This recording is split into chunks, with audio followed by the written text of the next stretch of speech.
Hey, come on, come on.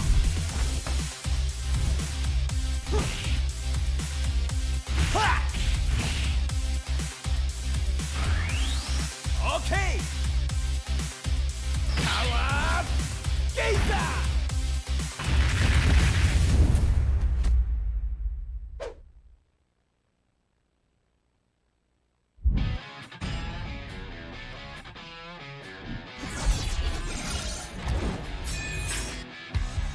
Satu sekali Jeduin dan Albert di sana ternyata harus hilang.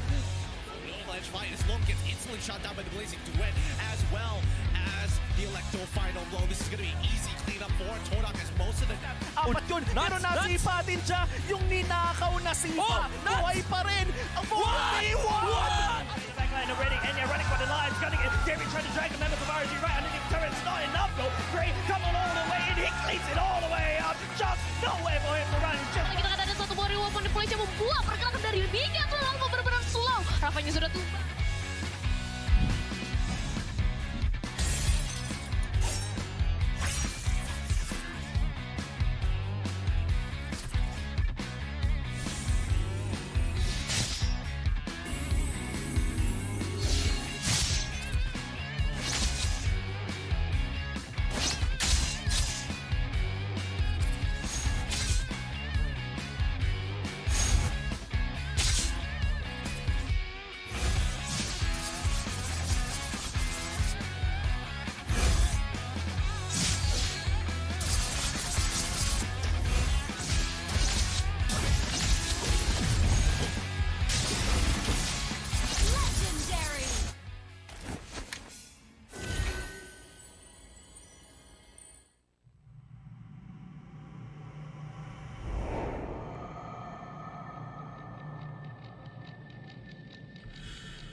Menang, kalah, pressure, harapan, skill, mistake, dah ready.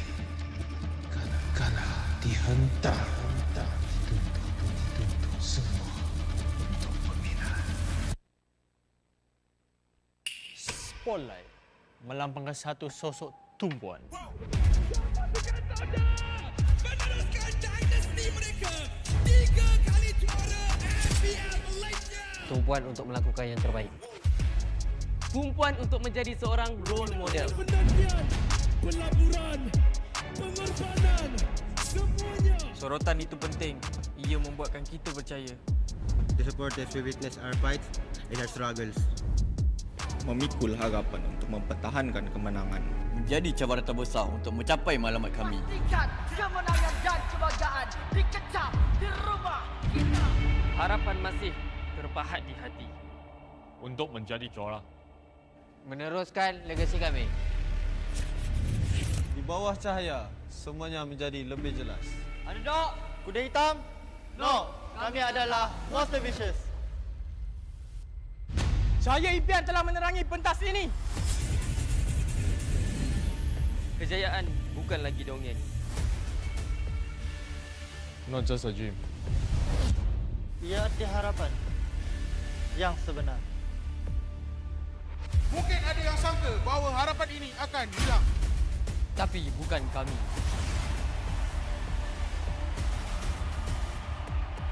Ini harapan kami. Ini semangat kami. Bersama kami mencapai satu tujuan. Mencari sinar yang paling terang.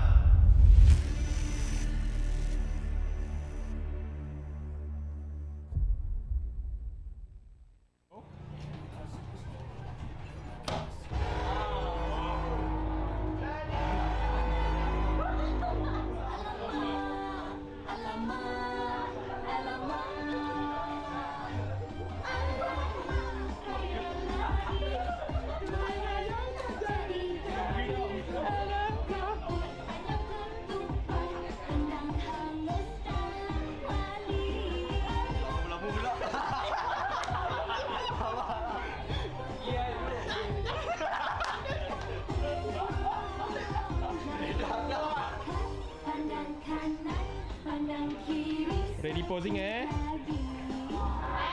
Right. 1, 2, 3, okay. Okay. Nikmati jagung 5G untuk gaming sepantas kilat dengan Hotlink Prepaid 5G. Internet 5G tanpa had dengan kelajuan 5G tanpa batas untuk layan gaming tanpa gangguan. Nikmati latensi rangkaian 5G terunggul dan gameplay termantap sepanjang malam. Semuanya hanya RM32 sebulan dengan 20% cashback.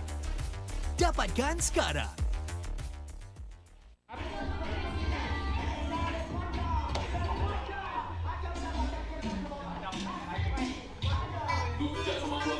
Lu panggil lu punya letting semua bijak sama gua sekarang gua tengok. Lu jaga dia. Lu masuk sama Tony ya. Gua bohong tau. Bukan senang mau masuk ke tempat mah. Syah, lu mau saya masuk ke bangsa macam lu juga sama gua. Nanti gua kasih kena. Ready.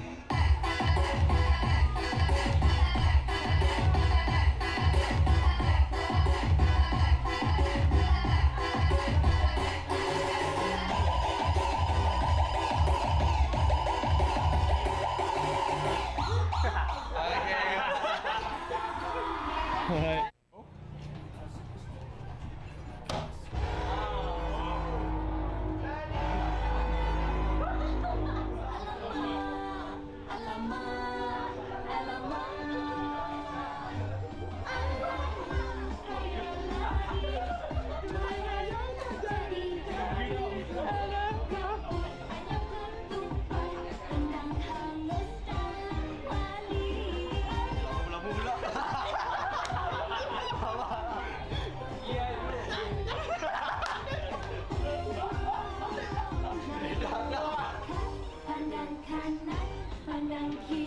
Ready posing eh?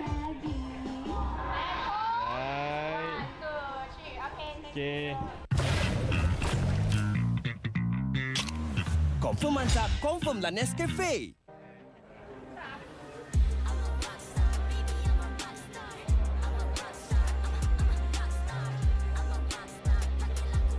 Kami akan bantai Barakuda.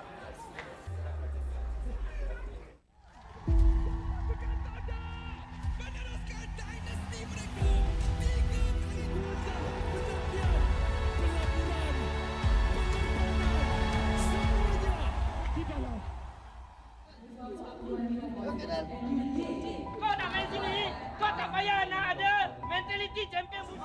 Dia main lepas sudah lah. Oi, kau terus gila.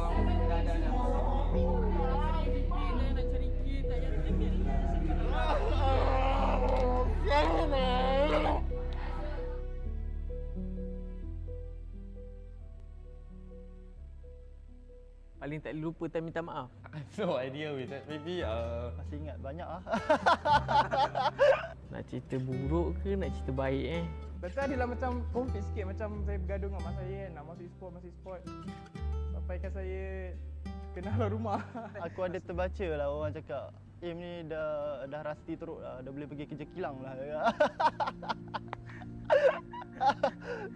tapi ya, aku okey je sebenarnya. Yang video aku viral nangis-nangis apa semua itu bukan sebab aku kecewa dengan kecaman orang apa semua, tak ada. Kecaman netizen semua aku tak kisah pun. Semua tu like aku disappointed dengan aku punya performance je. Dengan apa yang aku bagi, apa yang hard work yang aku put.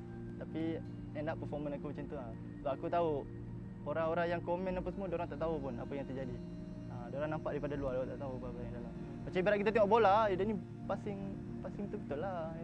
Kita bukan tahu, kita bukan join training pun. Kenapa Harry Maguire main setiap minggu? Kita tak tahu pun dalam training dia macam mana. Pergaduhan yang paling risau, perit dan pedih lah kan. Kita tak ada cakap apa-apa. Cuma waktu tu MPL Season 6 di mana Todak tak ada kalah lagi best of 3. Waktu tu pressure dia sangat besar sebab orang semua mengharapkan kita menang daripada regular season sampai habis. And waktu tu masing-masing pelik gameplay dia. Pelik gila kan. Macam timing tak kena. Pakai hero pun pelik-pelik and dengan pressure apa semua pun bengang. Mental, ketuk meja, kata kita main apa benda ni kan. Waktu tu nak play off dah. Tak silap pun lagi 2 hari dah nak play off season 6. Kalau korang main macam ni, better aku pergi main dengan parti-parti Indo joki apa semua kan. Lagi bagus daripada aku main dengan korang kan. Biasalah kan, kita bekerja as a team, as a kumpulan kan. So kalau tak gaduh tu bukan team lah maksudnya kan. So bila habis tu dah macam biasa je lah. Basically kita orang gaduh macam tu je. Dia tak ada lebih-lebih sebab try to be professional lah. Try to not take it personal sebab in the end of the day kita nak kena bermain dengan orang tu juga kan. The M3 lah for me seriously is so hard for me. The M3. Until now I still cannot forget about it. Just like we scream, we stick. I think for the 2 days already.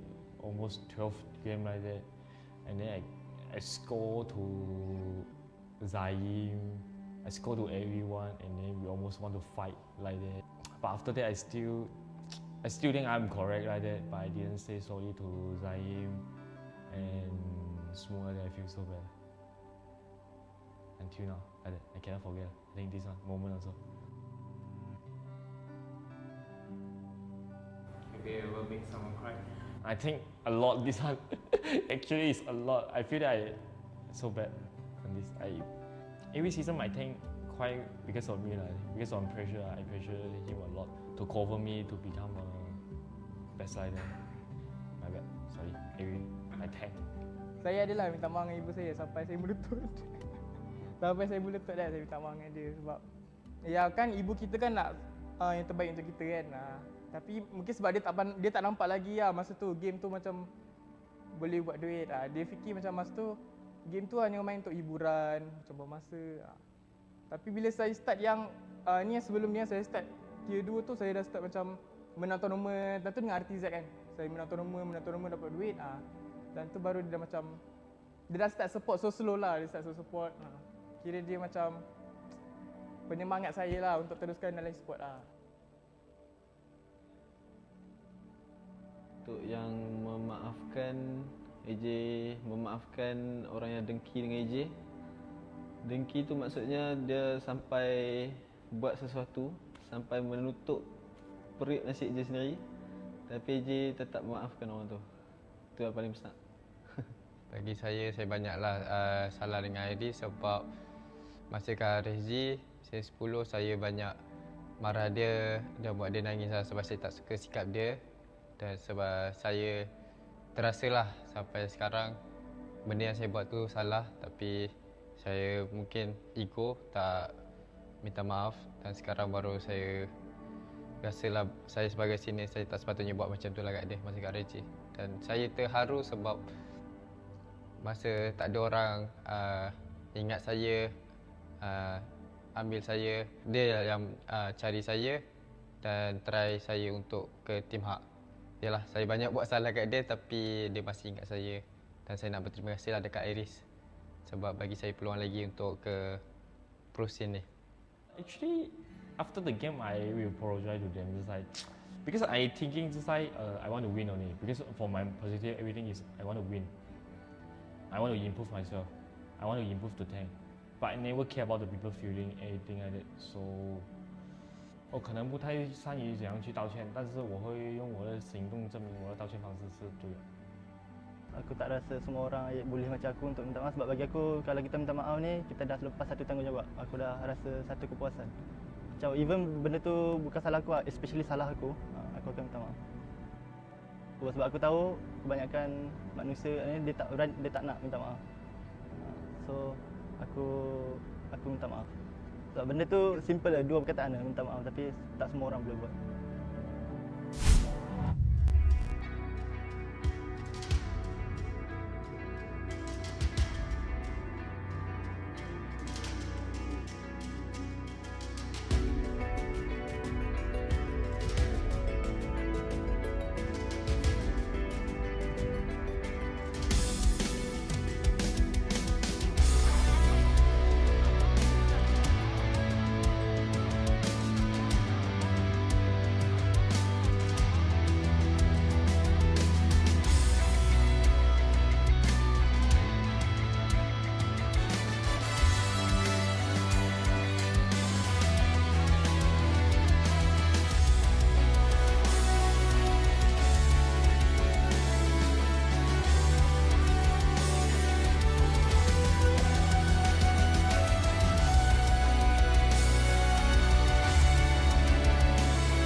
I'm a rock star.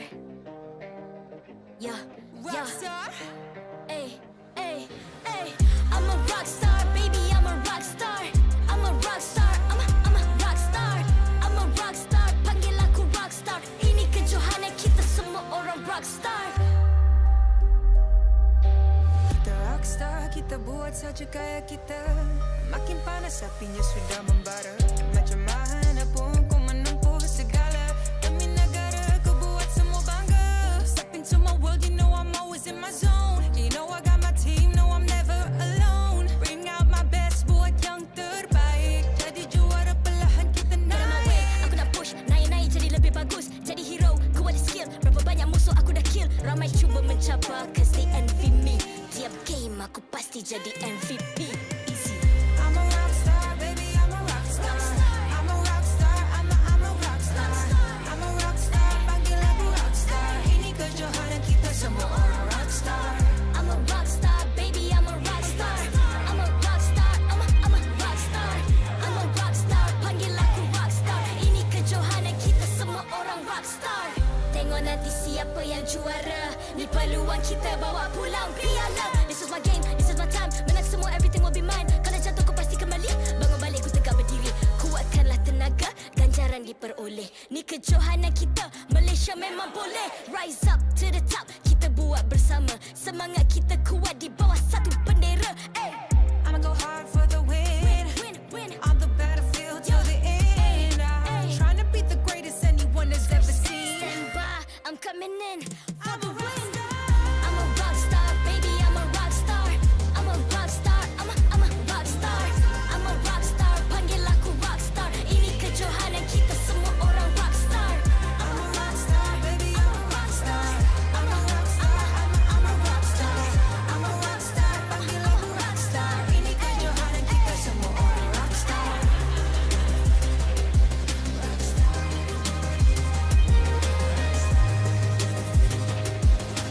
Ini kejohanan kita semua orang rock star. I'm a rock star, baby, I'm a rock star. I'm a rock star, I'm a rock star.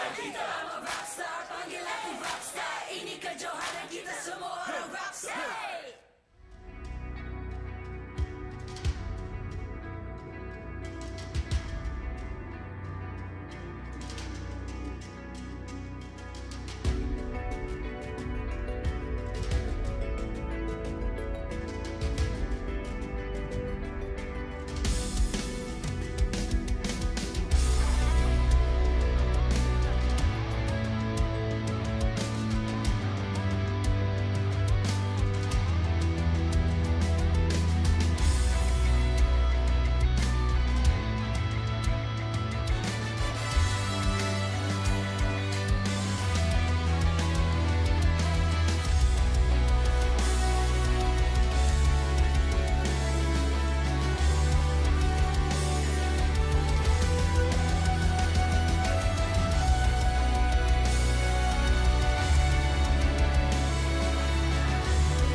I'm a rock star.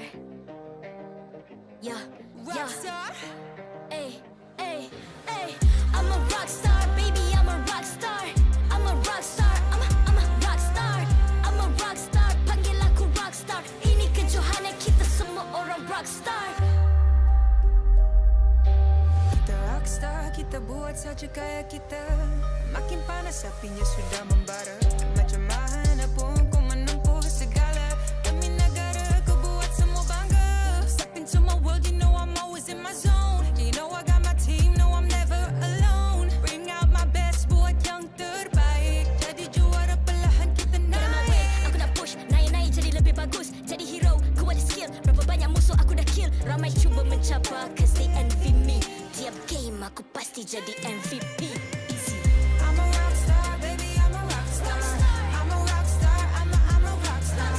I'm a rockstar, panggil aku rockstar. Ini kejohanan kita semua orang rockstar. I'm a rockstar, baby, I'm a rockstar. I'm a rockstar, I'm a rockstar. I'm a rockstar, panggil aku rockstar. Ini kejohanan kita semua orang rockstar. Tengok nanti siapa yang juara. Ni peluang kita bawa pulang piala. This is my game, this is my time. Menang semua, everything will be mine. Kalau jatuh kau pasti kembali. Bangun balik ku tegak berdiri. Kuatkanlah tenaga, ganjaran diperoleh. Ni kejohanan kita, Malaysia memang boleh. Rise up to the top, kita buat bersama. Semangat kita kuat di bawah satu bendera. Hey. I'ma go hard for the win. On the battlefield till the end. I'm trying to beat the greatest anyone has ever seen. Stand by, I'm coming in for the win. I'm a rockstar, baby, I'm a rockstar. I'm a rockstar, I'm a rockstar. I'm a rockstar, panggil aku rockstar. Ini kejohanan kita semua orang rockstar. I'm a rockstar, baby, I'm a rockstar. I'm a rockstar, I'm a rockstar. I'm a rockstar, panggil aku rockstar. Ini kejohanan kita semua orang rockstar.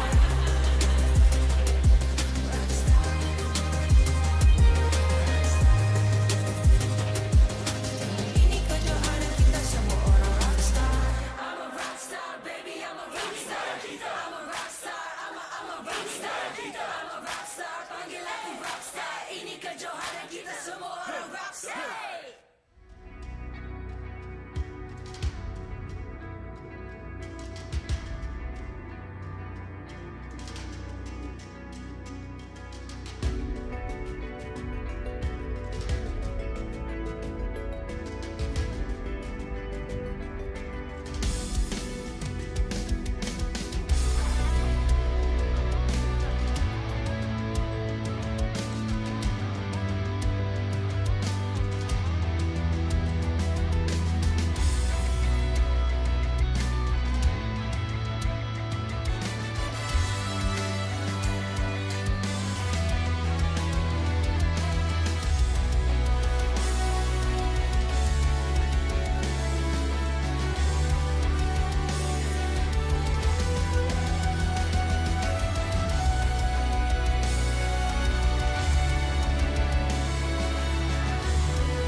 I'm a rockstar.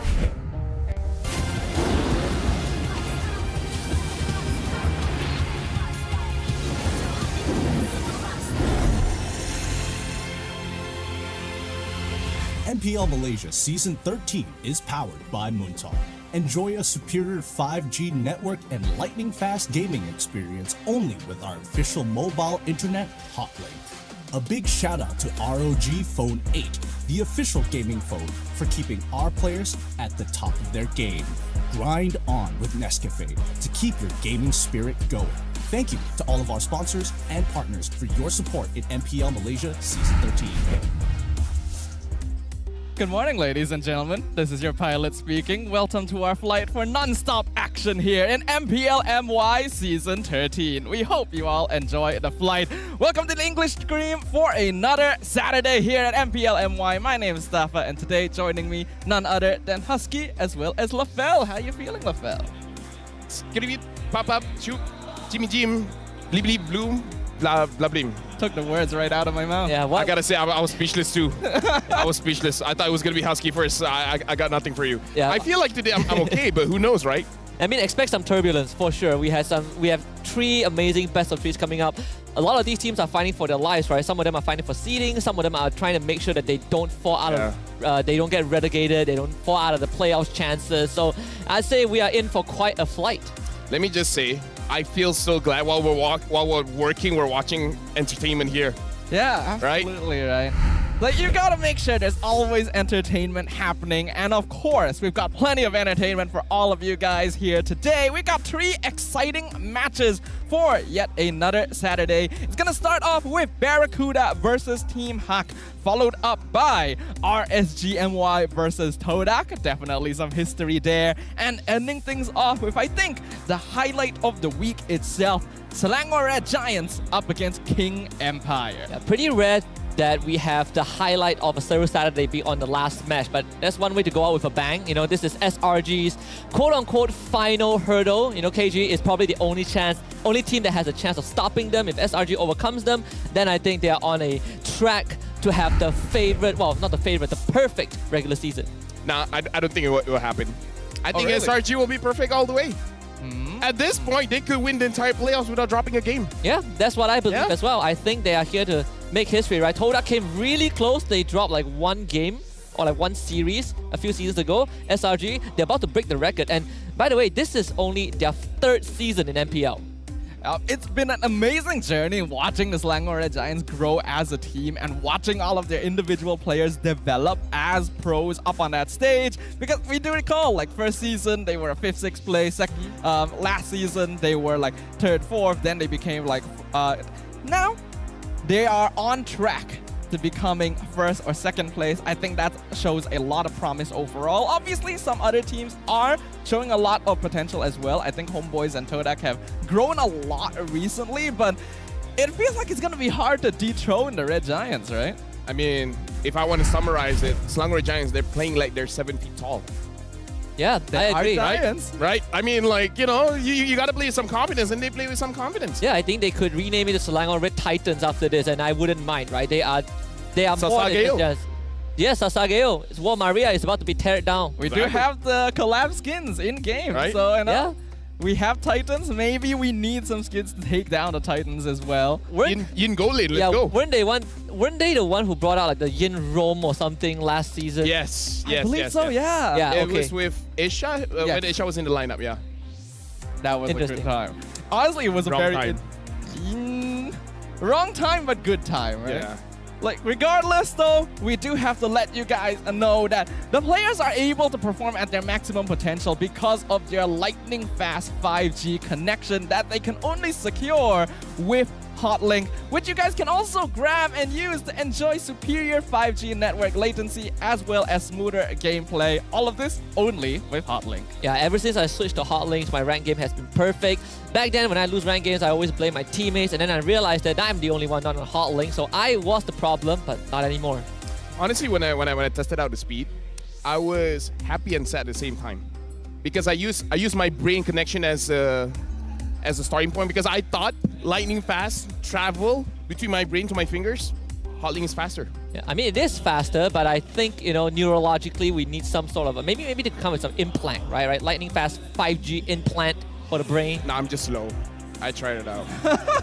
Age catching up, huh? It's okay. Yeah. As long as you have Hotlink, you can fix that. No, Hotlink is faster than my brain. That's why you need Hotlink to fix that. Oh, dude. I don't have a SIM card place to...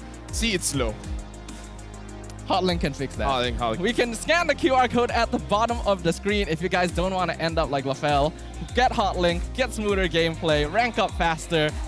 And yeah, honestly, it's just the whole package. Yeah, it is. I think, you know what? Hey, did you just say I'm slow? I was trying to cover up. I'm sorry. Yes, LaFell. He said you were slow. No, I didn't. He insinuated. I'll accept that. How could you do that? Yeah, it takes time for me to respond. It does take some time. Right, got it. Today's games. We have Barracuda and Team Hak. Oh, that's... We did talk about it earlier already. Yes, it's going to be good. Yeah. So first game, Barracuda versus Team Hak. Now, both of these teams are somewhere around the middle of the standings. Definitely, we can say that Barracuda is under a little bit more pressure overall. Neither of them have been guaranteed, like, not making it into the next season just yet. But now that we are in Week 5, it's really getting a lot tighter, and there's less and less games that they can get points from. So this is going to be a very important series regardless. Yeah, even Team Hawk is making some adjustments to their roster, right? I mean, Barracuda were the first team to make that early adjustments, not just in players, but also in their play style. We saw some really wacky ones, that Ruby gold lane that somehow worked for like one game in a full best of 3, but still impressive nonetheless. They've developed a style where you use that Ruby gold lane as an anchor and to allow everyone else to play a fast-paced game. Definitely has its own weakness, but it's still unique from BRD. Well, Team Ha is making some changes, whether it's good or bad. It's definitely going to be up for debate here because they're changing up their mid laner. And the thing is, Lexia is the brains of the team. Yeah, they're changing up their IGL. If Lexia is not playing and then they win, it just proves you don't need a brain to win. By the way, the brain is on the BM broadcast, right? Yeah. He's currently chilling there. He's a guest there. He is actually. So that's very interesting. But yes, like what you guys did mention, there have been some changes overall to the side of Team Hawk. But we also have to talk about their opponents today. Barracuda Esports are going to have a rough time because we did say that they're not guaranteed out just yet, but their scores aren't the best. And by the season calendar, their remaining 2 matches. Rough time? Yeah. This is living in Attack of Titans, man. Yeah, they are literally the civilians within the confines of the wall, and then the rumbling is happening. Judging by the season calendar, this is actually Barracuda's best chance of securing any sort of opportunities to remain in top 6 and to avoid relegation. What do you mean rough time? That's not rough time. You're the one who said rough time.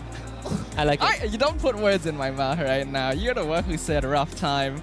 But it is going to be very difficult overall. Let's see how Team Hawk will perform in comparison. They've only got 1 match left after this. That's going to be against King Empire. So would you rather face the Titans or would you rather face an Empire? I'd rather face KG. Empire, yeah. Yeah, I mean, you're not asking a question. It's a statement. Yeah, right? come on, man.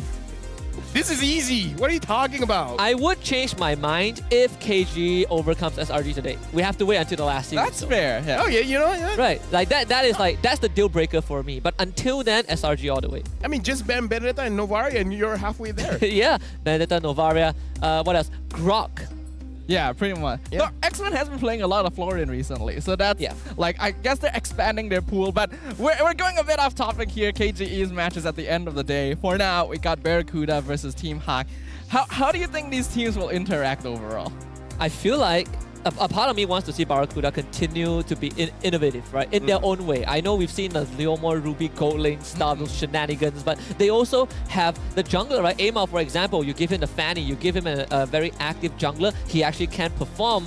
In the first few weeks, the main issue they ran into was the rest of the team wasn't there to really back him up, but I think they've fixed that. And now if they can maintain that style, you know, the Khalid was also brought out, the Benedetta, I think they can stand a pretty good chance against Team Hawk. I don't know. I feel like going up against Team Hawk just overload them with damage because I feel like Team Hawk, they have the way that they play, they have 2 options: either go for the team fight or go for the macro play. You know, having the side push with Iris. If you just overload them to the point where, especially when Lexia is not playing, I feel like overloading a team with a certain problem creates problems. Yeah, and I like that. I feel like that's the best way to win. Just give them problems. Especially when they switched out Lexia, which also happens to be the IGL, right? Yeah. Someone else is taking up that role.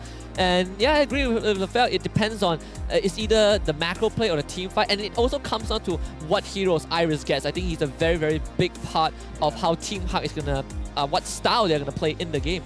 I do agree with that key point because, like Lafel mentioned, Team Hawk has 2 styles. It's basically all team fight or all macro, and it really depends on what hero Iris does get. So we'll have to look at the draft overall. But for now, the match is about to start. So of course, we gotta introduce our players. Barracuda Esports. Barracuda still not safe in their current position, but they come today with a mission to not just survive, but to qualify for the playoffs. Can the mid trio of Amal, AJ, and Evie successfully lead the team to victory? Let's cheer for Barracuda Esports!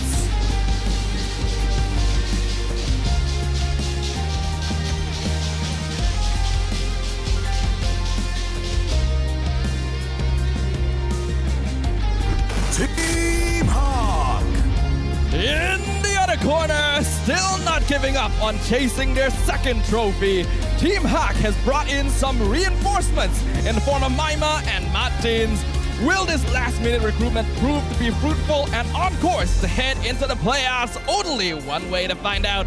Ye Bombay Team Hack!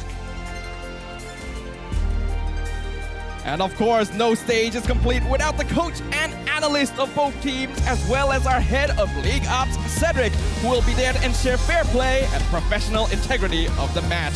Give it up for Coach Backdoor and Assistant Coach Zinhan for Barracuda and Coach Wright for Team Hack. As both teams meet in the center with their fist bumps, we are about to enter the land of dawn for a decisive match between two worthy opponents.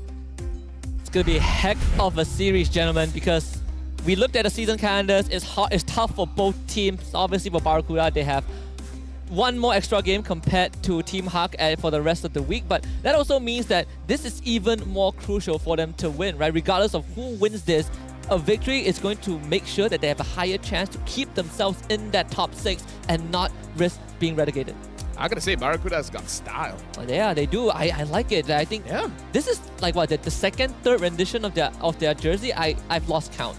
Yeah, it's a good combination of colors of white and red. And the other color, red. And the other color, yeah. Especially the pants, right? Like it comes in a full set. Love it. Always gotta have. Did they sell it at the player, well, the team booth? I don't get myself Good question. Actually, we should check that out if we have the chance. After all, no, we can't. We're working. Later. Right, yeah. But for those who are not working, you guys, you can come down here. We got great booths, team booths, merchandises, food truck, drinks, and obviously great games. And the people. works. We basically have everything that you could ask for right here. So literally, if you have any other plans, why go anywhere else? Come here to MPL MY. You literally need no other solution. Like Husky said, we got food, we got drinks, we got players, we got games. Yeah. We got the players up on stage with their own skins as well. So looking good, feeling good, and hoping for some good games today. And it's all going to start with the very first game of the day as well. I'm excited to see what happens. Honestly, if your cousin's getting married, like whatever. Yeah, weddings can happen more than once in your life. Exactly, he could remarry. Yeah, but Team Hack against Barracuda is only once. It's only once. Yeah. Oh, actually, maybe again in the playoffs. In the playoffs, we don't know. Yeah. They might not go to the playoffs. That you are correct. Well, we'll see what happens. For now, though, we got a hot topic for us to simmer in here. Only the top 6 teams will make it to the playoffs this season, which is a change from previous seasons where it has always been 8 teams. What are you guys' thoughts about this change overall?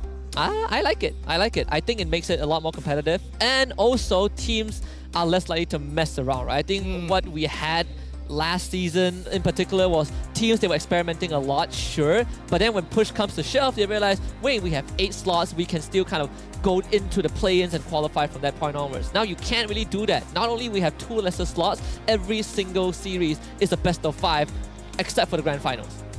It's a best of 5. Yeah, it's a best of 5. Yay. Yes. Hooray. Love it. Love it. Love it. We really get this energy. Nothing bad to say about that. We really get to see the best the best of the best, right? Like, can you survive the marathon in this playoffs? It's the first time ever for MPL Malaysia. We love full games, right? Yes, yes. I like love our full games. I like it when I show up at 10 a.m. and I go back at 12. Ooh, my favorite. That's the best. We couldn't ask for anything more. That's the experience.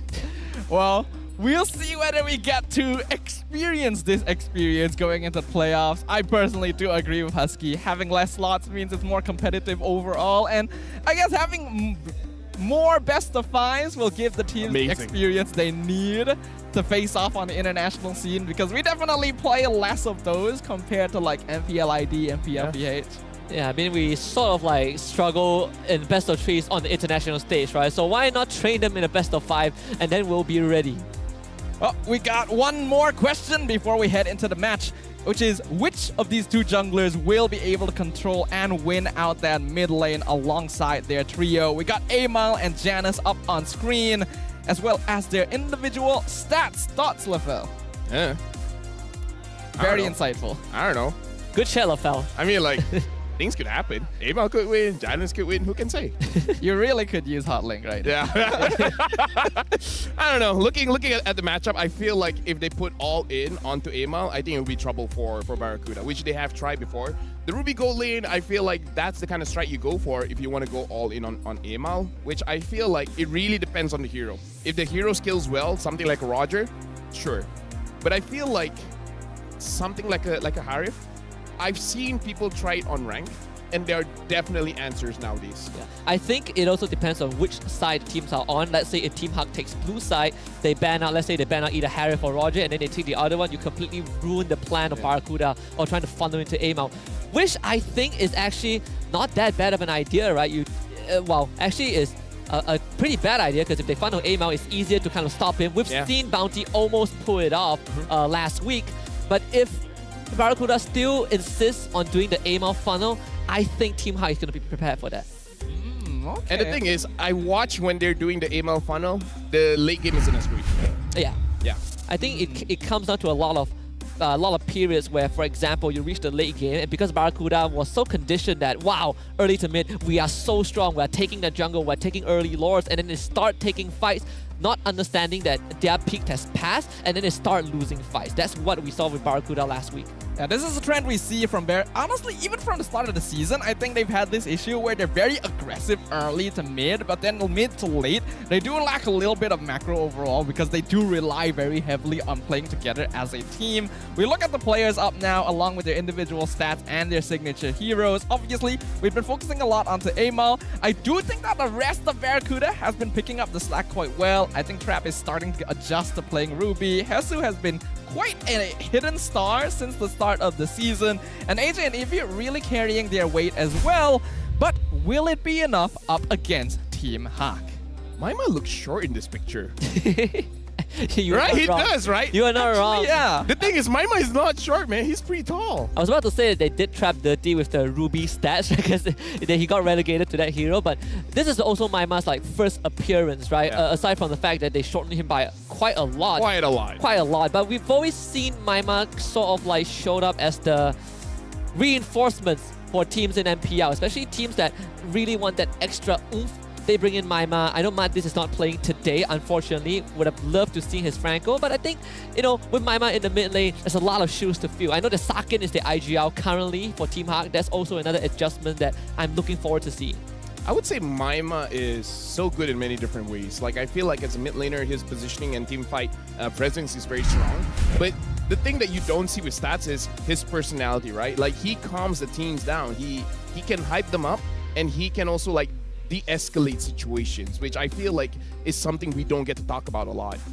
Yeah, he's a player that has a good head on his shoulders, and he's very clearly aware of the state of the game when they're in the Land of Dawn. So we already saw the effect that Maima can have when brought in later in the season from previous. But before we head on into that, we can look at MPL MY Insider. We got a chat here with Amal where we asked that, is he nervous about facing up against Janus later? And Amal just straight up says, I don't think so. He's from tier 2 MDL, so it's no problem for me. Damn. You know what? I would want to see a game. In fact, so here's my plan, right? I want this to go full 3 games, and then the first 2 games, they each get to play Fanny once. Then we get to see who the better Fanny player is. Right, will Amal get completely wrecked by tier 2 player Fanny? Or will he actually, put his money where his mouth is? Yeah, and then third game, they just switch it up. AJ uses Fanny. True. Why not? Why not? Yeah, with Petrify. Sure. I feel like Execute will be a better spell, but sure. Dude, come on, man. Don't. Winning is one thing, right? Causing your opponents headaches. That's the real big. So that's what you've been saying in the talent room. If they don't know what your next move is, they can't react. Just bring Fanny Revitalize, change up the entire format. Arrival Fanny. Better idea. See, now you guys are good. Yeah, if I run out of cables, I can just use Arrival to go into the other lane. Well, we got another chat here. We're talking with Coach Wright from Team Hawk, saying that he talks to Janus a lot during drafting. How does he contribute? And the coach says he wants to have a second opinion from Janus, whether we can get Assassin or utility. Of course, though, as the coach, he is the one that makes that final decision. Oh, that's good. So a little bit of favoritism there. I mean, That's exactly what it is. He is right, you know. All right. He is right. Yeah. Can't argue with that. You cannot argue with someone whose name is literally right. What he says goes. He is always right. I think there was a song before it said to the left, to the left. Ah, yes. Everything in the box. Everything in the box? What was it? Beyonce? Yeah, maybe. Yeah, to the left, something like that. I think it's Beyonce. Fanny submitting buff to the left. I don't know. Okay, that one. It's a stretch. I'm pretty sure it's out of pocket. Well, let's go ahead and jump into the draft here. So we've got Team Hawk, unfortunately, on the left. So not quite right here. And we've got Barracuda on the right side. Already, the bans are proceeding quite quickly. Team Hawk getting rid of Loyi, Angela, and Masha. All pretty common issues recently. And the Chip, Matilda, and Harif banned out on the opposite end. Yeah, of course, with the Harif ban and Roger let through, it's not a big surprise that BRD is going to go for the Roger potential flex once more. The Arlet is something that they are very, very proficient in. You can give it to either Hesu or Eevee. So pretty standard picks for both teams. They're getting their comfort heroes kind of selected. Now I'm looking at Team Hawk.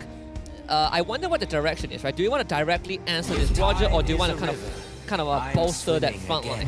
Because the Tan is a pretty good selection, regardless of where the Roger goes, and they picked the Nolan to kind of play that fast-paced game. Team is being very honest with the draft right now, showing the Nathan as well as the Nolan early, indicating where everyone is going. Even the Barats is probably going to the EXP. So at this point, Barracuda, they should take this as an advantage to know the counterplay for either the Barats or the Nolan. There it is. I was thinking of this exact sequence, right? If you review that Nolan as Team Hawk, which they already did in the second pick, then now BRD, they have a great option to just be like, you know what, we're gonna put Roger in that jungle. We can potentially run this gold lane Ruby again, and then we're gonna have a very oppressive XP lane, like for example the Khalid that we saw, and they would do what they did exactly to Yuna when they went up against Bounty last week. What about a Phobius mid here for Barracuda? Phobius mid. It would definitely be good against the Nolan, but I think that if they want to go for it, Team Hawk needs more dash heroes, because just Nolan itself is not going to be quite enough. We've already seen that this is a hero that can actually outplay the Demonic Force as well because of how quickly he dashes around. So it's a possibility, but something to keep on the back foot until we see a little bit more. I think so far both teams are definitely playing more towards their comfort zone, because it's clearly styles that they are used to playing. Yeah, it has reached the point where Team Hawk are banning Florian because they are so confident that this neither Ruby or Arlet is going to be the roamer for the team, right? And I think this is a very good position for Barracuda to be in, because they continue to hide this strat. And right now in the fourth pick, because they do have the first pick in the second phase, they can still review that mid laner while concealing all the other three heroes. Ooh, we are looking at the fun fact here, and I just gotta say, we don't gotta do Maima like that. He's played with Geek, Caracal, Madness, and Team Secret across 4 seasons, all of which ended up relegated. But we do also have to recall that for some of these games, Maima was brought in at the very end as a pinch hitter, and honestly, put up a solid performance. Oh, he does. If he was in way earlier, it would have been great. Then comes to the question, why do teams don't just pick him up way earlier? I know, right? I mean, you're just scapegoating Maima at this point. Poor dude. Continue to go with the Roamer ban, and in fact, it is the Minotaur some more. I mean, Team Hawk really are that confident that either the Ruby and Arla are not going to be in that roam. I think it's a good prediction overall. I like this. Barracuda. You get to conceal the other 3 heroes, right? I mean, Team Hawk still have no idea where these 3 heroes are going to go. They can only confirm the Lilia is going to be in that mid lane. I feel like for Barracuda, they need a pure tank here, because fighter tanks really aren't that tanky anymore because of the adjustment coming in from the items, as well as the stat attributes coming in from the tanks. So I feel like Barracuda, their draft is currently all in, because Roger is a snowball hero. He does well late game, but overall he's a snowball hero. Same with Lilia, does a lot of damage early game. Same with Arlet, a lot of damage early game. So it's kind of like all in. It doesn't have a lot of balance here for Barracuda. So I feel like if Team Hawk in the early game, if they lose out a lot of matches around the turtle and such, just wait it out, get a few more items, and then you're going to be solid. you can actually pivot to a Fredrin if you're Barracuda right now. You pivot to a Fredrin, you probably get the Ruby, either the Ruby or Arlet XP laner, doesn't matter, and then you get the Roger into the Nathan, right? It's still not that bad of a matchup overall. But I feel like knowing Barracuda, they would just continue to go all into Amal. That's what they've been comfortable with. But then you run into the problem of the amount of crowd control that Team Hawk has, right? With the Vexana, with the Cho. Amal can't just be funneled, and you can't just funnel this Roger and expect him to carry the game. Yeah, it's gonna be difficult. They need like really hard lockdown. I'm playing with the idea of something like a Kaja Roam here just to counter both the Barats and the Nolan if they were to go a bit too far in. But it depends on whether or not Eevee has that mastery for it. Looks like, wow. They're gonna pivot here. That is gonna be a Paquito in the EXP lane. So I feel like for Barracuda, this will look really good or really bad. Yeah, it can only go like it can only go one way. It's either they snowball out of control and then they try to end the game before 15 minutes, or they get completely run over and have no chance to recover. I mean, like, sometimes you got to take risks, and Barracuda decides this is the game for them to take a little bit of a risk. So I want to see how they want to control the early and mid. The moment they lose control, it's probably going to be all Team Hawk. Yeah, I agree. But I think it is Barracuda playing into their comfort zone. We know they're an aggressive team. They want to play really hard for the early game. So if you go for a snowball lineup, it's basically all in, high risk, high reward. We'll see whether or not it works out against Team Hawk. Let's hop into the land of Dawn for our first game. The first best of 3 of the Seru Saturday is Barracuda versus Team Hawk. And gentlemen, I think we also have to consistently remind ourselves of the fact that Barracuda needs to win this series no matter what, right? They're at risk of being relegated. They are at risk of not making playoffs. So if Team Hawk stops them, regardless of the risk they take, it's going to put Barracuda in a rough spot. Yeah, I feel like I've seen interviews where people ask, how does losing feel? And rarely do they say it's good. I'm pretty sure it never feels good. Yeah, I would be concerned if someone said it felt good. I mean, some losses are okay, you know? Yeah, they're learning experiences, but they're generally not gonna feel good, right? You don't want to invite someone to an interview. You ask them, oh, how does it feel to lose? And they answer, it feels good. You gotta do some fan services.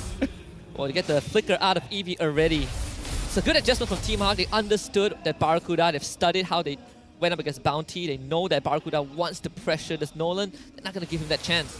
Right now, we're looking at the mid duo from Team Hawk, Noir as well as Maima. They're taking turns, making sure that they control the bush here so that no one gets surprised, and they're controlling the river well. And look at their rotation. They're moving with Janice, making sure that wherever Janice is going, he's going to get covered. So this is a very defensive stance coming in from Team Hawk, making sure that no shenanigans can be done by Barracuda, because look at the mid duo. They're always following Janice.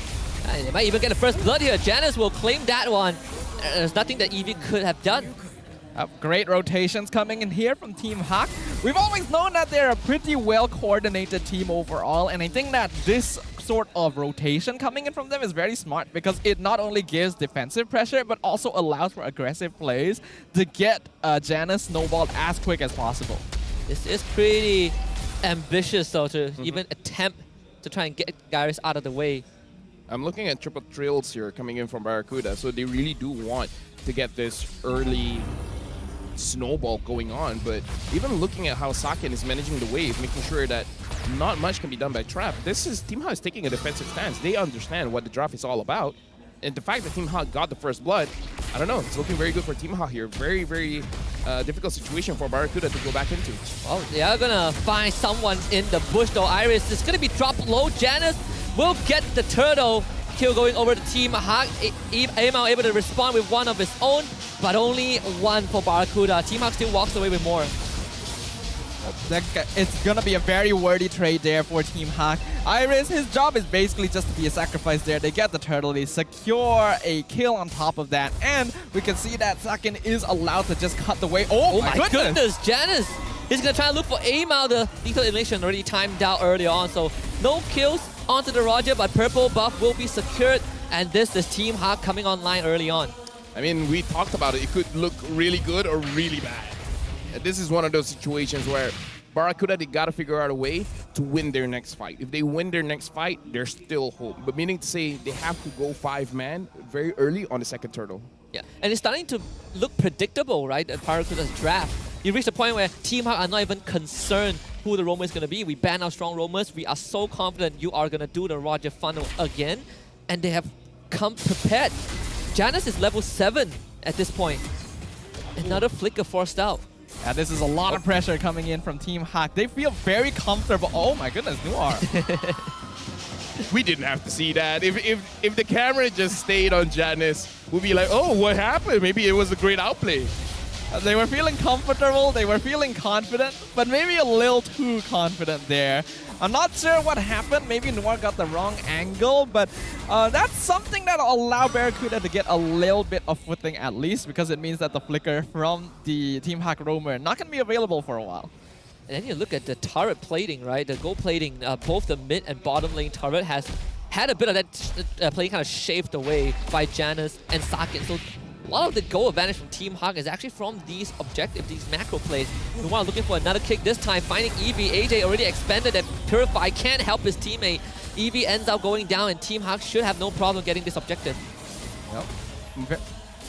Very clean once again, right? We saw Noir like building up that. He was already planning the rotation. He was already planning the catch, and we saw Janus come to connect with him. So the timing was just perfect from Team Hak.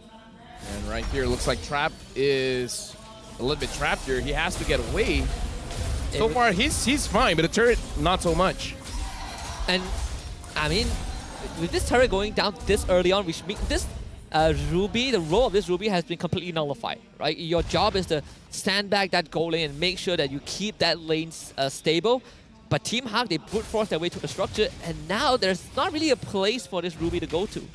This 3,000 goal lead feels like an 8,000 goal lead for Team Hak at this point, because Barracuda is really behind at this point, to the point where Team Hak can make some mistakes, but the most important thing is that they don't lose map control. Because I want to talk about how during the second turtle take, Maima and Noir were already in prime position to control that area to make sure that Barracuda can't go in. And if Barracuda can't go in, have priority over the turtle, it's going to be very hard for them to contest. And as we saw, they could not contest. So at this point, Team Hak, they're winning the early game so good.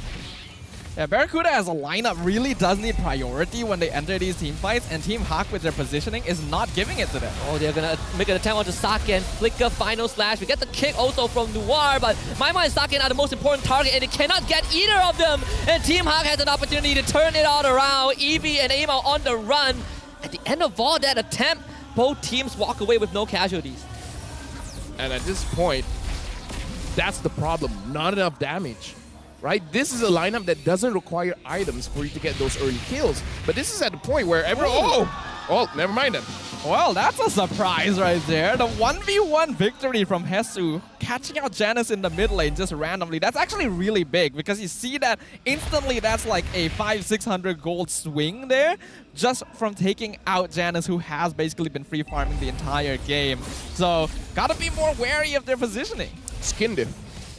Yeah, Skin, right? Yeah, you're right. Oh, flicker kick. This time, getting the Ruby trap completely controlled and does not have a chance to retaliate. This turtle will be secured by Amal though, as the absence of Janus. And we get the gobble up. Iris will send Eevee back into the wall. He tries to take his vengeance out of there. Might get his way out though. Amal turns into werewolf form, ends up getting blasted by Maima. And Hesu, he's knees deep in this water. Noir will be able to get away. Barracuda gets 2 and they trade 2.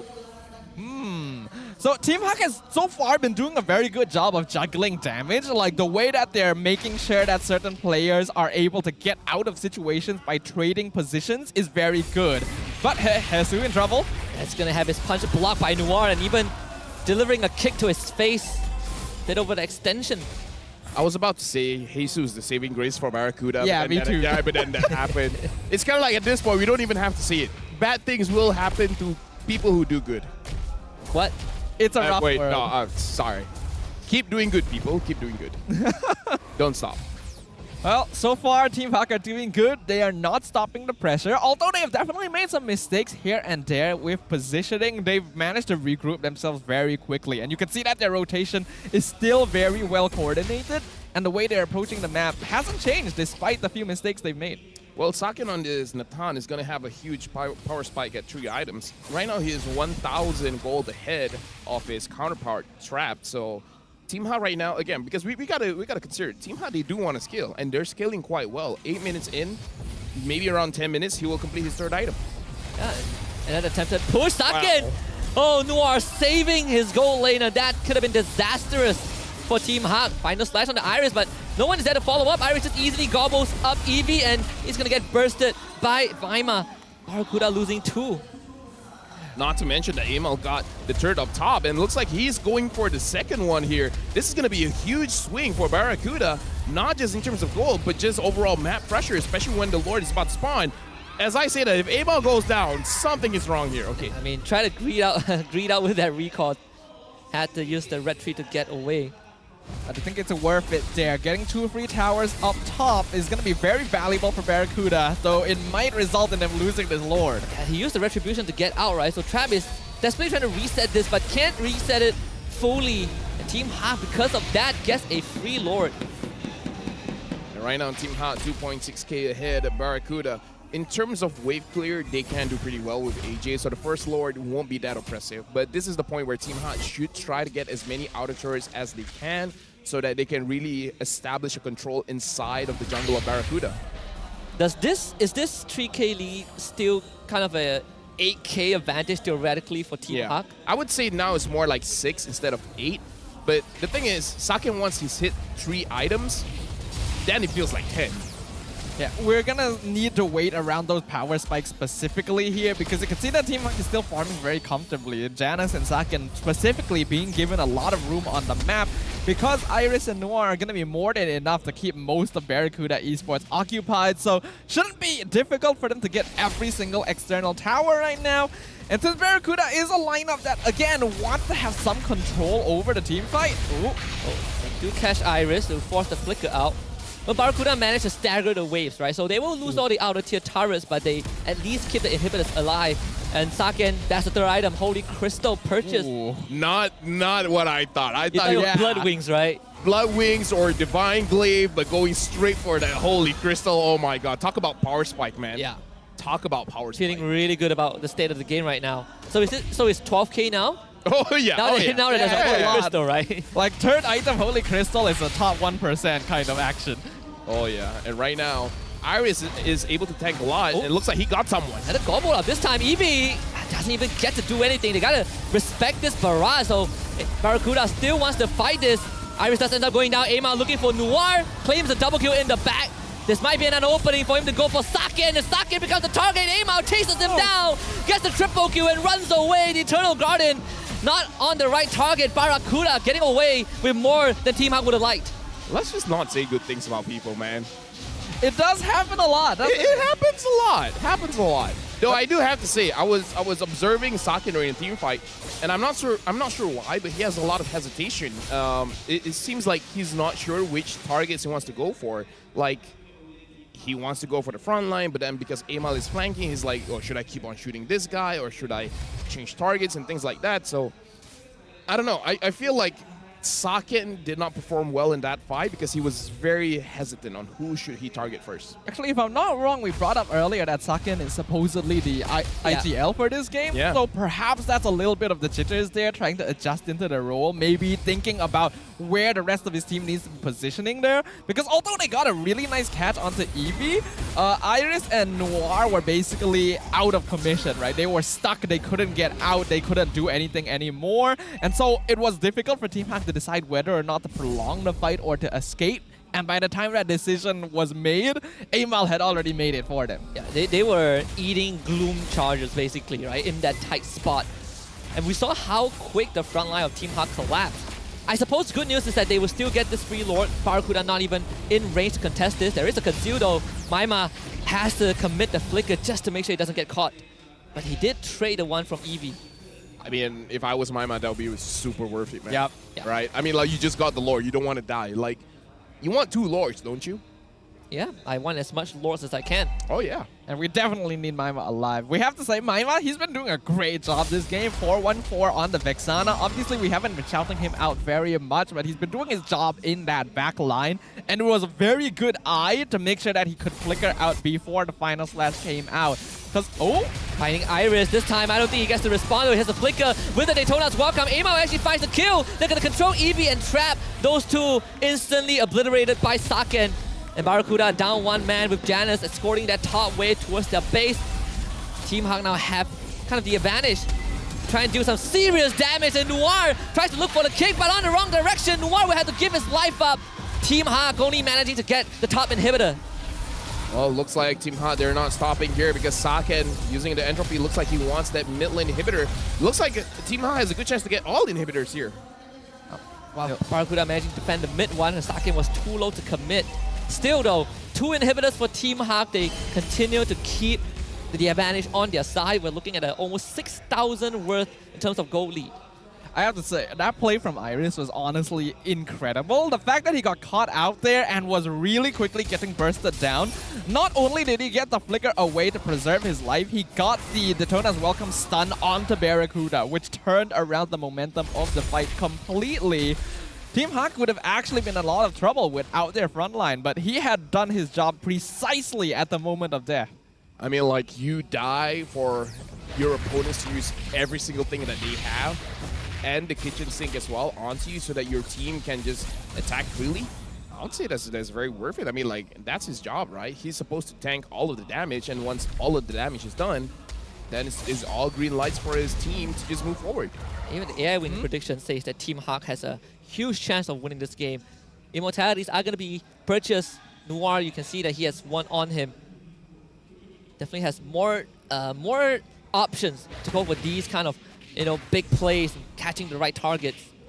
That's a big Lord push advantage there. Like, those numbers are really inflated compared to what we have seen in the past. So Team Hawk being very successful right now. Hesu nearly walking into his death as well. The positioning of Team Hawk this game has been immaculate so far. And we saw that big burst damage, man, because right now Barracuda, the way that they survive is not by tanking, it's by getting some kind of spell them onto themselves, because no matter what's going on, the moment Barracuda, they stop attacking, it's not going to look good for their lineup when they have a lot of fighters that want to keep on attacking, want to keep on sustaining. So Team Hawk, as long as they can control 1 or 2 people, it should be all good. But Eevee goes in onto Iris. Finding Iris again. This time he still has the flicker. Again, doing the same trick. Eevee brought into Team Hawk, but it's aim out. Who finds the kill on Iris, and some adjustments from Barracuda keeps the whole team alive. Good adjustments from Barracuda. It was the same trick. They have to be prepared for it, and this time they didn't all funnel in to get stunned by the Daytona's Welcome, which meant that they weren't set up in a position where Team Hawk could stack damage onto them, resulting in Team Hawk losing a player instead, though they will still have control over the Lord Pit. What's the next move for Barracuda though? It feels like they still need to make some plays. Eevee, he is so deep in enemy territory. And Saken has a field day with him. Noir, they want to get immortality out of him. And it's going to be Janus that takes the Lord away. Not what Barracuda wanted. I feel like it's at that point, Team Hawk, they really read what Barracuda was trying to do, because Saken was completely aware what Eevee was trying to do, which is trying to flank him, because I saw him throw a shot first to avoid getting attacked. And the fact that Team Hawk, they didn't aggressively go for the Lord the moment they saw Hesu on the map, because they see Hesu guarding the base, against the push with the minions. Usually teams would just force it out, but they're like, wait, something doesn't smell right. We keep the Lord on our side, but watch your backs. And the fact that they were able to sniff out Eevee was a big game changer. Eevee was chunked down too low to make a difference. Great sense of smell there. Again, Maima getting the instant Terrify once Eevee went in, and a bit of disconnect because Noir was zoning the backline shows that Team Hawk is approaching these team fights way better overall than Barracuda. They understand their individual responsibilities, and because of this 5k net worth lead that they've built up for themselves, have more than enough damage to be able to contest Barracuda most of the time. I like how Team Hawk made sure that the wave isn't as staggered, so they will still eventually claim this inhibitor. In fact, Noir, he's looking for Tired, gets the combo cancelled by Trap. Not that it will matter too much though. Trap the first to go down, and Janus has already claimed a double kill, make it 3 in a row as AJ takes the Black Shields into the hands of Janus. It's a maniac for this Nolan to close out game 1 for Team Hawk. Clean execution coming in from Team Hawk here. And Maima instantly making his impact known as a brand new addition to the lineup. Clean from start to finish, despite some mistakes here and there, it didn't deter them at all from breaking down that crystal. I'm pretty sure Janus, the moment he got that Maniac, is like, guys, stop attacking the base. I need the Savage, man. Savage is right there, guys. I mean, like, he's basically dead already, yo. Yeah, we've seen plenty of Maniacs. No Savages yet, very, very unfortunate. But still, I mean, for Team Hawk, this is kind of the start we are all looking for from them, right? The most important series for them. Even Ayman is very, very happy about that Game 1 win. Very excited. Yeah, I know. No, you and him, you both are excited. Something about Ayman's, man. In fact, now I'm thinking, will Barracuda go back to their old ways, right? Will they finally decide that, okay, I think we are really in a rough spot. Let's just not run the Ruby Gold lane anymore. It's not really working out. I think they might still run the Ruby Gold lane. I think it's something man. that they've practiced. It seems to be something they're comfortable with. But it was a secondary playstyle, right? Trap is good with Claude, no? Yeah, I mean, he's good with marksman. He is good with marksman, but I feel like marksman as a whole are like dropped off just a little bit because like Claude is no longer as popular. I mean, like we gotta think about why marksmans aren't as popular. Is the Roger and the Harif? Yeah. So if they're not there, why run the Ruby? Right? Harif was banned out. Then they picked the Roger. They could have flexed the Roger gold lane, and then Roger will win any marksman fight. I think it's because they do want to funnel that jungle. Because in the end, if you want to play a carry jungler, you do need like the double fighter side lane to make some space. But regardless, let's award our MVP here. This time, it's going to be Janice coming in from Team Hak. He was really snowballing hard on this Nolan pickup. And as we can see from his score at the end, 8-1 and 5. No problem at all for the man. I mean, his name is Janus, right? Straight out of mythology. This man has ascended in this game. I think when we looked at the WhatsApp conversation, right, between with Coach Wright, say that Janus gets to suggest whether he wants to go assassin or utility. I think Coach Wright definitely understood the assignment. Barracuda, they're gonna do their usual shenanigans again. It feels like they're very stubborn. Let's just give Janus a hero that can literally punish Barracuda early on and snowball the game out of control. Yeah. Barracuda should take what we say on the desk. Never let your opponents know what you're gonna do. I feel like the moment they pick up the Roger, and then Team House is like, okay, this is Roger jungle. Put it goalie. And then they're just like, yeah, give me Nolan. I know they're not gonna pick up a utility jungler. Give me Nolan. Exactly. Remember in the final, well, the very final pick, we still had Fredrin and Baxa up on the table, right? They could easily go for a tank jungler to round out the comp and completely throw the preparation, or at least a part of the preparation for Team Hak off balance. And now you have this Roger into Natan, which honestly isn't really that bad of a matchup.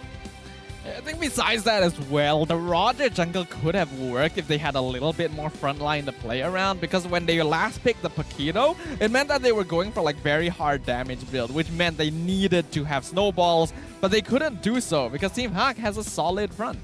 You know what Barracuda could have picked up for a solid front? A Terizla. That also, a Terizla. Just a Terizla. Just jump on to Maima, jump on to Saken. What are they gonna do, right? Yeah, I mean, you already have like disruptors like the Ruby and Aura. Although a part of me don't really agree with the Ruby going full damage because she just gets completely deleted from the fight. But you have two minor layers of disruption, right? You just needed to add something more to that. Again, Barracuda, like you mentioned, Lafel, is either a make or break. It's either they snowball out of control with their overwhelming damage, or they get run over by Team Hak.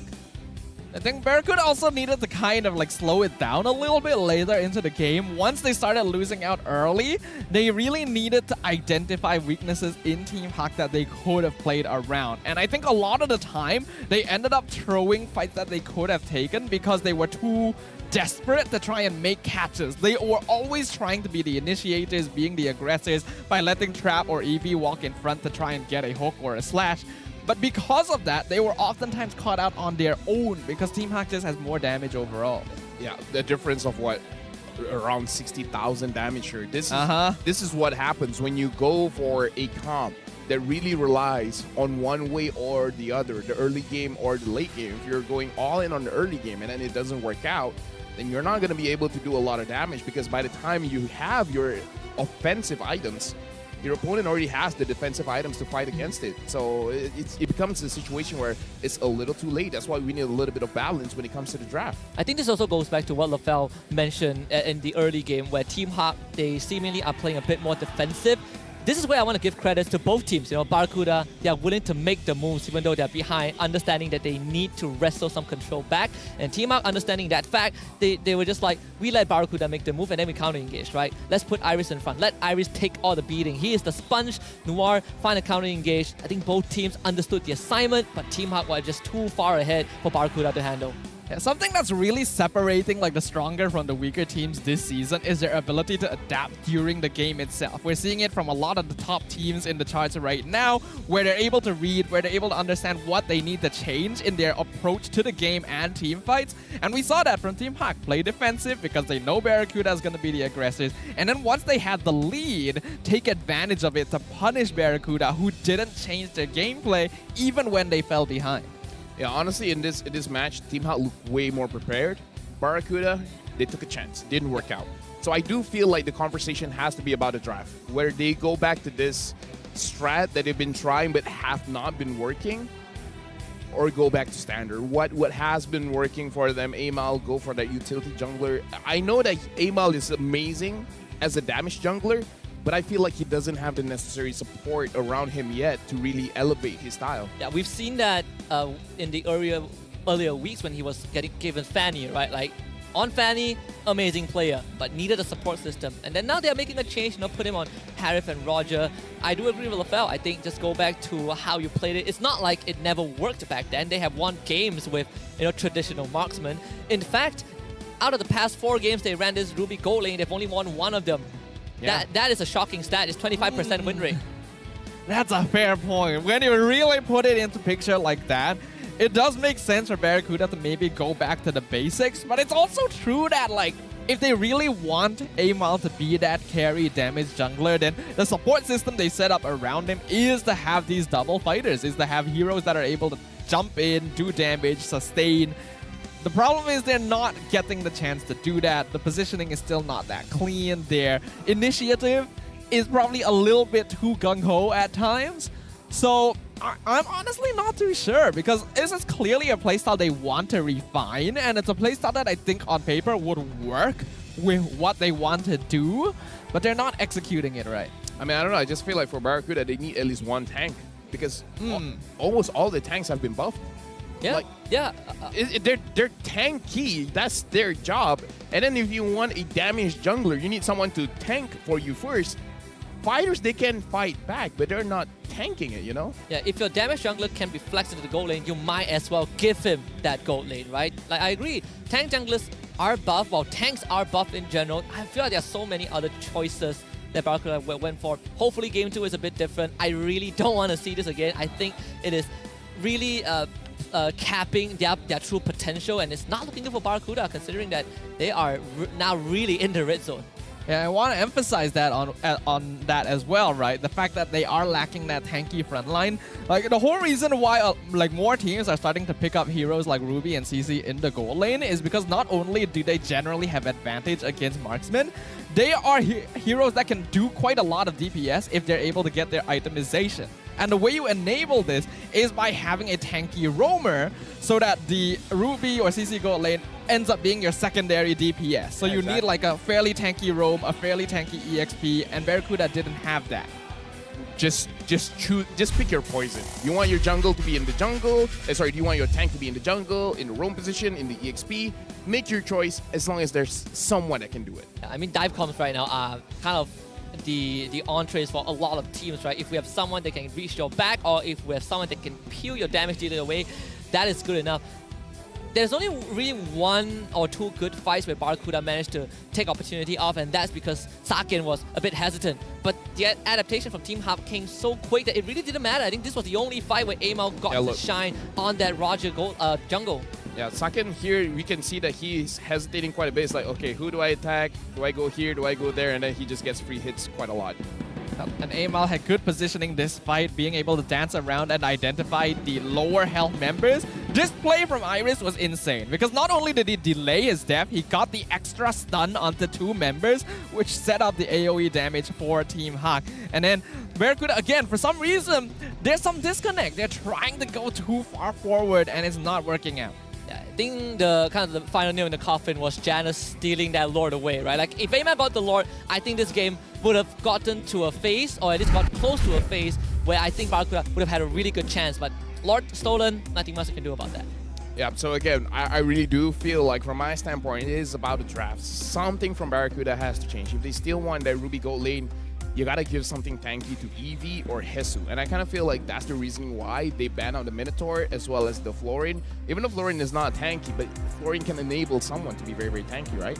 And it's very good against heroes like Nolan, for example, who want to snowball off of killing because you get the bloom suddenly and then you get that HP back. It really catches people off guard, so it explains it as a whole and why Florian is honestly getting banned out a lot more recently. But yeah, I do agree, something needs to change with Barracuda. I think a big problem they're having is that they seem to insist on playing this one singular playstyle. And they've switched up to having Amal as a carry jungle, having double fighter side lane to try and support this playstyle because it allows them to be more aggressive. But I don't think you should change your draft specifically to enable a certain style unless you're sure that you're able to adapt on the fly. Yeah, I feel like I know we've criticized them in the past, right? There's no good support system for Amal when he's on a carry jungler.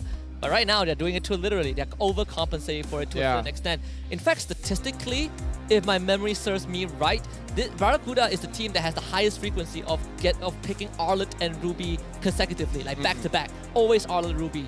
At this point, we are 5 weeks in, teams have started to understand how Barracuda works. You gotta switch it up. We've seen what happens with KGE, right? Teams starting to understand KG, and they came up with a perfect solution.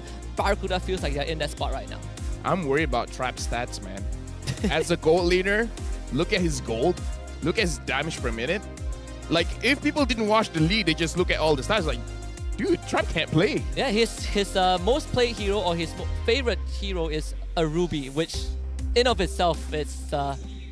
I mean, losing your gold, losing your damage, and then you're tanking way too much damage. It doesn't look good. Turns out playing fighter gold lane is a trap in itself, right? Yeah. So looking at the state of the game right now, and speaking of the man himself, we got Trap versus Sakin up on screen, looking at their overall power distribution. Look at this average damage per gold, right? 3.4 for Trap, 4.4 for Sakin. One extra, but look at the average DPM as well.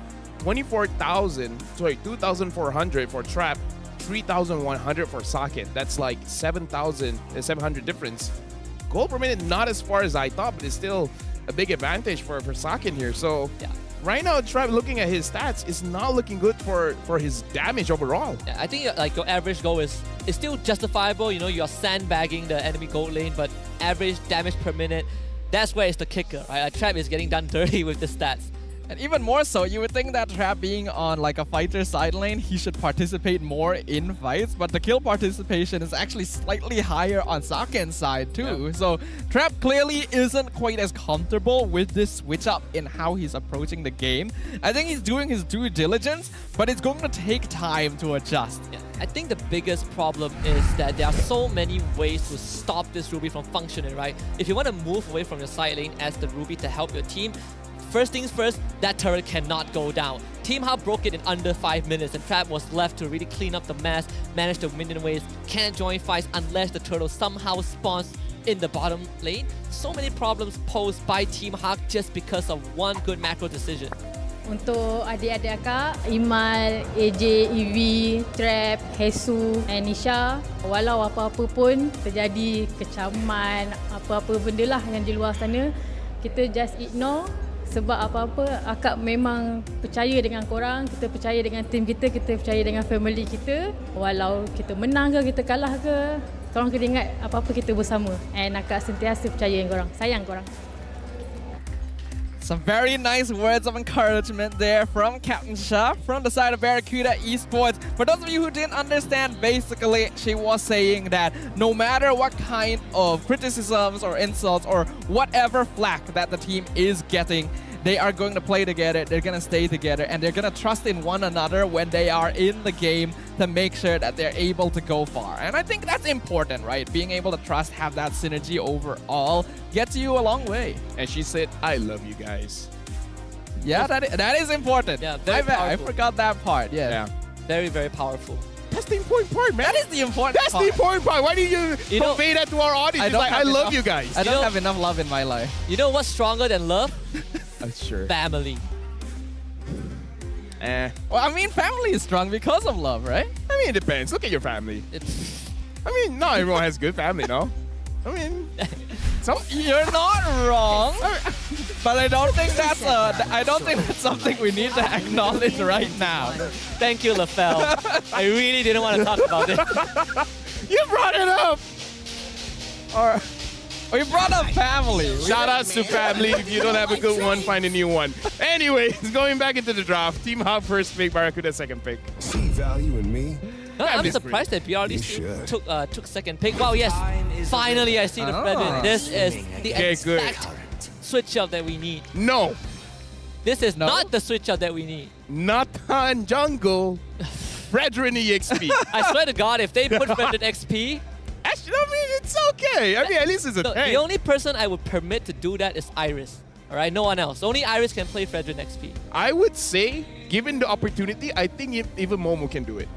Sure, but maybe. But I don't see Hesu playing the Fredrin XP, and I don't want to see him do it. Yeah, I don't think so. Hesu is able to set things up, and on Fredrin, it's just generally a disservice. Okay, Barracuda should take Florin next. Florin and right? Yeah, not a bad idea. Yeah. I actually can agree with that.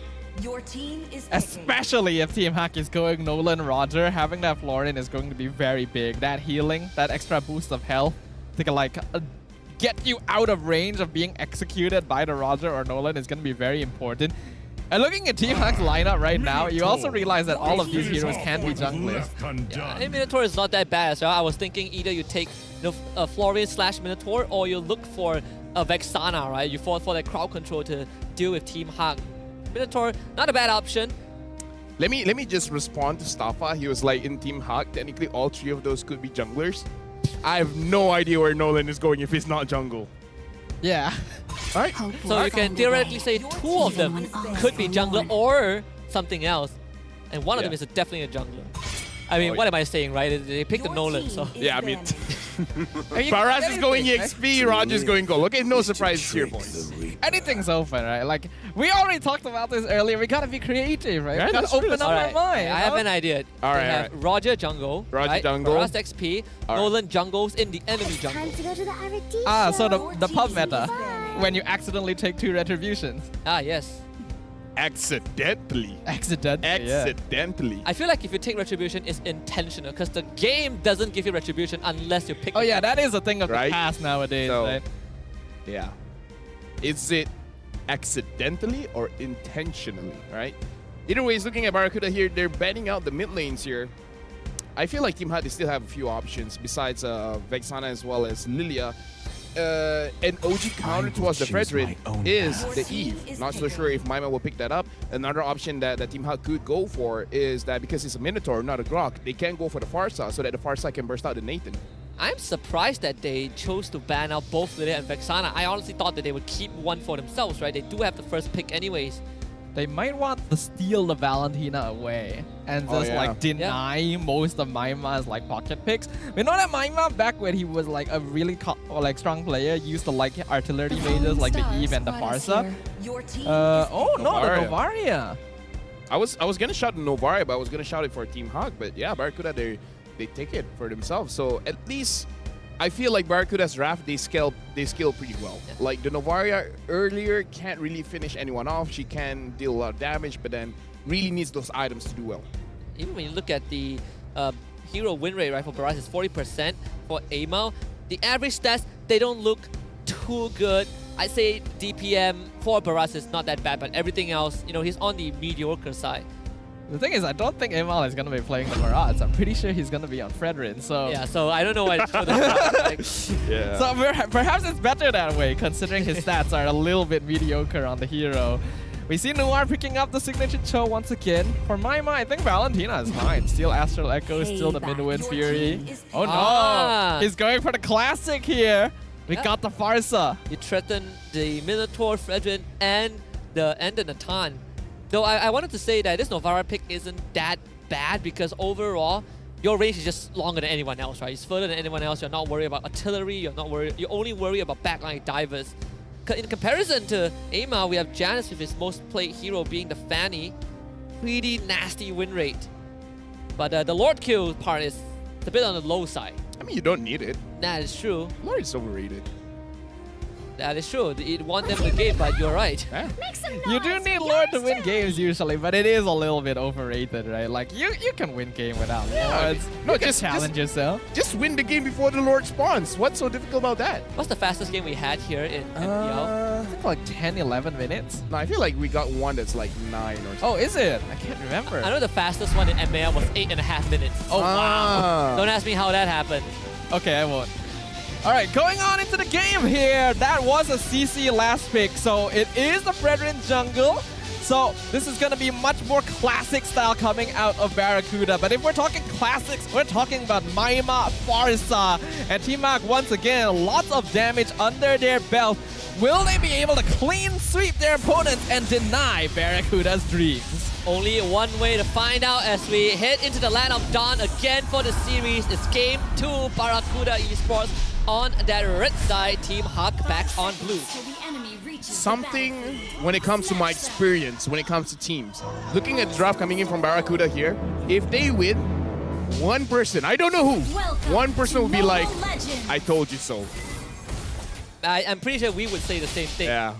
Yeah. I'm just surprised that even when you look at statistics, there are still teams who are actively choosing to be on red side, right? Considering the fact that blue side has an advantage in every single region.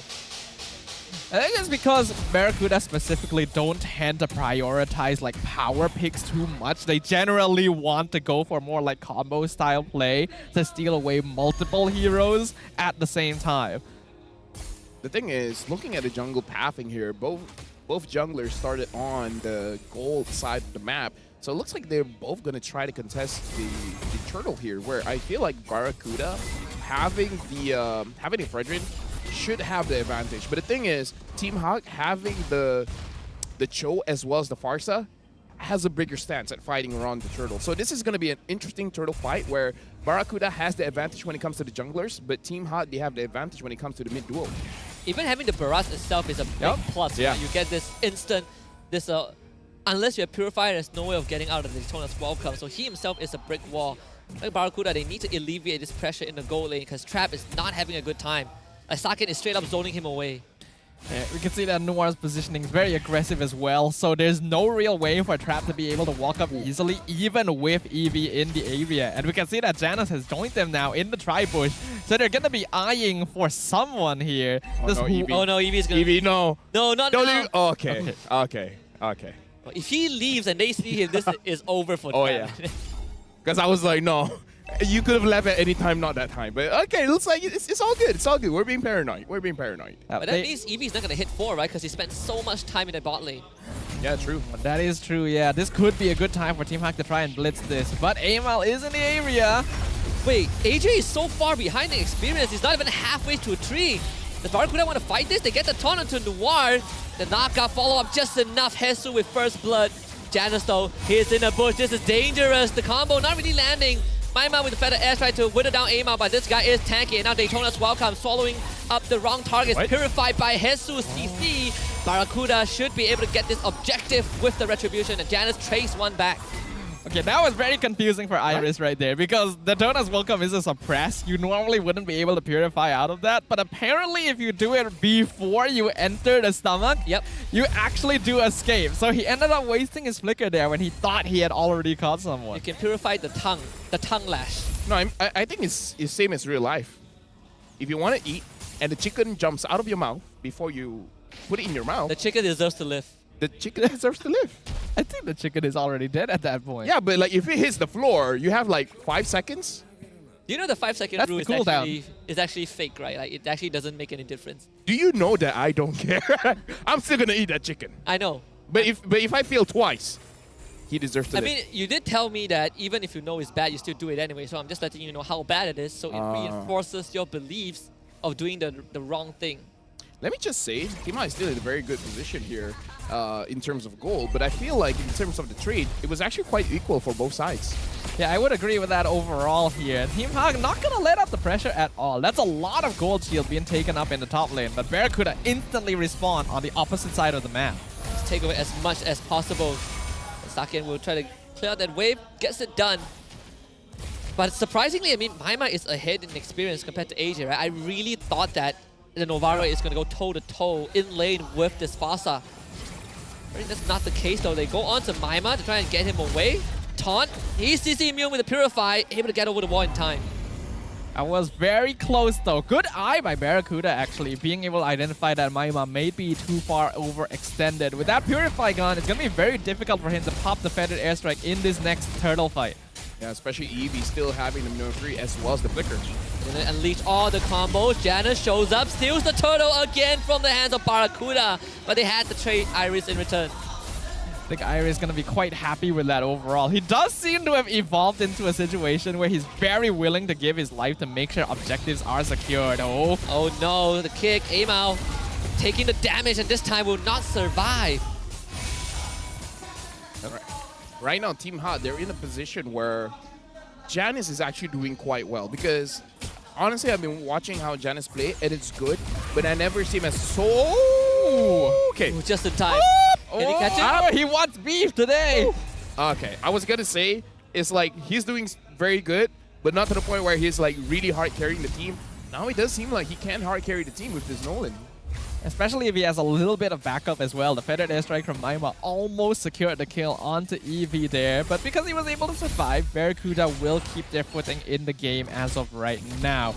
And it's important for them to do this because Team Hak does have a composition that snowballs very well with the Barat and Cho setting up kills for basically everyone else on the team. They do still have a lead, but as long as Barracuda doesn't allow this net worth lead to go any higher, they're still actually in an okay spot. Yeah, I feel like for Barracuda, the way that they do win this fight is that somehow if they can shut down Noir or Maima early, because the Noir is going to be difficult for Barracuda to handle during those Lord fights later on, and Maima is just going to be very difficult for Trap, especially because Trap hasn't been playing, at least on the competitive scene, the marksman for quite a while. And Noir is going to try to go for a kick. Actually still follows up with the second part. Eevee trying his best to stay alive, but just not enough. Eima will join the fight though. They do find Saken. They don't have means to control him.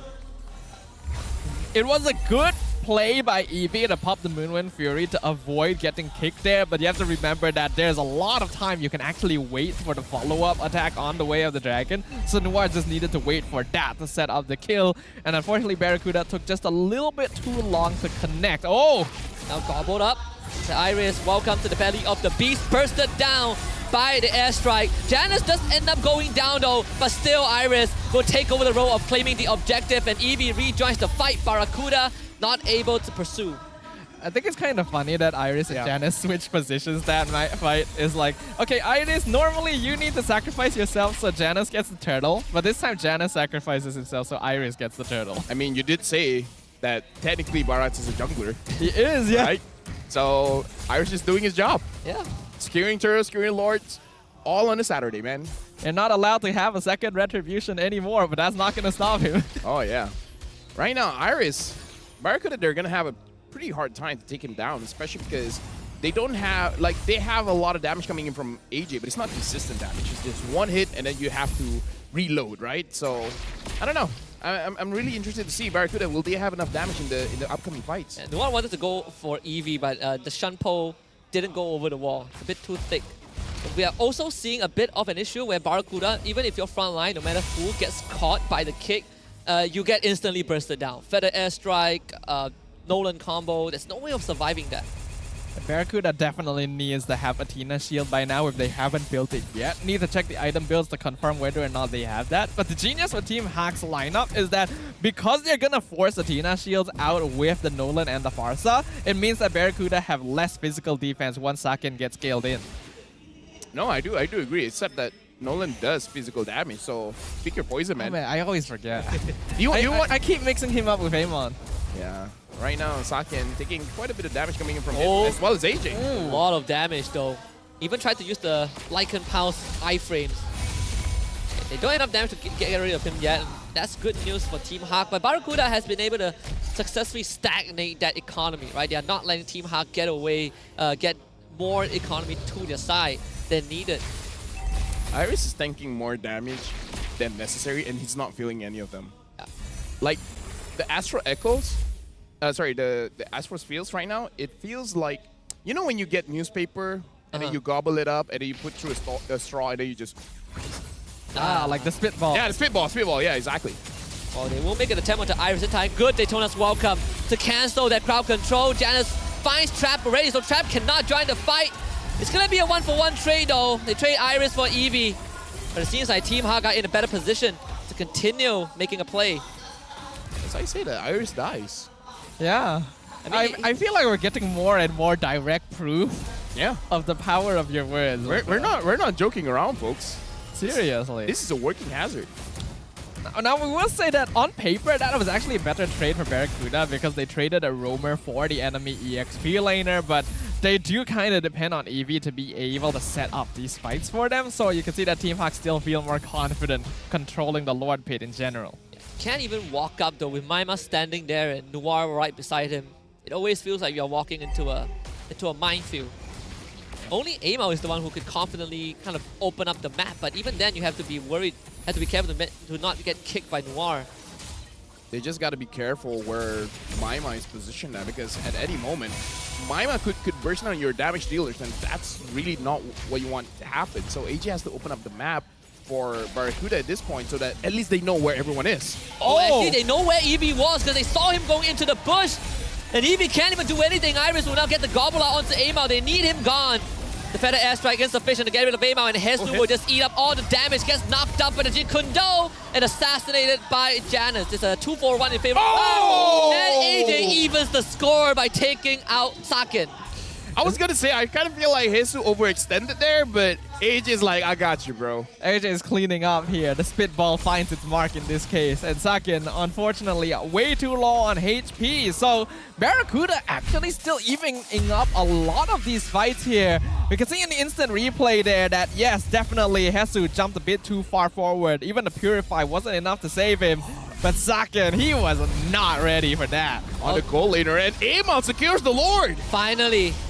First Lord in the series for Barracuda, and this is definitely a much closer game compared to game 1. Only 1,000 goal advantage for Team Hawk, down from 3.5k, so Barracuda slowly crawling back. Hesu now has the Oracle, which is very big for him. Not only will he be able to sustain quite a lot coming in from his War Axe, but also from the motivational roar coming in from Eevee. So Oracle is going to be a big pickup to make sure that he can tank a lot in this game. Just going to try to facilitate this tier 1 tick, and not a problem. And even Trap, he's going to be able to make a push down bot without any interference. This is what we want to see from Barracuda, but Iris, oh boy, catches Amao. He is so deep in, he even going to sacrifice his life to get Amao out of this, and they even find Iris while keeping Amao alive. You know what's beautiful about that play? I think Eevee got in first, so Eevee was the one tanking the turret. Oh yes. Right? And they found Sakin, and they found Noir. And a triple kill. Triple kill for Trap. And how the tables have turned. Oh my goodness. If they win this, someone's going to say, I told you so. Actually, right? Because we were literally talking about how like having a more default classic lineup would work well for Barracuda. And right now it is doing wonders. I have no idea why Sakin and Noir decided to like go out and contest the jungle against multiple members there. That was not like a depth they needed to have here, and it is allowing Barracuda to now have the net worth lead. They are fully scaled up. Trap is a problem for 0 and 2. We could be seeing a game 3. This is the KDA we wanted from Trap, man. Yes. Yeah. He was shafted for a long time. Trap had enough. Poor guy got shafted for 4 games and only won 1 of it. So, you know, it's about time to unleash the true beast. But just like that, Barracuda finally getting a gold lead the first time in the series, and at the same time taking out all outer tier turrets. Right now, honestly, for Barracuda, this is a good lead for them, and looks like they do have priority when it comes to the damage. And we saw the damage coming in from the Feather Airstrike onto Trap with the Natan. Looks like the Blood Wings is going to be enough to help him sustain for a while, especially that added movement speed, getting outside of the range of the Feather Airstrike. Trap is looking very good right now. I feel like he already has his power spike, He just has to join the team fights. We saw him sort of survive the feather airstrike earlier on, right? Outside of the Team Hawk base. Oh, Maima just got the Divine Glaive, so watch out for those airstrikes. Yeah, that'll make a big difference overall, but we can see from the scores that neither Trap nor AJ have actually died once this game. So that gives an indication that Team Hawk is having a lot of difficulty jumping that backline, because a lot of time Noir is dedicated to actually finding out that catch in the front line instead. This is giving both the DPSs of Barracuda Esports a lot of space to play with, and now it's actually biting Team Hawk in the butt a bit. I mean, this is what happens when you have a tank, right? Look at that. You got a solid front line. Must be nice to be able to soak up that damage. Oh, yeah. Not just Ema, but Eevee as well. Yeah. And Eevee can heal. Even Hesu, right? Hesu is not afraid to put himself forward. Just very, very selfless. And Barracuda has displayed a selfless playstyle a lot of times, but this is the perfect draft to really encapsulate how good it actually is. Janice's attempt to flank, but gets spotted out by AJ, so no flank for you. They really need Janice to be able to find someone in the back right now. Trap or AJ need to go before these team fights start, because Barracuda just straight up has outscaled Team Hawk. Yeah, right now, Lord, this is a Lord dance, and the thing is, Amal should have the advantage here. The only way that Amal doesn't have an advantage if it's Noir could kick him, and then that gives the fracture over, and Janice gets it. And it's still Janice that catches the Lord. That shouldn't be the case. They get the snipe onto Iris. He's down for 40 seconds, but Team Hawk finding a lifeline to stay in this game. Let me just say, I refuse to talk. I cannot believe I was like, that. oh, Amal has the advantage here. Pump, Janice gets it. Sure, you know what? I'm done. It's so quick too. Like, I know this is the era of instant gratification, but like this is impressive, honestly. I'll try the craziest thing was, Amal just want to clear a jungle camp. And he lost the Lord. Dude, whoever made that call on Team Hawk, they only saw Hesu and they went for the objective. How crazy is that? Oh. But they're gonna lose Noir though. And then at least it's gonna slow down Team Hawk and give Barracuda time to deal with the Lord. Yeah, Team Hawk's feeling the heat right now. They're feeling the pressure. Barracuda is so strong with AJ and Trap that Noir can no longer safely jump the backline, and he's basically their best way of doing it as well. We can see that the past few minutes, they've already been transitioning to macro play instead, basically having Janice or Saken split push the map.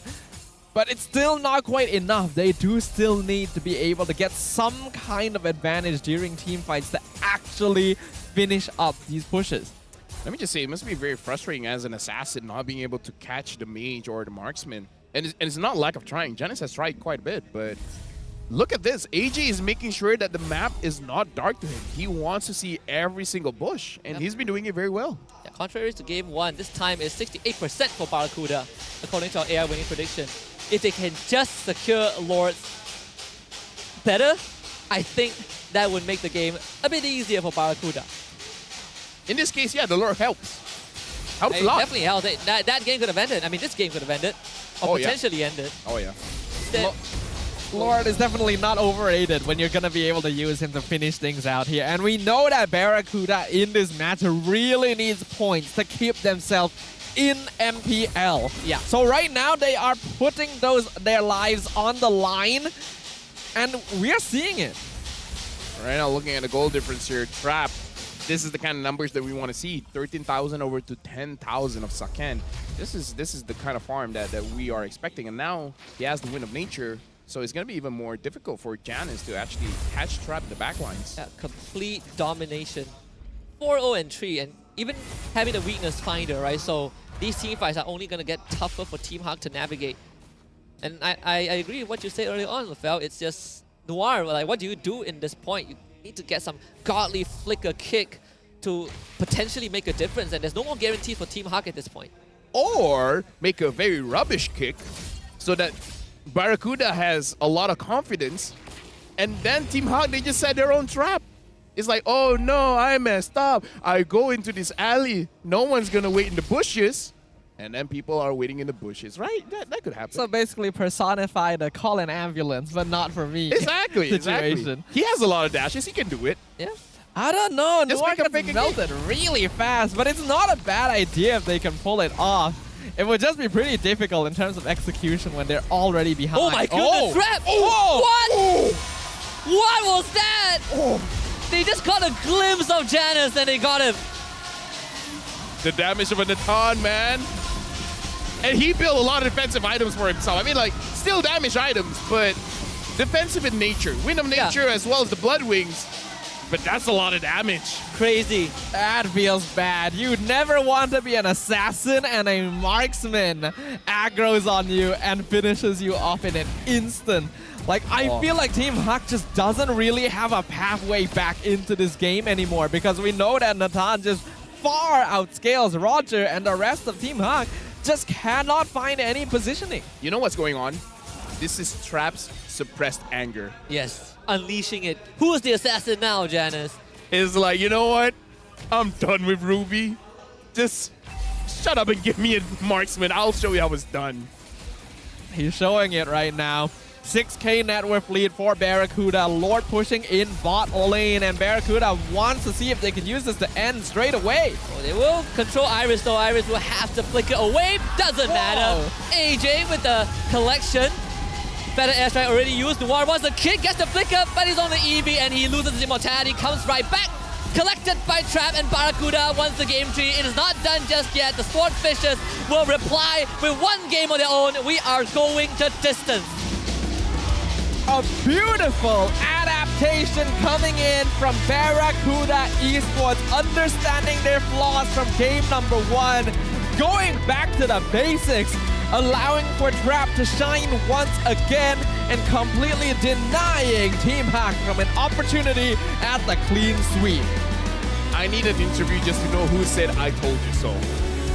Someone will. I'll bet you it's Trap. Oh yeah. Trap is like, come on, just stop giving me Ruby. Look what happens when I get the Natan 6-0 or is it 7-0, something like that, right? Deathless, perfect game. He was the reason they got the final Lord at the end of the game. He's the counter towards Nolan. Yeah, crazy, right? So it's kind of like Janice versus Amal. Who wins? Trap. Trap just comes in out of nowhere. You expect the marksman to be playing it safe in the back line. He's like, nope, I'm going to entropy into this bush. I'm going to jump the assassin myself and get rid of him before the fight even starts. You put that statement on the internet, people are going to tear you down for making a false claim. But it's actually true. That's what we saw.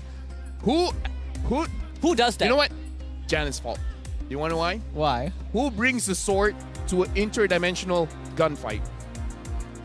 You're not wrong. To be fair, I mean, Nolan also... International sword. He also Interdimensional swords, yeah. He cuts through space. Okay. So it is basically space versus time. It was a fair fight. It's Star Wars. It's basically. And King Empire's not even in this game. Yeah. But like, it was an impressive showing. It was excellently done. Like, I think we also have to give a shout out to Hesu. Like, that CZ did a lot of damage. You could see that even Iris wasn't able to tank against him. So once they lost that front line, I do think that like Team Hack may have drafted a little bit greedy this game, because when you have Nolan and Farsa already, you probably do want a little bit more safer late game scaling. If you go for the Roger as well, it means you kind of need to snowball all of them to a certain extent, and they weren't able to do that. I think the biggest turning point we would probably see in the replays is that an inhibitor dive, right, where they try to go into Iris and Eevee, the selfless flicker out that saved his team and netted them 3 kills? Yeah, 3 kills. That was kind of what broke Team Hack, I feel. Shoutouts to Eevee, man. That was an amazing play. I mean, it's one of those plays you maybe watch like 2 or 3 times to really get. The first time is like, okay, what's the big deal? But then you're like, oh wait, he tanked the turret, making sure that his jungler survived, additional damage, blah, blah, blah. That was Nakama gameplay.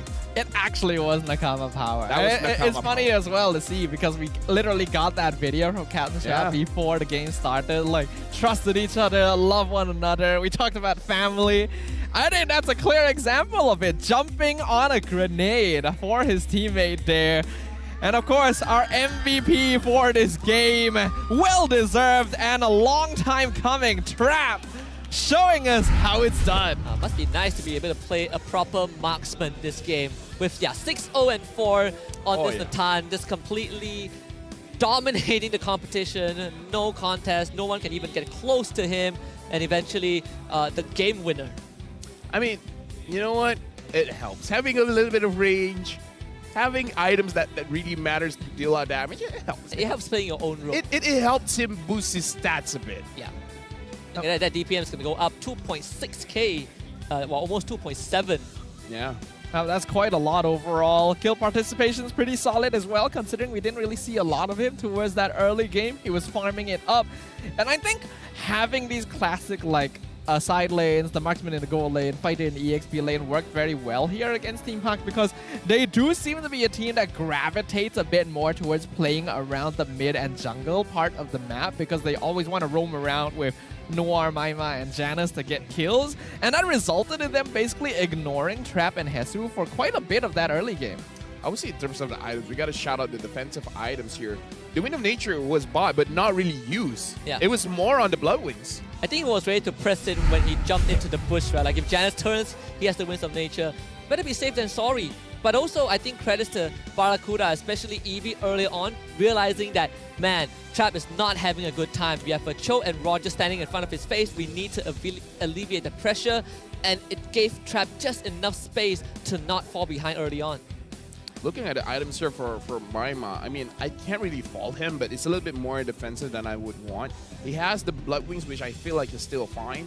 He has the Glowing Wand to fight against Amal, but I kind of feel like your primary target is Trap. Yeah. So maybe a little bit more like... Divine Glaive? He already has... Oh wait, Holy Crystal, I mean. Yeah, something like a Holy Crystal. I'm even thinking if Genius 1 is appropriate for this kind of situation. Probably not. Honestly, probably not. But I don't know. The Glowing Wand, I kind of feel like if you just save your gold, go straight for a Holy Crystal so that you can burst down in a time, could help a little bit more. Because as annoying as Amal is, I feel like Trap is the problem. It is a bit unfortunate that Maima actually had a slight XP lead over AJ in the early game. I think also courtesy of Noir helping him out, but not able to convert that, right? I mean, he is deathless this game, but his impact only extends to whether he has to feather airstrike or not. And once that front line goes down, even this Fasa is not able to contribute. Yeah, Team Hawk had a bit of a timer on their hands when they went into this game because this comp does need to put a lot of pressure on straight away. I feel like we really didn't get to see Saken contribute too much during like most of the fights this game because it's very difficult for them to run into Barracuda. Even Maima got forced to use feathered airstrike onto Amal and Eevee a lot of the time because if they just run in, they know they're gonna get caught out by the Minotaur and the CC, so they have to take it layer by layer. But they weren't able to peel away all the layers. Because of that, the back line was never touched. Even with this Novaria pick, right, like your range is just further than anyone else. You get to give your team vision and you're not worried about any heroes on Team Hawk except if Janice somehow slips into the back, but Janice never really got the chance to do that. In fact, Barracuda, they brought their own artillery and it performed better than this Fasa. Actually, looking at the damage dealt here, Maima did 66,000 damage, so he did his part. It's just that 37,000 damage from Saken, 40,000 from Janice. I kind of feel like the roles here is that Maima chunks someone down low enough and then just let Saken or Janice finish it up. So the fact that they don't finish it up, that might be the real problem. Maima did well. I'm guessing he had to build the Glowing Wand because he's like, someone has to deal with Amal. And looks like Saket and Janice is not doing it. Just now we saw Hesu, he dealt like what, 62,000 total damage, yeah. right? So he's like sandbagging Janice and Saken when they want to approach that back line. So yeah, it's a bit tough for Team Hawk overall.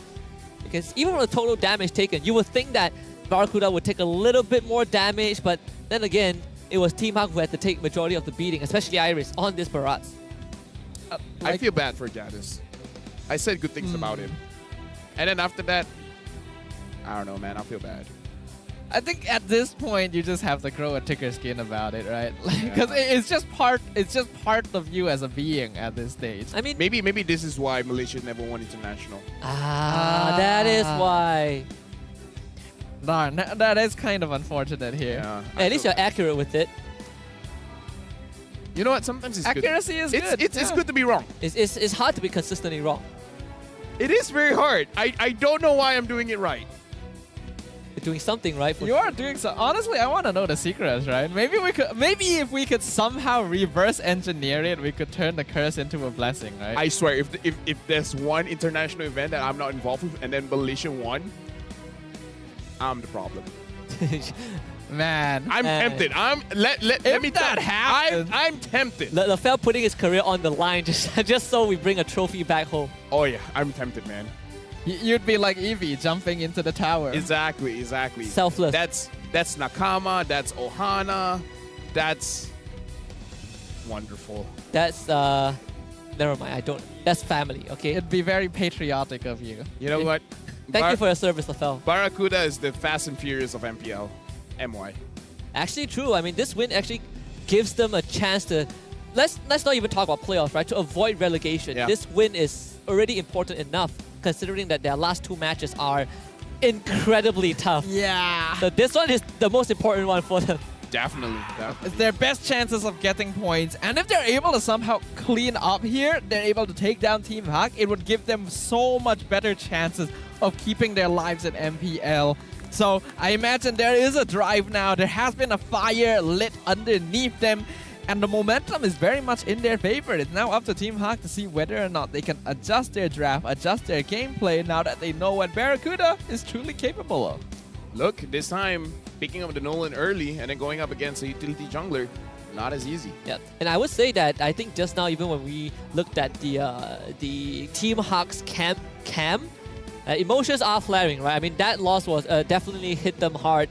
Now it's Team Hak's turn to look for a reset because Barracuda, they've completely adjusted. They are born anew and they're ready to take the series. Don't change the draft. Just keep it. Just yeah, honestly, imagine they win this game and they're like, man, we're feeling really good. Let's go back to Ruby Gold Lane. Dude, I swear, if that happens, I'm taking my headset off. If that happens, we'll just let the game play out, all right? We can all just leave at this point. It's like there's no reason casting over. You it. leave and then we go to the stage and we stand in front of Barracuda. And it's like, dude, what's... We don't need to say anything. And then they're like, no, Ruby EXP. Okay. You want to go a step further? Remember Red Season 12? You know, you want to beat that team again? You don't, right? So... Don't be that. Play Don't a be that. Play a proper game. Play a proper game. You know what? Marksmans are for gold lane. Yeah. The tutorial taught you that. Didn't you guys talk to Layla? And Layla was like, hey, this hero goes here, this hero goes there. Layla knows her stuff. Well, it's in the tutorial. Well, sometimes you just want to go against the system, though. You gotta know the rules to break them. I mean, you know. Like, just because Layla tells you she's supposed to go into the gold lane doesn't mean she can't be tanked, yeah? People don't even pick Layla anymore. What makes you think they listen to Layla? Don't talk like that, Staffa. We are responsible for things that we talk about. Don't encourage people to bring out Layla as a roam. They have not seen the Lafel tech with Lolita, so we'll keep that a secret. Okay, yeah. Now we got to look at the highlights brought to us by our official gaming phone, ROG. And this game, much better for Barracuda, definitely, just because they can keep their formation very, very tight. Team Hak was very aggressive from the early stages. Like, they were getting pickoffs here and there, but they were also starting to play it off a little bit more than they could chew here, because the strategy that worked for them in Game 1 was no longer quite as effective in Game 2, because the formation of Barracuda is much tighter and makes a lot more sense from a front-to-back perspective, while Team Hak are a lot more limited in terms of what resources and cooldowns they have. Yeah, and I've been observing this highlight thus far. Every single time there's a skirmish or a team fight, you notice that Team Hak has no way to access Barracuda's backline. Right? You know, Saken and Janus, they're trying to find a space to get in, but they just get brick walled by Amao, Eevee, and Hesu. No Trap and AJ, they are just free, dealing damage really, and this was kind of the final nail in the coffin. Honestly, it takes guts to do something like that. I don't know if he knew that Janus was there, and I don't know if he knew that Noir was also there. But to, as a marksman, use your ultimate, which is also your escape ability, to jump aggressively into a bush where there's 2 enemies that could one-shot you, and then come out on top, that's something. They only caught a glimpse of Janus, and he went for that play, which is crazy. I'm considering not going to MSC, man. Lafel is very caught up on this. You'll be fine, Lafel. It's bothering me. Don't worry, you'll be fine. We have SRG, remember? That's why I can't do you my have to trust I can't do my boy Stormy like that. We're assuming they're going to MSC. We're assuming, but you know, it could be anyone, but still. You have to you don't want to really Muntan, I know you're listening. We got to talk about this. I love money, but something's got to Do you really want to live the rest of your life being the guy who is in the wrong? Don't you want to change it? Okay, I think I have my answer. I'm considering. Like, how many seasons have you been in MPL now? From the start, right? No, I started season 4. So it's Or like a 9 seasons. 10 seasons now, right? Yeah. When do you start becoming wrong? I wasn't there for M1. So from Gotcha. the beginning, basically. Hey, maybe. No, look at how well Todak did in M1. I wasn't there. Hey, look at it this way, right? Maybe the 10th season is the charm, right? You need to cast 10 seasons before like your curse turns into a blessing. It's like an achievement. And You're your very 10th hopeful, season my friend. falls I'm very on hopeful. season 14, where we play for M6. In my hometown, Johor Bahru. Yeah, exactly. You need the hometown buff. Yeah. Or it will make it worse. Oh yeah. And there's only one way to find out. Just so you know, some players who want to retire are deciding to stay for M6. So LaFell, you gotta stay.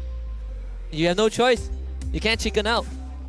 Just think about this. If I'm not there for M6 and then Malaysia won in our home soil, wouldn't that make me a hero? Sure. Not necessarily, because it means some players may retire. The players who win will be the heroes. You'll be the martyr though. Do you want to be a martyr, LaFell? It's crazy. We're going so off track. I'm sorry, guys. I have an existential crisis at this point. To all the viewers, thank you for putting up with us. It just depends on what feels more right to you, right? Yeah, I mean, you look at Just like so it's right. You look at the stats, right? Stop saying right. Right. You look at his stats. All right. Oh, all right. Okay. Well, take a drink every time we say You something walked right. into that one. You're not that good at this game, are you, LaFell? Even in the most picks, I'm surprised that Team Hawk picked Cho that often, right? Even for Ruby, don't think we've seen any in recent games. But the Cho is the one that really feels like a Team Hawk signature. Well, more like a Noir signature. Yeah, Noir signature, yeah. And Noir really likes the Cho. He's very good with the Cho. Like, we've seen his movements, we've seen his catches. He's confident, has a high for opportunities, so we can see why he would like to pick that up. And we see Barats very often for Team Hawk as well, because they like flexing it between Janice and Iris. Obviously, the bans are going to be pretty common across all of the teams right now, getting rid of things like the Masha, the Chip, the Matilda. So not too much to speak of there, but I do think Team Hawk needs to switch something up. Yo, That's a crazy request. Don't do it. Ayman, don't do it. LaFell, I've been wanting to ask this because I've been seeing this so often. What does that mean? What is Pargoy?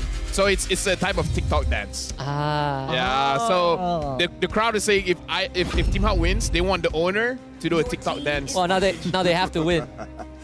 He's practicing. He's already practicing. I mean, technically, if you look at it from a different perspective, would you be willing to do a TikTok dance for your team to win? No. I get, wow. Just give me the L. Well, we have a bit of a problem then. Yeah, we do have a bit. Wait, You're asking the wrong person. You're asking the wrong person. Weren't you already willing to give up your job so that we could win? Dude. What's a TikTok dance? I mean, dude, that's where I draw the line, okay? I don't do TikTok dance. So a all right? TikTok dance is I don't worse do than losing your job. Dude, I love TikTok, but I won't do that thing, all right? All right. I don't sing, I don't dance, I don't rap. I'm not talented, okay? Now you have to believe, LaFell. Like, oh, Team Hawk for speaking a ton. Oh, you know what? What? They're stealing the comp. They're like, you know what? Your draft is so good, man.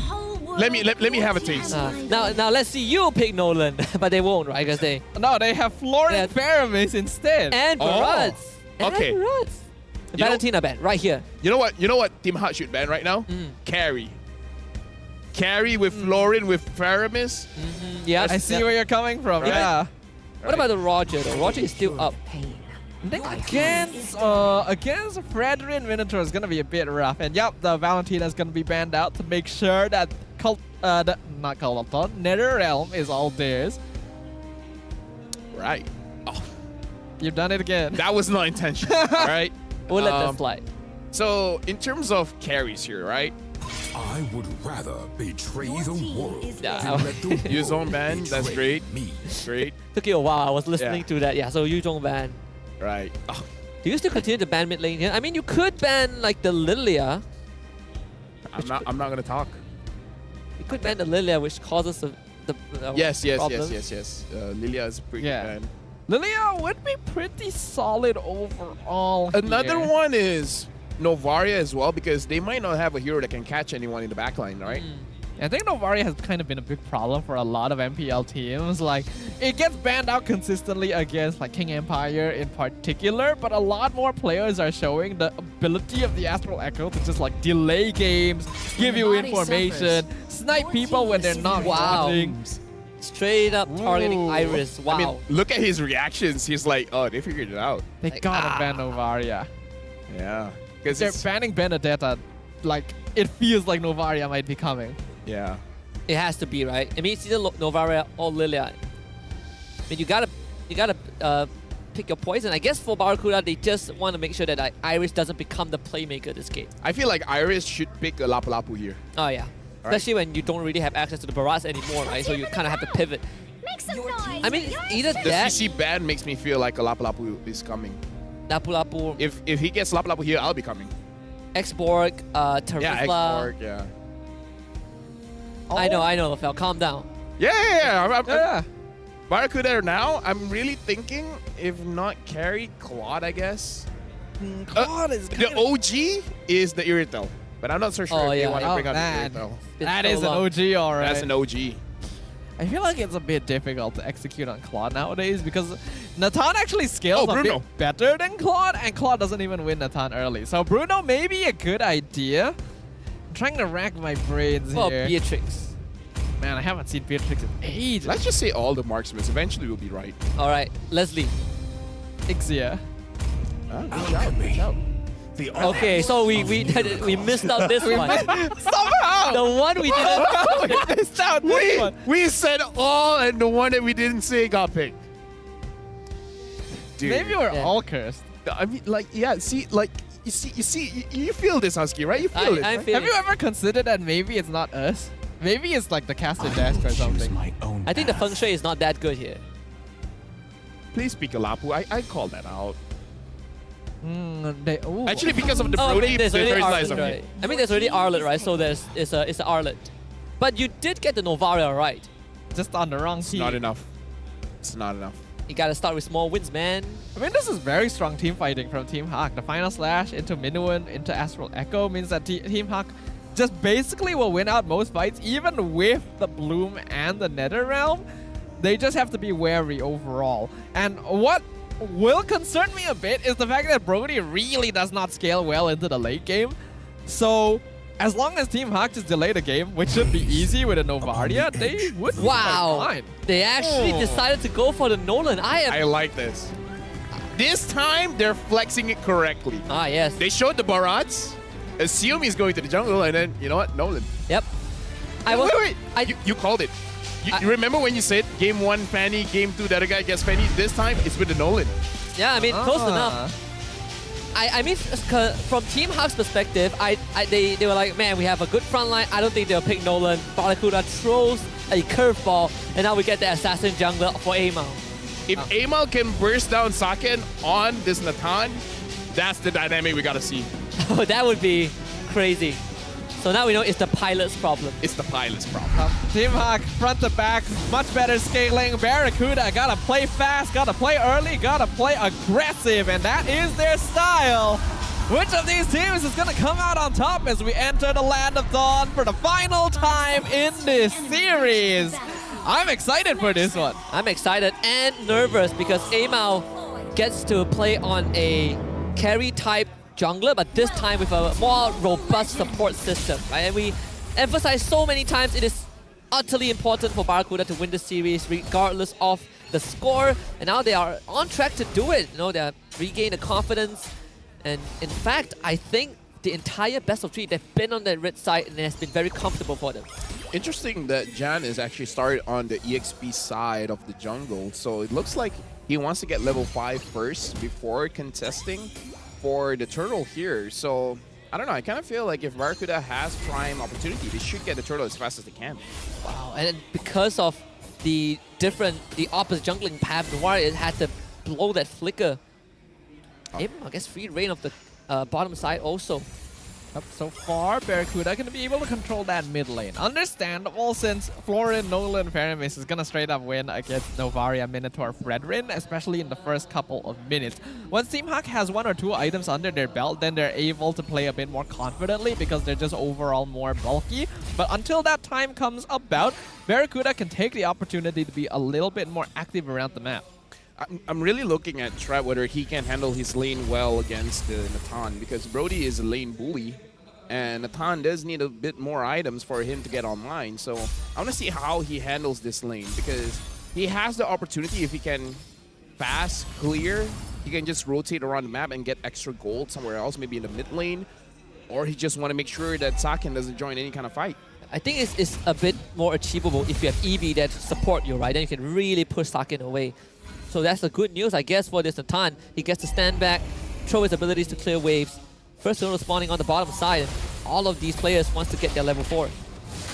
And they got it.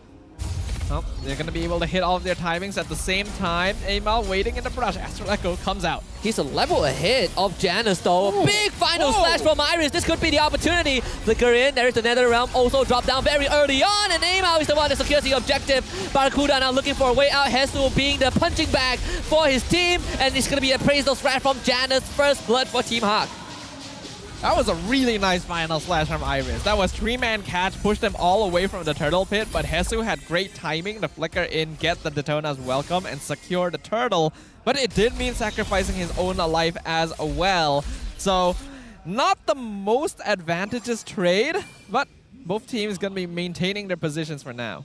I mean, like I've always said, if you have to die for the turtle, just die. Especially if you have a Nolan, right? Now he's further ahead.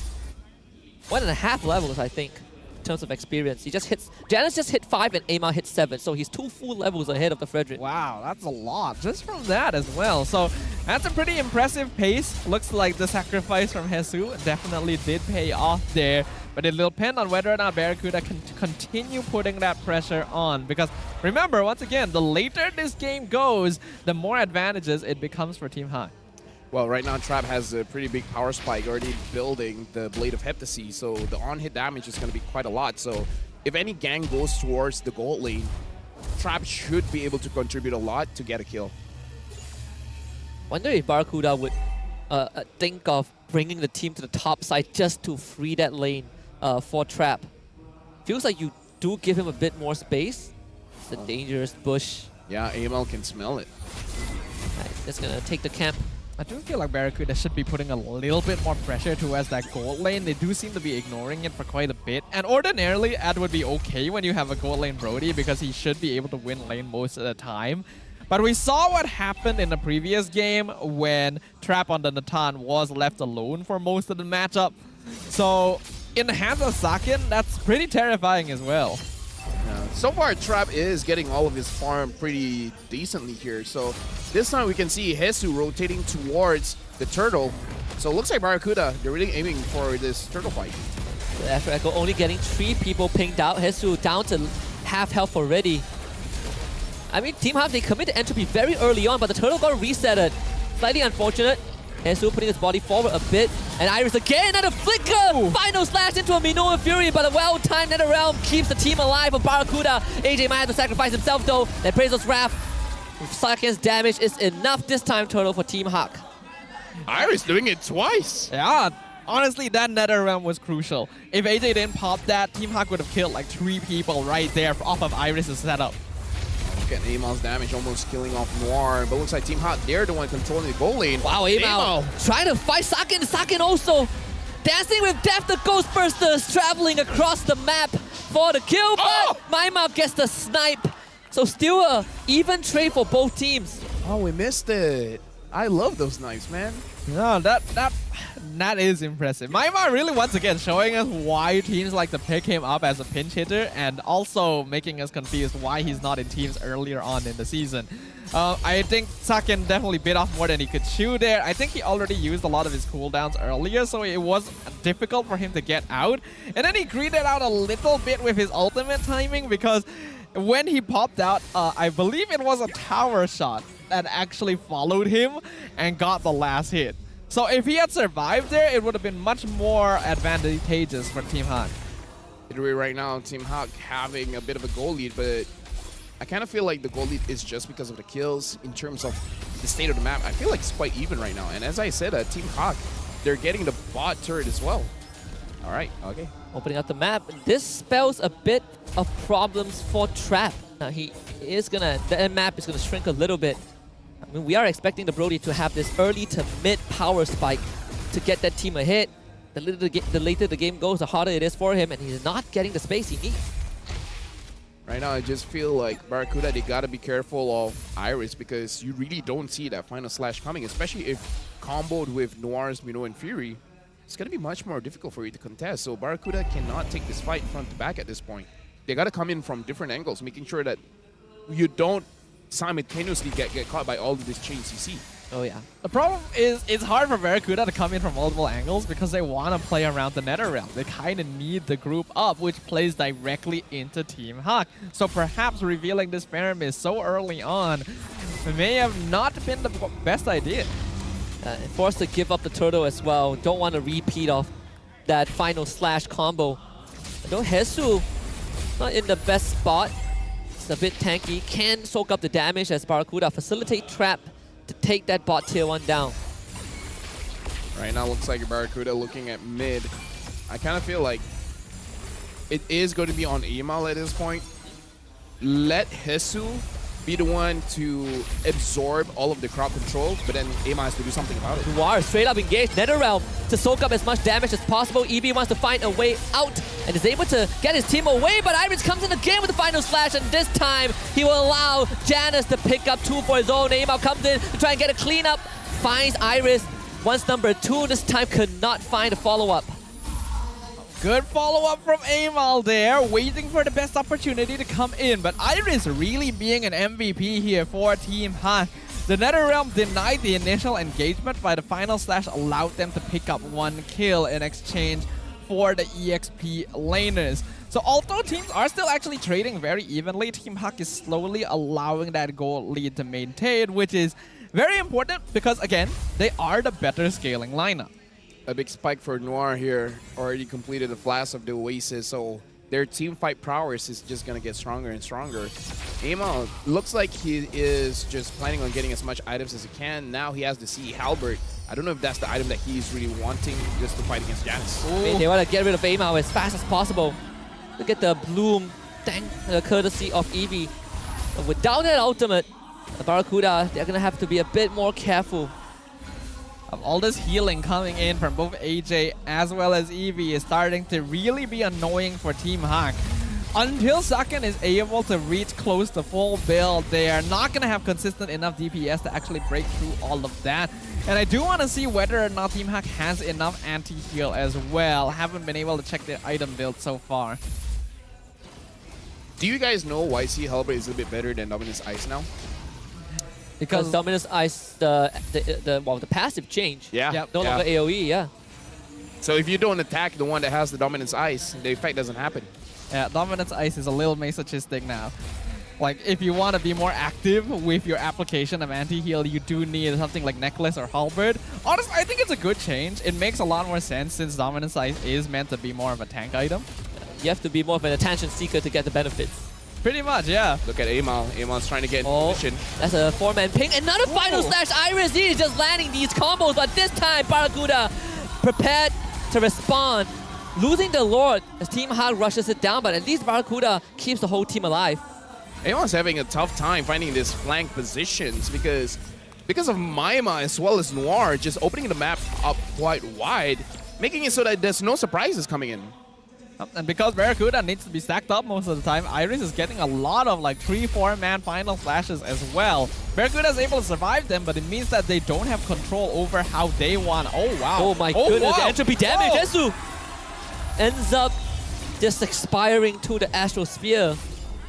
Oh, Emal, he's in a rough spot. I don't think he's getting out of this. Iris on him. Goes over the wall. He's going to run into Noir, and then there's Sake. The great escape. Can he do it? Nope. Nope. The moment you see it. Yeah, I had to do it. You knew the answer. I had to get it to him. Yeah. You had to take it out first and then let him die. Like, you knew he was going to die anyways. That's show business, yeah. Yeah. Not going to lie, I was hoping he would just take the 1v1. Just like, I'm just going to kill Iris here. I feel like he could have. Could be an option, I guess. Could have definitely taken his chances, but since that he didn't, Barracuda needs to wait another 10 seconds before Ava will be able to rejoin the fight and the defense here. Luckily for them, Team Hawk doesn't have a lot of minions left, so I think they will have to settle with just all of the external towers. Right now, Trap, he doesn't really scale that well coming in the late game, especially compared to Sakin. So I'm really not sure about Barracuda's chances here to win this game. Like, even taking this defense is going to be very difficult for Barracuda. I'm trying to look for an angle for them to win, but we saw just now Maima's accuracy with the Star Shadow was around 37%, right? So that is incredible. Like, it doesn't look very high on paper, but you have to always remember just how many Star Shatters are sent out by a Novaria over the course of the game. So, like, hitting 1 out of 3 of all of your shots is honestly very consistent. Means that Maima has been doing a great job of just keeping Barracuda poked down, and that Astral Echo just such a huge problem.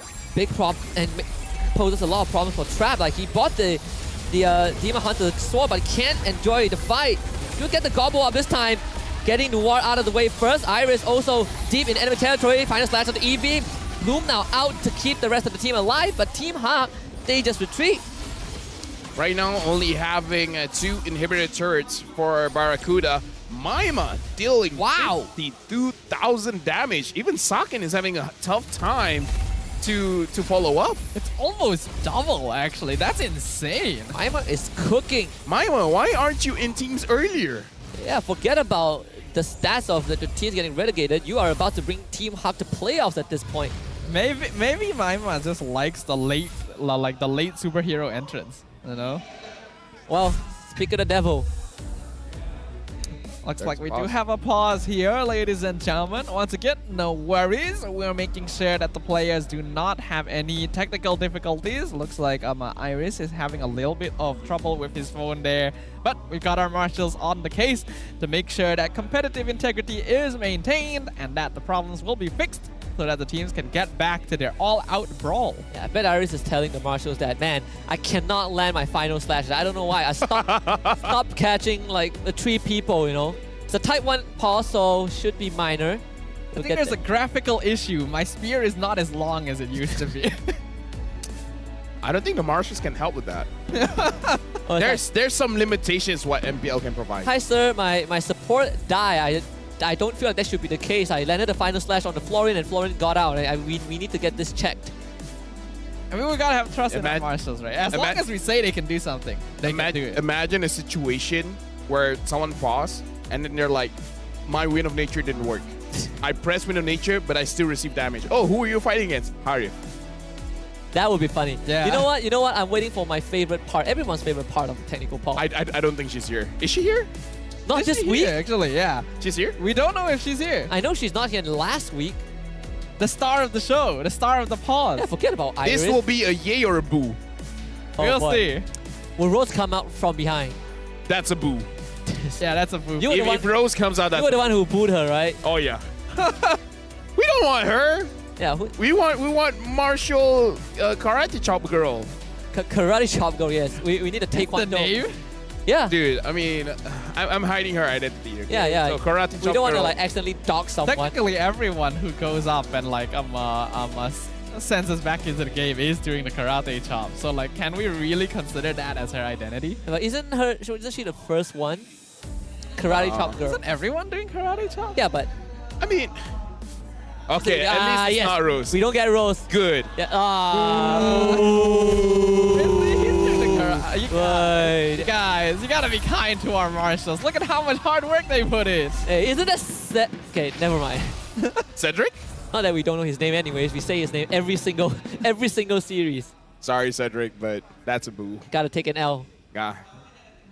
Well, speaking of which, Team Hawk about to take the game. I had to segue that, you know. We had to segue it somehow, but we give you the space to do it. This game might end if we don't do it quick enough. We gotta karate chop that crystal here. Team Hawk pushing in with the Lord Barrack. Oh. Okay, well, it's working this time. Still though, has to protected by the Nether Realm. Get the Bloom and Steals, follow up with the Minoan Fury. Counter engage for Team Hawk. Hesu out of the way, but Iris once more sacrificed. Barracuda still keeping this game just barely intact. Right now, Team Hawk, the minion wave coming in mid. Amal taking quite a bit of damage, but looks like Barracuda should be able to defend this. He just got a Rose Gold meter just to deal with the overwhelming magic damage, but Team Hawk this time gets rid of the top inhibitor, and Barracuda left with only the bottom one. Let's remind ourselves, Barracuda needs this win. Yes. They need this win to stay in MPL. If they drop out of that top 8, their chances of moving on are very, very low. We have to remember the 9th place team does still get a chance to fight for their spot. But 10th place, nope, you're just out. So Barracuda doesn't want to be put in that position. They need all the points they can get. But with only one inhibitor tower standing and Team Hawk continuing to scout out the entire team because they're all grouped up, they just can't push out onto the map. Let me just say, the misses is not because Maima missed the shot. He's just opening up the map. Yeah. I feel like that needs to be clarified. It's such a good tool when you don't have Astral Echo. And also, currently if we don't calculate the match that Team Hawk won, they're only 1 point away from bounty, right? Before being tied up on the leaderboard. Now they have 8 points, and I don't think that's enough to keep you safe from relegation. But the chances are also dwindling. Amal right now has full build. If it's any time, now's the time. He needs to find ways to win this team fight for his team because time's running out. It definitely is, especially when the next lore is going to be up in half a minute. I think Saken already has his Wind of Nature as well, so as long as he is observant enough, Amal's not going to be able to burst him down in an instant either. And obviously we don't want to see... Oh, what's happening here? Oh, they just caught Amal! Thank you, LaFell. Well, Barracuda won't thank you, but still, you're still consistent. 30 seconds without the Nolan. I wish someone would clip it just so that I can say, guys, I told you so. I can't talk on the desk. There needs to be a compilation out there of the LaFell curse. We would have enough clips just from today, just from this first series. It's only the first series, yeah. It doesn't feel like it, but it is. If someone can do that, I'll be forever grateful, you know? All right, we know the LaFell drill. will do a TikTok dance for you. No! That's where I draw the line. That's where you draw the line, huh? Well, no Lord for Barracuda. I believe this is Lord number 3. And with no inhibitors left, oh boy. Like, what do you even do in this situation? There really isn't much, right? Because Barracuda doesn't have scaling because they have Brody and Nolan as their DPS. Oh my god. They got a group together because they want to take advantage of NetherRealm. Bloom is good, but not quite enough. Like, they just really don't have any way of responding. I don't know. Well, the one marksman that we didn't You name don't know? got picked, and I guess right now there's no scaling for the Brody. All 3 waves crashing in. This could be the last hurrah. Engaging. I mean, Amal, he's out of the fight already, and Hesu, despite having the Bloom and the NetherRealm, still ends up going down. The Black Panthers about to feast on the Barracudas as they pick up the scraps, clean up the kills, triple for Saken, and you see Bombay, Team Hawk 2-1. Well, cats do like their fish, and in this case, the big cats are able to secure victory in a 2-1 score on the land of Dawn. The entry of Maima, who is definitely very happy right now, providing massive impact. And of course, Ivan Huck gonna be giving just a little bit of a sneak peek there. Is it really a win? Is it really a win? If he doesn't do that, yeah. Yes, is it really a win though? Can you can tell us that. What do you think? You know, this could have been 2 games if Barracuda just didn't play Ruby game 1. Just saying. Maybe. Either way, a clean win for Team Hawk, and Barracuda showing some good potential as well. As per usual, let's throw it over to Rose on stage for the post-game interview. Kemenangan 2-1 untuk pasukan Team Hawk menentang Barracuda Esports. First of all, guys, a round of applause kepada Team Hawk. Alright, hi, welcome back on stage. Maima, long time no see. Sihat tak? Alhamdulillah sihat.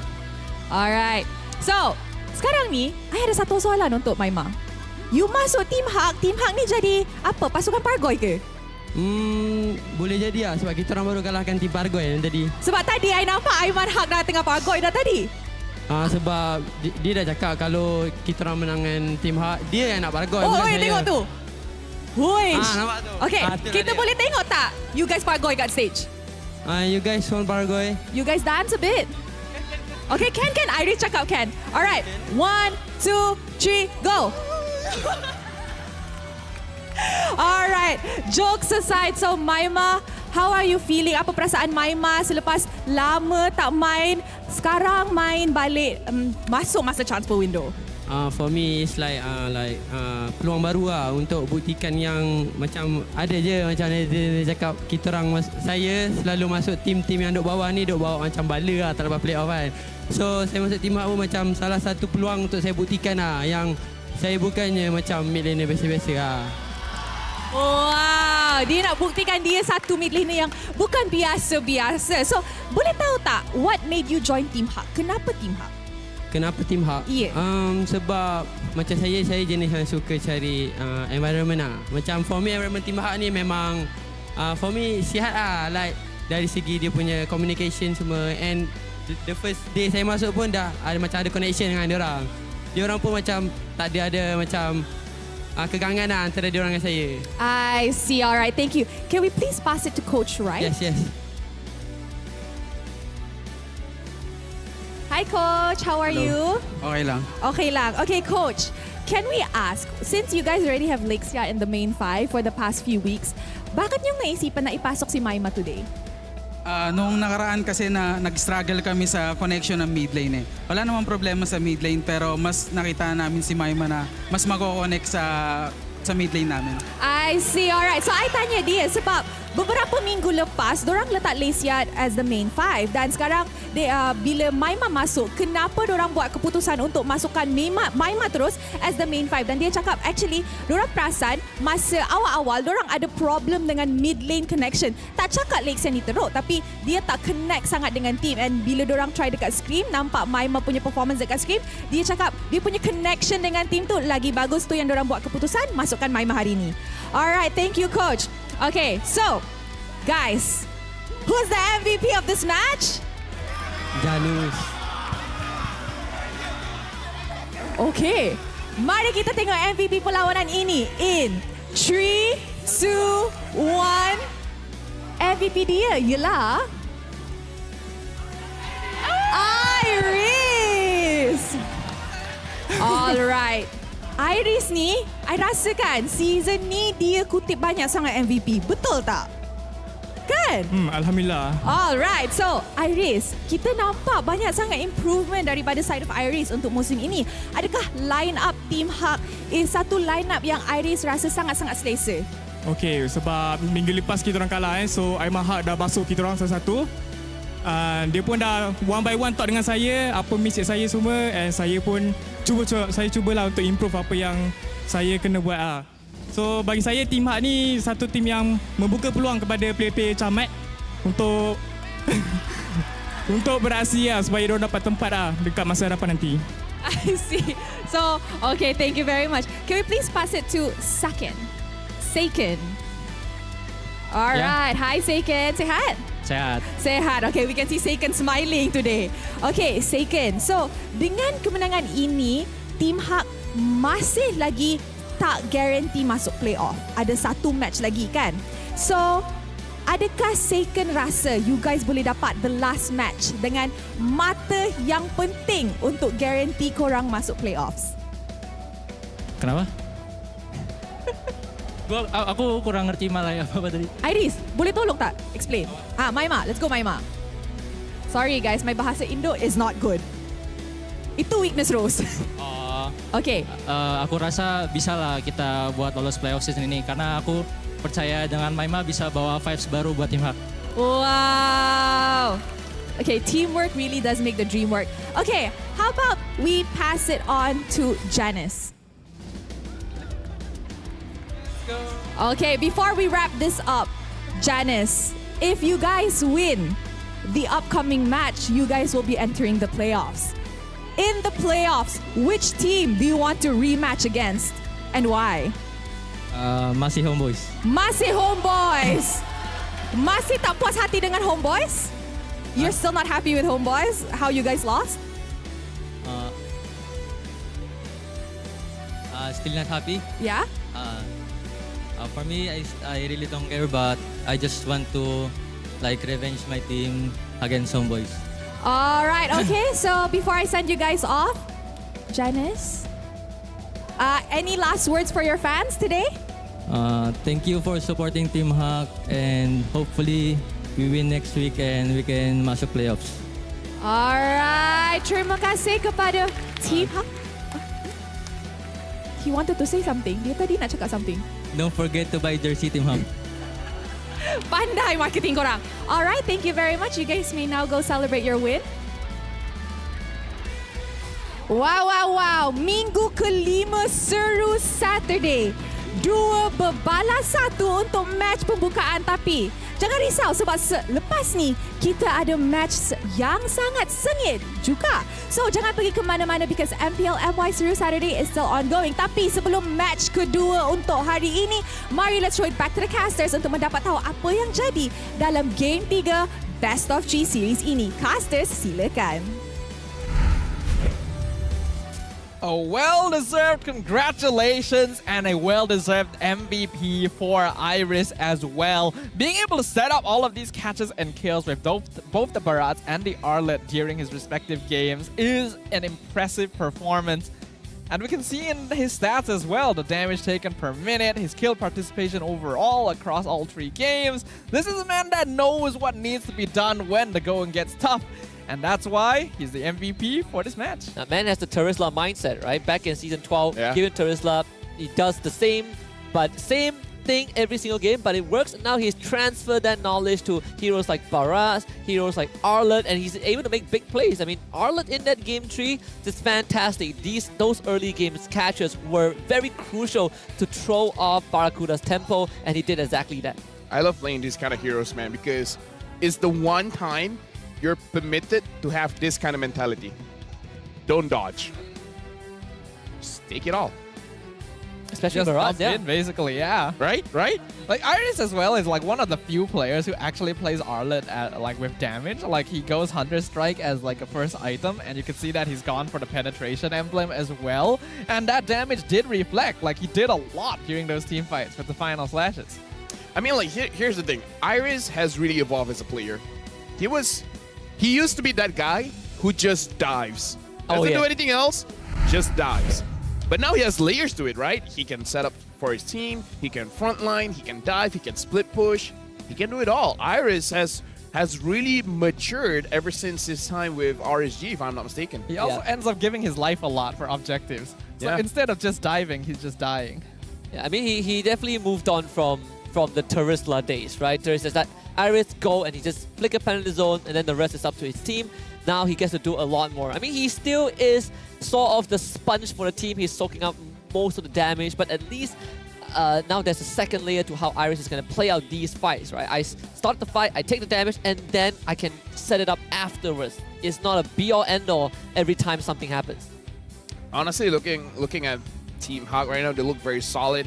And we were talking before the game starts, keep the draft. Yeah. I guess Team Hawk heard us, and then they're like, you know what? That's right. Let's take that draft. Let's keep the draft. Yeah, let's keep Barracuda's draft instead. Yeah. And I think Barracuda's draft was a little bit too lofty in its ambition. The only difference is the EXP link.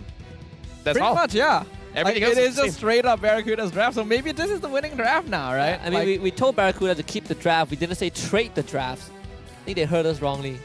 Yeah, I feel like with the Brody here is 1-0-3. I feel like other choices could have been a little bit better. It's basically the worst trade deal in the history of trade deals, right?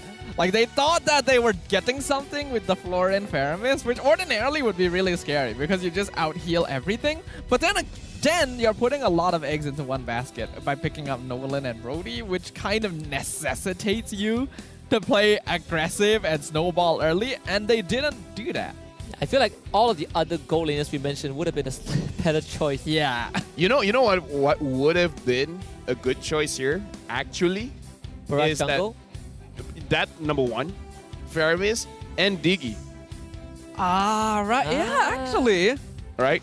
Diggy. they were too focused on getting that floor in because it was banned out in the second phase for like game 2, I believe. Not that they needed it though in game 2, right? They went for Minotaur third pick, so game 2 wasn't even an option. It was more like game 1 it got banned out in the second phase. And it's weird, Diggy would have completely denied Team Hawk, like final slash Midwin Fury, it doesn't matter. Not just that, imagine Brody and Diggy gets not Saken won't be able to play the lane at all. Exactly. Like the classic Diggy Bruno. Those were the days. Like, yeah, that would have been a really solid choice, considering like the auto alarm. I don't know what sound I just made. I feel like I just sounded like Murloc. I'm pretty sure that's the sound of Murloc makes. Can we say that on stream? Not if we say where it's from. But yes, the auto alarm bombs would have scouted out brushes. You could have caught people. Like, he would have had way more utility than the Florid. But I just want to say that Maima and Saken's damage this game is out of this world. 68k for Saken, 72,000 for Maima. They were literally uncontested if you compare to what Hesu has to go through. I'm still not over what Stafa said. So. Man, it's been a while since that happened. But yeah, Hesu had to go through a lot. Like, I always feel like Hesu is the player that's like really pulling everything together for Barracuda. Like, no matter what hero you give him, he's going to make stuff happen. It's just, again, the support system coming in from Barracuda needs to be more solid, I guess is the word. But at least the graph looks nice. You know, there's a progression in damage taken. And Amal took more damage than I mean, I guess who else can absorb the damage, right? I mean, someone's got to do it. Someone's got to do it. It's just usually not an assassin, you know? And they're able to tank a lot more damage because they do have that Nether Realm. Like, it managed to save them in a lot of earlier fights, but once Team Hawk got more scaling in, then even that second health bar really made no impact. This just really solidifies why Iris was the MVP. Because put it in a vacuum, right? Barrage, Faramis, and Florid. Good luck trying to kill the guy. But the fact that Iris gets everyone together so that Team Hawk can have a big burst of AoE damage coming in from Saken, Maima, and Noir with the crowd control, Iris really was the MVP, making sure that they cannot dish out their formation that they wanted to do. Yeah, and a lot of times when Team Hawk starts, well, when Iris specifically starts these fights, you can see the protocol for Barracuda is we use all of our defensive ults and then we start falling back, right? I don't think there was a situation in this game where Barracuda was like, they engaged on us, let's try to fight them. It's always, we try to back off and then we turn to get a pick off or two, but they always ended up only getting Iris, so it's never really a win for Barracuda, now that I think about it. Yeah, they don't have enough damage. Like, it's all front-loaded onto Nolan and Brody, and if they don't snowball enough, then it's not going to be enough scaling DPS overall. I also really like Noir having a good trigger finger this game, because Iris is always the one that starts the fight, and it would be very easy to kind of like waste things by stacking both ultimates together. But Noir's just sitting and waiting because he knows that the NetherRealm's going to come out. So he delays the Minwen Fury for later on in the fight. Actually, I think that's the biggest problem. Trap did not join a lot of the fights. If he joined a lot of the fights, maybe it could have been different because he was stuck in lane. It seems like he was the one getting bullied by Saken, but it was at most a neutral lane. And I think they were not willing to let the lane go, right? I remember specifically saying that I think maybe Barracuda can consider freeing up Trap from the lane. You know, you bring your cavalry there, we take the tier 1, and then our Trap can move more freely. They were focusing a lot more on getting Amal ahead, which ended up not happening. And Amal focus again, not really giving them a lot, because we literally highlighted during the game, they should be giving a bit more attention towards Trap lane, and then the Nathan wouldn't be a problem for much later, but they didn't do that. That allowed Saken to get 800 gold per minute. That's a very nice round number as well, by the way.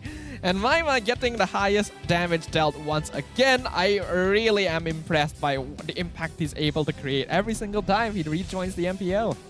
I feel bad for Ava because now he's been given the opportunity to carry, but he couldn't.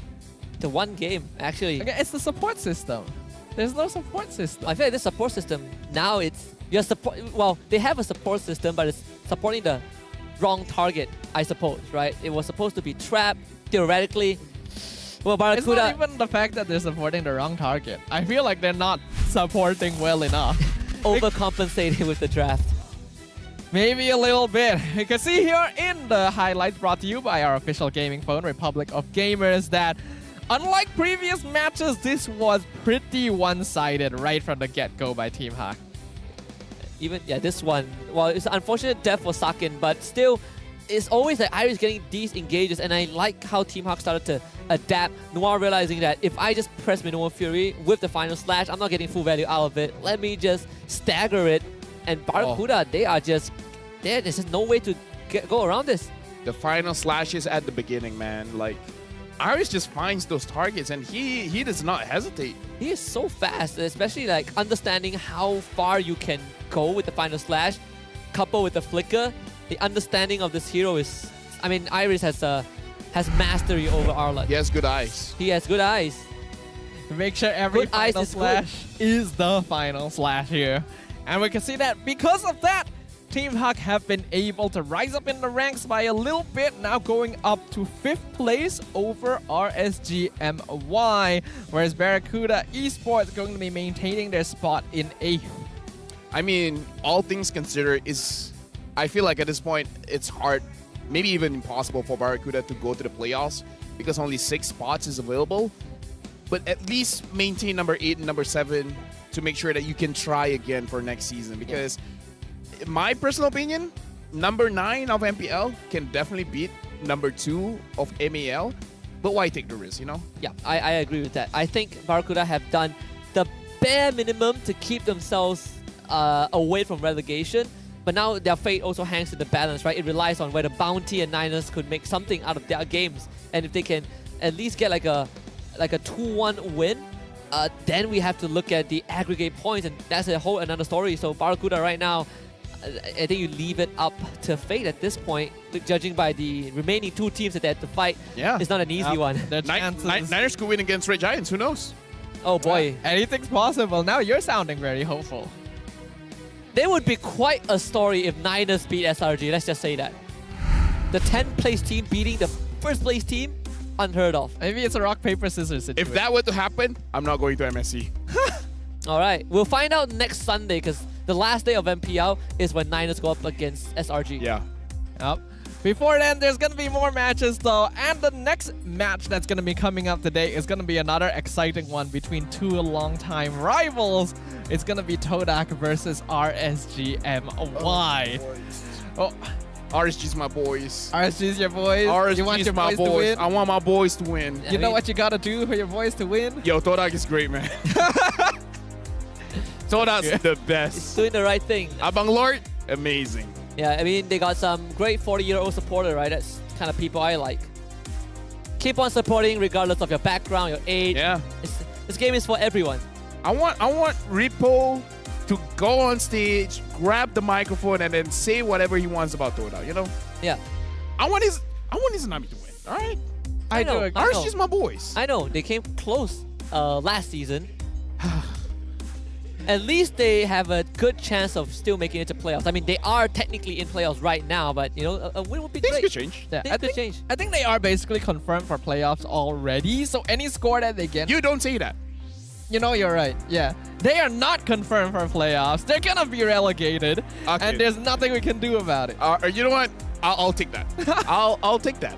I wasn't sure if it was too. I don't trust this desk. Don't say nice things about people that I love. We need to stop touching. Nah, I don't the really like RSG. I think they play poorly. It's a horrible team to watch. This is the kind of conversation you want to hear on the desk. This is support. This is the support system, you know. LaFell wants us to do this for his boys. We'll do this for his boys. I mean, with the recent and then they'll still lose. With the recent adjustments to RSG, I mean, a lot of things had to be done, right? But they broke the lose streak, so that's a good start for them. We gotta be careful not to be too positive here, yeah? But it's true. They are looking a little bit better. Todak definitely seems to have grown a lot. They've evolved a lot as a team.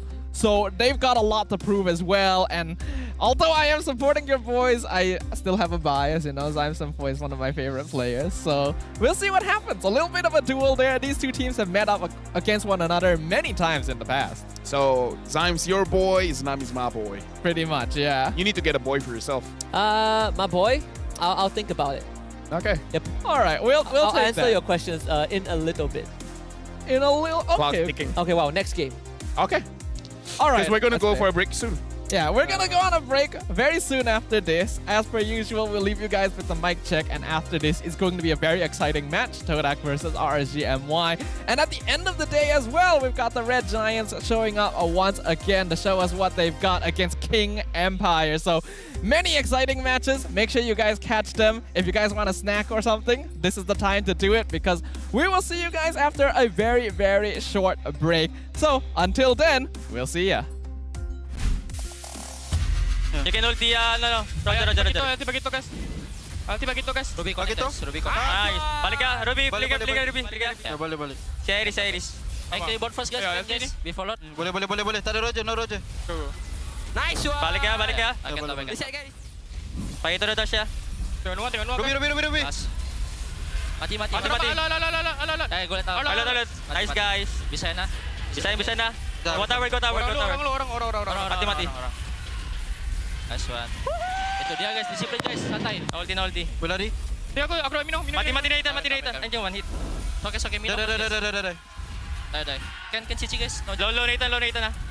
Can lock. Tengok. Wait They pull wait.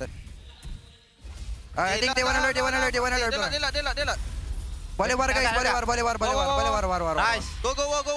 Santai. Aku hati belakang. Roger alay ba? Nice trap. Alhamdulillah. Tapi dia turtle. Baik. Bisa AJ. Faramis, guys. Mati. Mati. Nice. Nice. Atas. Bisa, guys. Simi. SU. I got two. Mati.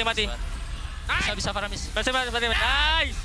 Triple lah. Santai. Nolan. Wow. Santai guys. Mati. Bisain guys. Tower. Nice. Iris.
kejayaan dapat dikecapi, sejarah baru telah tercipta. Namun, setakat itu sahajakah kemampuan kita? Setiap kali ke pentas dunia, pasti kecewa. Sampai bila kita nak kalah? Ditundukkan serendah-rendahnya. Sampai bila kita nak dihina? Tiap musim harapan peminat gugur. Sampai bila nak kalah? Sampai bila nak kecewa? Setiap rakyat pasti akan melaungkan semangat, ingin mempertahankan rumah mereka. Jika patah sayap Raja Wali, bertongkat jua kita kemari. Tahun ini pastinya kemenangan semakin dicita demi menjulang nama Malaysia di pesada dunia. Di mana bumi dipijak, di situ itulah langit dijunjung.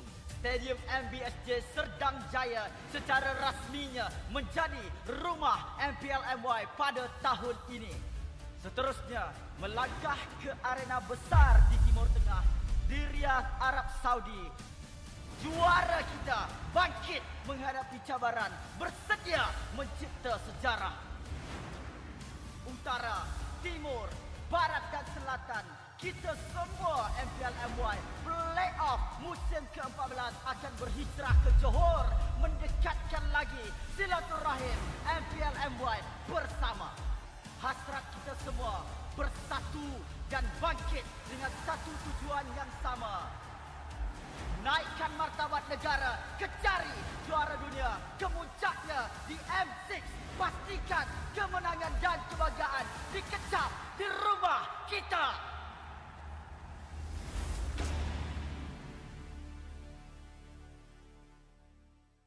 Untuk melakukan serangan yang sebenar, tarik nafas yang panjang kerana triple magic kuda 2-1 dalam keadaan yang sangat-sangat mudah. Selamat datang ke MPL Malaysia musim ke-13, di mana yang terbaik akan berentap dalam pertempuran sengit dan penuh strategi. Seperti pada musim yang lepas, 10 pasukan profesional akan bersaing selama 6 minggu dalam arena yang penuh aksi di regular season. Namun, bermula pada musim ini, cuma 6 pasukan akan layak ke play-off dan pasukan di tempat ke-7 dan ke-8 hanya dapat stay untuk musim seterusnya. Tapi sayang sekali, tiada slot ke play-off buat mereka pada musim ini.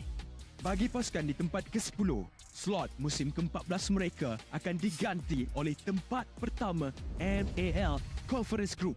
Mereka akan di-reset dan harus merebut kembali peluang melalui MPL musim kedua. Dan apa itu MPL? Mobile Legends Bang Bang Academy League adalah liga amatur di mana terlahirnya bintang-bintang baharu. 15 pasukan akan bersaing untuk meraih kejuaraan dan 2 pasukan MPL Conference Group teratas akan berpeluang merebut slot ke MPL Malaysia musim seterusnya. Okey, kembali ke MPL. Pasukan MPL Malaysia tempat ke-9 akan berentap dengan pasukan tempat kedua dari MPL Conference Group dalam pusingan MPL Malaysia Challenger Stage bersama format Best of 5 semasa Grand Final MPL musim yang pertama, di mana pemenang akan menentukan slot terakhir MPL Malaysia musim ke-14. 6 pasukan yang layak ke play-off akan berentap untuk meneruskan jalan ke Grand Final MPL Malaysia musim ke-13 dan merebut peluang untuk ke MSC 2024. Jadi, bersiap sedia. Persiapkan strategi anda. Bersedia untuk aksi profesional di pentas MPL Malaysia musim ke-13.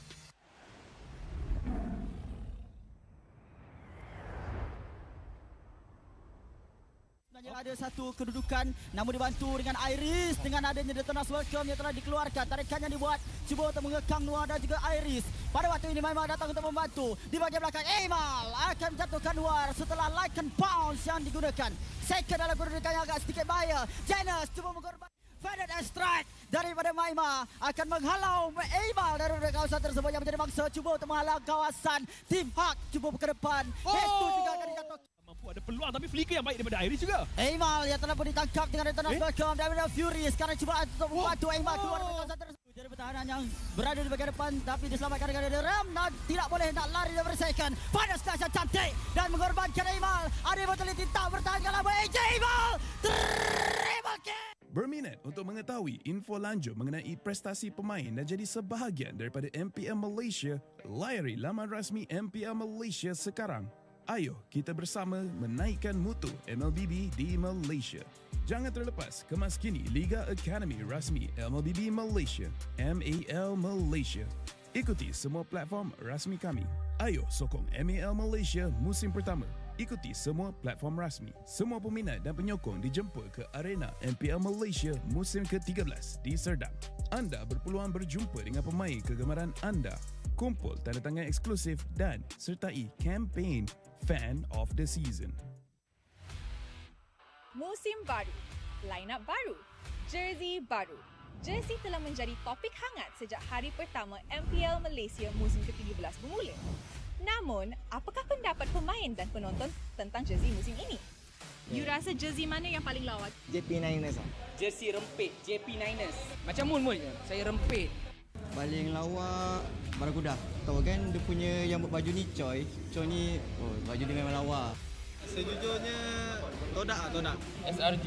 Bagi saya KGE lah. Judgement dia lain daripada lain. Apa least favourite jersey? Paling bawah sekali, I rasa I letak King Empire. Dia nampak e-sport. Tapi e-sport tu maybe 3 tahun lepas punya design. KGE paling kurang. Oh, King Empire. Orangnya handsome, jersey-nya kurang sikit. Barakuda. Saya rasa Bounty kot. Dia design macam 90-an.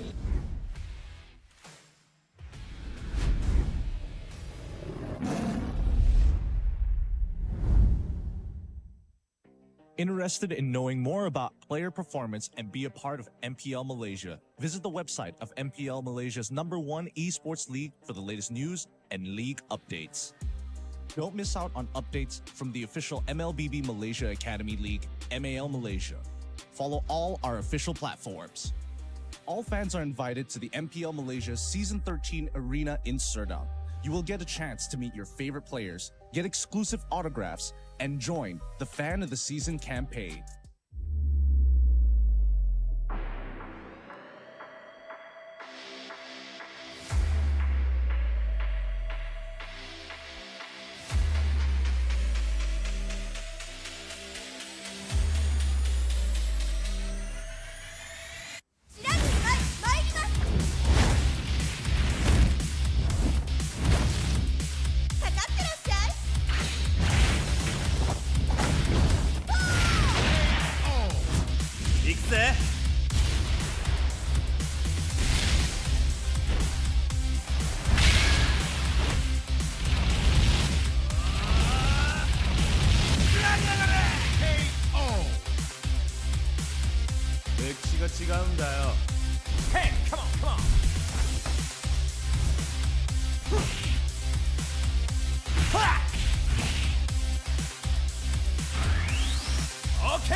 Fight as long gets instantly shot down by the Blazing Duet, as well as the Electro final blow. This is going to be easy cleanup for Todak as most of the... Apat yun, pero nasipa din siya. Yung ninakaw na sipa. Buhay pa rin. Ang buhay! The backline already, and they're running for the lines. Gunning it. David trying to drag the members of RG right underneath the turret. It's not enough though. Gray coming all the way in. He cleans it all the way up. Just no way for him to run. Lagi kita ada satu buah reward di Malaysia membuat pergerakan dari Liga tuh lalu benar-benar slow. Rafanya sudah tumbang.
Menang, kalah, pressure, harapan, skill, mistake, dah ready.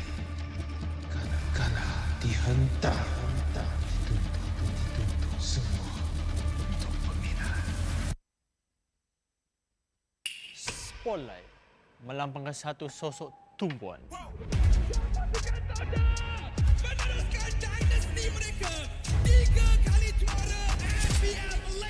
tumpuan untuk melakukan yang terbaik. Tumpuan untuk menjadi seorang role model. Pelaburan, pengorbanan, semuanya. Sorotan itu penting. Ia membuatkan kita percaya. The supporters will witness our fights and our struggles. Memikul harapan untuk mempertahankan kemenangan. Menjadi cabaran terbesar untuk mencapai matlamat kami. Pastikan kemenangan dan kebanggaan dikecap di rumah kita. Harapan masih terpahat di hati. Untuk menjadi juara. Meneruskan legasi kami. Di bawah cahaya, semuanya menjadi lebih jelas. Underdog, kuda hitam. No, kami adalah Monster Vicious. Cahaya impian telah menerangi pentas ini. Kejayaan bukan lagi dongeng. Not just a dream. Ia arti harapan yang sebenar. Mungkin ada yang sangka bahawa harapan ini akan hilang. Tapi bukan kami.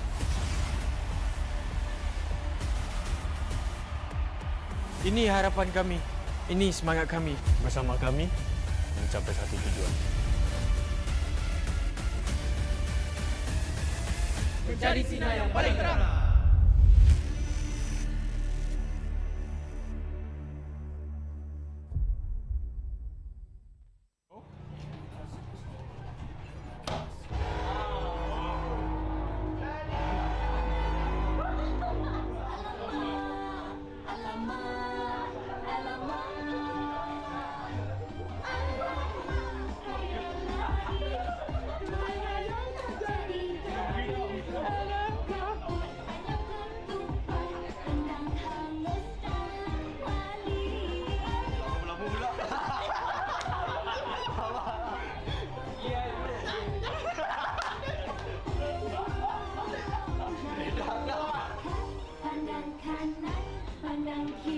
Ready posing Right.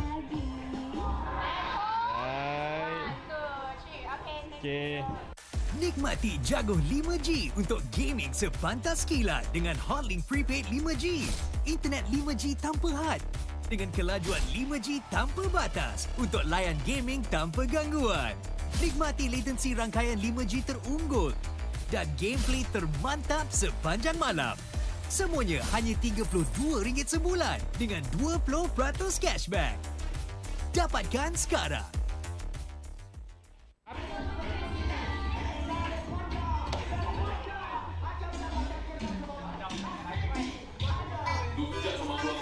Lu panggil punya anjing semua bijak sama gua sekarang gua tengok. Lu jaga dia. Lu masuk sama Todak. Gua bukan. Bukan senang mau masuk ke tempat mah. Hey, Syah, lu mau saya masuk ke bangsat di belakang. Nanti wak kasi kena. Ready.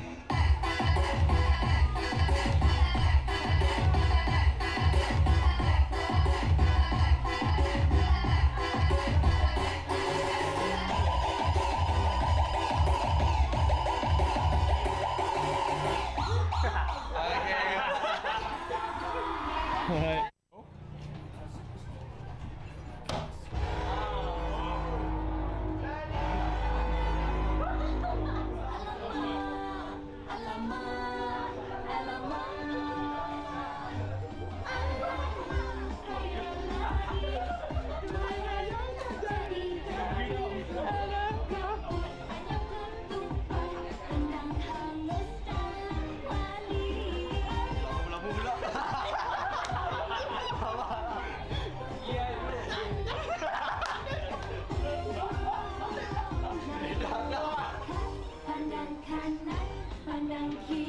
Ready posing Right.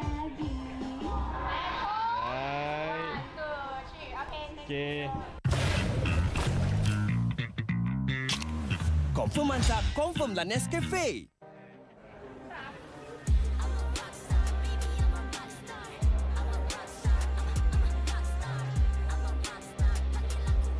Kami akan bantai Barakuda.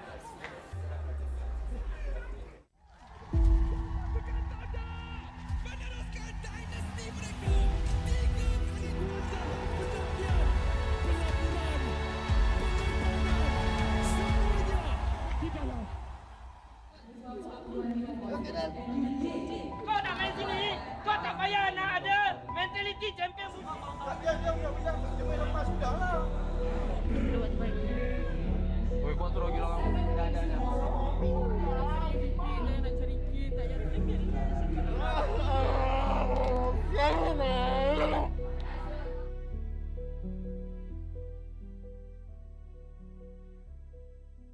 paling tak boleh lupa time minta maaf? I have no idea with that. Maybe masih ingat banyak ah.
I'm a rock star.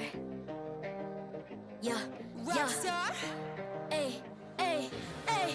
I'm a rock star, baby. I'm a rock star. I'm a rock star. I'm a rock star. I'm a rock star. Panggil aku rock star. Ini kejohanan kita semua orang rock star. Kita rock star, kita buat saja gaya kita. Makin panas apinya sudah membara. Macam mana pun ku menempuh segala. Demi negara ku buat semua bangga. Step into my world, you know I'm always in my zone. You know I got my team, no I'm never alone. Bring out my best, buat yang terbaik. Jadi juara perlahan kita naik. Aku nak push, naik-naik jadi lebih bagus. Jadi hero, ku ada skill. Berapa banyak musuh aku dah kill. Ramai cuba mencapai, cause they envy me. Tiap game aku pasti jadi MVP. Easy. I'm a rock star, baby, I'm a rock star. I'm a rock star, I'm a rock star.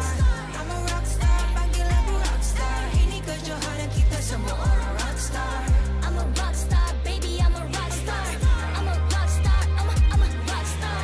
I'm a rock star, panggil aku rock star. Ini kejohanan kita semua orang rock star.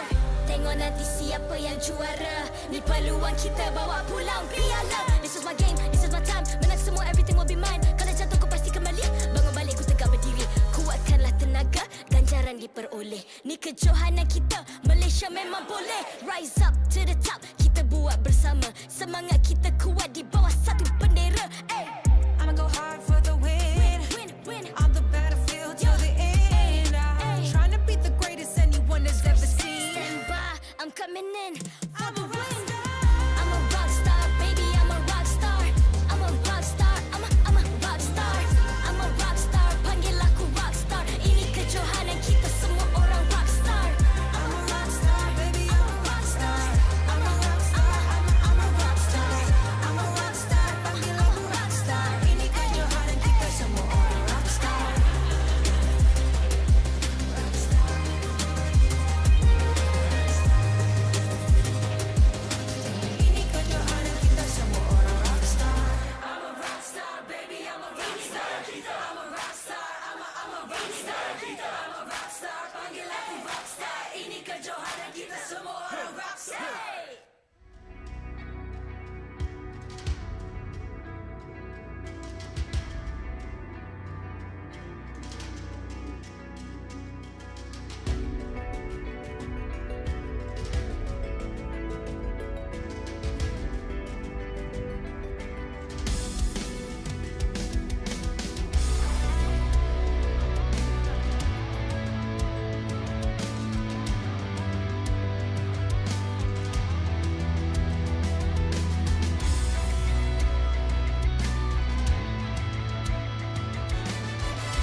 I'm a rock star. Yeah, Rock star? Ay, ay, ay. I'm a rock star, baby, I'm a rock star. I'm a rock star, I'm a rock star. I'm a rock star, panggil aku rock star. Ini kejohanan kita semua orang rock star.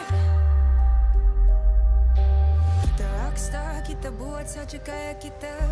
Makin panas apinya sudah membara. Macam mana pun ku menempuh segala. Demi negara ku buat semua bangga. Step into my world, you know I'm always in my zone. You know I got my team, no I'm never alone. Bring out my best, buat yang terbaik. Jadi juara perlahan kita naik. Aku nak push, naik-naik jadi lebih bagus. Jadi hero, ku ada skill. Berapa banyak musuh aku dah kill. Ramai cuba mencapai, cause they envy me. Tiap game aku pasti jadi MVP. Easy. I'm a rockstar, baby, I'm a rockstar. I'm a rockstar, I'm a rockstar. I'm a rockstar, panggil aku rockstar. Ini kejohanan kita semua orang rockstar. I'm a rockstar, baby, I'm a rockstar. I'm a rockstar, I'm a rockstar. I'm a rockstar, panggil aku rockstar. Ini kejohanan kita semua orang rockstar. Tengok nanti siapa yang juara. Ni peluang kita bawa pulang piala. This is my game, this is my time. Menang semua, everything will be mine. Kalau jatuh kau pasti kembali. Bangun balik ku tegak berdiri. Kuatkanlah tenaga, ganjaran diperoleh. Ni kejohanan kita, Malaysia memang boleh. Rise up to the top, kita buat bersama. Semangat kita kuat di bawah satu bendera. Ay. I'ma go hard for the win. Win. On the battlefield till the end. I'm trying to be the greatest anyone has ever seen. Stand by, I'm coming in for the win. I'm a rock star, baby, I'm a rock star. I'm a rock star, I'm a rock star. I'm a rock star, panggil aku rock star. Ini kejohanan kita semua orang rock star. I'm a rockstar, baby, I'm a rockstar. I'm a rockstar, I'm a rockstar. I'm a rockstar, panggil aku rockstar. Ini kejohanan kita semua orang rockstar.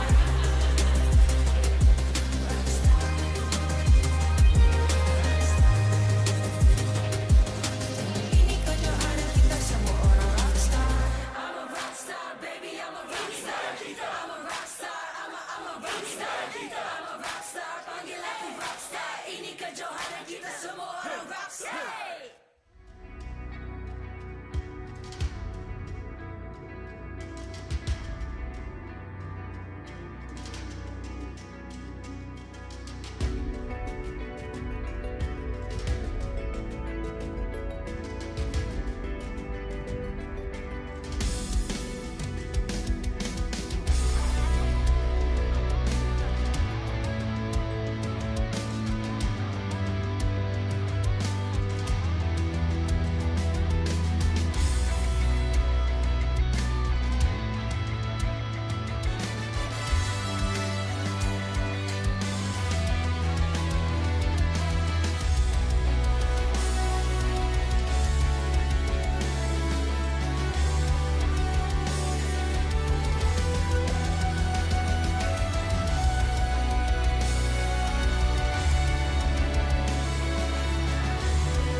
I'm a rock star.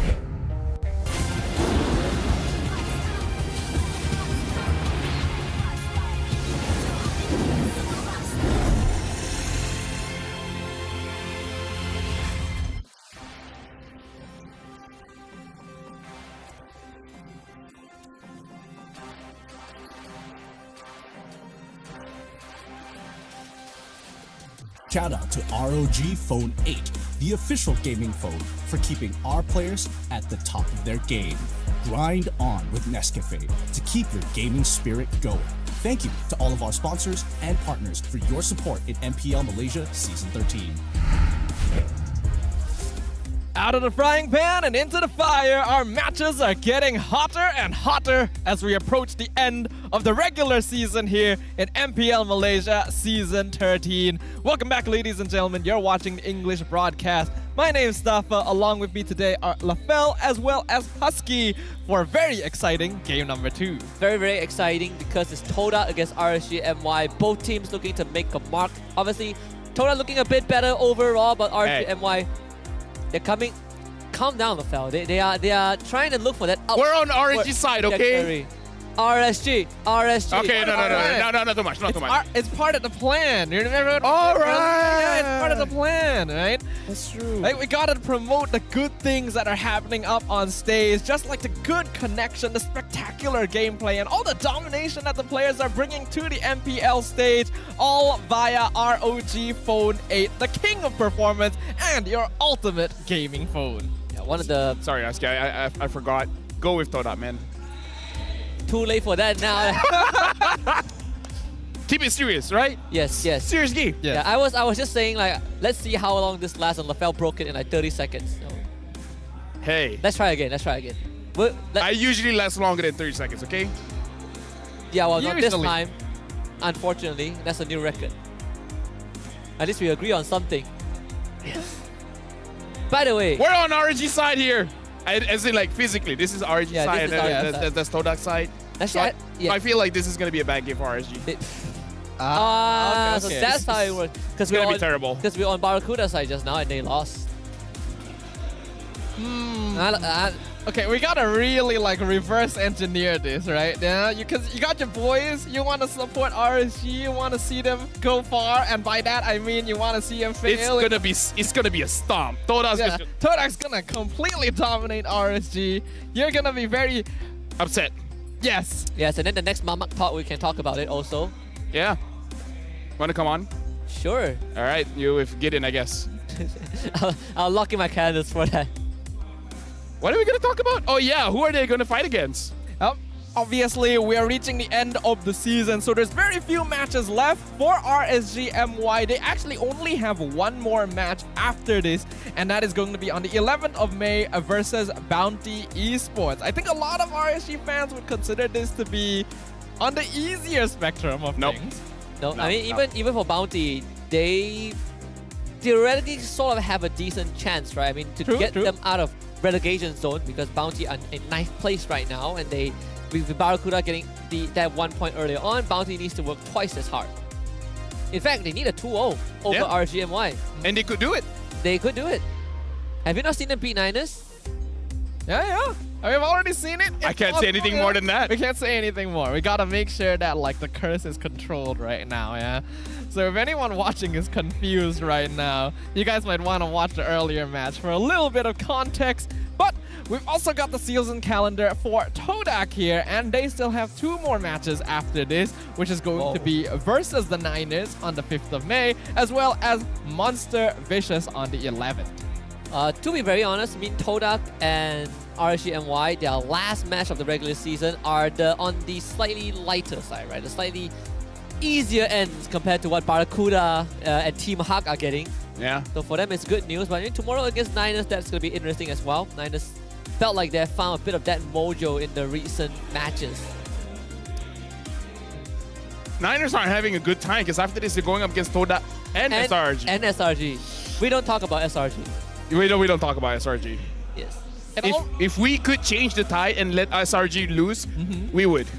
We really would. We really would. But, well, you know, that's just how the cookie crumbles sometimes, right? You gotta roll with the punches, go with what you've been given.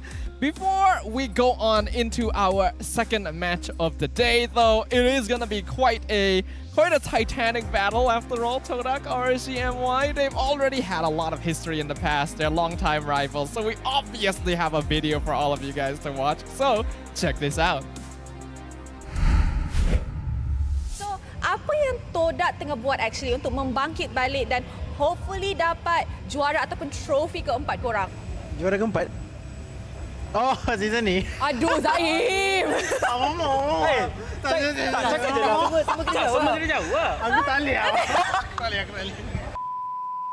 Sebab season 10 tu ada saya main untuk season 10. Sebab tu performa Todak gila-gila lah.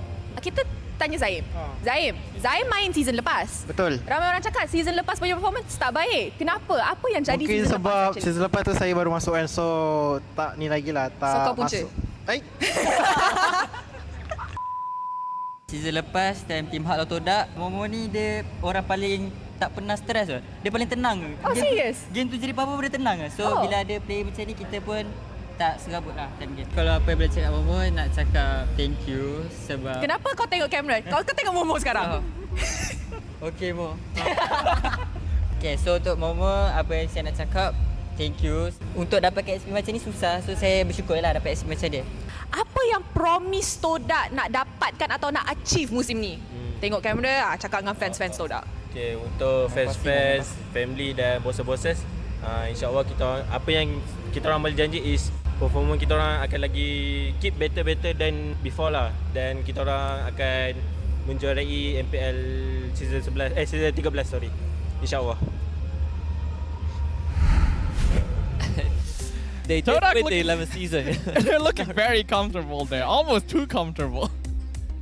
Be calm. Be calm. Be chill. Which reminds me of something when Kuja was interviewed last season when they lost to SRG. He did say that, give us some time. We're going to go through a rebuilding phase. It's coming together pretty nicely. Fly Solo, Reflecia, Shizo.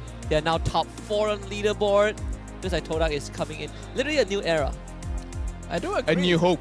And a new hope. A new hope. This is the Todak cinematic universe.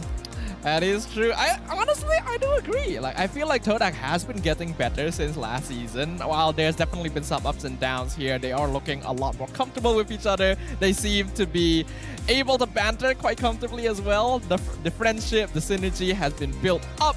And we can see it in the way that they play in the Land of Dawn as well. We're starting to see a little bit of that classic Todak Langar come back, even though it's a new lineup. So exciting to see what they've got for us. Oh, just wait when Chiku guys comes back in, man. Oh, that's the truth, Todak, man. Win or lose, it'll be entertaining. True. Don't disrespect Chiku, man. Then you are forgetting about I never Nanas, Forme. Nanas, yes. The Todak in their prime. That was like, what, 4 years ago? That was when I was in M1, man. That Exactly. was prime. That was Todak Prime. RSG's here. Prime RSG. Prime RSG. But of course, we got a question right now. Gold and objectives win the race. Can Lalil regain his prime form against the fearless Shizo? We got the gold laners for both RSG and Todak up on screen right now with their respective stats. And they've certainly had some questions here in terms of how well they've been performing. I mean, look at the GPM and DPM. 721 gold against 679 is pretty good, but look at the damage per minute coming in from Loliel. 3,274 compared to 2,680.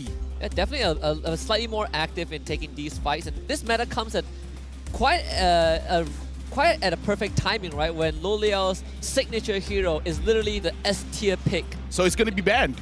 Pretty much, exactly. yeah. I mean, doesn't get to use it anyways.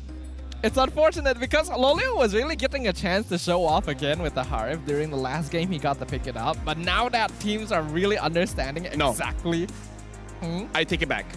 They might let Harif go because they have Momo. You want to know why that's relevant? Mincetar.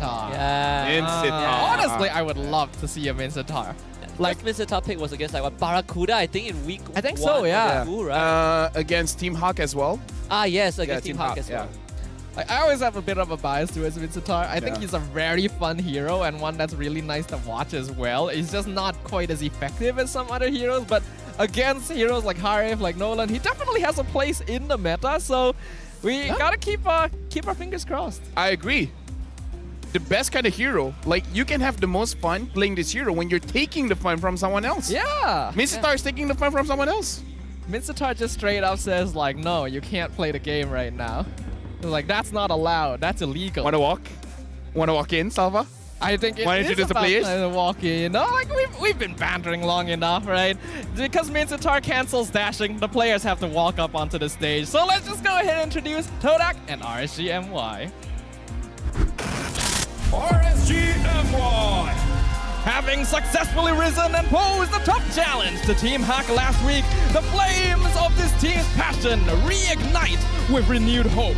Will the players show us that they are no pushovers and are looking to gain some momentum into the playoff? It's time to rise up! It's RSGM1!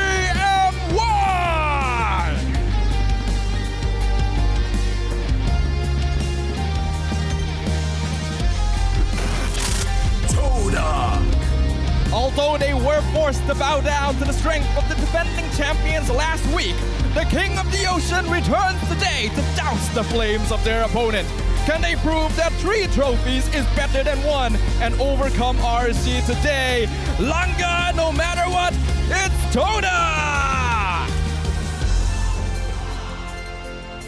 And once again, the brains of the operation walk up on stage, escorted by our head of League Ops, Cedric, who will ensure fair play and professional integrity. We've got Coach Sora for RSG, as well as Coach Fly Solo with Kuja for the side of Todak.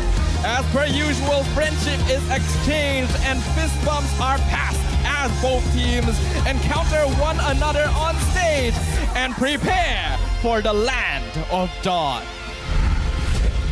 Definitely an electrifying series coming up ahead. I think this is one, aside from the last series today, this is also one that is very, very high profile, right? People were wondering, what is RSG going to do? How are they going to perform? They had to make some drastic adjustments, I think, since last week, right? With the unfortunate rest of reigns, so now there's only Sora kind of holding the reins together, but it also came at a time where they finally broke a lose streak, so today against Todak is going to be that true test.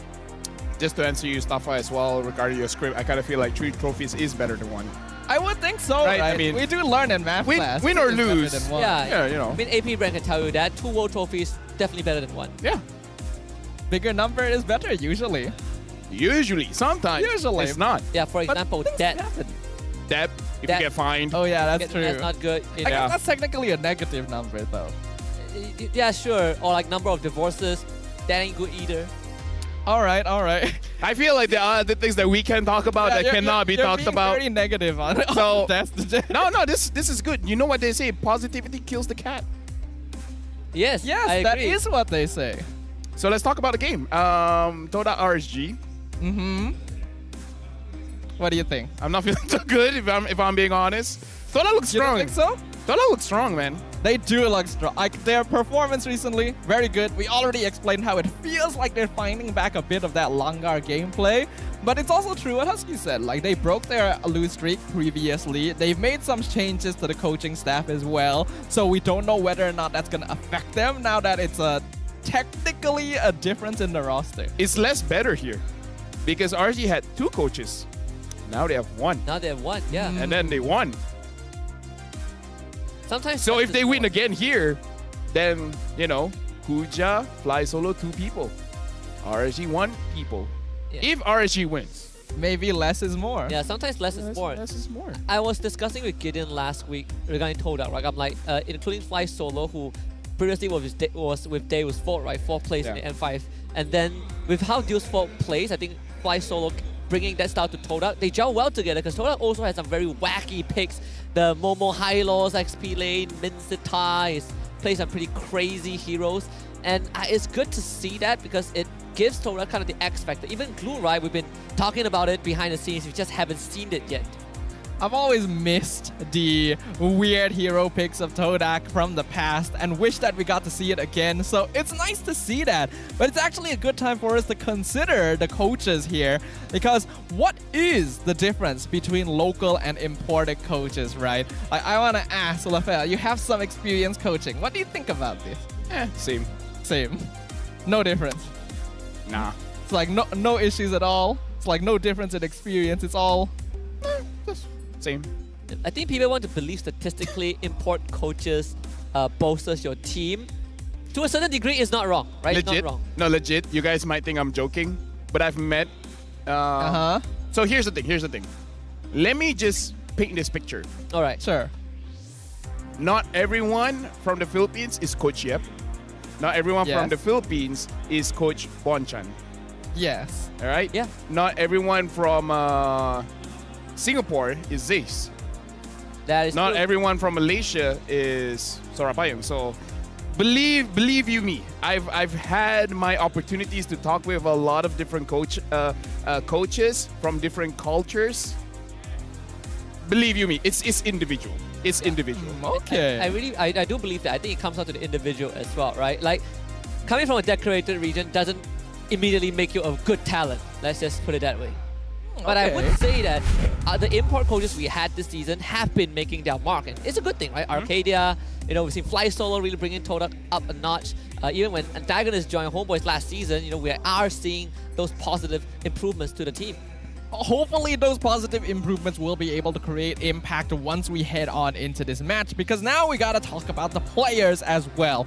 RCMY gonna be fielding the same lineup with Izanami, Rippo, Lolil, Venogo, and Stome as the in-game leader. We're gonna be able to have a look at their signature heroes and some stats in a little bit right now, in fact.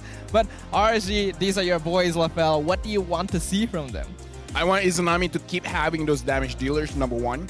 Because I feel like when Izanami is using a support type, kind of like an Angela, you're putting all your eggs in one basket. But the thing is, which egg are you banking on, right? Because, you know, speaking very neutrally here, Venogo hasn't really shown that he can carry the entire team. Same as Lolio, he can't be a one-man army. And I kind of feel like if you're having your mid laner using a support type, you need a one-man army, which I feel like RSG, they just need to play as a squad. You need to play as a unit. I want Izanami to be on that damage dealer and be the secondary damage dealer.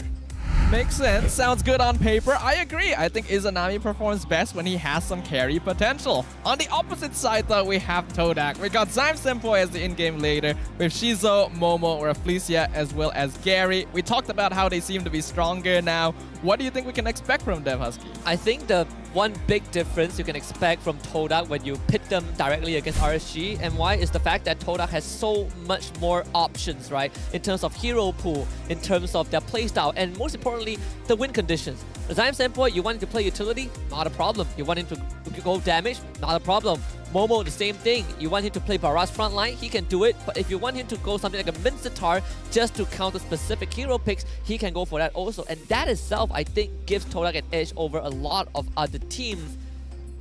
I think the biggest challenge RSGMY is facing right now, is to follow up what LaFell said about Venogo specifically, is the fact that now that Rippo is playing for the team since last week, we get to make a direct comparison when Demon Kite was still there from Season 12 and Venogo. The one crucial point that is missing is the fact that that explosive aggressiveness is not present in Venogo, which in turn does not allow RSG to play that fast-paced game that they are used to. Now Venogo is a bit more slow, and he's having troubles connecting with the team. And I think that is what's causing RCMY a lot of these games. Yeah, it's unfortunate. We don't want to have to point fingers here, but I think a lot of people can tell that Venogo doesn't seem to be fitting into that missing puzzle piece that RSGMY is looking for. He has the foundations, but yeah, that explosive aggressiveness is just not there. And RSGMY was known for being one of the most aggressive teams in the previous regular season. So you have to see whether they can keep that up.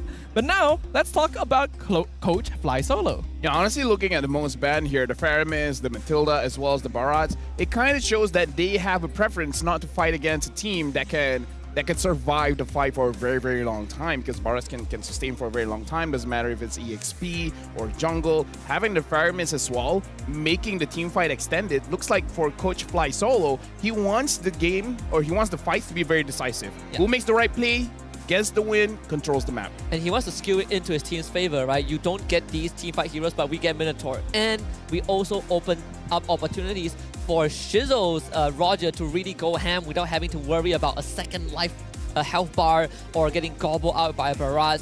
Matilda is kind of a no-brainer overall. So I think when you look at Fly Solo's approach to the game, it's very, very direct, very, very obvious. And teams that go up against Todak, they're respecting their Loi a lot more because Todak have shown chip, Loi, doesn't matter, right?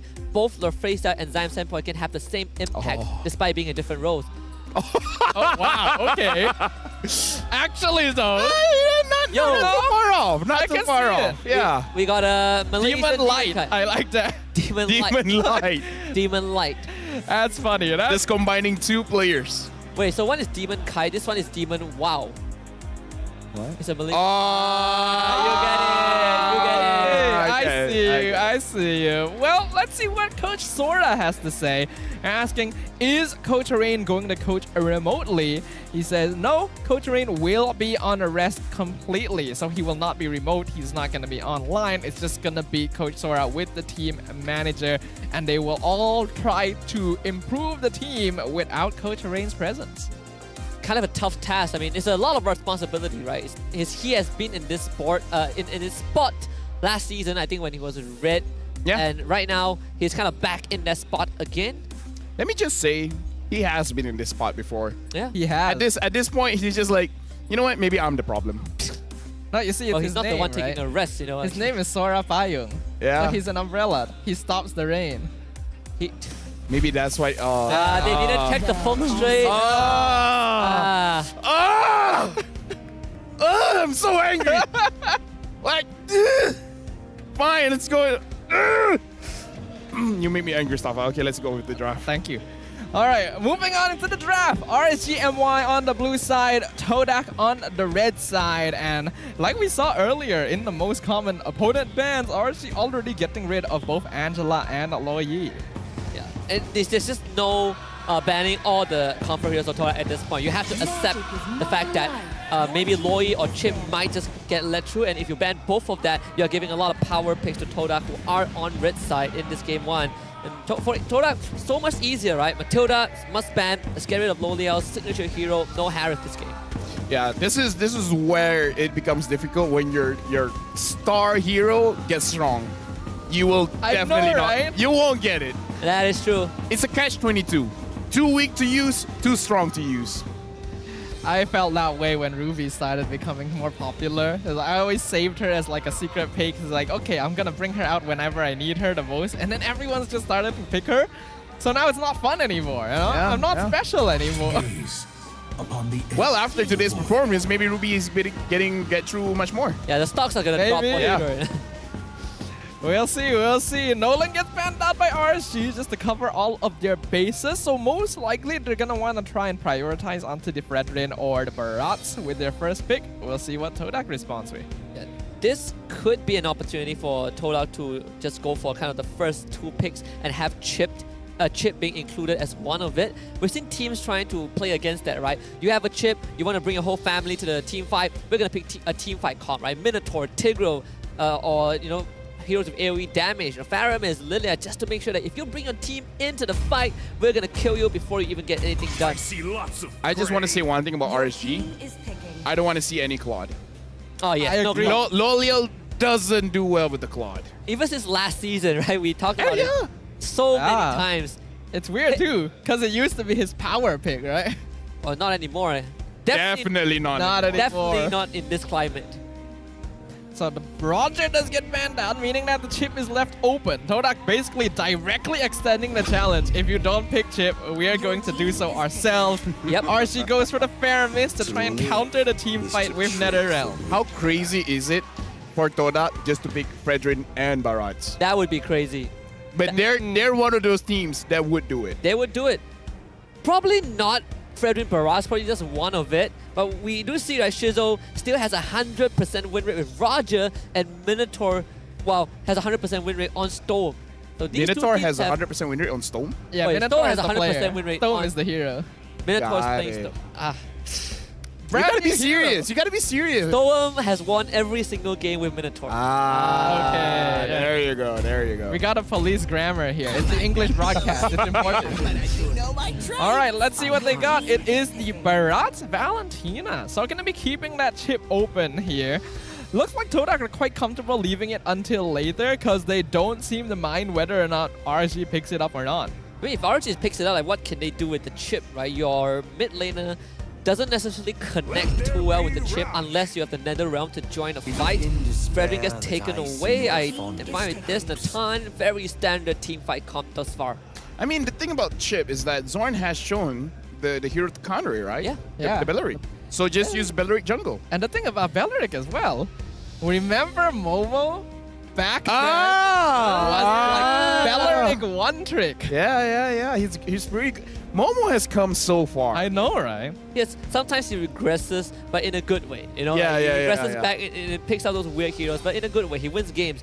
Speaking about Belleric, so for anyone who has not watched MAL, which I suppose is most of your people, Belleric jungle got popularized by Niners Academy team, which is JP Niners. They played 4 games of Belleric jungle in a row and they won every single game. Here comes the Moskov, and of course, Todak's the one that picks it. Is there a lot of Moskov in the MAL? It's a lot of Moskov, and I'll tell you this, they beat Natan. Moskov is scared. Not gonna lie, in ranked games, Moskov is a monster, man. Like completely dumpsters Natan. You get solo killed by Moskov 1, it is over. And also, split pushing, right? He's one of those few marksmen that even without Chip or Loyi, I can split push. When I need to join a fight, ultimate. Then I show up. Yeah, the Spear of Destruction, man. I mean, like, cross map pressure, and you're not a Yisun Shin, that's crazy. And the fact is, Yisun Shin can't even like go to the rest of the map himself. Yisun Shin can't show Moskov up. can teleport to the spear. So, honestly, Moskov's attack speed once you get to the late game is insane. It is terrifying, and I hate having to play against it myself. So I'm honestly kind of sad that he's more popular now because I have to see more of him. But hey, it's not often he gets let through in the MPL, so it's going to be interesting to watch. And the craziest thing about Moskov is that whenever you play a marksman, we take Natan out of the conversation, right? Because he has his passive that kind of ricochets back and forth. Traditional marksman, you would say, don't hit the front line. You tell Moskov that, Moskov is like, I'll gladly hit the front line because my damage penetrates the front line. So you are not safe behind your tanks. Momo has a 100% win rate on Mincetar. 2.7 average KDA, 69% kill participation. 69.6. Nice. Oh, the thing is, Momo, how many Minzatar games has he played so far? Four. Oh, I thought it was only like 2. Okay, I've been missing out this whole time. I know he played... I just said it. I don't know. Hak, I could be wrong. Hak and Barracuda, those 2 are the ones I remember. I'm not sure if he has played any more. Yeah, same. But I mean, still, I don't have to be right. That's true. You just have to sound cool. We're not known to be very good at math on this desk, so... Yeah. Like, for example, Ripple has only a 66.7% win rate on the Paquito. Which is... It's not bad. 1 out of 3? 1 out of 3? No, 2 out of 3. 2 out of 3. 2 out of 3. 2 out of 3, yeah. I mean, yeah, see, my math is bad, but at least it's fast. Right? I actually remember like that joke where it's like, how good are you at math? I'm very fast at math. It's like, what's 2 plus 1? 4. I said I was fast. I would say I was good. Right, Florian gets picked up here, and let's see here. It's okay to pick up the Florian now because I have found ways to fight against the Florian, and it's mostly about mages being able to free hit the Florian, something like a Lilia, something like a Farsa, because you don't have ways to protect the Florian. What about the Faramis though? Not so much, especially in the early to mid game. Florian feels very safe. It's only towards the late game where it gets a bit sussy because the damage coming in from Faramis does hurt when it comes to late game, but before that, not that big of a problem. That basically means that RSG would need another hero that's able to like jump in, Exactly. maybe one-shot Florian or Moskov. We saw the Paquito earlier, wouldn't be too bad, and it looks like Rippo is going to go with that, and they're also going to give Storm his Edith. The Storm Edith's been quite a while since we've seen this hero. Definitely follow my popularity, but if you want single target crowd control, Edith is kind of the one to provide it. Now the question is, where does this Barrage go, right? Like, will they give Barrage to Momo, or will Momo pick up something wacky again? I am inclined to say that Belleric doesn't look too bad for Toda. Honestly? Yeah, I mean... Kind of. Even the high loss doesn't look too bad. Oh yeah, I think high loss will be okay here. Yeah, either option would be pretty good, would be pretty solid, would be pretty fun. And then they pick up something like a Lapu. Or a Tamus, A right? Benedetta. They can definitely go the boring route here. Hopefully they don't do that. We want to see something a little bit more unique, considering it's Todak. Alpha. Okay. Gary Alpha, alright. Wait. I mean, Alpha into Fredrin is always a nightmare for Fredrin to deal with. Oh yeah, definitely. So I feel like according to draft, I gotta give it over to Todak. Just cause, yeah. Honestly, I do agree with you. I think they have very good tools. Like we mentioned, Alpha is good against Fredrin in the jungle. Barat matches well against the Paquito, and they do have that Valentina as well.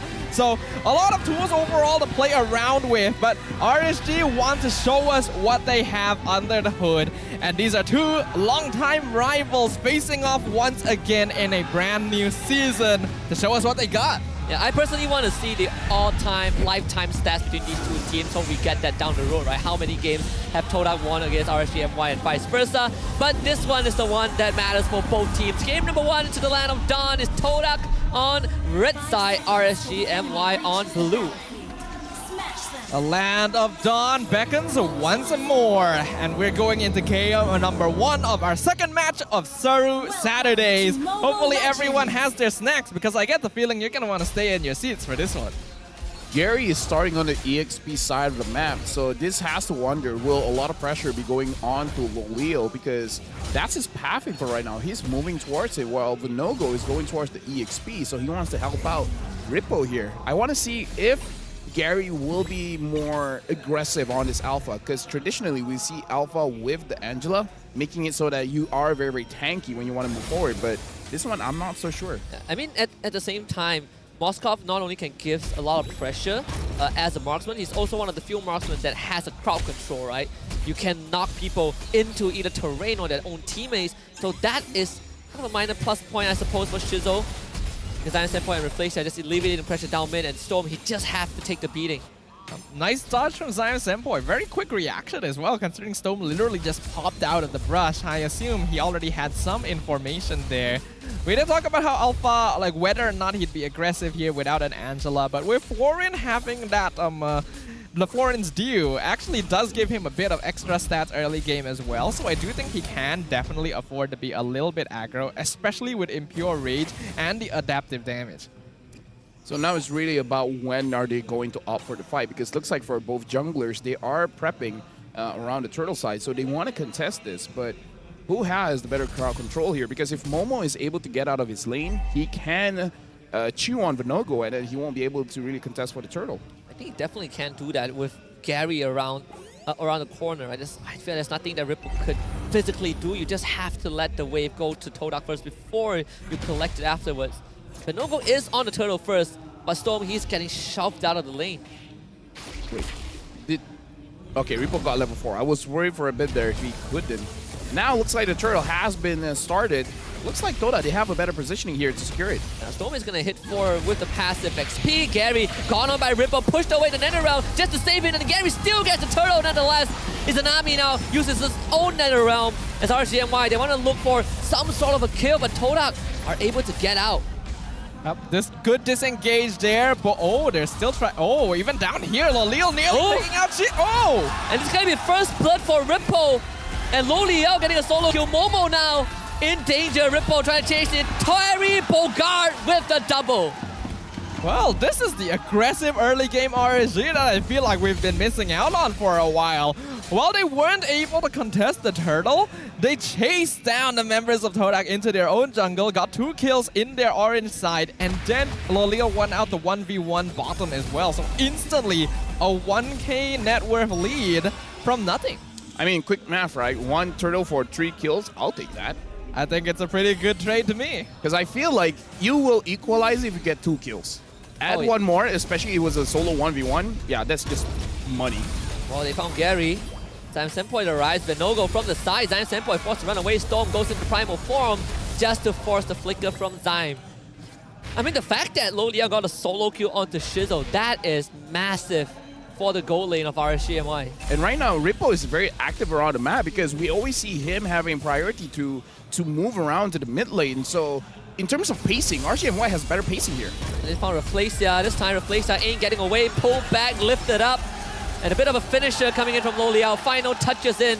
Second one for the Nathan.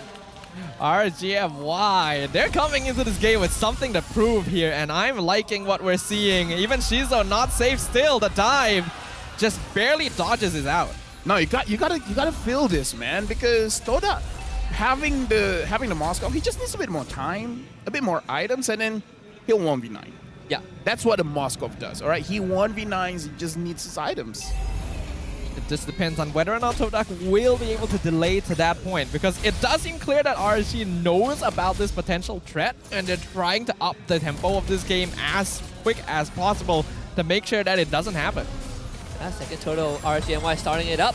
A flip from Stoem. He's going to be gone on instantly. Can't even use the Primal Wrath. Izanami late with the Nether Realm. And Flicker gobble up from the side of Momo. Ripple to the back. Finds Replacer. And still Turtle goes over to RSGNY. Vinogo secures it as Ripple tries to chase down the Florin.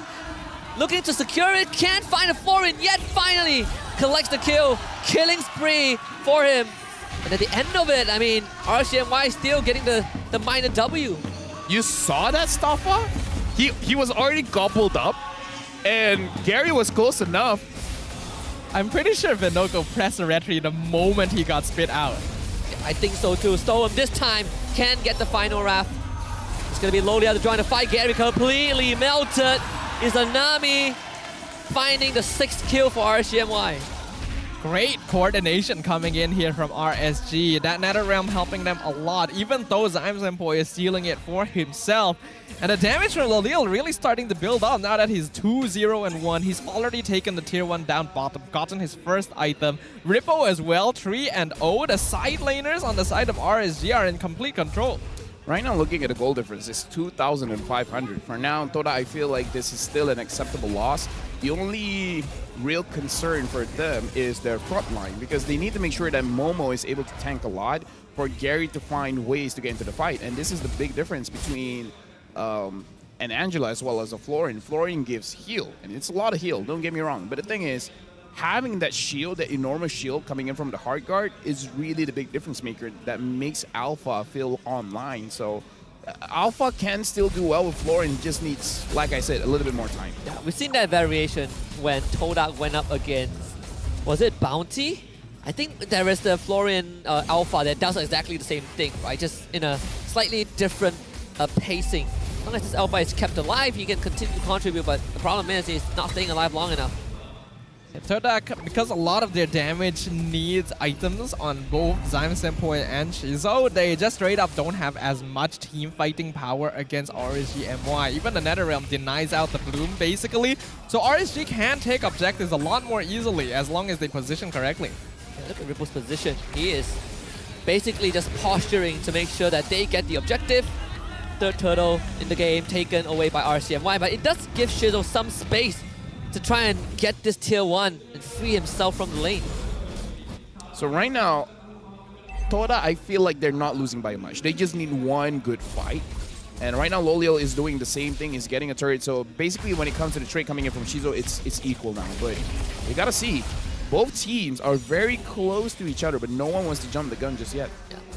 Well, RSGNY definitely feeling a bit better. At least Loliao can approach that tier 2 and start chipping it away. I think it's pretty... Oh, hold on. Entropy to get out.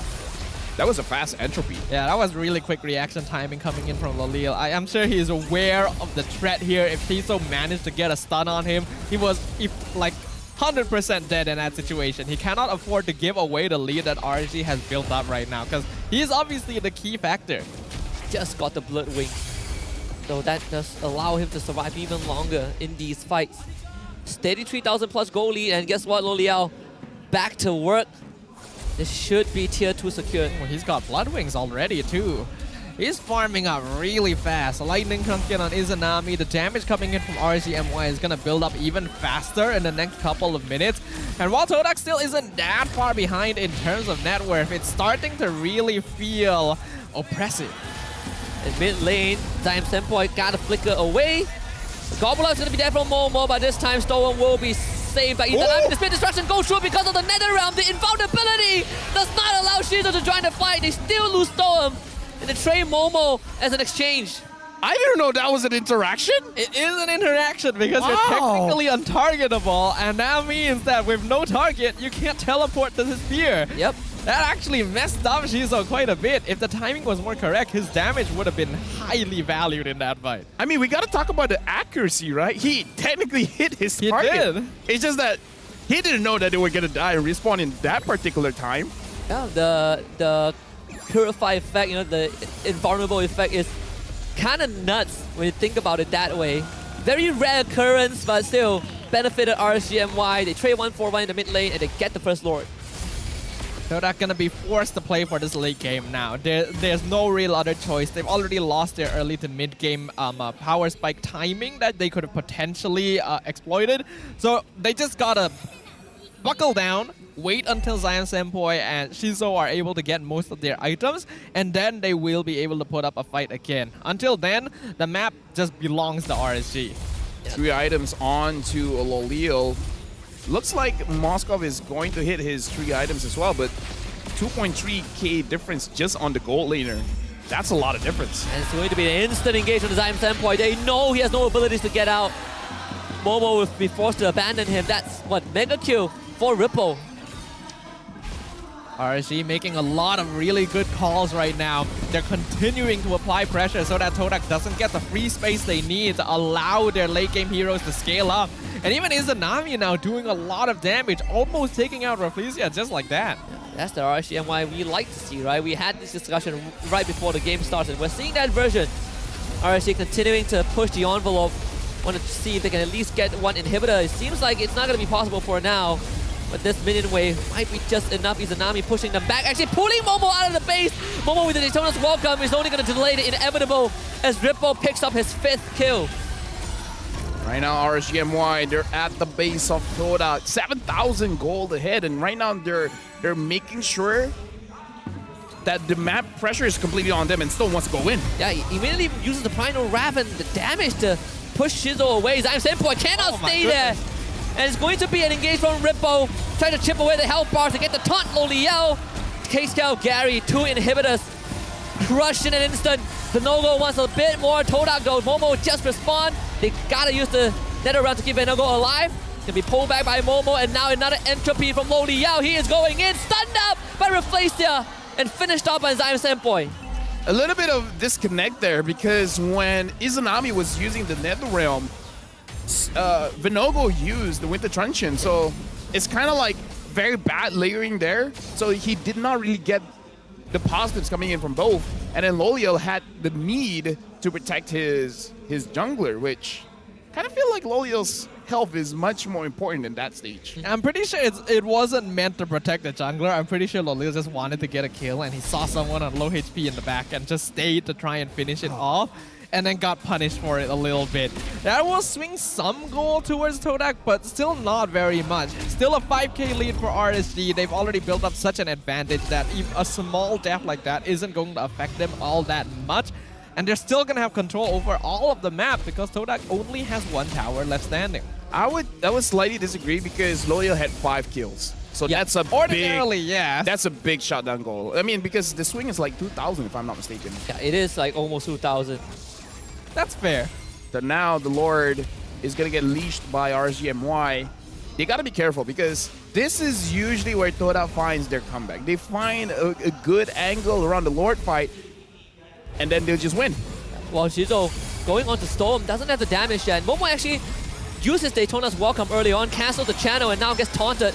The Bloom to keep him safe. He also flickers to safety. Rippo now looking to join the fight. They get a Spear of Misery for the stun, and now Izanami leads his team in. Loliel follows up and finds 2 in an instant. Todak did not have the chance to respond. That was a 5-man Appraiser's Wrath right there. Todak just all stacked up under the blade of Venogo, and so he was just able to heal up completely, take out most of Todak's HP, and force them back with 2 casualties, while also securing the Lord. This is looking very one-sided. Very, very one-sided indeed. And Todak losing last Mixture of the structure, flicker of shatter, killing speed for Loliel. RSGMY looking to stake their flag, and it's game 1 for the Army in Blue. Looking like a completely different team here, almost reminiscent of the aggressive RSGMY that dominated the Season 12 regular season, and denying this first victory from Todak. Winning game number 1 is big. The real question is, can they keep it up?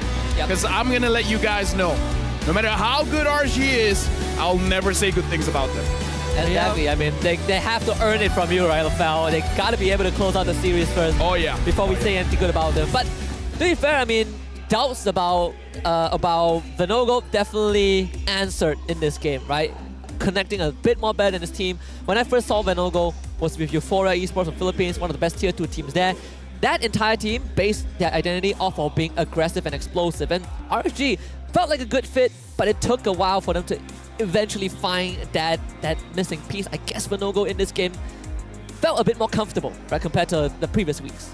I think they were able to give a lot of like comfort heroes over to the players of RSG MY as well. Like giving the Faramis, which Izanami is always very clean with. Giving away Rippo on the Paquito, one of the more consistent overall.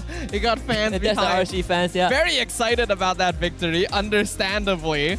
But I think we gotta find out who the MVP of this game is as well.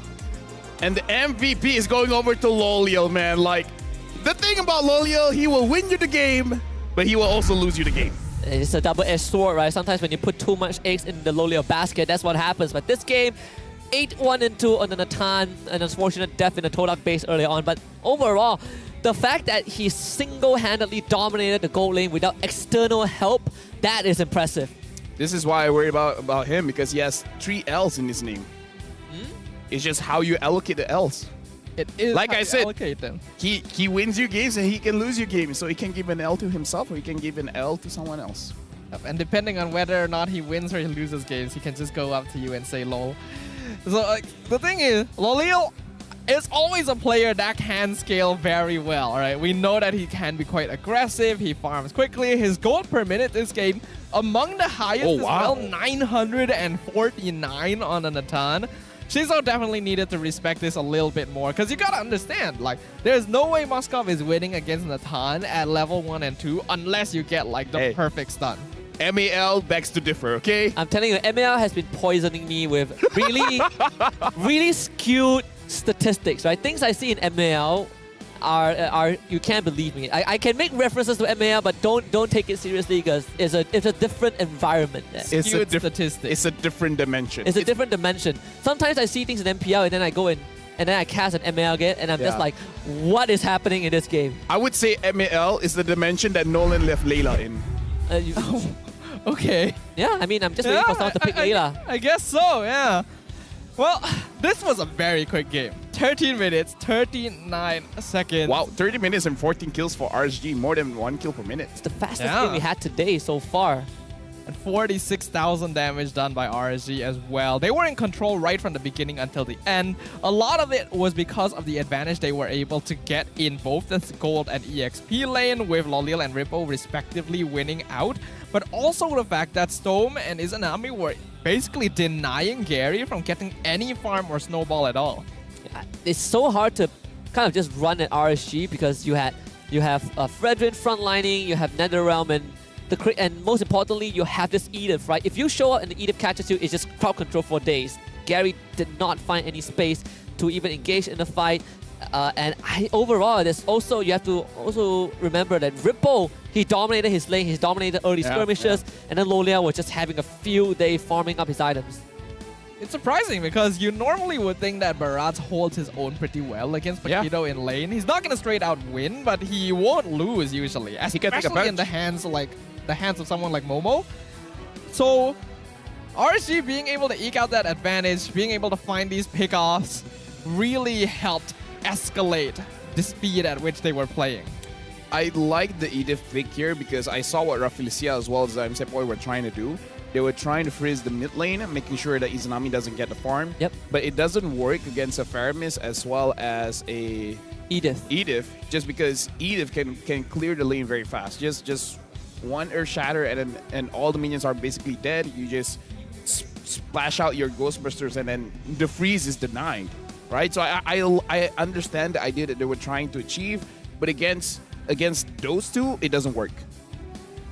And because they had Rafflesia on the floor instead of a different like frontline tanky hero, it meant that Gary was oftentimes the furthest player in front for the side of Todak, because Momo generally was in charge of trying to find Venogo during these turtle fights, which meant that it's very easy for Stome to just isolate him by himself, and there's no one to really stop him from getting the full onward Earth Shatter combo to deny Gary any chance to heal up from his damage. Yeah, even Venogo this game, I believe he was like, what, 0, 0, and 10, right? Deathless. He just a full-on machine all on his own. And even then, he took lesser damage than Gary, which kind of tells us a lot about how this game is going for Todak. Gary trying to look for openings, but every time these fights start, there is just no way for him to be effective.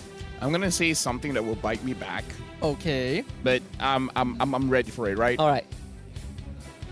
It's unfortunate that Gary is one of the most expensive players here, but he hasn't been performing that well in the jungle. Ooh. The reason, It's a spicy statement. No, the reason why I'm worried about saying that is I'm worried that in game number 2 he's gonna pop off. Oh. Yeah. So honestly, maybe it is better we do so, because I feel like we haven't gotten to see Gary really pop off since the start of this season, right? Yeah. Like a lot of it we attributed to him being forced to play on like utility tanks, but even when he's playing on comfort heroes like this alpha, he's not really getting the chance to shine. Like honestly, it feels like teams invade and deny Gary a lot more often than other junglers. Gary's been taking a lot of attention. No matter which team he's on, yeah, people will go inside his jungle. In Malaysia, it happens. In Singapore, it happens. I'm pretty sure if he plays in Bangladesh, it will happen too. I mean, it's hard being one of the rising stars, a couple of seasons back, right? Like, he came in as one of the youngest and most promising players. You gotta be able to take some beating. Perhaps I think for Todak also, a lot of the wins you kind of had the credit overshadowed by people like Shizo having a great game, or Zyme Senpoi being the pillar of the team. Gary might feel like he's just there, but I think overall they work well together. Right? He doesn't necessarily pop off. But the acquisition isn't that bad. I mean, we're not in an assassin meta, unfortunately. Yeah, unfortunate. We tried for 2 years to get an assassin meta. Yeah, well, I mean, the balancing team loves tanks. They always say third time's the charm. It's been 2 years. I mean, that's why we gotta wait for year 3. They reworked an assassin. I guess that's good. Though to be fair, I watched the patch notes. Soon tanks will be very difficult to play. Oh, is that so? Because a lot of additional items that basically has the same effect as Demon Hunter Sword. So more items like that makes it very hard for tanks to survive. Oh, interesting. I'll be keeping an eye out for that for sure. For now though, RGMY did a great job this game. We already highlighted Lolil's gold per minute earlier, 949. Not quite the highest, definitely, but up there. And having the highest damage dealt as well. Momo having the highest damage taken as the sandbag, and Stone being the best wingman. When Stone is able to play these catch roamers in a matchup where it's favored towards him, you can really see him pop off. Now, the one thing we noticed about Stone when he first played in MPL last season was that the debut of this player, he is willing to make these initiatives, right? And I feel like it's something that is needed in more experienced roamers, where you are willing to take that first step, you're willing to set things up for your team, and him being the IGL for RSGMY, I think makes it slightly easier for him to make that call and follow up with it. And the rest of the team is connecting pretty well. Yeah, we're gonna look at the bash highlights here, brought to us by Republic of Gamers. You guys want to know a fun fact? Sure. Stone started off as a mid laner. Oh yeah, I do remember. Right? I remember that. Yeah. Izanami started off as a roamer. Oh. You are correct. Yeah. That's why they work well together. Yeah, because they know each other's struggles. I don't recall that Zyme Senpoi has actually played both roles as well. Yeah, he has played. Oh both yeah, roles. yes. Yeah. It's if you play mid, you just gotta assume one day you gotta play roam as well. That is actually true. I started with roamer. Now I'm a mage. Yeah, no, same as me. I started as a roamer. Now I'm a mid laner. Oh, we got a lot of historical data here. Interesting. This could be a trend. But what we did see as a trend this game was RSG just basically dumpstering Todak. Like right from the beginning, they won out every single lane. They coordinated well together. Todak didn't seem very comfortable because they didn't have enough damage, no scaling. And it was clear that they were in full look at this. Look at this appraiser's wrap. That's gross. But gentlemen, I have to remind you, we're professionals here. No biasness. We gotta support Todak too. I mean, we do. We don't have to just praise RSG. They did well, but so what, So will Todak in game number 2. Hopefully. Yeah. Yeah, I do hope so. I mean, they historically, they've always been the ones that, we dropped one game and then we're going to make a comeback. This is going to be a 2-1. We all know it, We right? all know it's This is going to be a 2-1. I came into this expecting to go home at like 10 p.m. Same. I already told my wife, don't wait up. Go eat without me. I'll be fine. Yeah, same. Yeah. You have a wife too? No, not a wife, but okay. my family. Sure. it is something that happens, right? Because we are seeing much closer games, much more competitive games happening, especially towards the end of this regular season where every single point is so much more valuable. Like, they're really putting it all up on that stage, and that's what we want to see. Like, yes, we're praising RSGMY a lot because, like, this is a much improved performance for them compared to what we've seen previously. But for Todak as well, what Husky says is correct. They're a team that less might be better. Yeah. I know. No worries. I know. We'll wait for the conclusion to happen to see if it adds up. To be fair, I think, you know, RSG has spent, even before the season start, right, they made this promise of this is going to be their prime, right? If there's any time to show it against Todak, I think it's a pretty nice start to it, right? Especially dominating a team like Todak, who is currently, I think, on a lot of people's top 3 lists to win this whole thing, or at least make it to an international event after quite some time. I can already feel it. Look at my hand. This is Ripo's hand right now. Okay. He wants the mic. He has to win this game to get the mic. He hasn't gotten the mic for so long. That is true. I mean, he has. You know, remember when SRG went up against RSGMY, the Smack Talk session? Yeah. He was able to hold the mic for a bit. Just a bit. Just a bit. But he wants to have more of that, you know? Will he reimburse the production? He can do a mic drop. You know, considering it's here, like Udil has already done a mic drop, right? You gotta surpass that. A mic troll. No. Yes. You go inside your player's room, you get the monitor. Wow. That's how you flex when you have money. You just break it over your knee. That'll be too painful to watch. I don't know about that, Chief. Well, let's have a look at the boys. Our boys, in fact. We got the mid laners here for RSGMY and Todak Izanami versus Zyme Sempoi, both of which have long histories here in MPL. Look at the damage. Look at the damage. Yeah, I mean, it's pretty surprising. Boy. Pretty surprising that Izanami ekes out by so much. I was expecting a closer deep average DPM between these two players. Izanami's built diff, man. He's my boy. Almost 4,000. That was one point he did hit 4,000. 4,000? I think it was last week or something. Yeah. Yeah, he hit 4,000 damage per minute. Which is crazy. The highest in the league during that time. I have always had a lot of respect for Izanami. Like, I know I like Zyme Sempoi as a player, but I've always respected Izanami a lot because he'll do what is necessary of him. This is a man who wants that victory, but he's not going to forsake his team to do it. He's going to enable his teammates as much as he can, and in doing so, achieve success. What's this? Oh, it's a tank's job to protect, not to... What was the last one? I think that's like... you don't... how do I even translate that? The tank's job is to protect, not to have. Mamiliki is like to have. But this is like for someone. It's like you protect the girl, but you don't get the girl. I guess it's like you have to earn your spot as a tank. I don't know. Well, Malay is hard. Let's see what Coach Fly Solo has to say. What did Todak learn from the loss against Homeboys previously? And Coach Fly Solo said, it's mostly for the trio mid, where every time the turtle is up, one of our teammates is dying. It's a good lesson to not give anything before the turtle is up. It's good advice. Yeah, don't die. But I kind of feel like that's what happened during game 1. And then the coach like, guys, didn't I tell you? We talked about this. Don't die. It's that easy, right? You just dodge. I don't know. People make dying look so tough. Surviving looks so tough in ML, but actually not that. Oh, Valence. It's Valence and Sasa. Oh. We got Valence up there along with Sasa having a nice... I miss Valence. It's been so long since we've seen him on stage. The good old days. And then we see Dedo over there. It's just like, yeah, I'm not joining the conversation. Man, trying to figure out what happens if Novara gets banned later on. Yeah. I mean, we have the new analyst of SRG literally sitting in front of us. Yeah. He can't hear us though. No, I don't think he can. I'd be very concerned if he could. Like, maybe he has a superpower. Spider-Man could probably hear us.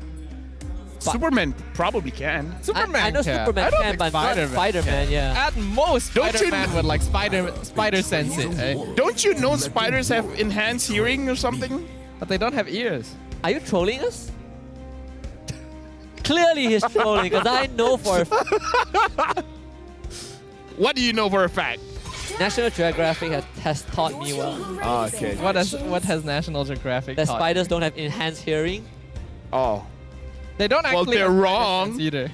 They're wrong. They don't know. Yeah, actually, I'm pretty sure there's spiders around here that can hear this conversation. I am more inclined to believe LaFell than National Geographic. You know, See? yeah.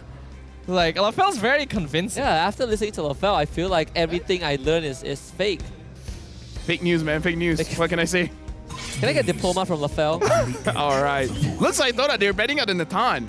Making sure that that's a non-factor for this one, but the Roger is up. So Todak picks up the Roger now?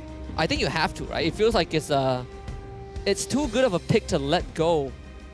I think you take. So why are they thinking about it? What other power picks are left open right now? Fredrin, Barat. Fredrin, Barat. Unless you want to go chip opening, but that's not a strong opening. I would go for Roger, man. Yeah, I would go for Roger too. Yep. All right, okay. Keeping it safe. Now, I don't think Todak is one of those teams that does the double fight their side lane. It's not impossible. They've actually done it before in the past, even when it wasn't the meta. But so far this season, they're not one of the teams that have tried it. Just don't Claude. I don't ask for much. You CC go lane, even Ruby, I don't care. Just no. No Claude. Even Bruno isn't that bad of an option. Yeah, Bruno is okay. It's more like whether you want to review it this early. I think you could go for Fredrin again for Venogo. He has been the Fredrin player for RSG. Hasn't really been able to. Valen or something? That could be. Paramis has already been banned out. So Valentina has slightly less priority unless they know for sure that... wait, how could you forget about that? Oh my goodness. Wait. We were literally saying what other power picks are there. Completely forgot about the Matilda. It's always banned. Yeah. We were conditioned to think that it was banned even though it was not. Like it's banned so often it doesn't even feel like a hero that exists anymore. At least I called out the Valen. Yeah. I mean, Valence is here, so... We got Valence up there, Valentina here. Yeah. It was a sign. It was. Roger Novaria, maybe? Sorry, not Roger. Fredrin Novaria. Not Roger, sorry. Yeah, I think Fredrin would be a decent I pick. wonder if you might want to consider Loi Yi as well. It was banned. Wow. Okay. Design Farsa, okay. That's we're seeing a lot of classic Farsa players bringing her back again. That's interesting. That's fun. How do you catch up to a Matilda though? I mean, so far... Wait. Yeah, Matilda against the Farsa, man. You don't really have a way to catch the Matilda, but Matilda has ways to catch you. It is bird versus bird. Matilda's a bird? Shout out to Leo. Eagle, you know? Yeah. Shout out to Leo, my Shout friend. out to Leo. Shout out to Leo. Shout out to Leo. The cacaw is great. Husky, are you gonna do the cacaw whenever we This is see bad. I'm No, thinking that's his trademark. That is his thing, but we can borrow it, you know? the Claude isn't bad going up against the Farsa, but I don't want a Claude. No Claude. No Claude. Just pick out the Barats and be done with it. Or Lolia's. Or Marcus. Okay, yeah. Okay, Marcus is not bad, yeah. Still can be flex. Flying dinosaur. Yeah, Baraz Matilda is... Wait. Let's call it pterodactyl. Wait. If there is a Matilda, right? Yeah. Is Ixia now a viable choice? Honestly, you do have... I think it's still difficult because... Wait. Which range is longer? Ixia or Farsa? If Ixia is longer, then yes. If Farsa is longer, then no. No, I haven't done testing on I that. think they might be kind of similar, actually. If Farsa always feels longer because even at the edge of that feather airstrike, you still have the AoE range to hit it, right? Like the radius can still hit you. I do think Ixia has to be inside the feathered airstrike, the ult. Yeah. I don't think anything outranges feather airstrike. Other than like global abilities, of course. Novaria. Yeah, except for Novaria, right? That's like the outlier. Beatrix Snipes? Yeah, that too. Actually, I think Beatrix Snipe is still in range. Now that I think about Still it. in range? No, I think feels further though. Yeah. Slightly further. An option would be to go something like the Guinevere jungle. Wouldn't be too bad to catch the Farsa with. I'd even argue, even Storm. Okay, never mind. Actually, there's a Matilda. I was about to suggest a Guinevere. No, I feel like it's gonna be Ripple's job to deal with the Farsa. The spiders usually have a better time going up against the far side. Oh, Yuzhong's already banned, so perhaps Lapu. I know he picks the Khalid also, but that was like last season. You know what? Haven't seen Hayabusa. True. I actually thought that we had a chance of seeing some Hayabusa since they made it possible to retreat during his ult, but no, we still haven't seen it just yet. So far, the only assassins that have shown up are Nolan, of course, and then Fanny and Ling. What about Ling? Oh yeah, I was about to say Ling. What about Ling? If they really wanted to, they could put like a fighter gold lane. Like with a Ruby, you can catch like Farsa quite easily, and then you go like Ling jungle. But we don't think that's RSG style this season.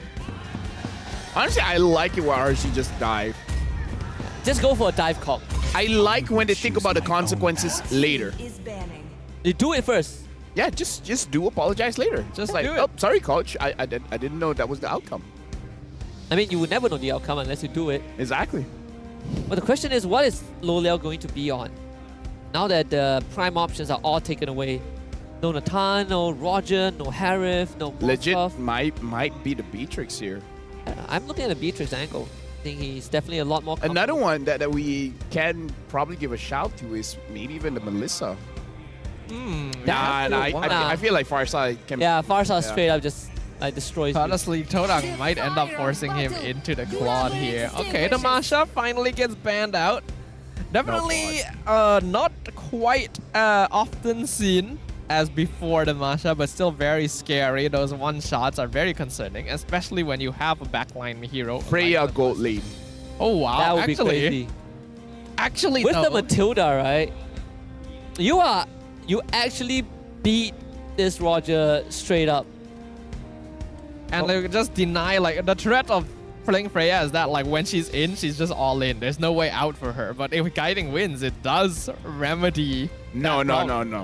The Guiding Wind doesn't pull you away. It puts you even more in. All right. It's like, oh, wait, Loliao can't join a team fight. Don't worry, take the Storm Express. So they'll go for the Paquito first. So this Barat's guaranteed to be in the jungle. Ooh, they're leaving the gold lane to last. I sure hope it's not a Claude. It would be very boring if they pick a Claude at this stage. It does feel like we are heading down that road. Yeah. It does. Like, logically speaking, Claude feels like the best option. There are still things like Brody and Bruno, which do have some early game pressure. At this point, I'll even take Popol and Koopa. It's not good. But they all run. But that's how much I don't want the Claude. They all run into the same problem of getting in a two-tap by the far side, you know? Like, Claude is the only hero, I think, that can reliably get in and out of fights. What's it gonna be? Like, if they had some kind of carry in the jungle, you could still go like Ruby or CC gold lane. And Todak lock in the turret. Wow. Igreal. Now you cannot use something like a Brody. They're forcing this Claude pick. Yeah, they are. That is so much AoE coming in from Todak. If not for the Farsa, I would consider Melissa, but they're gonna go for the carry. Okay. I mean, forcing this carry pick is also good for Todak because I have Farsa, right? If I can just find this carry in team fights, it solves my problem. Well, I'm definitely going into this game much more liking Todak's lineup. Like, their team fight is just completely stronger than what RSG brings. But RSG has a slightly more tools. If they're able to control the fight by coming in from multiple angles and picking off members of Todak, then it is RSG's fight to win. But that means that team fight will be a little more difficult for them to execute. Yeah, I feel like overall Todak has a more aggressive draft. So I'm on Todak's boat for this one. Understandable. I gotta agree. It does feel a lot more robust, and the conditions to execute it feels a bit easier, but we have to let the players do the talking. It's into the land of Dawn. Game number 2 of this best of 3 RSGMY against Todak. This time, we're gonna have RSGMY kind of having a draft that feels they can't go for that 5v5 against Todak. We just have to see what happens with RSGMY on the red side this time. It is definitely impressive that a lot of us are leaning towards Todak despite the fact that RSG does have the Matilda though. Like, normally that's just like almost 100% win confirmed already. But I do believe that recently Matilda lost her 100% win rate, so... Yeah, it was on Noir. Well, you don't have to call him out like that. No, really. Matilda also lost her 100% win rate in MAL, so it's a global phenomenon. That is the only stats that align. Yeah, but here's the thing. Matilda is a miracle waiting to happen. So we'll see what will happen. There are 3 Purifies on the side of RSG MY, so they have ways to get out of all the AoE that Todak brings here, and if RSG is able to like immediately get an early game advantage like they did in game number 1, we could see this snowball once again. I'm pretty sure they'd be very happy to get the 3 points. Oh. Wow, I guess, I mean, look at the amount of experience Momo is zoning away from Ripple. Yeah, because here's the thing, you gotta consider that Terizla right now is considered as a tank, so he has the buffs of the what you call it, the armor and magic resist, whereas Rippo on this what's it called Paquito doesn't have. Yeah, Izanami had to use the Purify to get out. Vinogo shows up, goes for the gobble up anyways. I think they have to damage though, pushes him into Replacer to get the stun. Or Replacer will push him underneath the turret. He's just enraged, he needs help right now. As Thorwell will bring him out first blood for Vinogo. Hey, Matilda creates miracles, all right? She sure does. That shield and that free dash, woo! Saved him. Vinogo should have, but no, don't. I mean, Todak did every single step right and still got first blooded. That extra shield was really the difference because there was enough damage to finish off Vinogo there if not for the guiding wind shielding. So Storm doing a great job there. Todak now transferring their rotation to the turtle pit. Momo does have the ult and there's no gobble out this time for Vinogo. So Gary will easily get the turtle and Vinogo this time not gonna survive. Rippo joins the fight but they need a bit more damage. Just an extra injection that was not present. Izanami steals the better airstrike, gets himself Replacer, wants to look for Momo, goes forward with the dash, runs out of mana and damage. And Todak looking to turn it around for Izanami, will not escape. Todak finds 3. Dude, that lack of mana hurts me. Because you could see he's like, dude, I just need to hit Momo one more time. Just one more time. That was a bit too greedy there from RSG. I feel like once Vinogo ended up losing his life there, they really needed to back it off. There was no reason for both Rippo and Izanami to end up dying as well. So this is immediately going to give Todak a little bit of that early advantage they were looking for. And that's concerning. Yeah, Rippo again, penalties don't go on him. Good footsies. But had to blow the flicker to avoid it again. Zyme Senpoi against Izanami. He steals the finish. Zyme Senpoi can fly away Izanami. One more shot does not land it. Zyme Senpoi outruns death. Oh, that was exciting. That was crazy. That was exciting. I agree. Like, how often do you get to see something like that nowadays? Considering that Farsa no longer quite as popular a pick. Really nice movements there from Zyme Senpoi, understanding the mind of a Farsa player. The thing is, we have to remember that you can't stay in that bird form for a long time. You have a set period, but during that period felt so long. Yeah, Izanami dashing to dodge the feather airstrike and then using that same ability. Crazy. I mean, the split-second decisions made by these players. I love 1v1s, man. Oh, Gary able to do too much. Slowly out though, needs help. Decides to take the guiding win. This is not a fight that you can win. Yep, and right now, Vinogo finds Gary. So far, at least the junglers, not big difference when it comes to Rippo. God, Rippo is just not having a good time this game. Zyme Senpoi collects the kill, but at least Izanami finds a trade. Things are still pretty even right now from both of these teams. There's a lot of bloodshed happening here around the turtle pit again. Replacer has only Vinogo away from the turtle. Izanami though might be left out to dry. There's no more guiding wind, so Shizo will go on to Momo. Flicker penalty zone onto Vinogo. Stolen feather airstrike coming in from Izanami. The damage not enough to get rid of Replacer, and Izanami finds himself underneath the turret. Todak ready for a dive. Shizo in their werewolf form. Lycan pounds to collect the kill. Momo gets delivered one. What is up with the EXP leaders, man? Like, game number 1, Rippo did a lot. This time, Momo was like, let me get my revenge, coach. I deserve this revenge. They're just taking turns at this point, and I feel like this match is taking turns as well because we're seeing a complete reversal of what happened in game number 1. Previously, RSG held the advantage from early game all the way until the end, and now Todak are firmly in control, even having a higher net worth lead than what RSG had previously. It's so crazy that the adjustments is to allow assassins to be used, but I feel like this is a tank meta even more so. Oh no, that's a mistake. No! Stole him straight out, sold him out to Todak. Matilda makes miracles happen. That's a tragedy. I don't want to talk anymore. I think I've done enough damage. Yep, they get the implosion. Wow, Vinogo still gets his purple buff at least. Todak, they are really speeding it up. These three are so bulky, right? Todak has such a hard front line to have to break down. A lot of it is going to depend on the Lolil, but he needs items. Yeah, but Ripple can't really stay in the fight. As long as Momo is around, they will attempt though. This time, getting rid of Diamond Standpoint of all people. But the damage from Todak is just a bit too much. They ended up still getting 2 at the cost of 1. This mid-tier 1 taken care of by Shizo. RCMY could not defend the structure. I mean, right now it's just waiting here for RCMY because, like you said, Stafa, all they need is items onto Lolio. So basically, he's just doing his job. Once he gets his items, they just need to find opportunities. And what I was saying is that the adjustments is so that assassins can be viable, but they had to buff the tanks.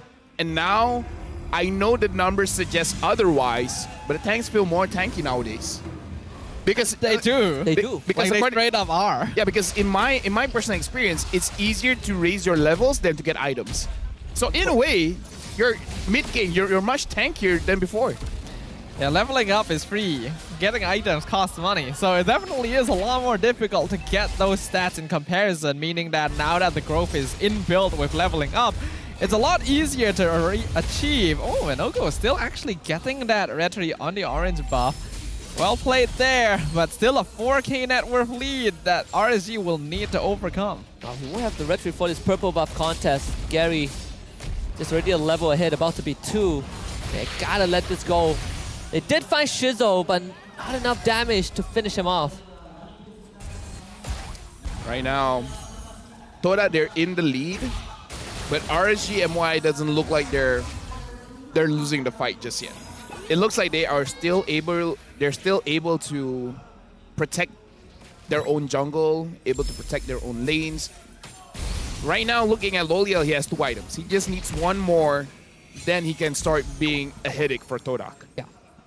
I mean, the biggest problem RCMY faces right now is they just cannot shred through the front line. Momo, Gary, Rafflesia, a literal brick wall.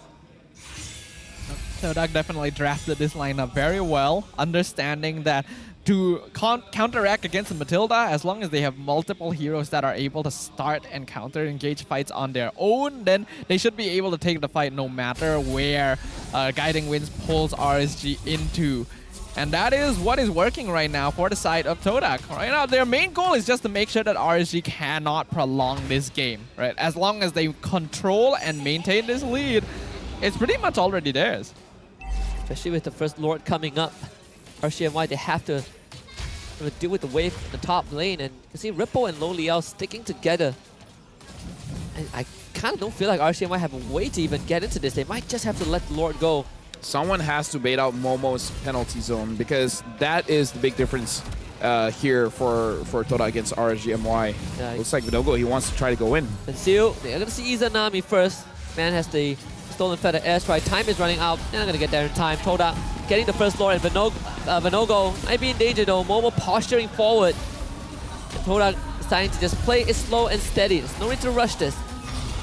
Yeah, Vinogo secures his purple buff. For now, in terms of wave clear, unfortunately, in my opinion, RCMY doesn't have a lot of it. Like, Stone doesn't have a lot of it. Izanami is okay-ish. Loliel is okay-ish. Other than that, both Vinogo as well as Ripple, if they want to clear the lane, they're going to take a lot of damage. Yeah, I think the ideal for RCMY is to somehow send Ripple out to maybe split the map and maybe split the members of Todak so that they can maybe have a numerical advantage, but it's still going to be very difficult because it's not difficult for Todak in comparison to just split up their forces across the map. So the Blade of Despair purchased by Shizo, so this man is going to be the judge, jury, and executor. Todak, they want this tier 2, and RCM might have to give it to them. There's just no way for RCM to just walk up. Yep. Even Storm, you can only save 1 person at max. Something that RSGMY has to be careful of as well is the Feather airstrike. The moment the Lord goes in, Zion Senpai can't activate it, and it will be difficult for them to defend. So we can see Rafflesia looking for an opening. Penalty zone, Momo catches 2. Storm able to get out now, counter. a feather airstrike. Izanami able to get rid of Momo. This could be RCMY's chance. Gary on the mega kill, but Izanami finds 2 for himself. And Stoem also gets a collection. RCMY defend the base, but they do end up losing one inhibitor. It's a good trade in that particular situation because they do end up like getting 3 kills on their side. Looking at the damage rank, oh wow, that's like Izanami being on top is not too surprising, but Venogo being second is unusual. You would assume that Toda is doing the most damage now, no? Yeah, like I mean, like, it's because the tanky front line is taking a lot of damage, right? That's probably it. But we can see in the instant replay here, Todak probably overcommitted a little bit. They were too confident that with 3 tanky heroes, they could just stand under the tower. And while they did get it, they ended up beating probably a few more kills than necessary to RSG too.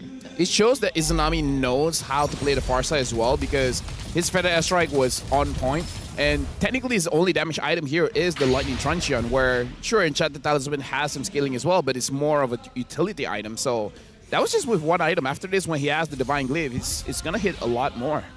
The only unfortunate thing is that none of the kills went over to Low Liao, right? He got 3 assists out of that. Minor gold injection, but we're starting to see the damage the carry puts out. Todak's frontline, they're not as safe as they were a couple minutes ago. Second Lord will be respawning it just a bit in the top side. Good news for RCMY. The rest of the inhibitors are still up, so Ripple can clean up this wave and look to join with his team. Todak are still definitely in favor of winning this game right now. They've lost a bit of the net worth lead they had earlier, but 4K is still pretty notable, 12 minutes in.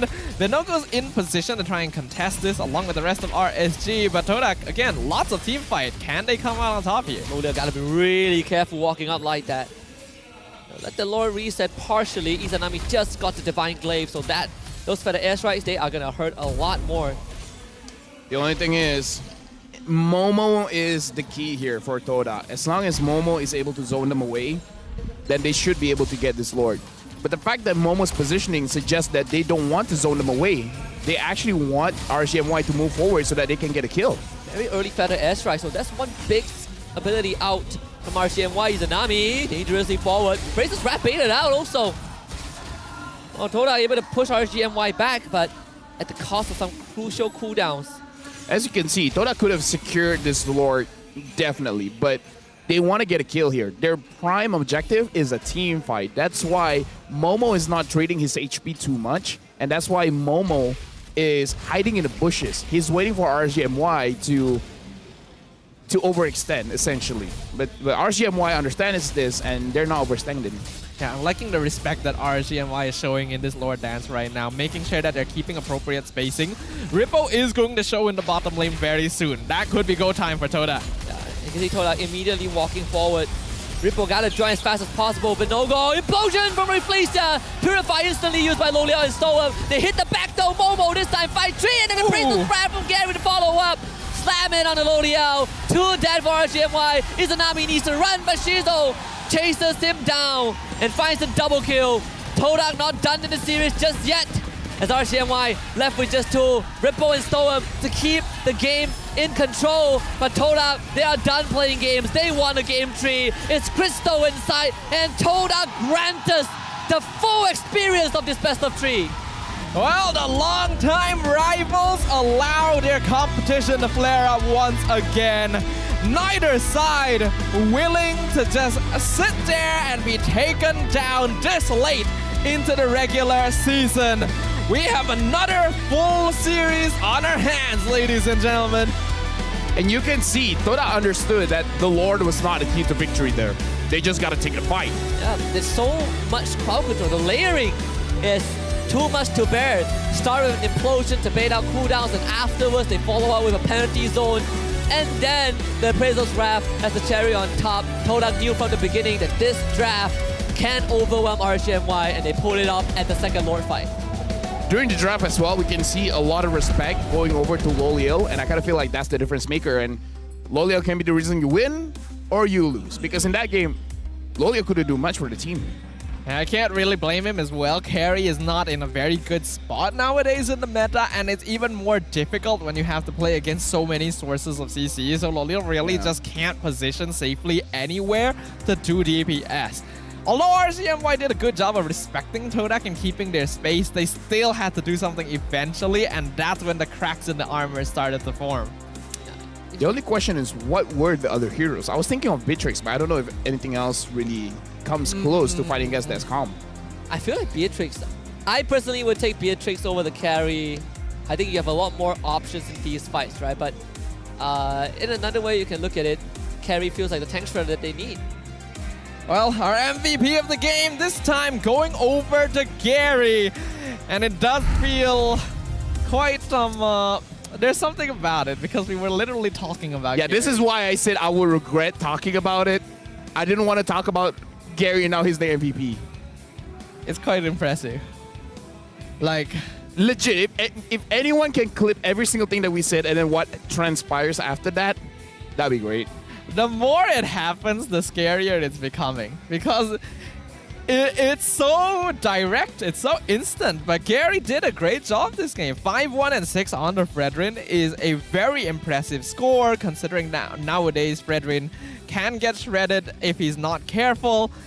So yeah, props to him. Like, we want to see more of this gameplay coming from Gary and from Todak as well. I mean, he also has a good support system going into a matchup against a Barats, right? Usually, Fredrin struggles a lot, but in this case, because RGMY, yeah, Roma is a Matilda, it's not really a front line, and then they have a Paquito for an XP laner, you really only are relying on Vinogo to soak up most of the damage. And Todak, they just understood the assignment. If you can get Vinogo in an uncomfortable zone, RGMI can't really walk up.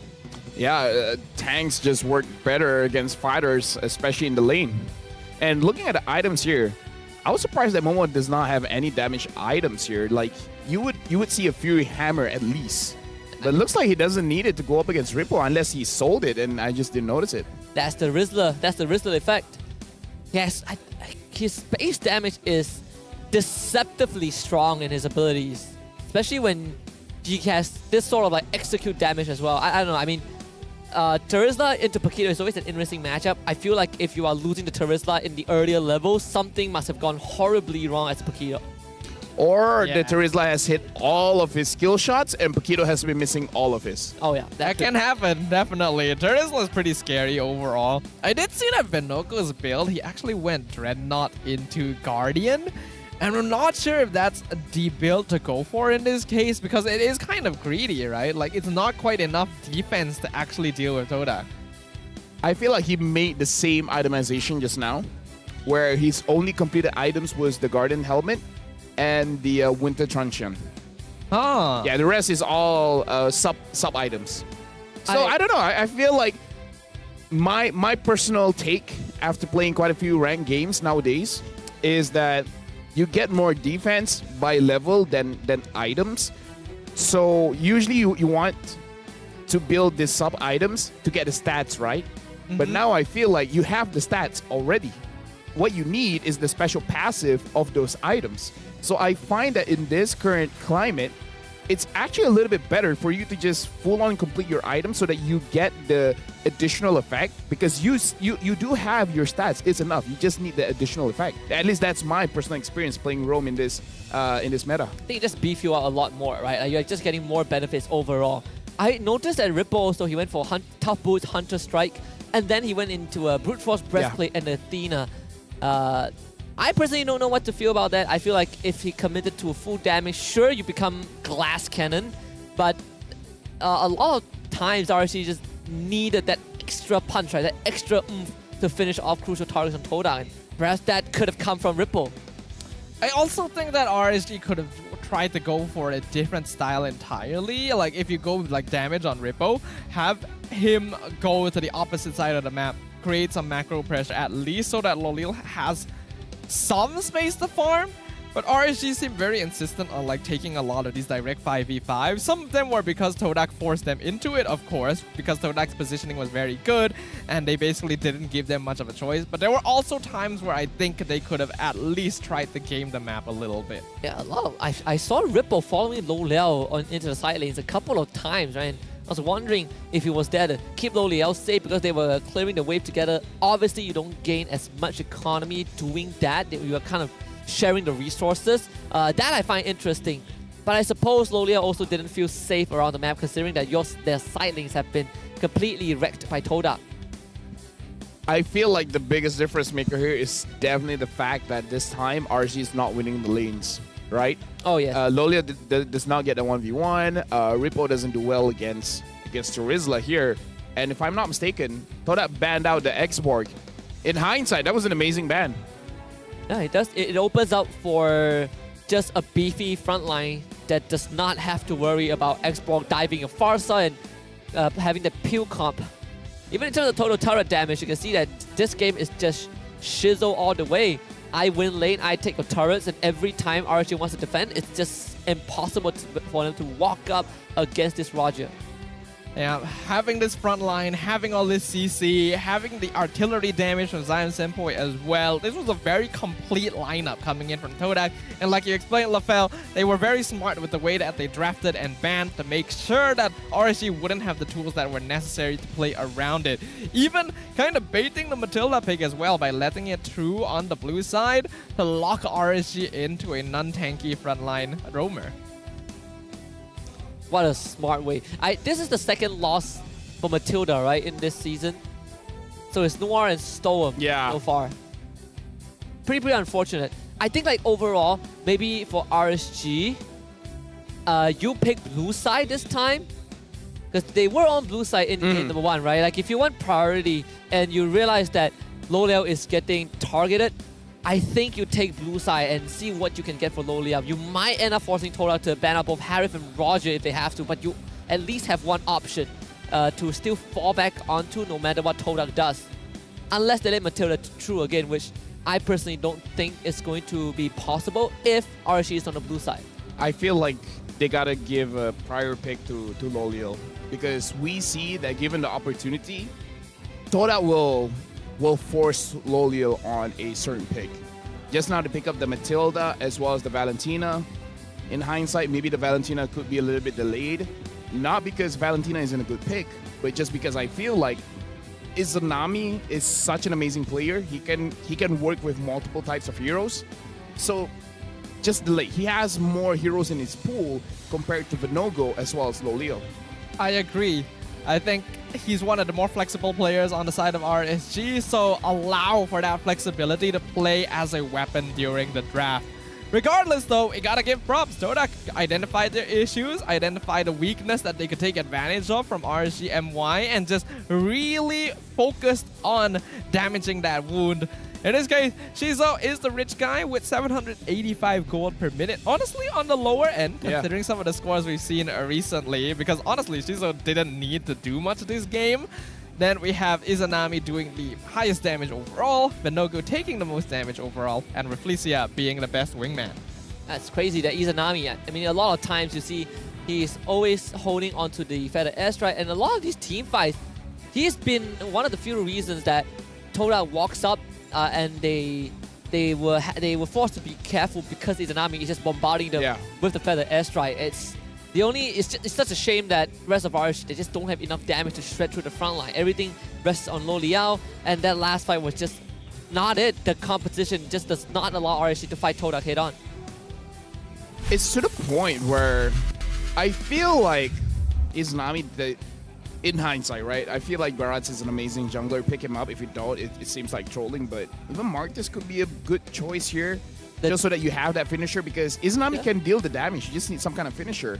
Because it looked like Loliao couldn't finish, Ripple couldn't finish, same as Vinogo. So Izanami can do a lot of damage, but there's only so much you can do as a Valentina. I feel like that could be an option if, let's say, this Baratz goes XP, right? Then the Marcus, you need like a secondary front line for RSGMY, which in this game is just not really present. Again, XP lane didn't go well, Gold lane didn't go exactly too well, and the composition just does not allow them to fight all these fights, team fights head on. Well, we know that RSG likes the team fight. We know Todak likes the team fight. So if they're forced into a situation where they both have the team fight, then the team that just has better team fight abilities is going to come out on top. And in this case, just look at how easily Todak are able to layer their abilities, layer their crowd control, and completely zone out RSG MY from any control over the map. Momo straight up the MVP. with that delayed penalty zone. Really won them the game, right? Lolia was about to rip them to shreds, and then Momo kept him in place. Dude, I mean, like, Momo's an amazing player, man. Like, he deserves the praise. And I'm gonna praise him much more. Yeah, he definitely deserves it overall, but that means that we're going into yet another game 3. We seem to be getting a lot of those now that we're hitting the later stages of the regular season. The craziest thing is that SRG is the last game, so I feel like... I guess we're okay there. We're safe there. At least. Please. Well, the one thing we're getting correct is definitely how all the series are gonna go full, except for the last one, right? But the first one, 3 games, this one, 3 games. At least we're getting something right. If the last one goes 2-1, yo. If SRG lost even one game, that would make headlines. Oh yeah. It feels like the balance of the world will have crumbled in some way or another, right? We will see. There's still plenty more to come. We still got one more game before we can determine who is the winner of this series. And yeah, I don't know. I feel like there's a lot of questions we have to ask. There's a lot of information that we need to know about. So I'm pretty sure I see Rose with Ashi. Oh, yeah, I can see them preparing for an interview over there. I would say the crowd isn't as rumbling as I thought it would be today. Perhaps this third game is going to bring us that. Maybe. It is getting very close. Like, we knew that this was going to be a pretty exciting game overall, but I am kind of surprised that we've gotten this far. So either way, though, we've got an interview being prepared over there, so let's just go ahead and throw it over to Rose. Rose, take it away. Alright, terima kasih kepada caster-caster kita. And sekarang game dekat 1-1. And with me here are the managers daripada dua-dua pasukan. Alright, please introduce yourself dulu from the side of Todak. Okay, Assalamualaikum semua. Nama saya Ashi. Saya merupakan pengurus untuk Mobile Todak. Okay, hi guys. Assalamualaikum. My name is Ulfi and I'm representing team manager for RSGMY. Alright, so sekarang kita dengan dua-dua manager daripada dua-dua pasukan yang tengah main untuk perlawanan ini. Alright, so for the side of Ashi, kita tahu Todak punya performance this season is still not macam performance Todak dulu where diorang boleh sapu semua team, win streak. There is ups and downs. So sekarang, macam mana mental state of players Todak?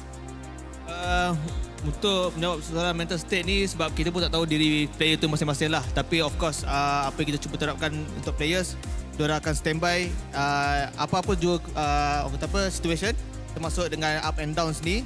So basically diorang very stable. As from now, masih lagi stable. Everybody is still working together and discussing apa yang problem lah. Benar. Alright, okay, for your side pula, RSG side, kita tahu first few weeks were really rocky for the side of RSG, mana you guys were not doing as well as last season, and I'm pretty sure the public pressure was there as well. Macam mana players tengah cope with that, and of course we saw a lot of changes with the lineup as well. So untuk lineup changes apa semua, we would still go back with the original main lineup lah, which is kita akan mainkan Repo despite dia punya busy schedule, and yeah, he's willing to commit even though dia akan kahwin tak lama lagi. And in terms of apa yang composure ataupun anything that's pressuring us, actually we don't actually take it as pressure as all, we take it as a challenge lah. I see. Okay, speaking pasal Repo dan nak kahwin, tak silap dia akan kahwin near to the playoffs if I'm not mistaken. So, being so close to the playoffs, apa preparation yang side RSG tengah buat kalau you guys actually layak dapatkan slot ke playoffs? So preparation kita orang masih macam biasa. We would prepare as much as we can and akan mainkan Repo juga, and Repo pun dah cakap kalau dah lepas kahwin he needs to be back here as soon as possible. He will come back as soon as possible lah. Wow, the commitment of Repo to RSG. Okay, untuk Todak pula, kita tahu sekarang Todak is actually quite comfy in the standings. So with that, I'm pretty sure playoffs punya preparation sudah pun mula. Apa yang Todak has up their sleeves untuk tunjukkan dekat fans Todak for this upcoming playoffs? Actually kita still ada secret weapon yang kita tak guna lagi lah, and then this job untuk Fly, Kuja and Nazim untuk initiate the plan untuk playoff. Jadi preparation yang orang kata apa lebih detail ataupun lebih kemas akan orang kata apa di-execute sewaktu playoff nanti. I see. Alright. Okay, lastly, Ashi, anything to say to your boys up on stage sebelum kita masuk game ketiga? Okay, untuk pemain-pemain Todak belakang sana jangan lupa kita ada satu motif je, kita nak menang. There's no room for errors. So Todak langgar guys. Alright, your side. Last words for the boys up there. So to my players out there, you guys can do this. We can win this game. Trust me. And yeah, I think that's all.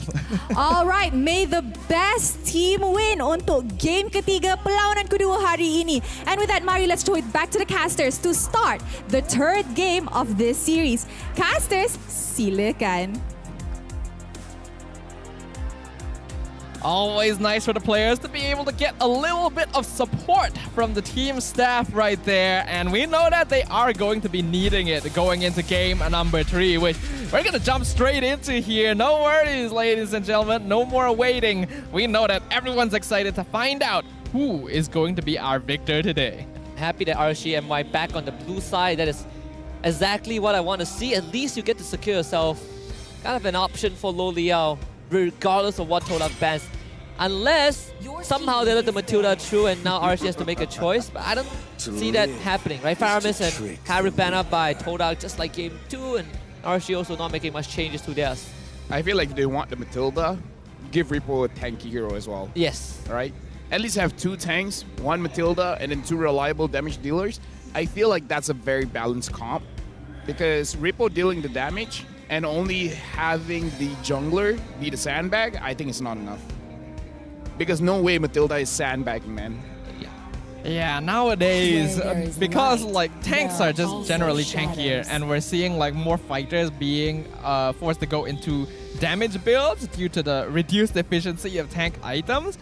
The importance of having solid front lines is becoming a lot more prevalent, right? Because it's no longer quite as easy as just grabbing like, oh, a dominance ice and a Tina shield, and I'm already gonna be enough as a fighter.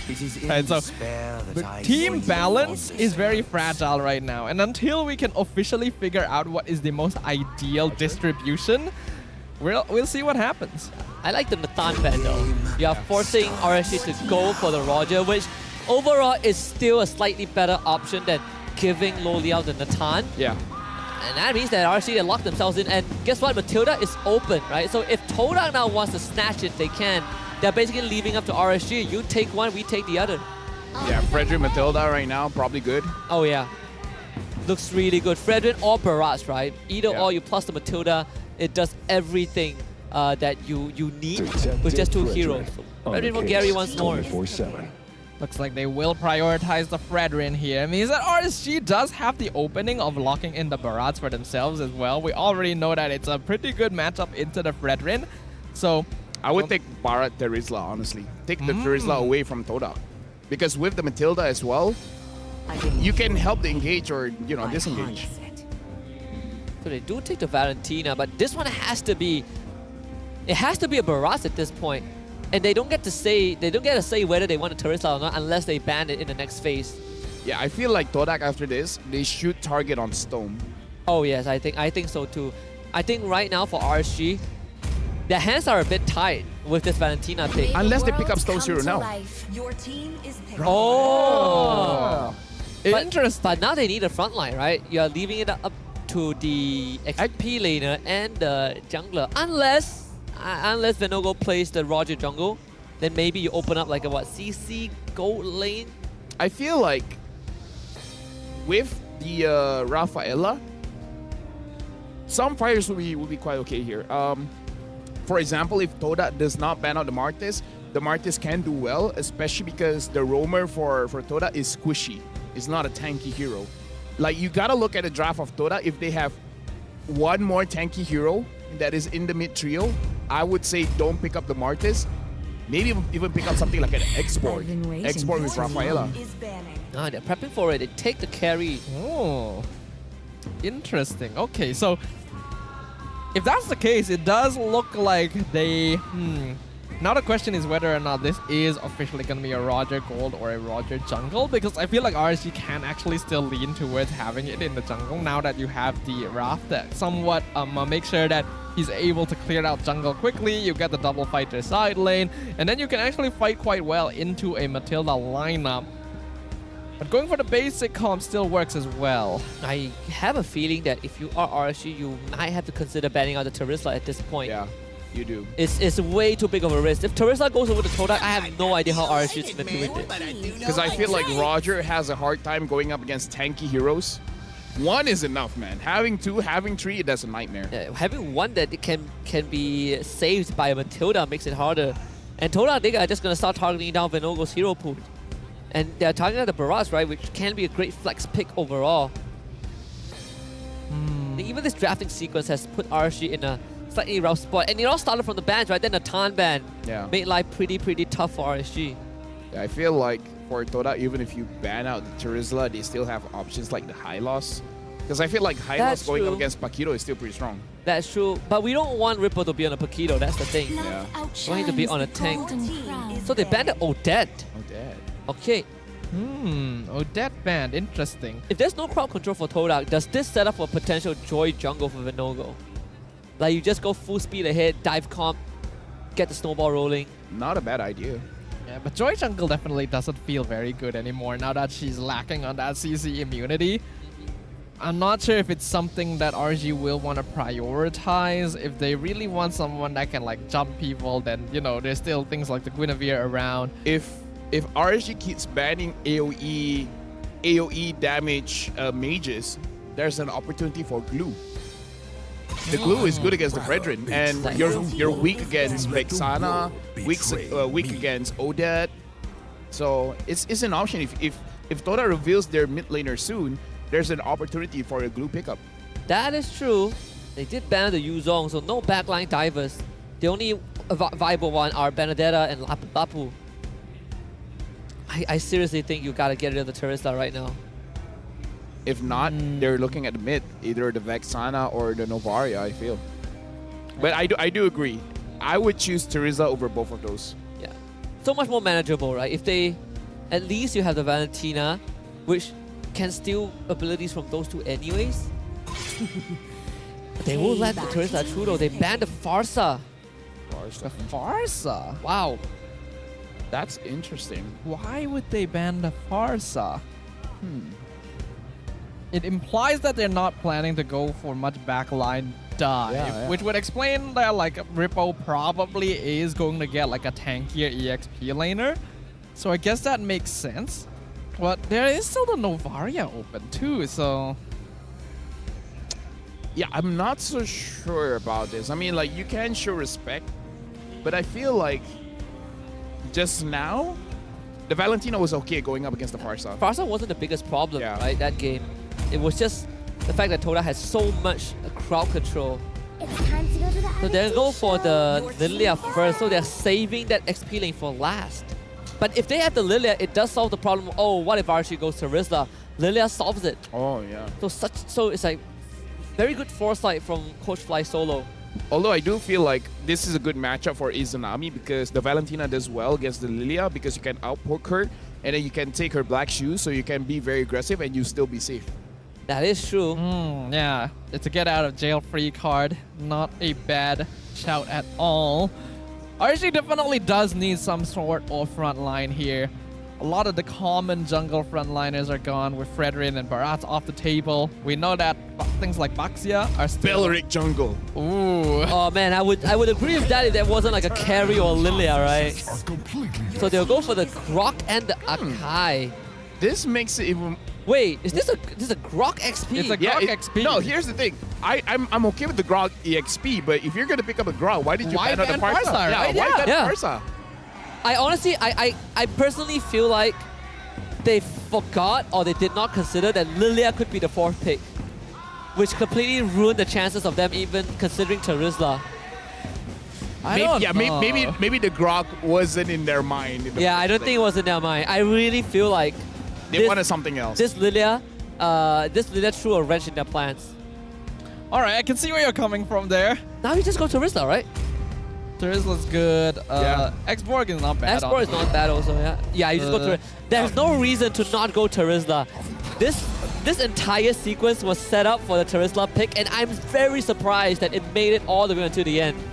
I have no words, man. The only thing is like maybe Repo just doesn't like the hero. I don't know. But you could ban it, I guess. Yeah. You're handing it over to Todak.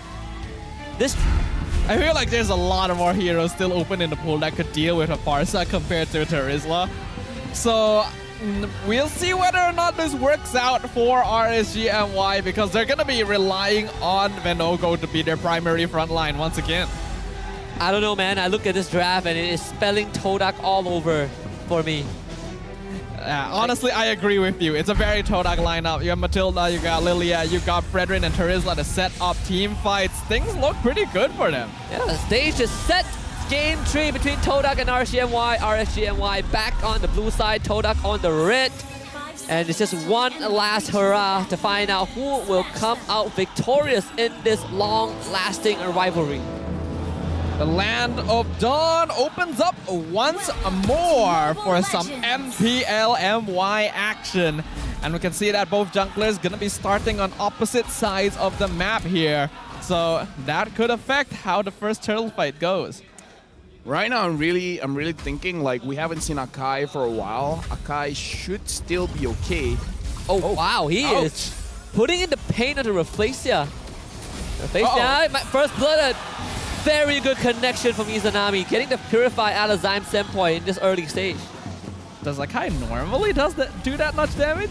Akai does damage based on his HP, so... That's a lot more than I'm used to seeing at level 1. Hold on. He has Thrill. He has Thrill. He has Concussive Blast. Maybe Rafflesia took the brunt of the damage of the buff. It could be. Maybe. Yeah, she's able to get the gold crab at least.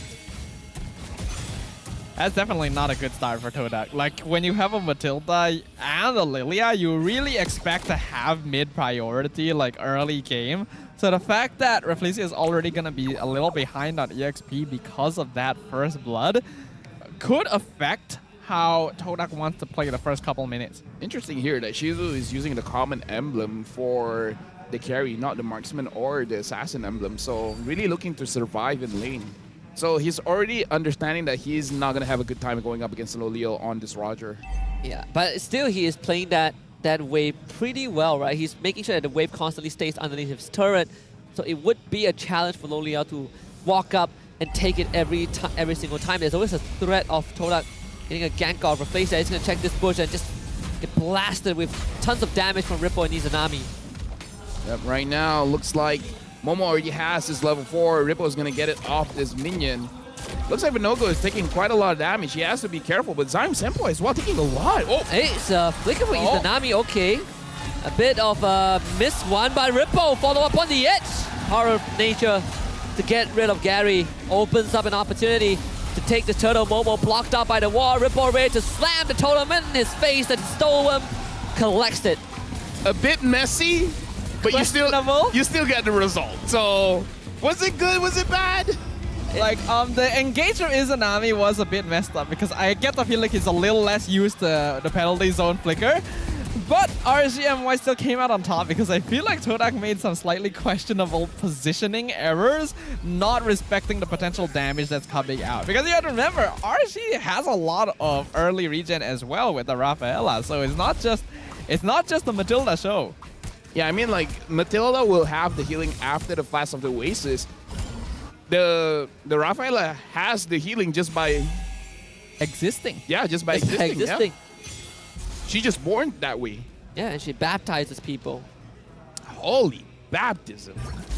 That is the ultimate name. Nothing beats the Gushen's old skill name. That's still the best skill name ever. Incandescence. It is a great name. I feel like I'm pronouncing it, but I never know if I'm pronouncing it right. Because in Malay, you can say ikan dances. Which means fish dances. Yeah, fish dances. Ikan dances. Ikan dances. Honestly, no one's gonna correct you. Whoever thought of that name deserves a pay raises. Yeah, even I don't know what that word means. Pay raises? Oh. Multiple. They need multiple just from that one name. It's a promotion instantly.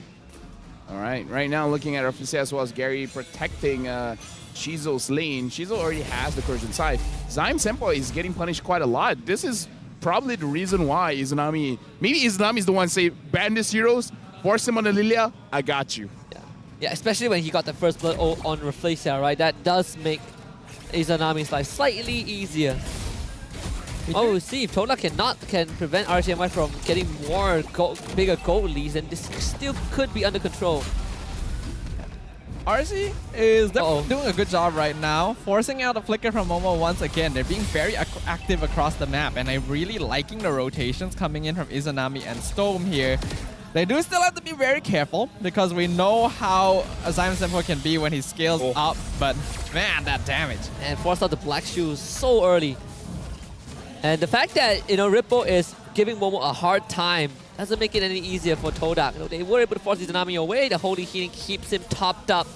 Todak having a very, very difficult time to navigate this potential skirmish. Gary is going to go in. Momo, penalty zone, catches on to Izanami straight away, finds himself in the back. The Appraiser's Wrath is just insufficient. As Reflecia goes down first, Momo again blocked up by Ripple. It's been no-go zones away. Gary and Momo now will be chased down, and Stoem finds him again. I refuse to say good things about RSG. I mean, they're doing okay. Okay, they're doing okay. Understandable. Honestly, this is some impressive decision making that's being done by the blue side of the map right now. They get they get that turtle, get the top tower. Like, we were wondering about this Grok EXP, but so far it's working out really well. 2-0 and 2 in the first 6 minutes. Ripple just got the Sea Halberd. I mean, maybe this is his comfort pick because it's not the first time he has picked up the Grok before. Going up against the Teresa, I didn't thought it would be that equal in lane. Yeah, I did not expect the Grok to actually not only sustain against Teresa, but also damage the Teresa, right, in terms of trade. This is definitely not how I expected it to turn out, but RGMY, despite having a draft that theoretically struggles against Todak, they are doing so well. They're splitting up the battle lines, they're finding these small skirmishes and not allowing Todak to really play that team fight to their heart's content. We were talking a lot about like support systems and how well like the players of the teams coordinate and communicate with one another. I'm really seeing that from RSG here. Like, again, the rotations are so good. They moved 4 people down to zone out Todak, got a free tier 1 bottom every single time they move to make something across the map happen. You know that there are sufficient human resources to pull it off, and I think the Holy Healing is really enabling like speedy movement. Let me just say, if Matilda loses this game again, next week it might not be a prio ban. Yeah, maybe that could be a possibility, which I think is a good thing. And now we free up a ban for Red Side, right? Like, Red Side doesn't have to suffer as much. Because I do feel like now it's so weird. You think it's a small buff for tanks, but apparently it's a big buff. Now it's time for tank roamers to come back. We need real roamers, like real tanks, not these fighters, not these supports. Good God, I mean, Izanami is making life so hard. Zyme Senpo, he's holding on to that black shoes for as long as he can. Thankfully, Lilia defending turret, not a problem. Third turtle though, it's going to be gone by RCMY. Nothing Todak can do about it. They need time and space for Shizzle. Izanami is going to have such high damage dealt across this game because just look at the way he's moving around. It's insane how much poke he is outputting on the side of Todak. They're already being forced into super defensive stances, despite the fact that they should honestly have a pretty good team fight comp. Look at where Lo Liao and Storm are. They are so deep in enemy lines. Gary can't even walk up. This is not even Todak's jungle anymore. They will be able to defend this tier 2. But, I mean, RCMY, the posturing is utterly aggressive. Yeah, the fact that RSG, once they get control, they don't lose control. I feel like that's a big thing where we see teams commit like into very bad fights when they don't have to. RCMY, they're poking, sure, but they're not fully committing to anything at this point. So I like the discipline that they're not just going, okay, you know what, we're winning, we're 4,000 goal ahead. Let's force something. You don't have to do that. It's just clean macro decisions from RSG. We're getting to see a lot of discipline here. I feel like RSG has actually been able to take a lot of lessons to heart since the last time we saw them, and that's good. That's what we want to see from these teams. Ooh. Oh, gonna attempt to engage Storm. Facer is not gonna follow up with the second part of the circling Eagle. But most important thing for Todak right now is that they got to keep this tier 1 alive. If this mid tier 1 goes down, it's gonna spell disaster, especially for Shizzle, who is already having the map constricted onto him. There's not much space to work with already. Yeah, and now, if RSGMY doesn't get it, I think it's still fine. The Lord is going to be up soon.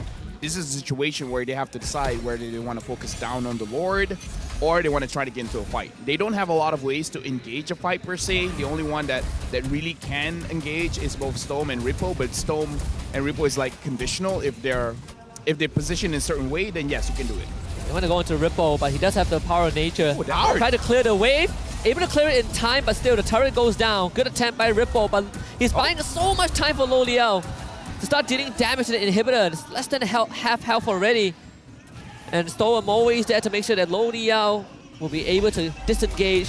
And RCMY now they reconvene at the Lord, and Todak are nowhere near it. Great macro pressure coming in from RGMY. You can see the confidence. This is what they're capable of when they actually have control over the comp, over the map. Lolil on this Roger is literally 0-0-0. He has not had to participate in any single fight thus far. And I imagine that's going to translate pretty well in terms of farm. Oh, I didn't notice, but the kill score is 5-0. Yeah. Oh. It has been clean. And now, it will make a move on that tier 1. Finally gets it. RCMY have not had to make any big moves. And you can feel the map shrinking for Todak. I do have to say, RG has been trying the Rafaela for quite a while. They haven't had this big of a success before. Absolutely not. This is like a massive difference to how they've been playing it before. I don't know, like, I don't think we've seen Venoko heavy spin yet, right? He hasn't actually needed to even use the Akai ultimate, and they've been setting up these kills just basically for free off of Izanami and Storm's poking. So Todak are completely on the back foot here. They've got the Lord pushing down bottom side, only 4 towers standing. Even Ripple, right? His walls are a big pain for Todak because most of the members don't have abilities to go through terrain. They want to keep this inhibitor up. Storm manages to survive that. Circling Eagle gets used. And you can see that Todak does not have the damage nor the durability to go up against RGMY. As Lo Liao collects 1 kill, flickers out to safety. Priority for Todak is to keep the inhibitor standing, and they manage to do so. Storm's job is to make sure that the damage dealers don't die, and he's doing a good job at it. Healing for everyone. It is healing for everyone. The thing is, it's not even that difficult of a job now that we're this... Oh my god, Izanami. Just insane. He has the black shoes. Momo gets blocked up, had to take the guiding wind out. It should be inhibitor number 1 for RSGMY. Izanami continuing to terrorize Todak. Excellent positioning there. Like Izanami jumping in to take some of the heat, take some of the damage so that they can break down the inhibitor without being stopped by Todak. Like, these small, minute decisions are being made with like full confidence, without hesitation at all from RSGMY. They have a 7k net worth lead now, 6-0 kill score. I don't think there's much Todak can do. I don't think so too. Ripple, wow charge getting to, followed by the Holy Baptism. Momo could not move at all. Gary appraisal grab and a follow-up with a penalty zone. Todak finds the counter engage. A very much needed one. And Izanami will be chased down by the guiding wind, led by Rafflesia. And Todak looking to turn the ties, finding 2 kills onto RSGMY. Yeah, I need to stop talking too. It's the desk. It's the caster desk. I don't promote violence. But at this point, it's almost necessary, Staffa. I straight up said I don't think there's much Todak can do. And just look at what happened. Seriously. I've been holding myself back by saying any of those kind of things. You need discipline. But now we got to look at Todak now. Handling the Lord quite. Able to get a no-go as well as Lo Liao. No-go, he should be fine, but we have to watch out for Shizzle. I mean, this carry damage starting to rack up. Todak will have to send someone to deal with the bottom wave. Lo Liao is actively clearing that mid wave also. At least RGMY can posture for the Lord. Momo gone on though. He's going to be knocked up. Can't even move. Needs to get out. The healing is not enough. Izanami gets shredded by Shizzle in the meantime. So Todak, they still have the capacity to fight, and Gary knows that. It's going to go for the taunt, and now the no-go. Heavy spin into the wall. It's going to try and pin Shizzle down, but there's no follow-up. Shizzle still able to escape with the Purify. And Gary receives the help of Replacer to get out. This is starting to become dicey for RSG. Shizo has actually scaled up quite a bit here, but they're lacking a lot of structural resources across the map because of the lead that RSG had built up until this point. So that net worth starting to dwindle a little bit. Now only a 4K advantage for RSG. They gotta take the next couple of fights very carefully. Right now, RSG, in terms of the lead, it really shouldn't go to their head because, like you guys said, Shizo has the damage now. So their engage has to be a little bit more calculative. They gotta figure out a way how to get onto Shizo, target him down, because if not, he will shred you guys. He will shred Rippo, he will shred with no-go, and it's not gonna be a good time. Izanami again. He's getting baited. Time Senpai almost got him killed. Shizo, he's been finding these great targets, these great damages. This time Izanami will be topped up by Stoem at least.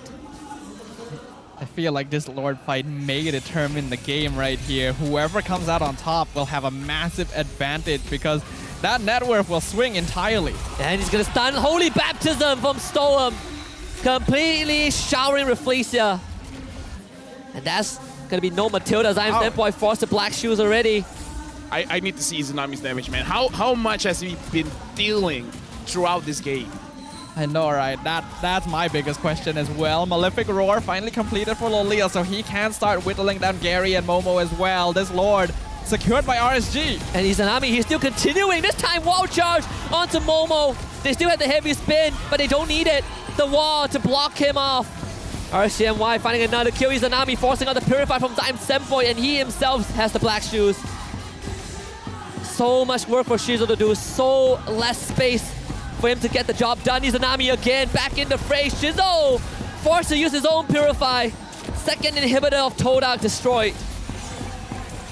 Ooh, I'm really liking the aggression from RSG right now. And you can see that after their previous blunder, they're making it much more respectful and disciplined on their next push here. They have waves, but it might not be enough. Todak doing a good job of clearing them. Carry get dragged away. Appraiser's Wrath is now used, and now RCNY looking for the final blow. Lolia will survive. Rippo misses the wild charge though, and this could be an opportunity. Vinogo with a heavy spin as Rippo ends up getting taken out. Lolia wants to go for the crystal. He has the Lord to help him out. Lolia turns into werewolf form, but ends up getting killed by Shizo. Izanami want to chip in. The final touch is laid on the crystal, and the boys in blue come out on top. Whoa, they really forced that down right there. And once again, Rippo takes center stage. It has been a long time, ladies and gentlemen, but the king of taunting himself returns. My boys, man. I had to hold myself back. It's like, okay, don't say anything good about Izanami. Don't say anything good about Rippo. People know they're doing good. I'll just be quiet. It's their victory, but I feel I won. It's a big win for them, big win for you also, LaFell. Especially when we said that this is one of their biggest tests. They passed the test. Yeah, they passed the test. Yep, and with flying colors as well. I really want to see what they have to say. So let's just go ahead and let Rose take it away. Dua bebalas satu. Dua mata untuk pasukan RSGMY sitting very, very comfortably on the leaderboard and giving them a much, much higher chance untuk layak ke playoffs kali ini. Hi boys, how are you all? Kami berasa happy lah sekarang sebab menang macam tu. Alright, so daripada minggu lepas, alright. So kita nampak minggu lepas Loliel perform dengan sangat-sangat hebat, sangat-sangat baik. Lepas tu first game tadi pun Loliel MVP. Adakah problem dalam RSGMY and whatever problems you guys had in the first few weeks sudah selesai and you guys are now very confident for the upcoming playoffs? Bagi saya, memang betul lah problem kami mungkin sudah selesai tapi ada sedikit kesilapan lagi yang kami boleh improve sebagai as a team dan menang next match. Alright, mantap. Okay, can we please pass it to Coach Sora? Hi Coach, how are you? Hello, I'm fine. Okay Coach, so kita nampak masa transfer window, you guys ambil EXP laner baru which is Born Z. Okay, and ramai orang tanya, kenapa you guys asyik ambil sub EXP laner. Kenapa bukan role lain? You boleh like jelaskan tak kenapa dengan keputusan tu? Keputusan tu perbincangan antara saya dengan management. So kita orang perlukan seorang lagi sub. So saya tengok disebabkan kami pernah try out Bond sebelum ni. So bagi saya Bond adalah best sub untuk kami semua. Kalau macam repo ada emergency or anything. So Bond sesuai lah untuk for backup plan. I see, all right, very good. Okay, can we go for, wow, Ripo, look at your fiance. Wow. Dia ada buff hari ni tu yang boleh perform dengan lain macam, betul tak? Alright, can we please pass it to Storm first? Hi Storm. Hello. Okay, Storm. Last season, you were playing with Demon Kite, and this season you're playing with Vinogo. How strong do you guys think your current lineup is with the upcoming playoffs? Right now, we have the momentum to reach the playoffs, and I think even if we fell short in the first few weeks, I think we will be a contender if we reach the playoffs this season. Wow, tu dia. Dorang sangat-sangat confident. Kita boleh nampak the entire team nampak confident dan juga selesa with each other. Okay guys, sebelum kita continuekan, korang rasa siapa MVP of the match? Nak dengar? Lolil. Wow, Vinogo. Okay. Alright, so how about let's look at the MVP in 3, 2, 1. MVP perlawanan ini jatuh kepada ting Ripo. Wow, Ripo. Dah cakap kan dia ada buff hari ni? Okay, Ripo. So, tadi menang 2-1 lawan Todak. You guys punya you guys actually secure playoff slot korang. And you guys akan lawan Bounty Esports next for your last match untuk regular season. How confident are you masa lawan dengan Bounty, dan kalau you boleh bagi kata-kata dekat Bounty, silakan. Untuk Bounty tak ada kata-kata kot sebab dah menang lah. Macam tu je? Sebab tak nak cakap buruk lah. Kita tak boleh disrespect diorang. Kita tetap respect. Tapi dah jelas kita orang akan bantai diorang lah. Wow, diorang confident semacam tu. Okay, last, Vinogo. Okay, Vinogo, this is your first time playing and qualifying for the MPL playoffs. First of all, how are you feeling qualifying for the playoffs? Pwede Tagalog. Pwede. Unang beses mo to na naglaro sa MPL, tas ngayon nag-qualify ka sa playoff. So anong nararamdaman mo unang-una sa lahat? Ngayon, di ko nga alam na secure na kami. Secure na ba kami? Secure na kami. Di ko alam, nakafocus ako masyado sa laro eh. Wow. Okay, so dia cakap, actually, dia tak tahu dia rasa apa sebab dia pun tak tahu dorang dah masuk playoffs. Dia fokus sangat dengan gameplay sampai dah masuk playoff pun, layak playoff pun, dah tak tahu dah. Okay, aside from that, how different is MPL from MDL actually? Sobrang iba talaga dito kasi dito may pressure tas yung labanan ng coach. Pero pag sa MDL naman, talagang players versus players lang. Pero dito sa MPL, coach talaga. I see. Okay, so I tanya, apa beza main dekat MPL dengan MDL? Dan dia cakap actually banyak beza. Sebab dekat MDL it's usually the battle of the players, tapi dekat MPL kita banyak benda yang kita kena consider, especially the coach, drafting, coaching staff, management dan juga players. Alright, let's give it to Izanami. Izanami, last words for your fans who came today and all of them look very happy with your win. Kepada fans-fans yang datang hari ini, tak kisahlah fans RSG ataupun fans Todak. Thank you sebab datang untuk memeriahkan MPL untuk season ni lah, dan saya appreciate semua fans-fans RSG yang datang ni, walaupun sebelum ni kami nampak begitu struggle, tapi kami slow dapat balik momentum kami untuk kamu lah. Thank you. Alright, terima kasih and congratulations on securing your playoff slot. You guys may now go celebrate your victory. Wow. Perlawanan kedua untuk Seru Saturday minggu ke-5. Tapi bukan tu sahaja. Nanti untuk match terakhir, kita ada King Empire Esports yang akan menentang Selangor Red Giants. Tapi sebelum perlawanan itu, mari let's throw it back to the casters for them to analyze what happened in this best of 3 series. Casters, silakan. Congratulations to RSGMY for a well-played game and well-played victory, and for Rippo to get the MVP of the match. I think he really applied a lot of pressure on both the Paquito and the Grok. We had some doubts. We didn't know if it would work, but this man showed us that it would. This has officially cemented my belief that whatever we said on the desk, reverse curses everything, right? We doubted this draft so hard, and then it ended up winning. That's the reason why it worked. Honestly, yeah, right? I wasn't even doing it consciously. I was just like, wow, on paper, this draft should not work, but I guess it works anyways. So, hooray. So now that RSG has come out on top, you can like break your vow of silence, right? Okay, let's talk about the build for the Grok. The Weapon Master is a Weapon Master and a Tenacity for the Grok.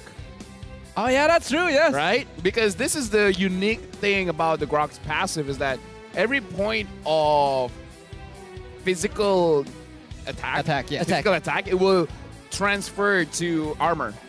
So the fact that he has this, the thing is, I knew that the Grok can sustain against the Terizla. That one was not a surprise. The fact that Rippo won and kind of out-damaged Momo, that was very surprising for me. And it might be because Momo did not build any kind of penetration. And because we talked about this, right? How I feel like, based on the changes, going full items first instead of making the sub-items is more beneficial. And because of that, that's the approach that Momo take. But maybe having that Fury Hammer could give him the edge going up against Rippo. Also, a part of me feels like maybe from Momo's perspective, it's not really needed because at the end of the day, his target is never going to be Ripple, right? He wants to reach the back. It's just that I think even he did not expect Ripple to cause so much problems, not just in lane and trading well against him. It's the fact that in these team fights, Momo gets zoned out heavily by Ripple. If he shows up, he gets a wild charge in the face. If he tries to run away, he gets blocked out by the wall. And a lot of these times, Momo is not given priority on the Rafflesia Guiding Wing Express. It's always going to be given to Gary, given to Shizo. I mean, this RSG draft, maybe theoretically it shouldn't work against Todak, but the macro decisions that they made gave them a good enough lead to overpower Todak before Todak came online. No, the fact that it looked like it couldn't work was the reason why it did. Never let your opponents know what your next move is. Exactly. You confuse them. Yep. And we're seeing real-life examples of this. I think RSG is very comfortable playing around a Rafaela comp as well. That's why you can see like the speed up allows them to really rotate very quickly. And now this is what we all wanted to see. How much damage was done in total by all of these players? Dude. And Izanami. Dude, almost 100. Wait, how long was this insane. game? How long was this game? I can't remember. The thing is, he has 100% kill participation as well. Man, Izanami just 10 out of off. 10, man. This guy. My boy got cheated out of MVP, man. Yo. Dude, He's right beside us, by the way. It was a very close second for me, personally. He was. He made Zion Senpoi look foolish in that game. Every time Zion walks up, he had to black shoes because of Izanami. Like, there were so many times when Black Shoes had to be popped where Guiding Winds had to be popped to pull people out to safety. What did you just say to Izanami? Oh, you guys didn't... Oh, you guys are... I heard good job. It went too fast for me. Nah, so Izanami went by. I was like, dude, you should have gotten the MVP. He knows it. He knows it. We all know it. Like, he knows it. It's okay. Ripple may have been the MVP of this match right now, but Izanami has been the MVP of RSG since they debuted. That's the secret MVP of Game 3, for sure. Like, he is single-handedly... He's the MVP of my heart. Of course, of course. That too, of course. That too. Yeah. I'm pretty sure. I'm sure he's sounded very wrong. honored. Let's move on. That sounded weird. We can see total damage taken here. Quite a lot overall because there was a lot of damage just being exchanged. But while a lot of it was taken by Gary and Momo, RSG split up the damage that they took very evenly across all of their players. Even Lolil, which wasn't really part of a lot of the fights, took almost as much as everyone else. So we could see the healing really coming into play. Yeah, I feel like not just the healing, with the movement speed increase as well, allows them to juggle, right? It's like, okay, now you're in front. Now I'm in front. And now we're both back. And then we're going back again. I think the craziest stat was that I don't know when was the last time this happened, but I don't remember seeing a grog pounding on structures, right? There was a point in time in that early to mid-game phase where Rippo was actively pushing turrets and there was no one that could stop him. That's how crazy it was. Todak was so preoccupied in keeping Zyme safe from Izanami, in making sure that, Shizo has a good time. Rippo got to push turrets and do whatever he wants. Even the total healings is out of this world. 84,000 from Storm. I think, again, the fact that Rafflesia got taken out so early on because he underestimated the damage that Vonogo would output already gave up a lot of early game lead that Todak would have otherwise been able to use. And after that, RSG really started taking that advantage and running with it because, like you say, the movement speed increase allows them to rotate so much quicker around the maps to secure advantages in the side lanes. And Rippo just beating on towers, setting up those wild charges to the point where Vonogo popped his first heavy spin like after 10 minutes is crazy. He did not need to use the heavy spin at all for most part. In fact, people forgot like what Storm did. One of the plays where he was able to catch Rafflesia with the Holy Baptism, that was what gave them the Lord in the first place. Definitely, right? yeah. Also one of an MVP worthy play. What was I about to say? Yeah, I don't know. You tell me. I don't know. Oh, okay. Now I remember. Now I remember. So, after this game, is it now non-Prio Matilda? I mean, you can pick it up, but you don't have to ban it out anymore, right? I think so. I think it depends who you're playing against. Depends on the team you're up against, I suppose. I mean, if you're going up against Selangor Giants, you can ban anything and still be bad. Yeah. All right, let's not include Selangor Giants. All right, they're the exception. Yeah, they're the exception.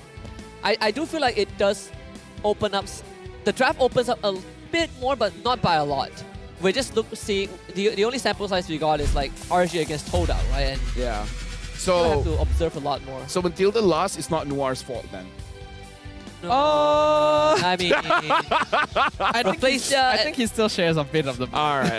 Rafflesia and Storm also got one loss on Matilda. Yeah, so it's not his fault. He's only 1/3 of the problem. He's like 33% of the problem. Now you can say that he is not that he is the only poor player on Matilda. Yeah. In fact, perhaps he's not a pro player. It's just that the draft does not. Let me just say, I pick up Matilda in my ranked games, and it's difficult.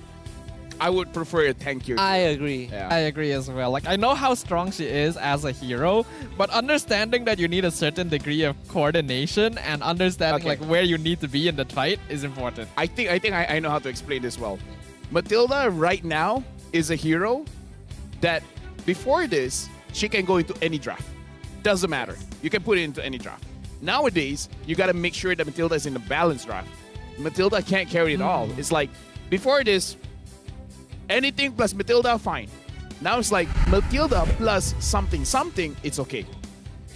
I agree. I think Matilda, at the end of the day, you are still not a frontline, right? You are not there to soak damage. You need the team to be coordinated. RCMI didn't give them a chance in Game 3. It's basically because they gave her like a much longer cooldown on her get out of jail free card, where like if you want a lower cooldown on your ult, you need to hit people, so you can't just use it freely to escape anymore. And that does make a big difference. And this victory also makes a big difference because RGMY now goes up to the 5th position, tied in points alongside King Empire and Todak. The craziest thing, this win over Todak means that Todak has no chance of securing first place anymore. Oh yeah. RCMY. I don't even know if they can get second place. Depends on Homeboy's performances, but yes, you are right. It does ruin Todak's chances of getting that bye in the playoffs. And right now, RGMY is safely inside the playoffs, and soon Selangor Giants will be playing. And this is one of those games I don't have to watch my mouth.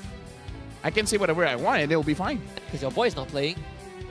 That, and I don't think Selangor Giants will be affected by it. Yeah. My boy is playing. Your boy is playing? Oh, my boy is coaching Ozora Vecchi.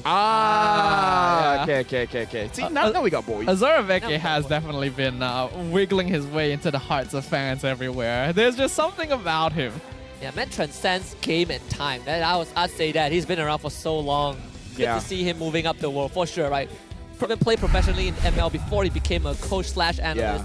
And now with Arcadia, the dynamics, one of the most interesting things I've seen. I've heard at least, right? I heard that they bigger a lot, but it actually helps foster this system where they actually work well together as a duo. Opposites do attract. Love-hate relationship. Like basically, Yeah. I don't think they hate each other. They just have different opinions. They might hate each other, you just don't know. It's all for the win. You're just assuming they don't hate each other. Yeah, I am. I mean, the fact that you think that we don't hate each other is already assuming. Oh, I a know lot. for a fact I hate you. Yeah, okay. As long as we get it out there, you know. So That's good to know. Well, there is one thing that I know all of us do not hate, and that is the KOF X MLBB collab. We're talking about the King of Fighters skins, of course, the highly anticipated new characters of the MLBB X, the King of Fighters collaboration, are now unveiled, and the collab skins have already arrived on the 24th of April. So you guys can get access to popular characters such as Kyo Kusanagi for Valir, Mai Shiranui for Masha, as well as Terry Bogard for Paquito, all of which are bringing their unique fighting techniques to the Land of Dawn for the ultimate showdown. The Terry Bogard is so cool. I love that skin. My favorite out of the entire series. Selangor Giants bringing out the Valir. I That mean, would at this be point, cool. at this point, especially going up against King Empire, you want to bring a, you want it to be a statement. You want it to be red, right? You want to burn down our red. empire. I couldn't hear what you said because someone else was talking, but yeah. Yeah. Oh, thanks, good. guys. Coming up next. Coming up next. Coming up next. Selangor Giants against KG. Yep, we've already talked about this earlier today. It's gonna be basically the highlight match of the week here because this is the final big obstacle on the Red Giants' path to achieving full clean sweeps across the regular season, because their remaining matches after that are against like objectively weaker teams on the charts. So yeah, a lot of people are... Come on, Niners, even though they're the 10th team, going up against the #1 team, they're still the MPL team.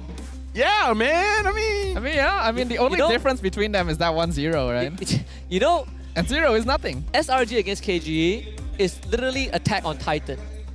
Excuse me, what? Well, these two teams up against each other is literally like Attack on Titan, right? Titans attacking the Empire.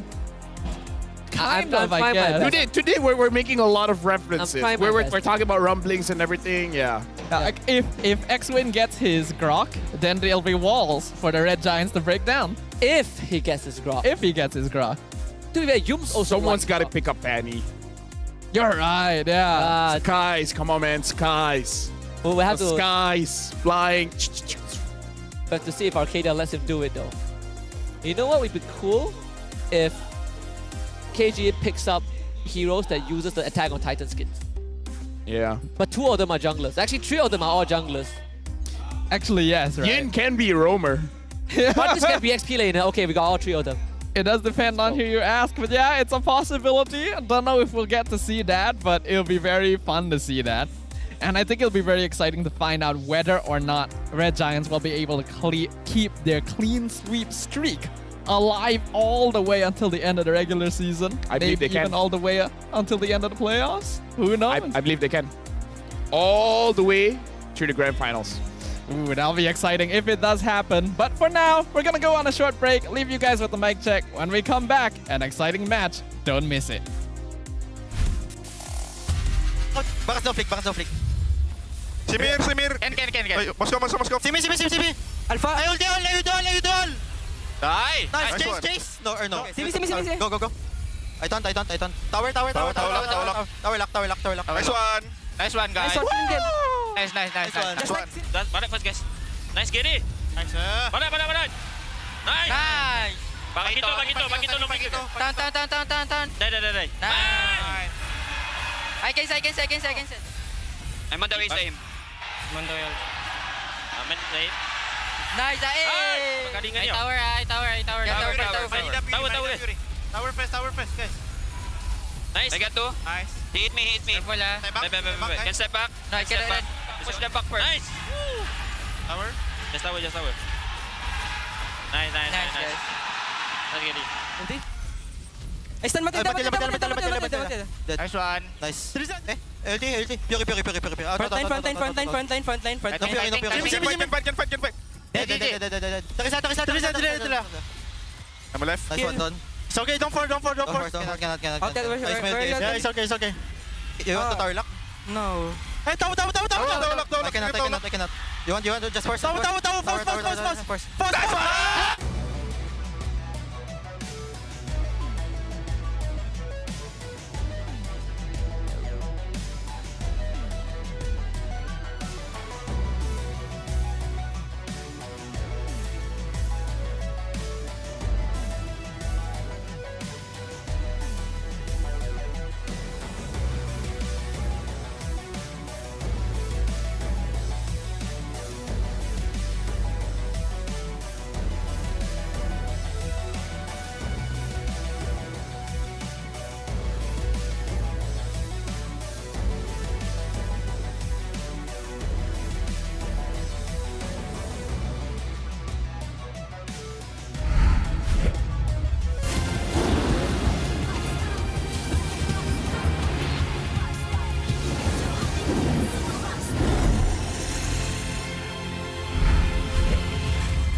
Pelbagai kejayaan dapat dikecapi.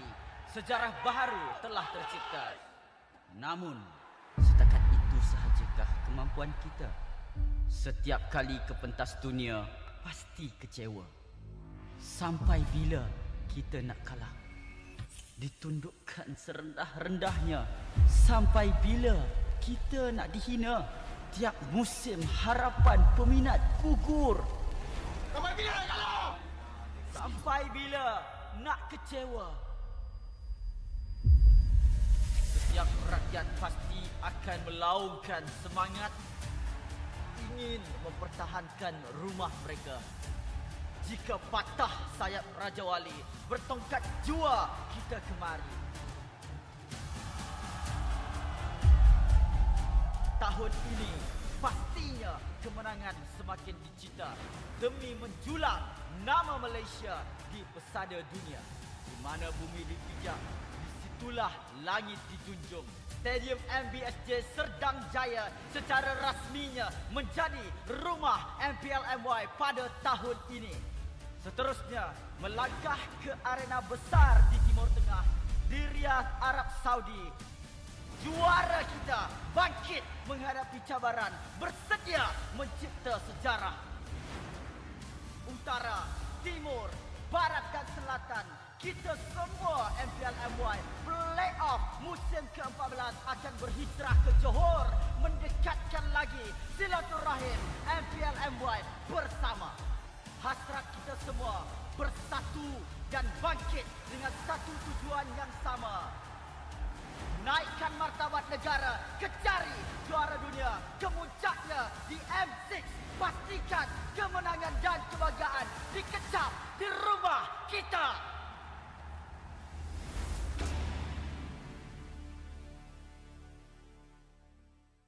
Untuk melakukan serangan yang sebenar, tarik nafas yang panjang kerana triple magic kuda 2-1 dalam keadaan yang sangat-sangat mudah.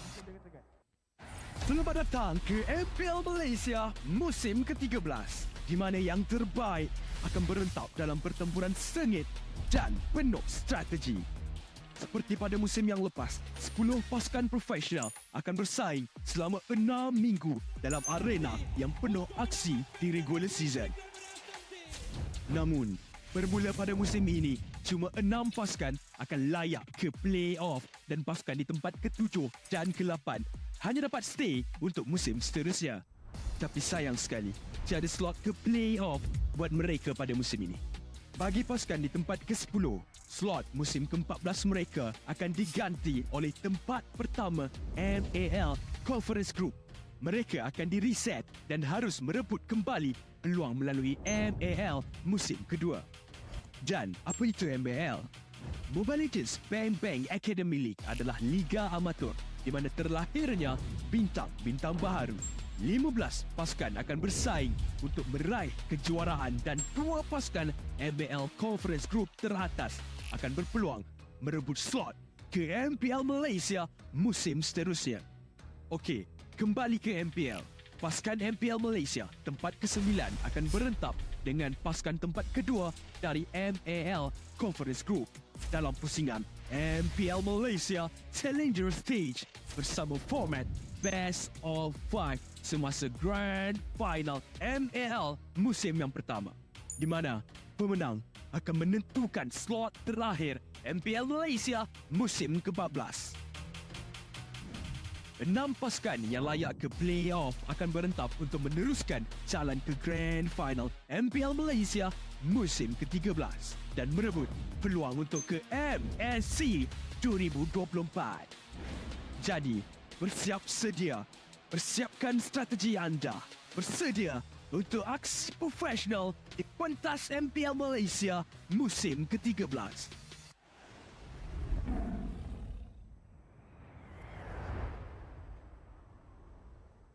Ada penyembuhan daripada Bloom. Benego ke depan, cuba untuk membantu dan juga damage dikeluarkan kepada Lolial cukup besar. Pressure yang cukup cantik mengorbankan dengan semua pasukan.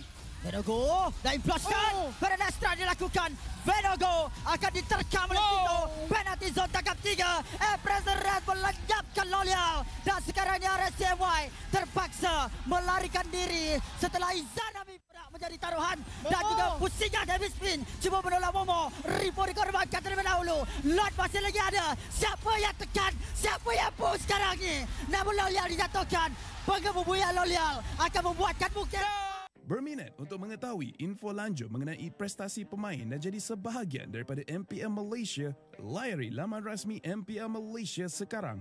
Ayo kita bersama menaikkan mutu MLBB di Malaysia. Jangan terlepas kemas kini Liga Academy rasmi MLBB Malaysia, MAL Malaysia. Ikuti semua platform rasmi kami. Ayo sokong MAL Malaysia musim pertama.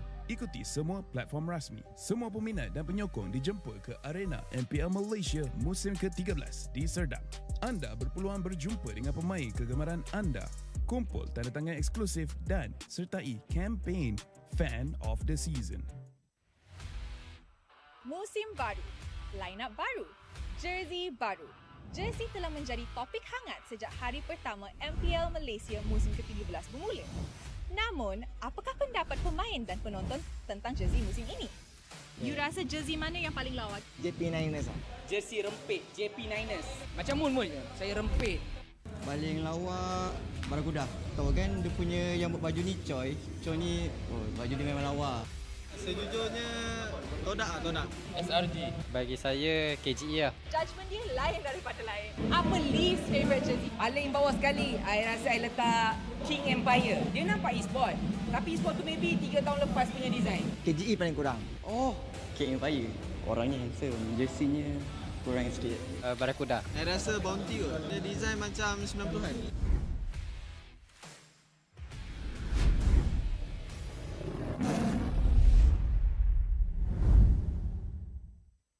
Interested in knowing more about player performance and be a part of MPL Malaysia? Visit the website of MPL Malaysia's #1 esports league for the latest news and league updates.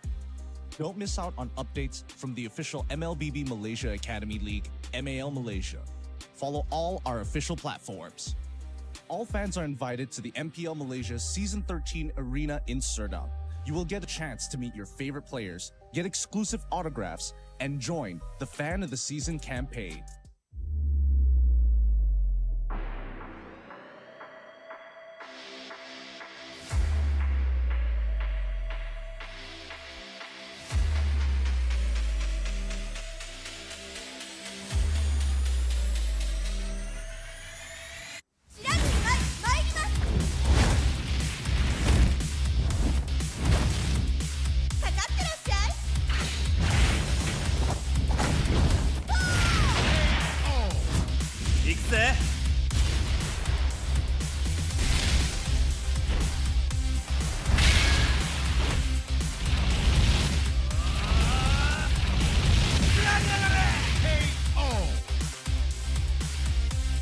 맥시가 지가운다요.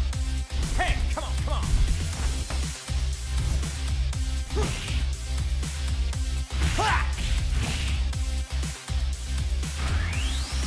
Okay. Awap. Kita.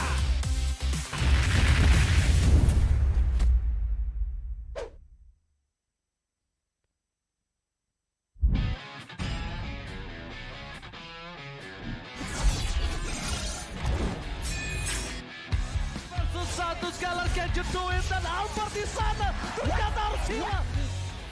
Avalanche fight as Lonkins instantly shot down by the Blazing Duet as well as the Electro final blow. This is going to be easy cleanup for Todak as most of the...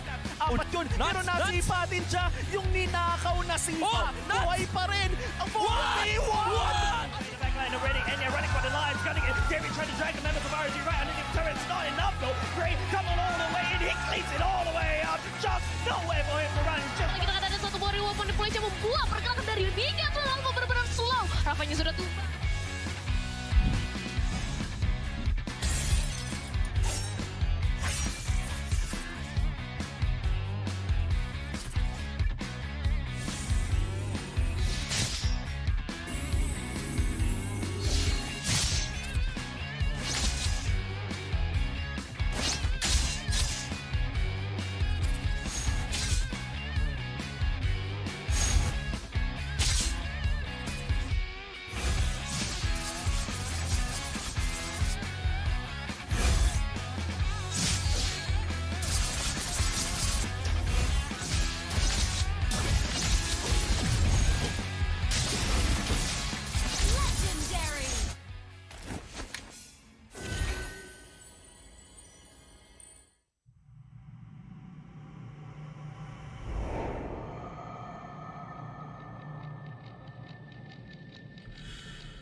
Menang, kalah, pressure, harapan, skill, mistake, dah ready. Kalah, dihentak, dituntut semua untuk peminat. Spotlight melambangkan satu sosok tumpuan.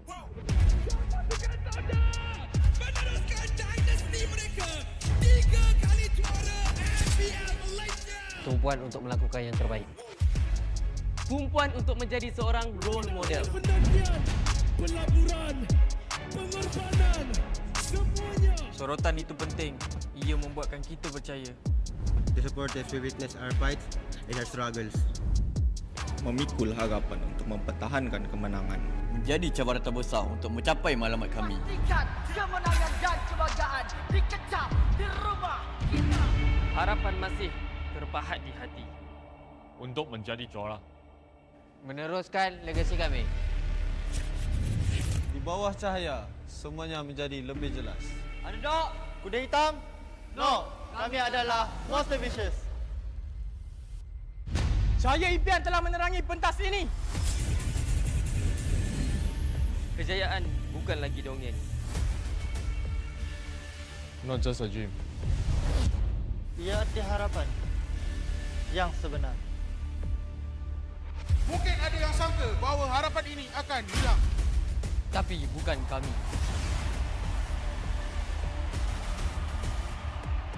Ini harapan kami. Ini semangat kami. Bersama kami mencapai satu tujuan. Mencari sinar yang paling terang.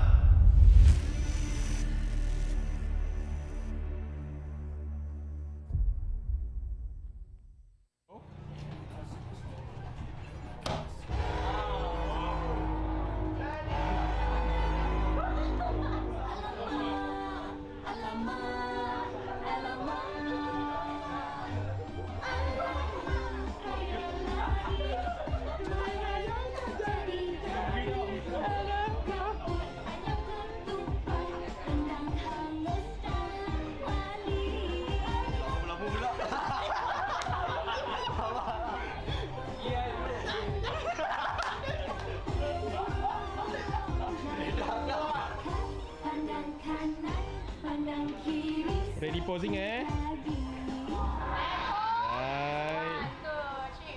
Okay. Nikmati jaguh 5G untuk gaming sepantas kilat dengan Hotlink Prepaid 5G.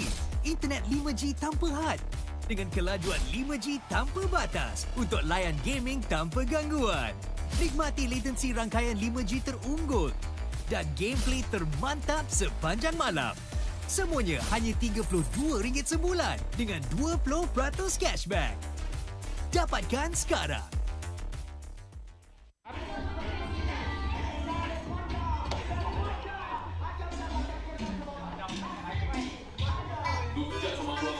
Lu panggil lu punya legend semua bijak sama gua sekarang gua tengok.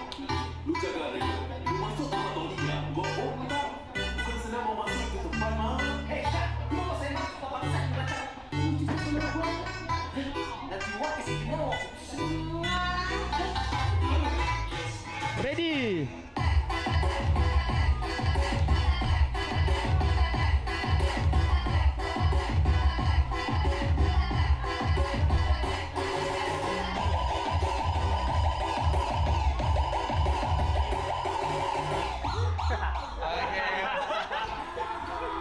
Alright.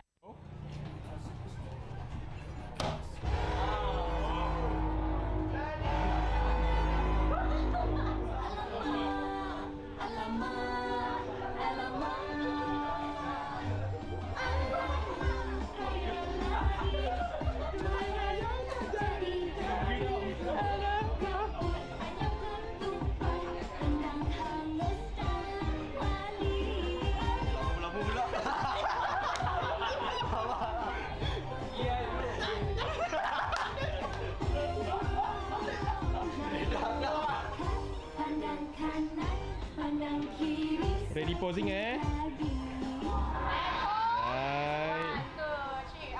Okay. Confirm mantap, confirm lah Nescafe.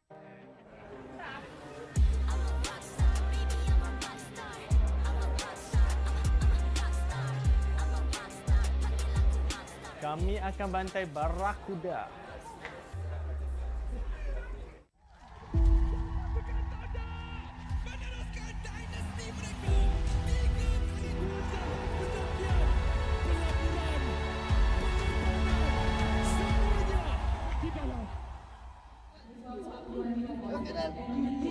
Kau nak main sini, kau tak payah nak ada mentaliti champion. Biar, main lepas sudah lah.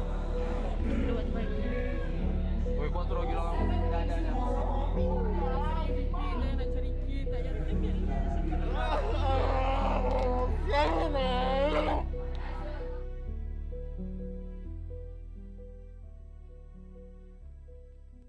Paling tak lupa time minta maaf. I have no idea with that. Maybe masih ingat banyak ah. Nak cerita buruk ke nak cerita baik Betul adalah macam konflik sikit. Macam saya bergaduh dengan mak saya kan. Nak masuk e-sport. Sampaikan saya kenal rumah. Aku ada terbaca lah orang cakap, ni dah rasti teruk lah. Dah boleh pergi kerja kilang lah. tapi ya aku okey je sebenarnya. Yang video aku viral nangis-nangis apa semua itu bukan sebab aku kecewa dengan kecaman orang apa semua, tak ada. Kecaman netizen semua aku tak kisah pun. Semua tu like aku disappointed dengan aku punya performance je. Dengan apa yang aku bagi, apa yang hard work yang aku put. Tapi end up performance aku macam tu lah. Sebab aku tahu orang-orang yang komen apa semua, diorang tak tahu pun apa yang terjadi. Diorang nampak daripada luar, diorang tak tahu apa yang dalam. Macam ibarat kita tengok bola, dia ni passing betul-betul lah. Kita bukan tahu, kita bukan join training pun. Kenapa Harry Maguire main setiap minggu? Kita tak tahu pun dalam training dia macam mana. Pergaduhan yang paling risau, perit dan pedih lah kan. Kita tak ada cakap apa-apa. Cuma waktu tu MPL Season 6 di mana Todak tak ada kalah lagi best of 3. Waktu tu pressure dia sangat besar sebab orang semua mengharapkan kita menang daripada regular season sampai habis. And waktu tu masing-masing pelik gameplay dia. Pelik gila kan. Macam timing tak kena. Pakai hero pun pelik-pelik. And dengan pressure apa semua pun bengang. Mental, ketuk meja, kata kita main apa benda ni kan. Waktu tu nak play off dah. Tak silap pun lagi 2 hari dah nak play off season 6. Kalau korang main macam ni, better aku pergi main dengan parti-parti Indo joki apa semua kan. Lagi bagus daripada aku main dengan korang kan. Biasalah kan, kita bekerja as a team, as a kumpulan kan. So kalau tak gaduh tu bukan team lah maksudnya kan. So bila habis tu dah macam biasa je lah. Basically kita orang gaduh macam tu je. Dia tak ada lebih-lebih sebab try to be professional lah. Try to not take it personal sebab in the end of the day kita nak kena bermain dengan orang tu juga kan. The M3 lah for me seriously is so hard for me. The M3. Until now I still cannot forget about it. Just like we scream, we rustic. I think for the 2 days already, almost 12 game like that. And then I score to Zaim, I score to everyone, and then we almost want to fight like that. But after that, I still think I'm correct like that. But I didn't say sorry to Zaim and semua like that. I feel so bad until now. Like that, I cannot forget. I think this one moment also.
I'm a rock star. Yeah, rock star. Ay, ay, ay. I'm a rock star, baby. I'm a rock star. I'm a rock star. I'm a rock star. I'm a rock star. Panggil aku rock star. Ini kejohanan kita semua orang rock star. Kita rock star, kita buat saja gaya kita. Makin panas apinya sudah membara.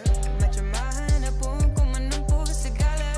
Demi negara ku buat semua bangga. Step into my world, you know I'm always in my zone. You know I got my team, no I'm never alone. Bring out my best, buat yang terbaik. Jadi juara perlahan kita naik. Get on my way, aku nak push. Naik-naik jadi lebih bagus. Jadi hero, ku ada skill. Berapa banyak musuh aku dah kill. Ramai cuba mencapai, cause they envy me. Tiap game aku pasti jadi MVP. I'm a rock star, baby, I'm a rock star. I'm a rock star, I'm a rock star. I'm a rock star, panggil aku rock star. Ini kejohanan kita semua orang rock star.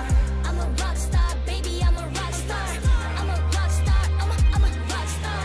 I'm a rock star, panggil aku rock star. Ini kejohanan kita semua orang rock star. Tengok nanti siapa yang juara. Ni peluang kita bawa pulang piala. This is my game, this is my time. Menang semua, everything will be mine. Kalau jatuh kau pasti kembali. Bangun balik ku tegak berdiri. Kuatkanlah tenaga, ganjaran diperoleh. Ni kejohanan kita, Malaysia memang boleh. Rise up to the top, kita buat bersama. Semangat kita kuat di bawah satu bendera. Ay. I'ma go hard for the win. Win. On the battlefield till the end. I'm trying to be the greatest anyone has ever seen. Stand by, I'm coming in for the win. I'm a rock star, baby, I'm a rock star. I'm a rock star, I'm a rock star. I'm a rock star, panggil aku rock star. Ini kejohanan kita semua orang rock star. I'm a rock star, baby, I'm a rock star. I'm a rock star, I'm a rock star. I'm a rock star, panggil aku rock star. Ini kejohanan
I'm a rock star.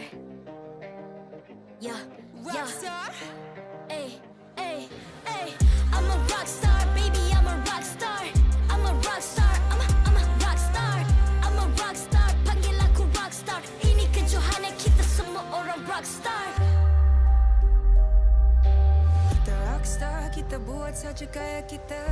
Makin panas apinya sudah membara. Macam mana pun kau menempuh segala. Demi negara kau buat semua bangga. Step into my world, you know I'm always in my zone. You know I got my team, no I'm never alone. Bring out my best, buat yang terbaik. Jadi juara perlahan kita naik. Aku nak push, naik-naik jadi lebih bagus. Jadi hero, ku ada skill. Berapa banyak musuh aku dah kill. Ramai cuba mencapai, cause they envy me. Tiap game aku pasti jadi MVP. I'm a rock star, baby, I'm a rock star. I'm a rock star, I'm a rock star. I'm a rock star, panggil aku rock star. Ini kejohanan kita semua orang rock star. I'm a rock star, baby, I'm a rock star. I'm a rock star, I'm a rock star. I'm a rock star, panggil aku rock star. Ini kejohanan kita semua orang rock star. Tengok nanti siapa yang juara. Ni peluang kita bawa pulang piala. This is my game, this is my time. Menang semua, everything will be mine. Kalau jatuh kau pasti kembali. Bangun balik ku tegak berdiri. Kuatkanlah tenaga, ganjaran diperoleh. Ni kejohanan kita, Malaysia memang boleh. Rise up to the top, kita buat bersama. Semangat kita kuat di bawah satu bendera. Ay. I'ma go hard for the win. Win. On the battlefield till the end. I'm trying to beat the greatest anyone has ever seen. Stand by, I'm coming in for the win. I'm a rock star, baby, I'm a rock star. I'm a rock star, I'm a rock star. I'm a rock star, panggil aku rock star. Ini kejohanan kita semua orang rock star. I'm a rock star, baby, I'm a rock star.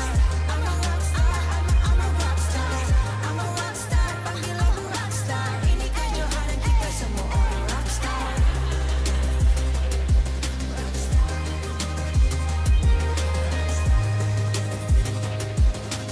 Ini kejohanan kita semua orang rock star. I'm a rock star, baby, I'm a rock star. I'm a rock star, I'm a rock star. I'm a rock star, panggil aku rock star. Ini kejohanan kita semua orang rock star.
Ay.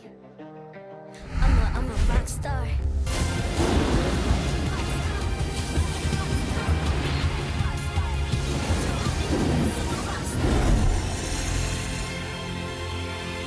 MPL Malaysia Season 13 is powered by Muntar. Enjoy a superior 5G network and lightning-fast gaming experience only with our official mobile internet hotlink. A big shout out to ROG Phone 8, the official gaming phone, for keeping our players at the top of their game. Grind on with Nescafe to keep your gaming spirit going. Thank you to all of our sponsors and partners for your support in MPL Malaysia Season 13. The time has come to witness the clash between the new empire of MPL Malaysia and the realm of giants as we welcome you to the final match of Seru Saturdays here in week 5 of season 13. You're watching the English broadcast once again with me, Staffa, as well as Lafel and Husky. My most anticipated series of all time. Dude, we gotta test this out. All right. Selangor Red Giants 2-0, right? No way they lose. It's a 2-0, guaranteed. No, it's the 2-1 or KGE wins, right? Yes, Selangor Red Giants. No, I don't think so. There's only one possibility. No. We have to test this out. You're right. Yeah, we have to be direct. Okay. Concise. Selangor Red Giants 2-0. 2-0. No way around it. There's only one possible scenario. No permutations in And this if something series. happens, we know it's us. But you know what it's not? You know what's always responsible for giving us and the players the energy they need to grind on and recharge themselves? Why? None other than Nescafe. You guys can recharge yourself with superior taste and quality Arabica beans by grinding on with Nescafe. Make sure you guys check them out. Hello, I miss the Nescafe cans on the table, man. I know, right? Like Yeah. Well, we have it in the talent room. I mean, like, to be fair, we always finish it. Yeah. You guys finished it. Okay. Not your fault, our fault. It's our fault. We're the collective. It's our fault. Yes. Okay. You know what? I'm gonna push that theory further. Where are the Nescafe cans? Hopefully we get it later. Maybe someone will send it to us. I don't know. How far does our power extend to? How far does it reach? Does it affect the... I feel like the more we're asking for the Nescafe cans, the more we don't get it. Because it's in reverse. Oh yeah. It's in reverse. We're getting too much Nescafe cans. Don't give it to us. Rather than Nescafe cans, we have to ask for Nescafe cannots. A sponsor ain't gonna be happy listening to that. Nescafe, love you guys. Well, this is the final test of strength for the Selangor Red Giants, who have so far been taking 2-0 clean sweeps against every opponent they have come across. And of the remaining matches they have, King Empire is objectively the strongest team and thus the biggest obstacle on their path to a clean season. Yo, Stormy's my boy. He's gonna clinch it. 2-0. Yeah, Ozarvek is my boy. He's gonna lead the team to a victory. 2-0. I just really like watching Red Giants. 2-0. It will continue until playoffs. We're really pushing this. If KGE wins one game, dude, it's... I was thinking about the people who tuned in and don't know that we're trying to experiment with something and they just think like we're the most biased caster desk in the world. We are, just for context, we're testing out the reverse curse. This entire day, we have been saying things and the opposite happens. So we want to see if KGE will win if we say that SRG wins this. We'll see what happens, but yes, this is the remaining calendar for the Selangor Red Giants. They have 2 matches after this left in the regular season, and it's against Barracuda and the Niners. So, I mean, we don't want to call anyone out, but everyone thinks that King Empire is going to be the strongest team left for the Red Giants to face. Yeah, I'll go one step further. If SRG 2-0s King Empire, which they 100% will, they're going to 2-0 the other 2 teams left on the calendar. Yeah. They are 9th We're and 10th really place. pushing this. These 2 teams are what? No, We're pushing 8th the and envelope. 10th. How can an 8th place and 10th place team beat a 1st place team? You see, in other regions, it happens. It can happen. That is true. Right? It happened in the Philippines. Yeah. But this is Malaysia. Oh, wait. Last season, Team Secret beat Team Number 1, which is SMG. That happened. You are correct. That happened. Well, while we're pondering about that, we also got to talk about the remaining match, singular, for King Empire, which is going to be on the 12th of May versus Team Hak. And that's the only match they'll have left after this. Both of these teams are already very comfortable and basically guaranteed to make it into the playoffs. So any points they get left is all about, for King Empire's case, seeding, and for Red Giant's case, basically just like pride at that point. Yeah, I mean, if they 2-0 this, they basically lock any other team out from contending for 1st place. That is how dominant they are. If they win, I mean, like, Not regular if, season they number 1. will win. They will win. Regular season number 1, and in playoffs, they dominate as well. Dude, curse breakers, man. Selangor Red Giants, curse breakers. We'll see. We have a little video from the Selangor Red Giants, so let's go ahead and see what they have to say. Hello guys, I'm Rose. I'm Innocent. I'm Yums. Okay, dah serious. Mana I'm Stormy. I'm Stormy. Sebagai ex-teammate Sasa dan Sasa selalu cakap dia dah malas nak dengar Stormy cakap that SRG is good. Lepas tu dia cakap, you're noob. Apa yang you nak sampaikan dekat Sasa? Makan telur je lah si Arif. You dah biasa jumpa Sasa dengan Smooth as your opponent, but this time dorang ada a new mid trio. How big of a potential do you think KGE has going up against you guys? I don't think they are strong. I don't care who they are. We are strongest. Wow. Wow. Now, I want to ask you, going up against Sasa, one of the best gold laners we have in Malaysia, what do you have to say and how are you feeling going up against this matchup? I think just go retired Sasa. Wow. First of all, can you feel the silence in the crowd? You kind of feel the silence. Like there's a lot of people here. And there was no sounds exchanged anywhere. Oh man. Oh, They didn't have to go that hard. What kind of ramen did they eat that was so Tell you what, spicy? SRG changed Stormy and Younes, man. I'm telling you. Oh yeah, they're the quietest guys. Yeah. Or maybe they just never had the true chance. Okay, You know? by the way, I just want to quickly reply to what Innocent says. Sasa is not going to retire. He's playing for M6, but sure, good shot though. It's a pretty low blow considering Sasa has been talking about retirement for quite a while. No, Innocent's like, Sasa, go retire. And then Sasa's like, I've been trying, man. I tried so many times. But where's the light? What a light night. It's too spicy. The lights can't handle it. You're right, actually. Yeah, there's a limit to how much the lights can handle here. Although I think the lighting here is a bit better, no? It looks nice. It looks nice. It looks nice. It does have a cinematic feel to Right? it. Let one light bulb die. It improves it. I like it. I'll keep this. No, they're putting the spotlight on the fans. Obviously, you can see it from here. Fans look awesome. I'm just waiting for this to start. Let's walk. Yeah, the atmosphere of all of this is great. The fans are excited. We're all excited for both of these teams to face off. So I think it's about time for us to welcome all the players onto the stage. Selangor Red Giants. Crushing the league with a perfect record so far and clad in red and yellow, they aim to make their home state proud. Will they stylishly dispatch another opponent in merciless 2-0 fashion? Ready to affirm their supremacy, here come the Selangor Red Giants!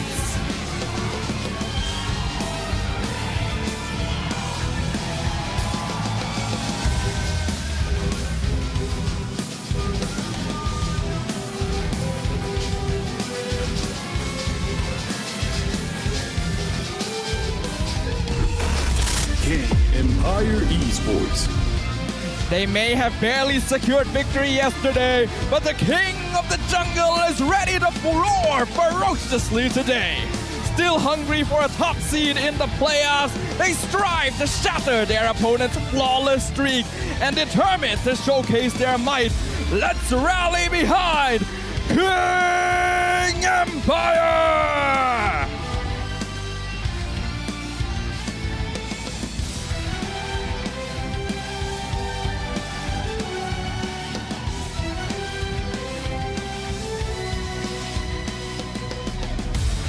Walking up on stage right now are the coach and analysts of both teams, as well as our head of league ops, Cedric, who will ensure fair play and professional integrity. For the Selangor Red Giants, we have Coach Arcadia with analyst Azora Vecchi. And for King Empire, we've got Coach Ryzan, who will be duking it out as both teams' players now fist bump across the stage to prepare for a battle for the history books. Definitely one for the century. I mean, with the game, we haven't even started the draft. The fans, it feels like they're about to, well, not fight, but they're about to throw some war cries. We don't encourage You had a few choice of words that you were standing. Yeah, Which one was appropriate? They weren't physically fighting. Let's just put it that yeah. way, right? They were. The fans were looking across the aisle. You know, SRG fans fired up. It's like, what you got? There's a psychological battle happening right now. I'm pretty sure one guy was even like, "Ye Bombay." Oh wait, wrong team. That would be hilarious. That would be hilarious. Yeah, that's the wrong timing. Oh, sorry.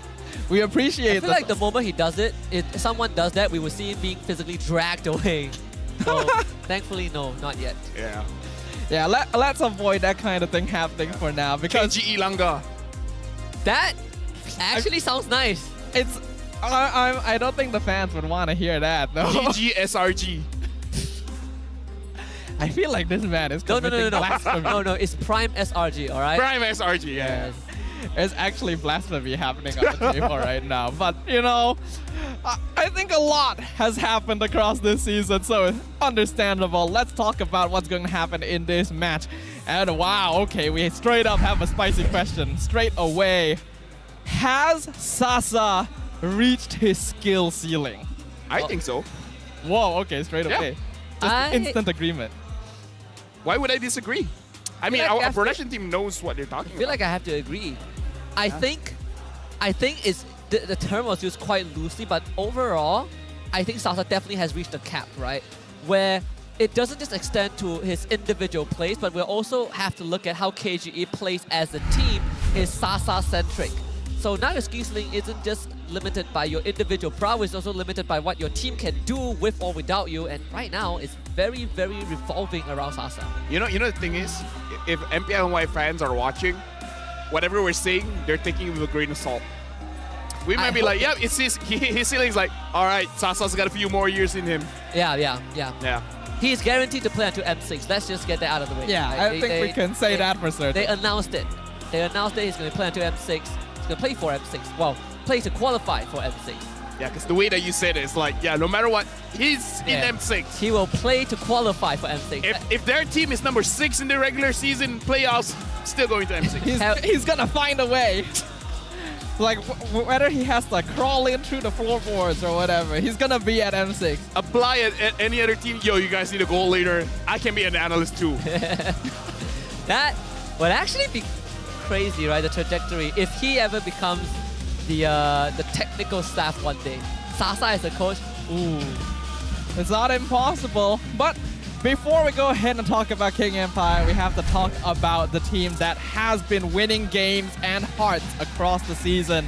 The Selangor Red Giants, consisting of Stormy, Pram, Innocent, Skies, and Yums as the in-game leader. What we need to see is not the names. We need to see the stats. I want to see Innocent stats. No, just show average KDA. That's all we need.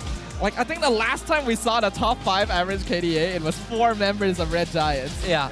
And I tell you, the highest one is not even close compared to the one in second. Yeah, the question is, how big is the gap? If I'm not mistaken, Innocent is 20-something and Sakai's is like on the teens. Yeah, like 17 or something. Yeah, if I remember, Innocent is like 25 point something. Yeah. Average KD.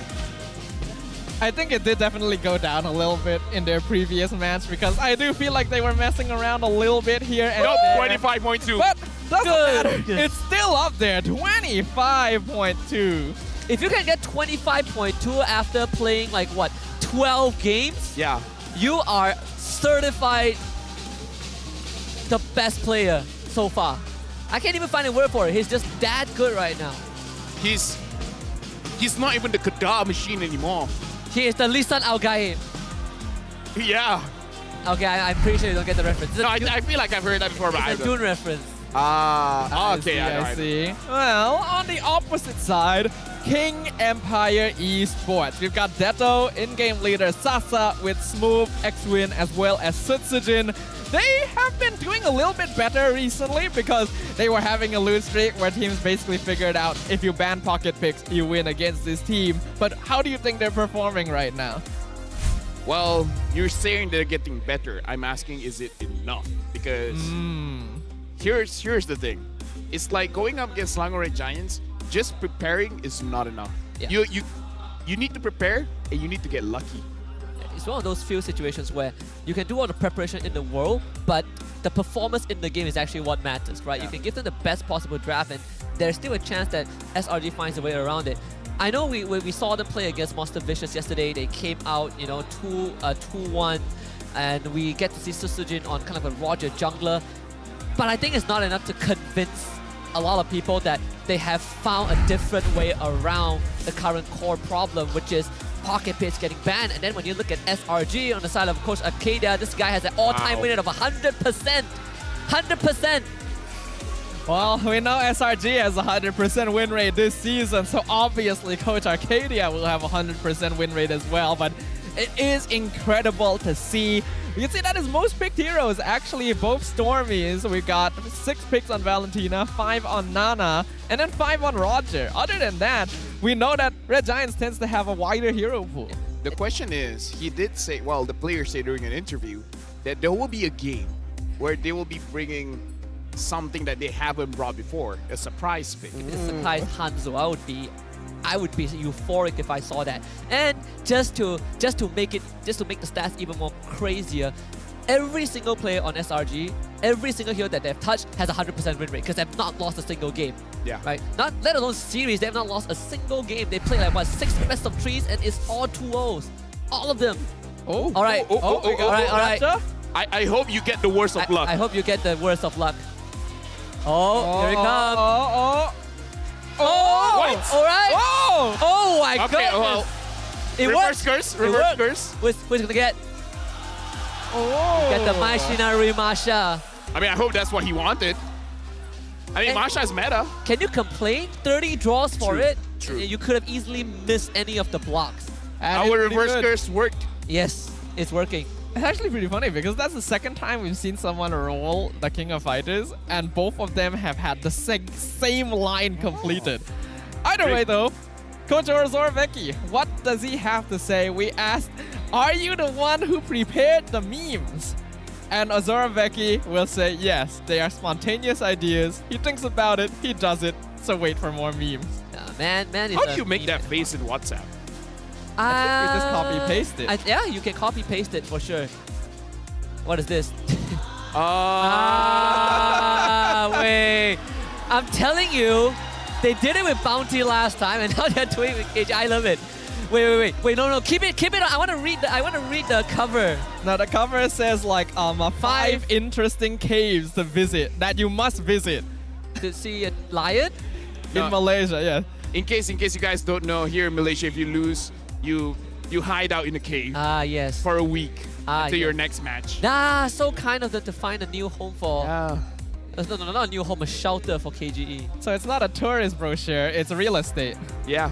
Niners, they even have Wi-Fi there. I just want to quickly look at the average Oh my KGE goodness. ranking. The only person that's not from SRG is Udio. And the only person from SRG who's not there is Cram. But everyone else is SRG. Look at the gap, 25.2 in first place, and Sakai is 16.1. There's a 9.1 difference. But we gotta remember, Sakai's used tanks jungle. And he is still 16.1. Man's just not dying. He's just riding off of like... Not dying is one thing, he is killing people. Basically, he's building up the kills across every single game, and they just keep adding up because he never dies. 16.1 on tank. But it's still insane. Like, we know his Nolan is very scary as well. So, this is a team that has impressed us time and time again. Second place, 16.1 KDA. You have to know, 16 is very high. So the fact that Innocent is 25... Dude, looking at that, I feel very high. I don't blame you. I mean, you can... KG needs to do a lot to win this one. Yeah. Of course, I think this one was from a recent Marco, podcast with Wolf, right? They were talking about Innocent. And clearly, Super Marco acknowledged that Innocent is giving him a hard time. It's great in mechanics, and during scrims, he was able to pressure Super Marco, which arguably is one of the best goal laners in the world. And I think Innocent has also changed a lot of public perceptions about him, right? When he first joined MPL MY, a lot of people say that, man, why are you taking one of the worst performing players from the Philippines and putting it in Malaysia and making him look good? But I think now he has proven that he's actually good. It's not a fluke. This is the Malaysian dream. It is the Malaysian dream. If you don't do well in your region, come to Malaysia, dreams happen. But you're not wrong. But he has already gained the attention of Super Marco Yeah. himself. So that's a statement, right? And not just that, like, you ask Super Marco, oh, which goal laner gives you difficulty? And out of every goal laner in the world, he names Innocent specifically. So that's something. From MPL Malaysia. You think that it would be from Indonesia or from their own region, but no, us. Yeah. They're like, you guys gotta watch out for Innocent, man. He's dangerous. He's a smooth criminal. Though I do like the KG fans obviously still holding up hope, right? 2-0 for them. This would be massive if KG can come out with a win. Let me just say, if they even win one, that would be amazing. Yes, I was thinking of that. If they even win one game, that would be great. If they win the whole series, it would be unheard of. They will be doing backflips. they should do backflip. They should do backflip. In fact, if they win the whole series, I'm more worried about the fans than the players. They'll do backflip. They will do backflip. The entire Empire will backflip at the same time and cause an earthquake. Oh, just a minute. The battalion are ready to strike, so we better freaking draw a line in the sand, you know, just to block off the fans. Next week, come MPL, we have a new sign. Don't do backflips. Don't do backflip. We just watch the stands collapse under the There's like one half of the stadium is like a centimeter lower. Come on, MPL Malaysia, we're entertaining, okay? We gotta do something. That's why people love watching us.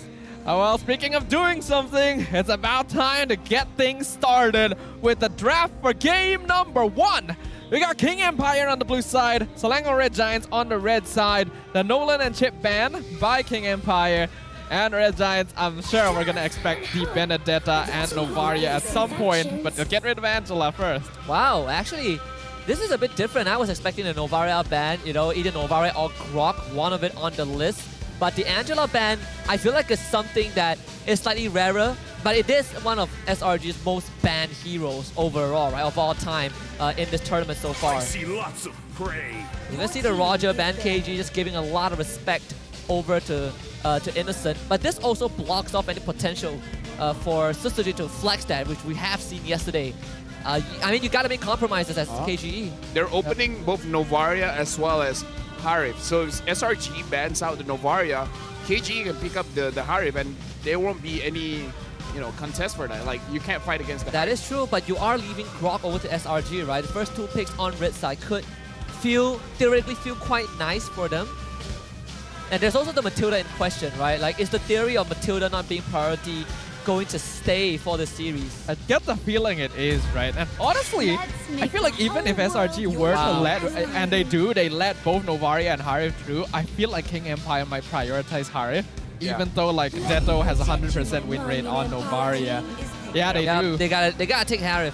I think this also goes back to what we discussed earlier, right? Like, when we talk about Sasa's ceiling cap, it's more of how the team is going to be played. Is it just solely focusing on him? We saw them pivoting a bit towards Susujin yesterday, but overall it's still Sasa as the anchor. So not surprised that the Harry got prioritized. And Sasa looked excited when he got it. He sure did. But we can't let that fool us. We have to note, Harif actually, it's not impossible for him to go into the jungle as well. Like with the recent buffs, he does a lot of damage, his clear speed is consistent. This means that Selangor Red Giants, they'll go for the safe opening, grab the Matilda, grab the Fredrin. And this means King Empire actually can get the Novaria too. I wonder if SRG has interesting picks like the Mincitar, because like I said, Esmeralda can fight against the Harry, but you gotta practice that. It would be crazy if SRG just gives them the comfort pick so far. Novaria actually not taken by Detto though. They opt to go for the Vexana. It's a bit more early, those combos during the skirmishes. But SRG feeling really confident, right? They're not really too fixated on, oh, we gotta get rid of Detto's Novaria and the X-Wing Grok with other focuses. Honestly, I do like the way King Empire is drafting right now. They know that Red Giants are going to come at them very quickly in that early game. So not only do they lock in the Barats to deal with the Fredrin, they go for the Vexana over Novaria so that they're able to respond to overextension by SRG with the Terrify, having a bit more of a presence early as well without relying on late game scaling. Well, looks like the Natan is going to get picked up to go up against the Harif. I mean, to be fair, KGE can still flex this around. The Harif can still go to the jungle, and then the Baras can go to the EXP. I like that the fact that they picked up the Vexana here. Perhaps they were so prepared that the Novaria is going to get banned, so they don't even bother practicing that hero anymore. It's possible. And then they're just like, oh, wait, it's open. But we practiced Vexana. Oh, well. I think at the same time also, if you are KGE, you also are looking at to ban out heroes that can really threaten the Harif and Vexana, right? Yeah. Maybe a Yudong ban would be on the way. Both teams have not revealed their XP laners yet. KG having the flex potential means that they are a lot more, there's a lot more options. In fact, Yudong is the one that gets banned out by SRG. So they don't want to deny heroes that will allow Smooth to jump onto Innocent on the Natan in the back line. In which case, they will probably want to prioritize heroes like the Lapu Lapu or maybe even the Paquito. Where I'm slightly concerned for Smooth's role right now, right? Like there is a chance that he gets his hands on the Barras, but what if it's not the Barras? What is Smooth's role is going to be? The Terizla could be a decent option. Perhaps the X-Borg, we've seen that, and the Paquito. But overall, I think that Actually, I do feel like the X-Borg is a big possibility now because they banned out the Lilia. Yeah. The Lilia is good at destroying the Viraga armor. So if they ban out something like a Valentina, something like a Farsa that can burst out that big shield, there's a high possibility KGE could pick up the X-Borg to fight against this Fredrin. But they don't have they don't have priority for the second pick phase. True. But the thing is, unless they're setting it up for a Barras XP lane, right? Like you are still opening up room for that. Yes. And the Paquito is still there, so the Paquito can fight against the X-Borg. So if SRG picks up the X-Borg, even though they have used X-Borg against Paquito before, it's still a risk. Yeah. Wow, they do take it up. Wow, they get banned out. What am I talking about? Gets banned. King Empire gets rid of it themselves to make sure Bharat doesn't have to deal with that consistent DPS. SRG ban out the Minotaur, so that means that X-Win can get his signature Grok if he wants to. I'm looking at SRG and CC might be okay here for them, especially Cram can use it pretty well. I think they probably want to go for mage first, right? Keep the EXP matchup like a confirmed win. I agree. Is the Valentina an option for Stormy? I feel like it's still fine to take because the Daytona's Welcome is a bit risky, but I've seen people take it before. Honestly, do take the CC after all. So they are giving Stormy kind of the luxury to look at the full KGE draft. Swing. Straight up the Fanny. You asked for it, LaFell. You asked for the Fanny, Susujin. How can we forget about this? Oh, that's big as well. Red Giants actually doesn't have a lot of like hard CC. They're depending very heavily on this taunt from the Fredrin right now. They need something with heavy lockdown if they want to deal with this Fanny. This is crazy, but if I was SRG, I would even hard pivot. Let Nathan go in the jungle, Fredrin EXP, and then CC gold. You think so? Because the silence might be pressured by the Fanny. That's the only worry. If they don't worry about any kind of pressure coming in from the Fanny, then yeah, just go Nathan gold lane. But this is SRG. Why do we have to worry? They have to look at what's Hilda mid, right? Sure. I mean, you can't go for Grok, I guess. Now I feel like Stormy can use anything, so he can use Matilda mid if he has to. Well, one way to find out. Valentina, it is then. Ooh, okay. King Empire bringing something very interesting to the table. We get Sutsujin on the Fanny to once again show his carry potential. And Sasa on the Harif. So some really strong power picks for the current meta. Now this really kind of like will be a testament of whether SRG has really prepped enough for this. I gotta look at his Fanny, man. If this Fanny works out, the thing is, it's not all in. If the Fanny doesn't work, Vexana is there to clear the lanes very fast, so they can go up against a very heavy push coming in from SRG, and then the Harif will scale up. So it's Fanny is good here, but it's not all on Fanny. Everyone else can do the work as well. Which is what we like, right? What we want from KG. Not just put all your eggs in one basket. And only one way to find out game 1 of this series. KGE on that blue side and Selangor Red Giants on the red. Oh boy. Also, big question. Is this going to be the Attack on Titan skin on the Fanny up against the Red Giants of all things? We were talking about this so much, right? We set it up. I swear to you, Ross decision. No, it's Asper. I revoke my support. Boo. That's you have one job. Attack on Titan against the Giants. We set it up, and now it's wasted. Looks like the players didn't hear us, unfortunately. We do see that both sides did end up starting jungle on opposite sides of the map. So Red Giant's going to be leaning towards that gold lane, King Empire leaning towards the EXP lane, in which Cram is already bullying Smooth out pretty heavily. Smooth took his second ability as his level 1. Oh, wow. Susujin. Oh, not going to be able to do too much here. He does get the little. I mean, take anything that you can, right? Because I do want to see what kind of player Susujin is. Because usually when you have a Fanny, you have different playstyles.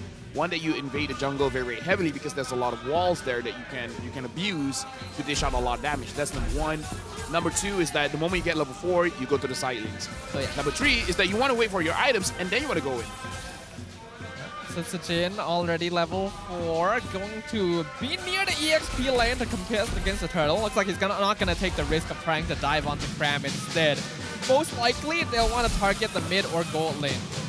Yeah, especially when Sasa has priority over Innocent, right? It's not like Yums is sticking by him 24/7, so there is an opportunity to punish Innocent in this early phase. With Turtle spawning and these Langor Giants, they're putting some pressure, making sure that X-Wing does not get the liberty of hitting that 4. At least stall it out as much as possible. Looks like Sissujin is going to prioritize his purple buff first. And Yums is trying to delay this as much as he can, but Yums has to make sure that he keeps his second skill alive, if not, he's going to get punished. Stolen Daytona's welcome, dodged by Sukais. And Sukais is going to go to secure the turtle, not a problem. And now the Stolen Daytona's welcome, Mini Baraz, and is Detto to go down. First blood for Cram. Excellently done there. Again, right, the Flangor Red Giants. We saw that Stormy had the Daytona's welcome the entire time. He could have used it to deny Smooth the entire time, but had so much confidence that, oh, Skies isn't going to get caught here, that he saves it for a later. And Sissujin, yep, waiting for that opportunity. Well, the 25 KDA might be in danger in this game. Because Sissujin is on Assassin, and he's using one that he's not relying on his items. And we can see that Innocent has decided to go for Purify as well, so he doesn't even have the luxury of a flicker to potentially get away from this Fanny. It's going to be a lot of pressure on the Red Giants to make sure that this Natan doesn't get hard focused. I feel like Sissujin can go for round 2, right? You shut down Innocent as much as possible. Or you can team up with Smooth to try and pressure Cram, and as Cram has been literally stalling that wave out.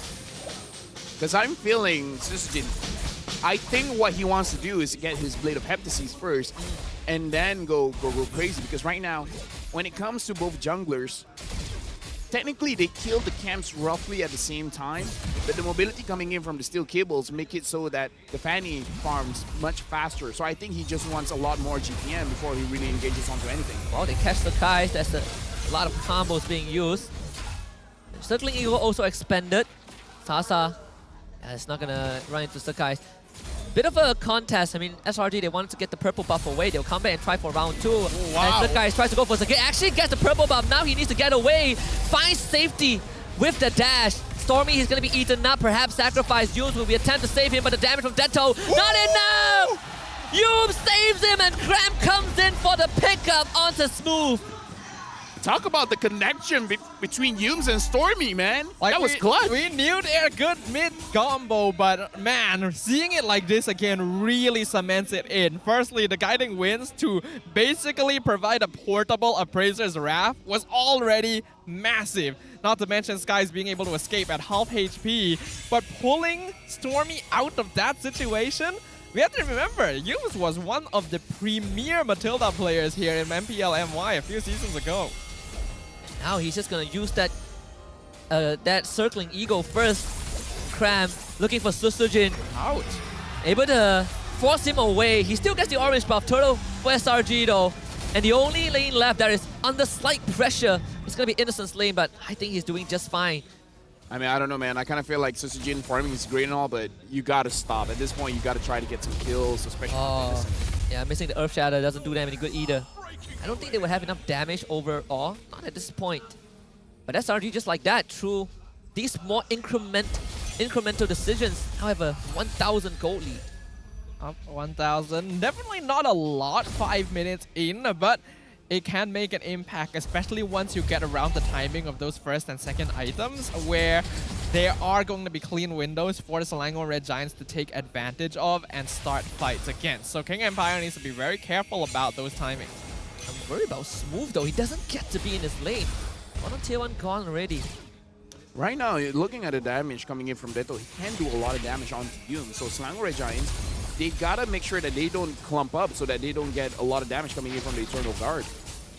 And Smooth tanking a lot of damage. And it looks like Smooth is letting go of his own lane so that Sissujin gets the farm. But again, you know, I trust the players. They know their timings. I'm just worried it's a little bit too late when Innocent gets more items onto him that he can start fighting back against Sissujin. Yeah. We can see that Sutsujin already can't quite roam the map as freely as he could a couple minutes ago. Cram has farmed up really heavily. They're chasing down Sasa. My god, the distance that they can cover with the guiding wind is a good attempt. Sasa still keeps that Purify. And the thing is, it's like a lot of distance covered and everything like that, but they didn't expend a lot. They already forced the Zawan Force out. So within this 30 seconds, if they want to fight, this is go time. This is a prime time to fight.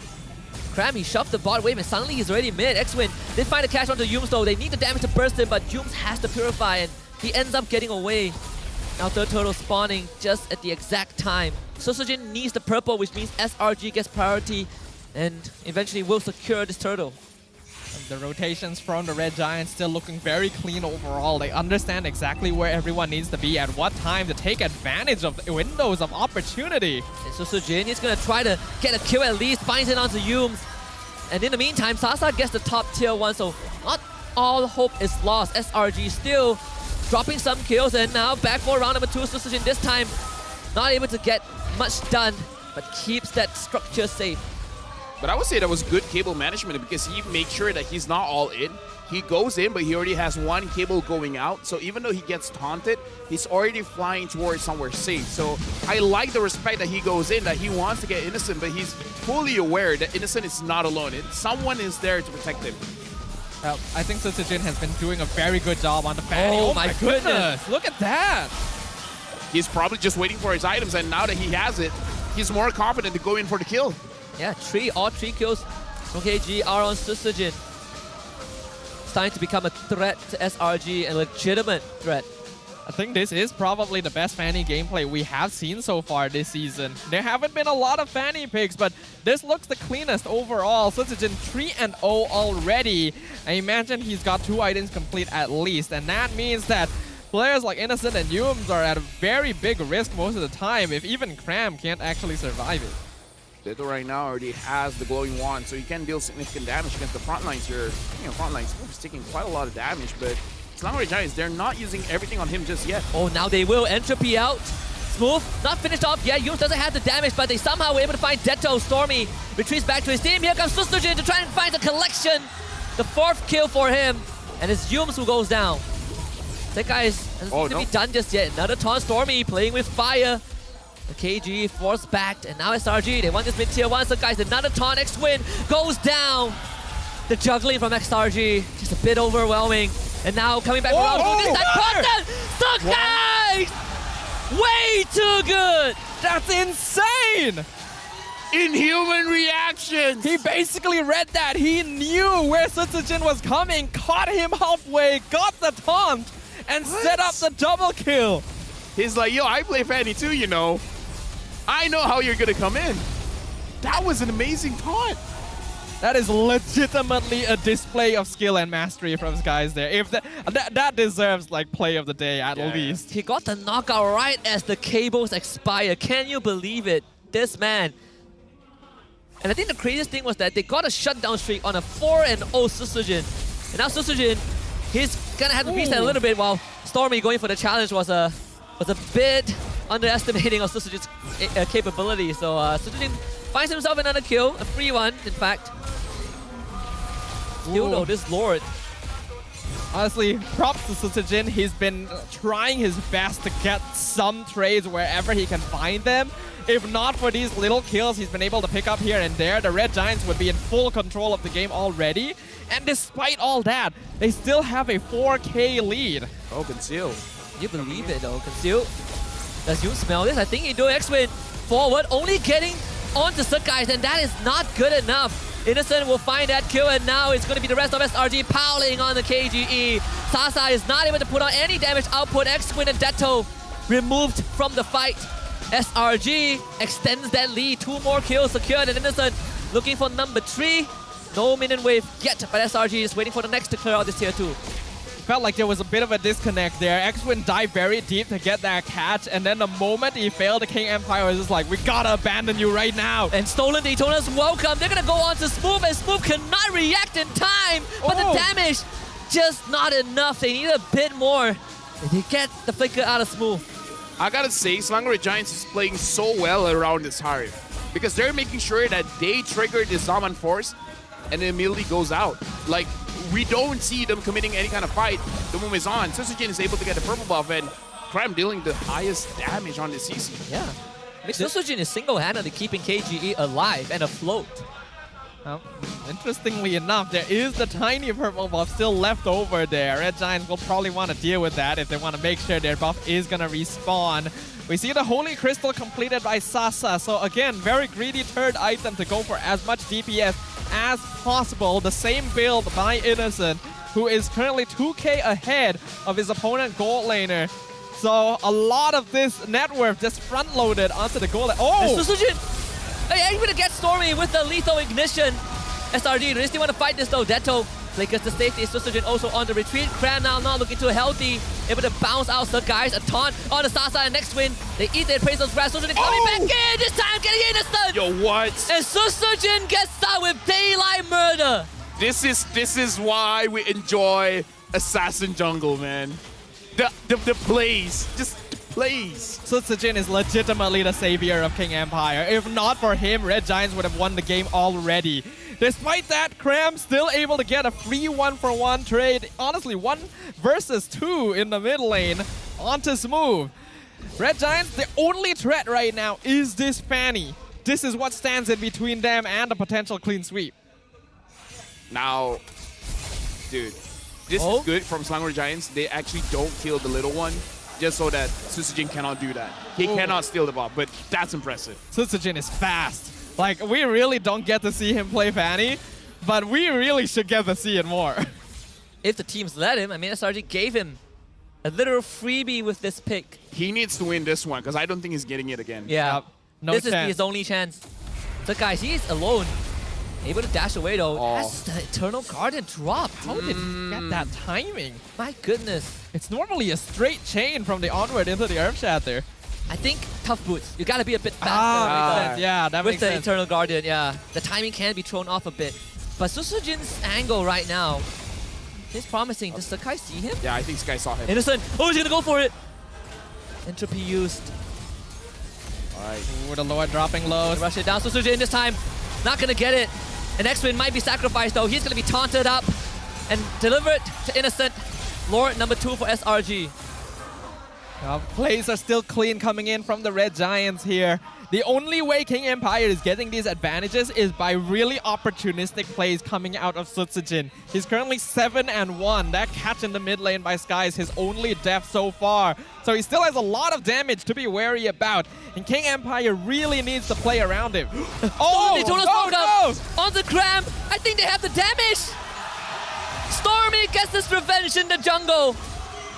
The best possible timing for a push to happen. Lord still coming down the mid lane, top lane synced up. Innocent working on that first.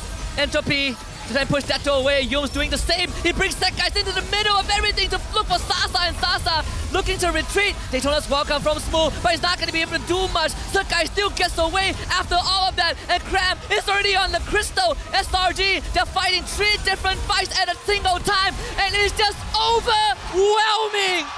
Sweeping KGE in game 1. Eyes on the prize, boys. The Selangor Red Giants know what they're here for. They're here for the win.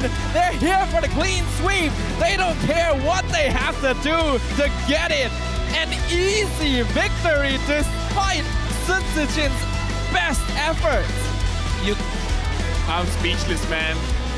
My mouth is just wide open. Can you imagine? This is the best way to literally break a team. You give them their best and you crush them. The Fanny was what, 7-2 at the end of the game. And it wasn't enough. It wasn't enough. Honestly. Dude, it really wasn't enough. It can't just be Susujin, man. I can't believe. Like, he needs the rest of his team to do work. Sasa, you got the Harif. Make it work. I can't believe Stormy. Prove to people it's not old mechanics. You can still do it, but I mean, even when you look at the XP lane, right? Smooth had to, I'm not sure what the comms were, but he had to leave his lane to help his team. Yeah. Most of the time, Smooth was not getting resources. Cram was taking turrets, taking waves, and at one point, Cram was running down the barrage. So many micro decisions from SRG that culminated into that win, which really felt like it shouldn't have been that of a landslide. that final Lord fight, that is, no, not the final Lord fight, the final base push is something that honestly only the Red Giants can do. No other MPL MY team has shown that they are capable of splitting up a fight to this extent with a priority on the crystal. Like the way that they're manipulating King Empire's positioning, distracting Sasa, making sure that they're not able to respond to the crystal defense, even without the Lord, you just don't see that. I've never seen that here. 3 different fights, and one of it was the crystal. And MVP, of course. Subway.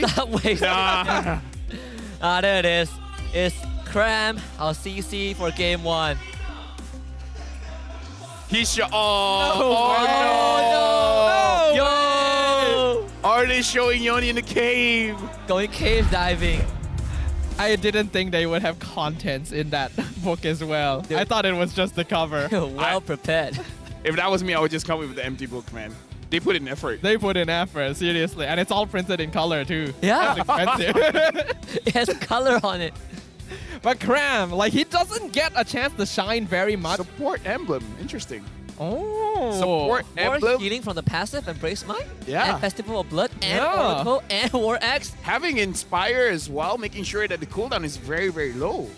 This is an interesting build. Yeah, Cram normally is the player on the Red Giants that doesn't get as much attention as the rest. He plays the utility role. He'll do what is necessary, sacrifice himself front line, whatever is needed to secure the win. In this game, though, he got the carry. He won out his lane entirely, 4,000 damage per minute, while also taking 4,000 damage per minute and having 100% kill participation. Let me just say, we usually don't see this many damage items on CC. Usually it's defensive items. War Axe, full defense. He got the Hunter Strike as well, and the Sea Halberd. I'll tell you the craziest thing about this entire game. Wait, so she only got 1 purple buff? Like that could be... That's not true, right? Ooh, it does feel like he got at least 2, but the numbers don't lie. Numbers could lie. Never trust numbers. That's what I always say. Yeah, you know what? Numbers are not the most trustworthy. Numbers, alphabets, cats. Who put the alphabet in alphabetical order? The Greeks? A good question. Could be. I do want to shout out Skies as well. How many fights was Sky's first one in at already low HP, 1 hit away from death, and then he just dashes out and survives everything? Like, we're seeing why he has a 16 KDA on tank junglers, because he just doesn't die. He knows exactly when to leave fights. Yums wants to show why Matilda is still a must ban. Still bannable. I like the adjustment here. Usually we see Agility and Blessing of the Wilderness for Matilda. He's adjusting with the Inspire. Yeah. To compensate for the ult as well as the second skill.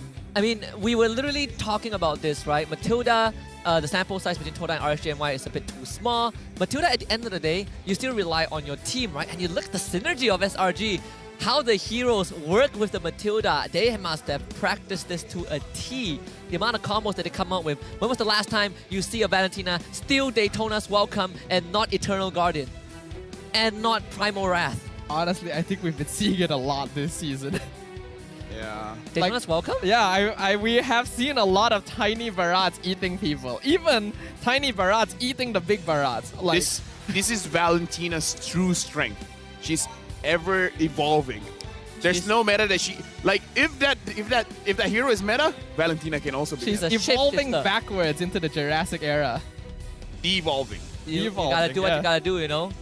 We also saw Cram actually do the most damage out of everyone and was very close to Sasa as well. I'm actually impressed. Sasa did over 60k damage, but it didn't really feel like he had any impact this game precisely of how well Red Giants was juggling his aggro. It's crazy. I think even in the early game, you can see Sasa, he was doing his best to put on pressure onto Innocent. Innocent's just chilling, right? He got a bit of help from Susujin, killed Innocent once, and for some reason, Innocent was still on equal ground with Sasa. I'm speechless. I'm speechless. Like, this game, like, it could not have gone any better from KGE, and yet it was not enough. The draft was good coming in from KGE. You said it nice, right? You said it exactly correct. They can do the best prep, and yet it might not be enough. Like, I feel for Sutsujin. He played an insane Fanny. Like, probably one of the best Fannies we've seen the whole season.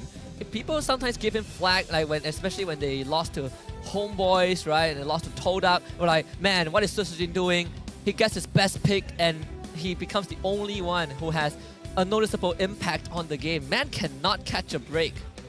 You know why? Why? He wasn't Mikasa. You are correct. You deserve it. Yeah, he deserves it. If he was wearing Attack on Titan skin, then yeah, you take down giants. Yeah, it's a hidden buff. You do extra damage to giants. No, because looking at the draft from SRG, nothing here suggests good against Fanny. And then you see Sakai's do that. Yeah. Like and then you see Stormy eating him up. I figured that like during the draft, the only real way they have to catch Susujin is Stormy stealing Daytona's welcome. And even then, it's usually kind of difficult to target the Fanny due to how quickly she moves around. Not only did they catch her multiple times, like, actually no, only twice. They caught her with Daytona's welcome once, and then they caught her with just the massive size of Sky's spirit. Sure. His aura, his overwhelming aura, his He just stands there. I would tell you the funniest part about this whole game was Stormy trying to 1v1 Susujin. Even though there was no way he would win, he still went for it anyway. So mad respect to Stormy. All my boys like to take fights when they don't have to. Isn't that just Malaysian gameplay?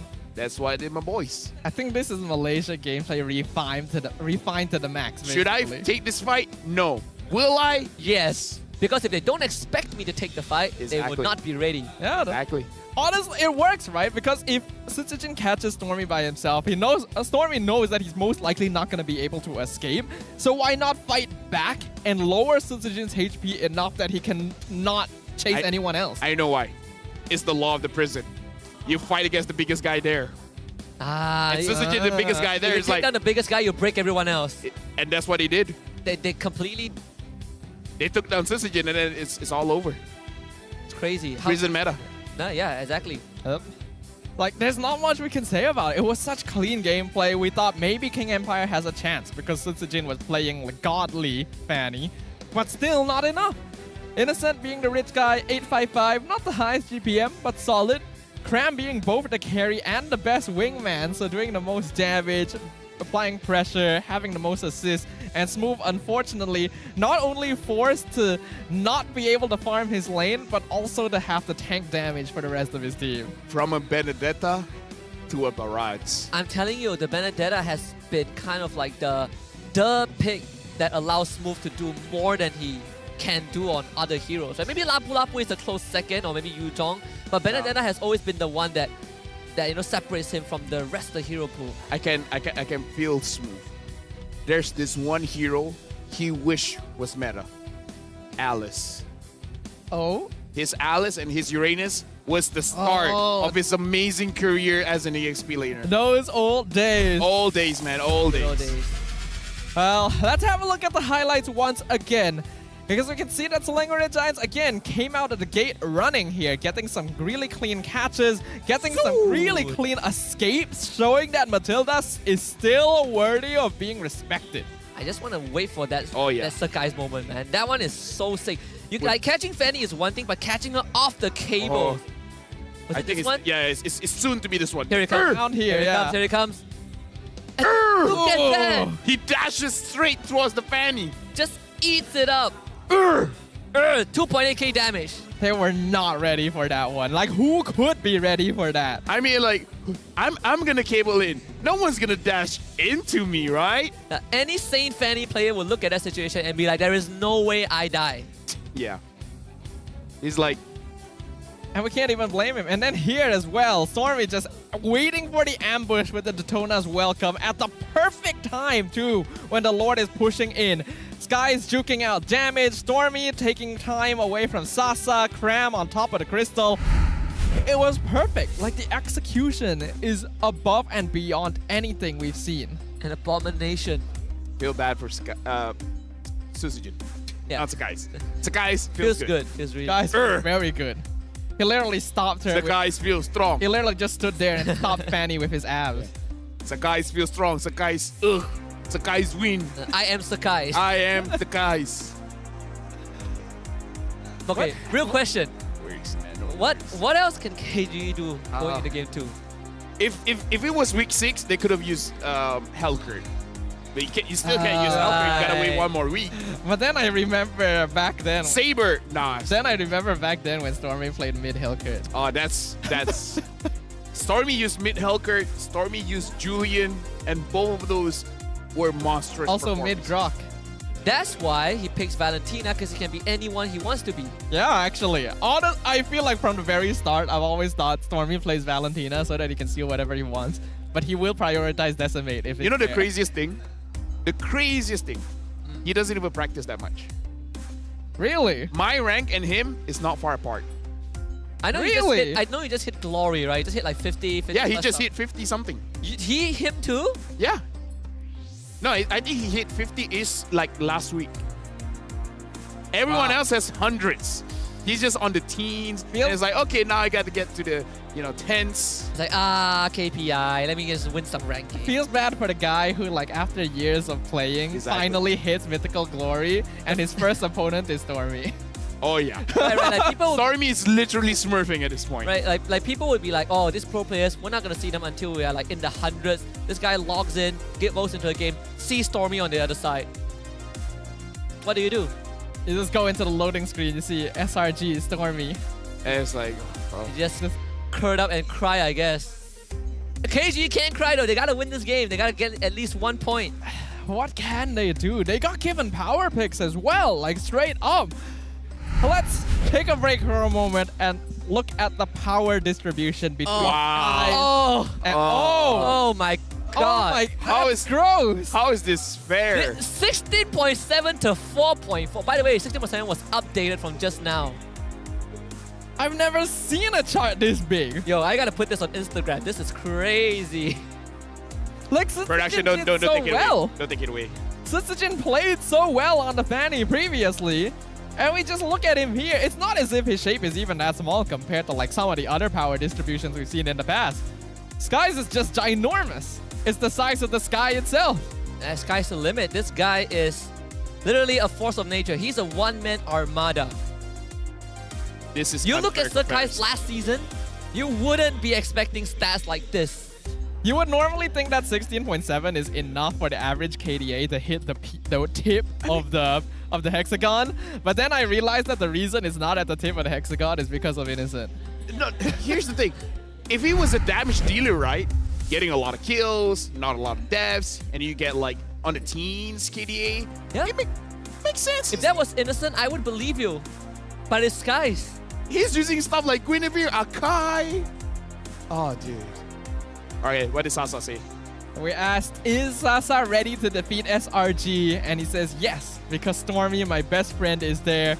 The Stormy, don't gank me straight. Be careful at mid lane. I mean, Stormy didn't really gank him. Stormy ganked his jungler. Yeah.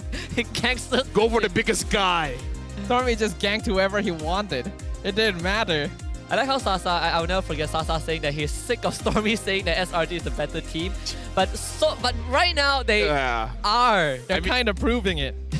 If it's a 2-0, he's going to hear about it some more. Oh, boy. Oh, boy. And remember when Sasa announced Stormy, you are noob? I mean... like a few weeks ago. Okay, to Sasa's defense, look at Stormy's rank. True. Right? Oh, man. Right? Sasa basing it off rank games. I guess you can't trust the numbers after all. You don't trust the numbers. This guy's straight on smurfing. Even this head-to-head, right? I mean, Stormy doesn't do the most damage. He doesn't participate in the most fights, but the average KD is still so much higher. It's like, 2.0 higher than Detto. Effective damage. That's what I like to coin. It's a notable right? difference too. Considering Stormy, I would definitely consider to be the more aggressive mage player compared to Detto. So seeing Detto have a higher DPM and kill participation is interesting. I know the what. Valentina effect. In SRG, it's the race who does the more damage.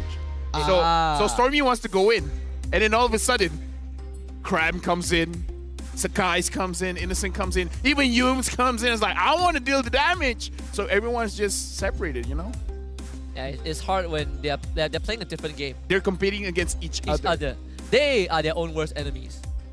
And also their own best friends. The way they cooperate and move around the map, we've already seen it is next level. King Empire, they have a lot of work to do here, right? Like, obviously all of these players have potential, they're all strong individually, but compared to what we've seen from the Red Giants, it just seems like such a mismatch. It's hard because I feel like the way you take down Red Giants, you gotta surprise them. The thing is, they never look surprised. They're like, oh, Fanny, sure. Yeah, I mean, we were just saying that, you know what? Diversify your options, right? Your win conditions. KG does it, and it still does not matter. Now, will SRG open the Fanny again? That is a more important question right now. I feel like it would be a baller move to say yes. They open the Fanny and then defeat it 2 times in a row. That would crush them. That would crush KG. If Sisujin doesn't use the Mikasa skin, he deserves it. But what if he uses Mikasa skin and still is not enough? Then no, he's gonna win. Okay. That's the determining factor. That is actually what's most important. Skin diff. Well, hopefully he didn't miss out on the event. I mean, they have access to all the skins. He just chose to not. Yeah. So he literally does not have any excuse. He made a conscious decision to use aspirin. Who uses aspirin, Fan? When the body suffers, For those that have it. I mean, I don't. Oh wait, do I? Maybe I do actually. I might have the aspirin skin for Fanny, and I don't even use that hero. I know I only have the one for Ruby. Oh, Matilda band this time. Ooh, okay. Respect. So Harif then. Right, Roger's open as well. Oh yeah. Ooh, will they prioritize Harif or Roger? Or Fanny. So guys, Fannies? Oh yeah, that would be. That would be amazing. First pick the Fanny, KGE proceeds to all counter Fanny and still lose. And then they show that it's actually Fanny Rove. Yo. Because Yubes Yubes is there. Yubes can use the Fanny. Yeah, you're right. All right, SRG. Fanny revitalized Mikasa's skin. Yeah, Fanny revived Mikasa. He's a walking fountain. Fanny flying fountain. Revitalized Blast of the Oasis. Here we go. In true SRG fashion, we say, release the dog. Woof, woof. They released it all right. The fans instantly cheered the moment they saw it, and Innocent was very happy. Who let the dog out? Wow, KGE. All right. They pick up the Barats as well as the Harif, so not a lot of changes here. I mean, Fanny's still open. They can imagine if SRG just straight up Fannies here. That would be crazy. That would be some psychopathic pick sequence. I wonder if they go for Valentina again. Does they have access to the Daytona's welcome? It was their last pick in game 1. Yeah. Now then go for the Fredrin. Yep. Nah, they don't want. We've been talking about the export. Dude, just pick the Paquito now. KGE. Do it for Smooth, man. Come on. I mean, like, Fanny's cool and all, but you guys gotta win. Yeah. Smooth. Baraz is cool and all, but not for Smooth. Just give him something that's more. And then SRG switches it up. Export jungle. Exactly. Ooh, not impossible as well. Right. Actually, right? This is the second team I would permit to play Fredrin XP. Aside from Iris. Yeah. Yeah, I imagine Cram would be able to do a good job no matter who you give him. Cram's gonna take Impure Rage, support emblems on Fredrin, and still win. Fredrin Petrify. I mean, to be fair, Fredrin does use support emblem. And now, looks like they're picking up the Vexana again. Okay, King Empire still sticking with the same draft from before. We're gonna need to see something pretty different for the last 2 picks if they wanna overcome what happened to them in game number 1. Do you ban Valentina right now at this juncture? That's the problem. Like, I think you should. No, if you ban the Valentina, he can use the Lilia. The Lilia is good. That's he can use the Farsight. He can use the Julian. I'm pretty sure he can use Sylvana. I just thought of a great idea. What? If Fanny gets picked up by KG, there's another way to do it with Fanny, even without stealing Daytona's World Cup. Belleric. Will finish off what was left There we go. undone. There we go. Belleric's good. There we go. Every Belleric. situation. Yeah. I mean, they're young. They're kids. Last time I checked, kids hate greens. I'm pretty sure if the green starts moving, you would be more afraid. I've never seen like cabbage, growing legs. They banned a fan in this sector. I kind of miss the times when Belleric looked like a cabbage. Yeah. What would he ever look like a cabbage? Actually, he used to be a lot cuter. That is true. He started with a cockroach stance. A cockroach stance. Right? Yeah, a little bit. Belleric was different before. He's grown up now. And then he became a man. Yeah, after this, he'll become Bulbasaur or something. I don't know. I think he looked more like before, like yeah. he was before, you know? Either way, they do ban the Valentina. SRG did ban the Fanny while we were talking about greens. So we're not going to see Sutsujin on that once again. Come on, Sutsujin. Belleric EXP. Wait, Huh? no, Jungle. Belleric Jungle. What other assassins are there? Lancelot, Hayabusa, Ling. No, none of them good choices. I think Sutsujin may be forced onto like tank jungle here. Barrage jungler. Give him the Barats. Give Smooth a better matchup, I suppose. Dairoff. Ooh. I mean, you can ban the Paquito here, I guess. Or the Yuzong. Depends on what they want. Is the You can ban the Yuzong, right? Yeah. to ruination. Alright. Do they Now. keep Smooth's hero for last again? I think you just go X-Win's hero here. I think considering that you don't know who the roamer on the side of Red Giants is yet, you might want to keep the roamer until the very end. Lilia is open for SRG as well. Yeah. Stormy is pretty good with that. So regardless of what KG pick, it is still susceptible to Lilia, right? Let alone when there's already an export. It's a tough choice. King Empire really pushed into a corner right now. They're gonna lock in the Grok. Yeah. Go for comfort. Go for what works. This is the hero that X-Win gained fame for playing this season. I actually like it. I think that there's a huge chance SRG are eyeing the Grok also, which would completely solidify this draft. So you take the Grok away, SRG still has some options. I mean, if they want to go Enchanted, there's Rafaela. We saw that from Storm. There is still the Tigreal, I guess, for Yums.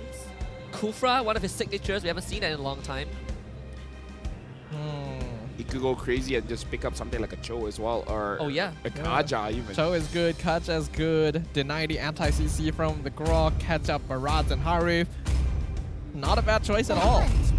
Oh, they're gonna go for the Ruby and the Luoyi. Oh. Whoa. We did miss out on the Luoyi. Have we seen Skies play Luoyi yet? Not Sakai, Stormy. Sorry, Stormy. Have we seen Stormy? They both start with S. I got confused. Not that I remember. I don't I don't think so, right? No. That was the first time. Oh. Well, Smooth does get his Paquito. Finally, this is the matchup that LaFer's been asking for. Well, it is going to be an EXP export, so he has an advantage. We Yeah. just have to see whether he can use the advantage or not. I mean, there's only one more chance for KGE. A chance to just stay in the series, in fact. Does this look better than game one, draft-wise? I think it's much more comfort now that X-Win has that Grok and Smooth has the Paquito. They'll be able to create pressure across the map a little bit more effectively, but they're gonna be having to compete against the diversion and the snowball potential. Note, Innocent and Cram are on two of their signature heroes too. And let's see if SRG can keep that winning ways. KGE looking to break it, but it all comes down to game 2. SRG, blue side, KGE, red. This is going to be a chance, the final opportunity for King Empire to leave a dark stain on the records of the Red Giants. The final chance to make a statement and show that they are capable of more than we have seen. Whereas for the Red Giants, it's just another day in the park. Well, I gotta say, it is gonna be an uphill battle here because it's not gonna be easy, because especially after game number 1 where you feel like you did relatively well, it's gonna take a toll to the players. This is gonna be testing their endurance, their mental endurance, to be like, you know, game 1 did not go as planned, just reset. I think we saw the buff being kind of aggro, right? Forced to take on a trip, go on a trip. They're gonna come and check this. They will see X-Win, who again forces the buff to go for that long rotation. So it does slightly delay Sakai's clear speed. Is able to get the Sasa gets it. Oh, this guy's actually purposely not going for the orange buff just yet until he's sure that X-Win is out of the area. And see in the EXP lane as well, Smooth getting dropped very low. So Cram so far winning up that 1v1. Yeah, Innocent, he's also very low. I think he went against Sasa in the early trade. Innocent! Oh, wait. Oh my goodness, this man! What? He really wanted that gold. He's a lunatic. Dude, that was very cool of him. Wow, he timed that pound. He's still staying. He's calling Yums over to make sure Sasa can't one-shot him, but this... Oh, yo, oh my goodness. this man. This is the kind of guy that has played like 10,000 games on the Roger. Yeah. This is the kind of guy that you should be afraid of. Fear not the man who has practiced 10,000 punches once. He's the kind of guy the girl says don't worry about.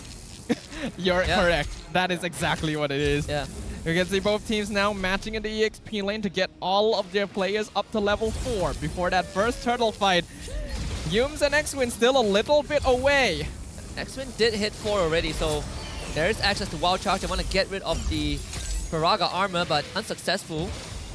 Able to chip away Sky's help. Our Yums getting a slight pull. And KG able to force SRG away from the pit. Not fully resetting the turtle, so it does give a bit of chance to contest this. Here comes the last Sandy. It's going to be Susujin that gets the turtle. Sukai is forced away. Cram also needing to flicker to safety. It was good on X-Win because he stunned up Sakai's long enough so that Sakai's can't contest. So in a way, even though a lot of skills were going on, it was a pretty free objective for Susujin. Yep, really good timing, and unfortunately because of the fact that Yums was behind on EXP compared to X-Win, they weren't able to have access to the I'm Offended, which meant that they already were at a disadvantage in that turtle fight. This allows King Empire to get a slight lead. Oh my goodness. Oh, the why? full There's squad so is many here. of them. Sasa is not going to get out of this. First blood fed to Innocent. The goon squad of SRG. They're called the Red Giants because before you know it, you just see a giant red blob walking towards you, and it's the entire team. Like, where did that come from? I know it's not correlated, but I kind of feel like with this kind of performance, Selangor Giants force Red Esports to retire, man. Like, there can only be one Red. There cannot be multiple. Such an off-tempo play from SRG, right? You would not expect a 4-man goon squad to show up in that gold lane at that timing. Because I kind of feel like Sasa had vision of everyone, and I think everyone saw is like, okay, this is after Turtle. Some of them are pretty low HP. They're probably going to reset and then go back to their individual lanes. I get it now. Lori Ultimate. They reset it and they took the Lori Ultimate. I think that should be the play, right? That should be the off-tempo play because there's no way you get back that fast with full health. That's definitely what it was. That's why King Empire didn't notice the rotation at all. Okay. So that instantly shows us that Stormy knows how to use the diversion. And the Red Giants are already one of the most well-coordinated teams we have. So, terrifying. Never let them know your next move, man. Man, Susujin doesn't even get his passive stacks. Mini Dino Barrage, Jungle Barrage. Mini Dino. Innocent is leaving his lane. He's ready to fight. Oh, never mind. They sent him back. Yeah. Don't say it, man. You know what it does. That is true. We gotta avoid like direct statements. I'm sorry. Oh, turtle contest. X-Wins is gonna posture for it this time. The guys gets it, but in King Empire they do have the combo, but it feels like it's not enough. The damage from Stormy forces them to back up, and how did SRG get out without a single death? Stormy, basically, that's the answer. Like, King Empire got a great catch. Like, all those guys secured the turtle. The Red Giants were really stacked up together due to the way they had the position to avoid being stunned up. But because King Empire had to funnel in to follow up on it, they all got caught by the yin-yang reaction. Oh. Force the flicker out again. That was a good sidestep too. Sidestep? Sidestep. Yeah. Okay, a few things that I gotta say. This must be infuriating for Sasa. The fact that he's winning his lane and he's dropped Innocent down so many times, still can't get the kill. And the first blood went to Innocent. Exactly. And now Innocent is ahead in experience and gold. Deto had vision of Sakai's, but he couldn't hit his first skill onto him. He just casually stepped to the left or right. I don't know which is which. He sidestepped it. Sidestepped it, and then just, I don't know. This is infuriating if I was them. Even the turtle fight just now, right? Like KG looked like they landed all the combos and still they were not able to get a single kill onto SRG, let alone, not to mention that they also missed out the objective. Well, Stormy's gonna arrive top with Yum. Same time the KG arrives, Stormy becomes a target. He's gonna have to flicker the safety as Susujin goes for the invade. One benefit of King Empire Esports right now is that their drafts just straight up has more damage due to the way that they have Vex, they have Grok, they have Paquito, whereas Red Giants, Ruby as well as X4 don't really contribute too much until they have a few more items. and they do need to really focus on making sure Innocent gets his itemization. This, before Innocent starts doing damage, is where King Empire needs to really create a lead for themselves. Oh no, I mean, it's infuriating. It is infuriating. Sasa, he could have easily got one more hit in, but he was so confident that the cannon could do it and couldn't. Having that tower alive right before the turtle fight as well is actually pretty useful. Detto is going to clear it. Sasa will get it this time. Slight delay, a small speed bump. Smooth might have a flank angle. He's in the bush. Cedo, Cram is going to see him. They're going to use the conceal. Cram is going to eat up all the pressure. And they're all dropping low. Cram does have the last stand. The X-Win. Bauchas hitting on the two. Yum's able to still get away. He's going to join the fight. X-Win becomes the target. Taken over by Cram, and Sasa just killed up by Innocent. And Innocent, he's not about to wait. Tries to go for Detto. Backs up a little bit. Receives help from Skies. And Stormy from the diversion from behind. This man flanking on the Loyi to secure a couple more from SRG. And they ended up getting 4 kills and the turtle. I didn't see that. This is too much. This is actually too much. He's Houdini. There's a reason the ultimate is called diversion, but King Empire were just not prepared. Like, so every single member of Red Giants was operating at full power there. Like, Cram getting a massive blast insanity, Innocent dodging every single ability from Smooth by dashing in the correct directions, and then Stormy just finishing things off by coming from the flank angle. Red Giants know exactly what they're doing. Sasa able to get away from that. No flicker from Yums, thankfully, because Sasa did not have his Purify. While Selangor Red Giants, this is still an under 2k gold lead, but just like game 1 is incremental, they are slowly stacking those bundles of cash. I mean, here's the... Oh. Ouch. Stormy is dealing the most damage, by the way. And again, like, here's the thing. King Empire Esports, they're the aggressors. They keep attacking that lane, trying to get something. But how many times do they have to visit the gold lane to get that turret? Right? They're the aggressors. Selangor Giants has just been surviving and just been getting those opportunities to respond. So it's really just Selangor Giants not even really being the one to get a lot of things going on. They're just waiting. Cram. And the Tam is not even in range of the wall. And Susujin, he now has to back off. So guys, in the front line, Detto drops the Eternal Guardian. Watch out though for the rotation. Those things stack up. So guys, big appraisals, hitting 3 people. Sasa being one of them, and Innocent finds the opportunity. It is hunting time. Innocent under the turret, and again the reset. Innocent finds the triple kill. It's Yums to try to deliver him a maniac underneath the crystal. Innocent finds 4 in a row. It's too much. What can we say? There's literally nothing King Empire can do. Red Giants are playing a way better game than they could ever dream of. At this point, I don't know who else can be the regular season MVP. It's team effort, don't get me wrong. That was 100% a team effort. Sakai survived there, still maintaining his amazing KDA. That's amazing. But the response after that is like Sakai soaked up so many hits, so many abilities. Now they're done. Now they're over. Stormy, Innocent, your turn. The fact that Sasa got caught in the Fredrin ult was what began the chain reaction. So this Lord is 100% SRGs. I don't see how KG is going to contest it. How are they going to even stop Red Giants? The layered assault. Under any other circumstance, Sky is being left alone 1v5 like that should be an easy pickoff. He survives everything. Appraises Ram half the team. I don't know what King Empire needs to do. It's such a frustrating game to watch if you are a KGE player or a KGE fan, because you have literally done everything in your power and somehow it doesn't work. By the way, that diversion looked a bit Dude, juicy. At this point, it's just unfair. I agree. This is leagues apart. Let me just tell you, this is... Super Marco was right. Super Marco was right. I mean, like, again, I have to emphasize, it's not just him. Everyone's doing well. But he, like, okay, people give him the opportunity to do well, and he takes the opportunity with stride. He takes it above and beyond. Let's just say it. Man knows his limit, playing on the edge. SRG about to knock on the front doors of KGE again, and this time it's for that series. It's a very interesting trend with SRG. Because they never really have a massive net worth lead, right? It's usually like 5k max, and yet it's so smooth from them. They get the pullback onto Cram. Last Insanity instantly used. Cram will be able to disengage, and well, KG, they defend their base. No inhibitors fall just yet. Get to live on a bit longer, but SRG right now looking at a close to 6,000 goal advantage. What does King Empire do now? Start a new empire? Start a new empire? Okay, at least X-Twin was able to dodge that I'm offended.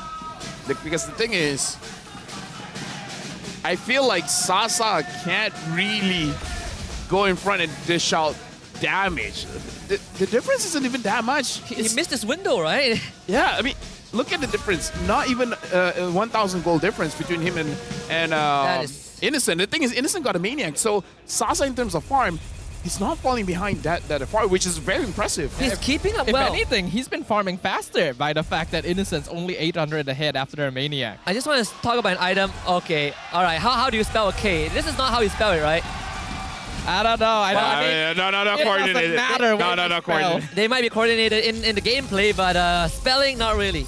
Don't trust alphabets. Yep. They can't spell. Innocent just bought the GDS.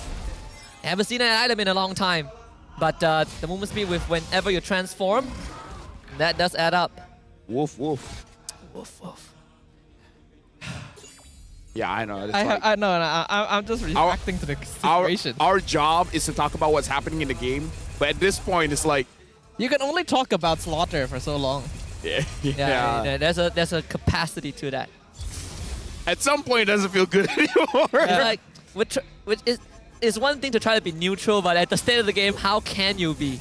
Because legit, King Empire, if you're talking about the draft, the hero's capabilities, right? There's a way. Yes. But the way that the players of SRG has been playing, it's night and day. It's the Earth and the skies. SRG were right. They were meant to play on the world stage after all. This is their last hurdle. I mean, like, to be fair, Malaysia will be the world stage, so yeah. Yep. They're already here. We already talked about many times how Red Giant seems to be the team that is the most international worthy, basically in the history of MPL MY. Oh yeah. And we are seeing it right now. This is an outclassing that we have not witnessed for many, many seasons. No matter how strong a team has been here in MPL MY, there's always been a chance. There's always been a possibility. I would say the last time I remember a team being this strong was one of the seasons where Todak was dominating. Oh yeah. Like, they were leagues ahead of everyone else in the season, to the point where in the playoff run they did not receive a single loss. 18-1, right? Yeah, if Selangor Red Giants can do it this season with 0 loss, that's a new record. And they're doing it at a time where the competition is so much tighter, right? Yeah. Teams are so much more evolved. That means a lot more. I mean, I'm not taking anything away from Todak, but just look at the situation and how things have evolved. SRG now definitely will crack that inhibitor. No questions about that. Yun's pull. Suzurin gets the gobble out this time on the Stuck guys. Ready to spin him up onto the wall, and now Cram straight to the back. They want to look for Innocent, but they cannot find him in time. And Stuck guys, he will go down to Smooth. SRG cannot rescue him. Still, they get an inhibitor. After all this time, Skies finally gets punished once. He's finally gonna feel an impact on his KDA. But even all that, Red Giants, they don't mind too much. They're just gonna slowly whittle down the towers. King Empire, their late game scaling doesn't even really compare when you have Innocent and Stormy this farmed already. I want to look at the damage again. If Stormy still does more damage, at least a lot of damage on the Cram. Yeah, Sasa does a lot of damage. No Daytona's welcome yet. They pull X-Win back underneath the turret. No follow-up from SRG. The kiting is very good. So good. The spacing as well. Yeah, spacing as well. I just feel like they're very disciplined when it comes to the fight. Like, if someone says don't, everyone's like, okay, we're not going to commit. The moment someone says go for it, everyone just goes gung-ho. I think it also helps that Stormy is also helping to make calls in the game, which previously is not something you hear often about him. I think Yums is doing the same as well. The quietest members are now helping to give that input. Look at the goal distribution. This is insane. Most of the goals that Innocent got this game were from objectives. And a big chunk from kills and assists, but overall in terms of minutes, Sasa is actually farming a lot more. Yeah, like Sasa, we always know that he's a very disciplined gold lane player in that he focuses on farming and scaling as much as possible. The fact that Innocent is matching up sheerly from kills and other objectives shows that the Red Giants are in control of the map. Ooh, enchanted from Stormy quite late into the game as well. Now another question is, I think this third turtle is a must contest for KGE. I mean, you can't let SRG just keep running away with this objective. You have to make a move. We've seen KGE take risks before, and right now this is the one that they need to take. Ooh. Okay, conceal. They're gonna find Yums. Can they kill him off though? Blocked him off at least. Not enough. Or they've just spent everything basically. They've used like 2 ultimates. They've used like a good amount of their conceal as well. Yums gets to reclaim space. He has an immortality. He's not afraid of dying. Even Cram also has immortality. And Innocent, he's just walking up. Innocent's timings are insane, and jumping out like that. Wow, charge, Eternal Guardian, dodged by Innocent. Sasa though, he's got to be really careful in this fight. Looking for Zakai. The Princess Red slams on the Sasa again to get the Daytona's welcome. Is it enough though? It is! Sasa goes down again, and Innocent, the one to claim all the bounty. The head on the necklace, Innocent, gifted with another triple kill as Cram chases away the rest of KGE. Do you really need this Lord SRG? It's a complimentary prize at this point. 2 things that Sakai did in that fight. He predicted where Sasa was gonna dash, appraises rep onto it, so he hit him.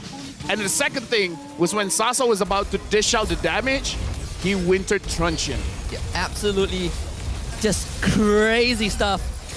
SRG, they should be able to close this out. I don't see how KG can stop this. Consumed by the red wave and embracing the wrath of the Giants. One last push, one last obstacle in the way of SRG. And KGE looking to stand strong for one last time. Stay afloat against the tidal wave. The discipline too, not trying to force things. They know they have a Lord pushing down bot lane. King Empire is respawning. They're gonna wait to regroup and push in with the objective. Looking for the coup de grace onto KGE, the wall. Not really in the best position. You gotta watch out for the rotation though. The yin-yang combo might be the catch. Susujin, he's already willing down. Cram straight up with the last standing. That's immortality of Susujin gone. Sasa needs to be the one that pushes SRG back. They get the kill on the Stormy, and now that's the combo that they have been waiting for. Sasa gets to show his fangs. And KGE, they're good for 2 at least. Cram, one thing extra, not gonna find it. KGE is still alive. KGE doing a great job of holding on right now.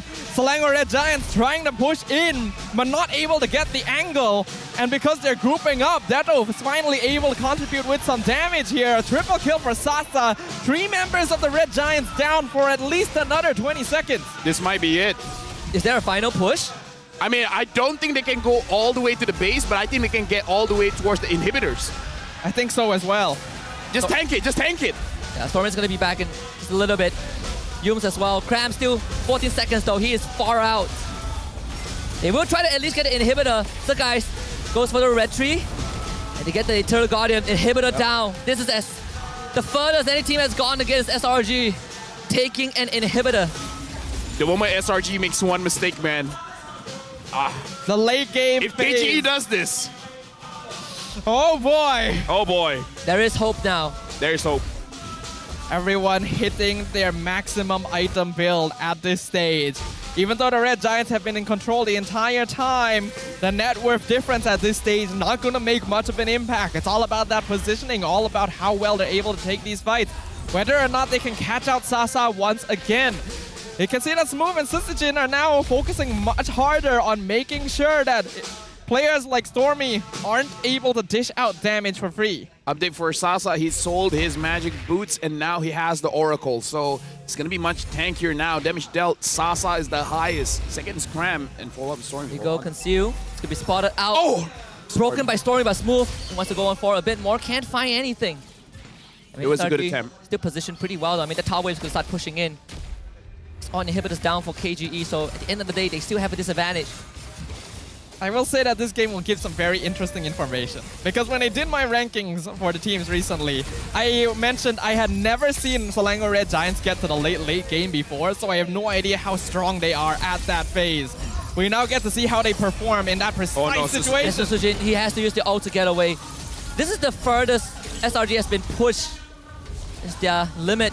Diversion to the back. Watch out. It's Stormy and Innocent. Smooth. Ooh. He's going to be caught. He had to flicker. That's the Sandy. Cram follow up. Yums also by his side. Smooth will survive this encounter. And Yums though, he's going to lose that immortality. Sasa though, he's in danger. Innocent cannot get him. But it's enough, guys, to get the Lord. Oh my goodness. A lot was going on there. Smooth had to go back because the minions were pushing. Roscoe Media literally saved his life. Dude. That shield. That was a big shield, by the way. King Empire, honestly, is performing out of their mind right now. Any single one of these plays from the Red Giants should have already ended the game against most other opponents here in MPL MY. So the fact that King Empire are actually splitting their forces well, they were able to avoid and disengage from the diversion tactic coming from the Red Giants without a single casualty, means that they do have all 5 members alive to try and defend against this Lord again. I want to see it, man. I want to see King Empire being able to defend this one, but I gotta say, as much as I want to see it, it's tough to do. It's X-Win though. X-Win, he has to conceal as well. This could be it. Smooth, he's gonna throw his body. They drop the full combo. Smooth loses the mortality. Yums in the frame of thing. He gets the pullback into Sakai and Innocent. And this time the Red Wave will drown the Empire. It shall fall. And SRG 2-0. Props to King Empire for holding on so long. But the Red Giants demonstrate their dominance once again. The fans are showing their support, their excitement. The final big obstacle on their path to a clean sweep season has been dethroned. Props to KGE. They are the one team that was able to push SRG this far, but far is not enough. They could not cross the finishing line. Like I said, man, you gotta get good and you gotta get lucky, man. It's not enough just to be good anymore. What an incredible game coming from both these teams. The Red Giants, I can't wait to see what else they have for us. But for now, let's throw it over to the stage with Rose. Sekali lagi, 2 bebalas kosong, 3 mata penuh untuk Selangor Red Giants. Dan dengan kemenangan ini, dorang have secured #1 slot this regular season. What an amazing game, guys. First of all, congratulations on officially securing #1. No other teams can cut through now. All right, let's start with Cram. Hi, Cram. Kumusta? Okay lang? Okay lang. Okay, Cram. So, usually si Cram yung parang shy boy or yung tahimik sa inyo. Kanina nung unang game, ikaw yung MVP and madaming nagsasabi na super duper underrated ka. Nag-agree ka ba sa statement na to? And kung yes, do you want to be underrated and more quiet para yung attention sa ibang lane na pupunta? Wala akong pake masyado sa sa labas na laro. Basta gusto ko lang manalo yung team ko. Alright, so I tanya, tadi game pertama dia adalah MVP dan ramai orang selalu cakap Cram ni dia ada satu EXP laner dekat Malaysia yang agak senyap dengan tak cakap banyak on stage and kalau dia main pun dia macam tak flashy sangat. So I tanya, dia suka ke main macam ni untuk elakkan attention daripada lane dia so orang lain boleh ataupun opponent boleh respect band lane lain dengan tak selalu geng dia. Dia cakap actually dia ni tak kisah pun pasal apa yang jadi luar game. Janji dia buat kerja dia dan tim dia akan menang. I like that answer. Alright. Can we give it to Stormy? Stormy. That game tadi was the longest played. You guys, longest game you guys played this season. Tapi you lawan your ex-teammates Sasa and Smooth. First of all, how was it like? Apa? How was it like going up against Sasa and Smooth? Sebab tadi tu you guys menang game kedua tu agak lama tau. Biasa je sebab kita orang have fun je tadi. Oh, macam tu. Alright, kalau you boleh cakap apa-apa dekat Sasa dengan Smooth as your ex-teammates, apa tu? What do you say? Kalau you boleh cakap anything to Sasa dengan Smooth as your ex-teammates, apa yang you nak cakap dekat dorang? Good luck. Try your best next time. Ada words of encouragement tak? Tak ada. Tak ada? Tak ada. Alright guys. So, mari kita bincang pasal MVP. Korang rasa siapa yang MVP untuk perlawanan ini? Alright guys. MVP kita in 3, 2, 1. MVP untuk perlawanan ni jatuh kepada Kram God. Kram. Wow. Alright. Kram. Before this, you've not gotten MVP of the match yet. This is your first MVP of the match. Do you think that the opponents should start being afraid of you? Think so. You think so? Which EXP laner gave you the hardest time so far this regular season? Wala. Wala. Wala means tak ada. Ha. Wala means tak ada, guys. All right, can we give it to Innocent, please? Okay, Innocent. In a podcast, Super Marco, world champion, guys. He said that the gold laner that presses him or gives him the hardest time on his lane is none other than Innocent daripada SRG. Do you think with this lineup, you guys can go up against the world champions on the international stage? I think, of course, we can fight against international because I'm confident with my teammates and I trust them. Adakah ini pasukan yang mewakili Malaysia sekejap lagi dekat MSC? We're gonna find out very soon in the playoffs. Alright, Sekais. Okay, Sekais. Esok, you guys akan lawan Barracuda. Crown ni memang pas dekat orang yang pegang mic ke? Tak tahu. Okay, esok you guys akan lawan Barracuda. Barracuda, okay. Lepas tu minggu depan, last match korang lawan Niners. So far, you guys masih lagi memegang record tanpa kalah. Are you guys going to break history dengan habiskan regular season dengan tanpa kalah? Yes, kita orang confident untuk membuat rekod baru to 0 all the time. InsyaAllah kita orang akan keep the momentum lah. Wow, wow, wow. All right.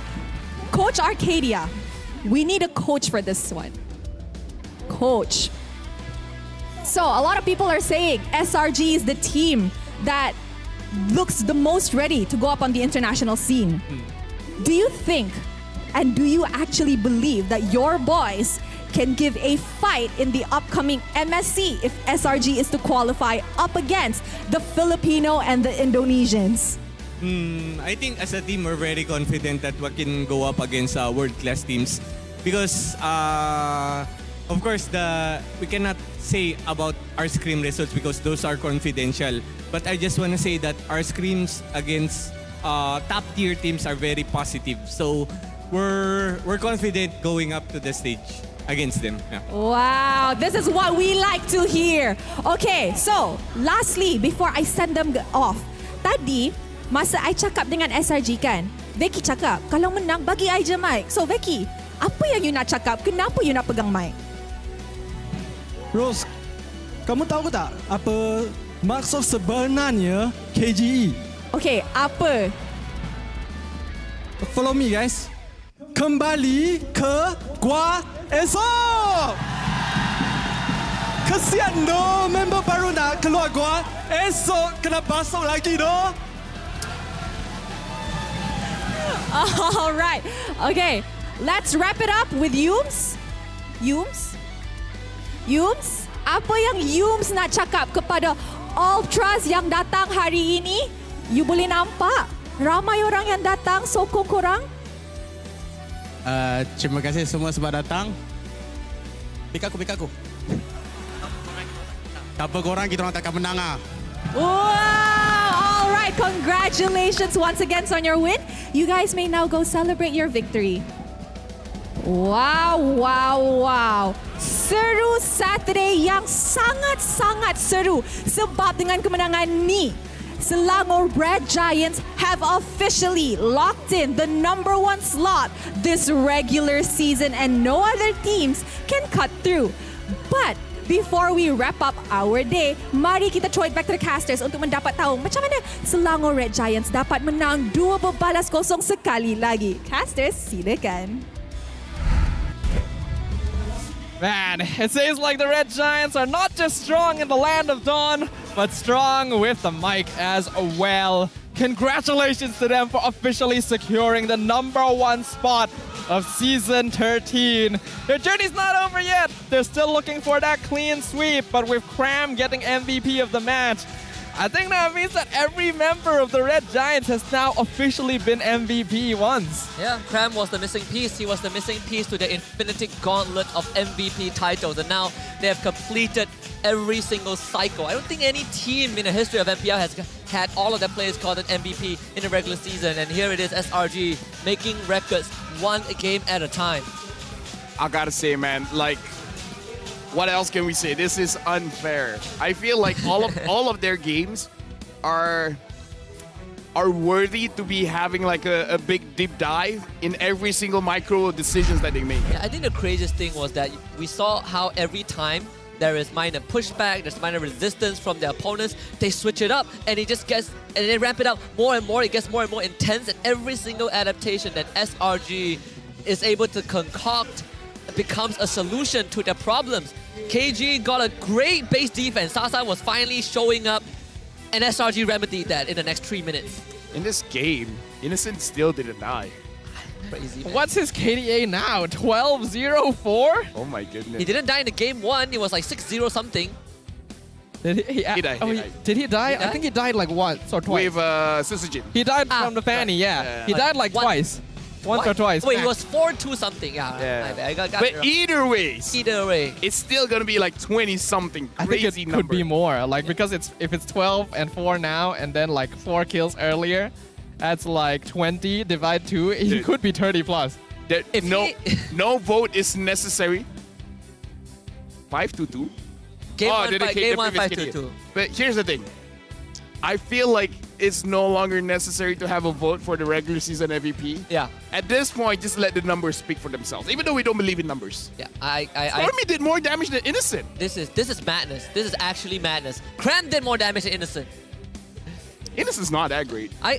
Innocent does the damage that counts. The last hits mainly. He doesn't have to do much damage because every time he damages someone, the guy dies, you know, so don't get to rack up the numbers. Though I would say props to KGE, despite everything, despite the odds stacked against them, they still managed to push SRG to this ultra late stage of the game.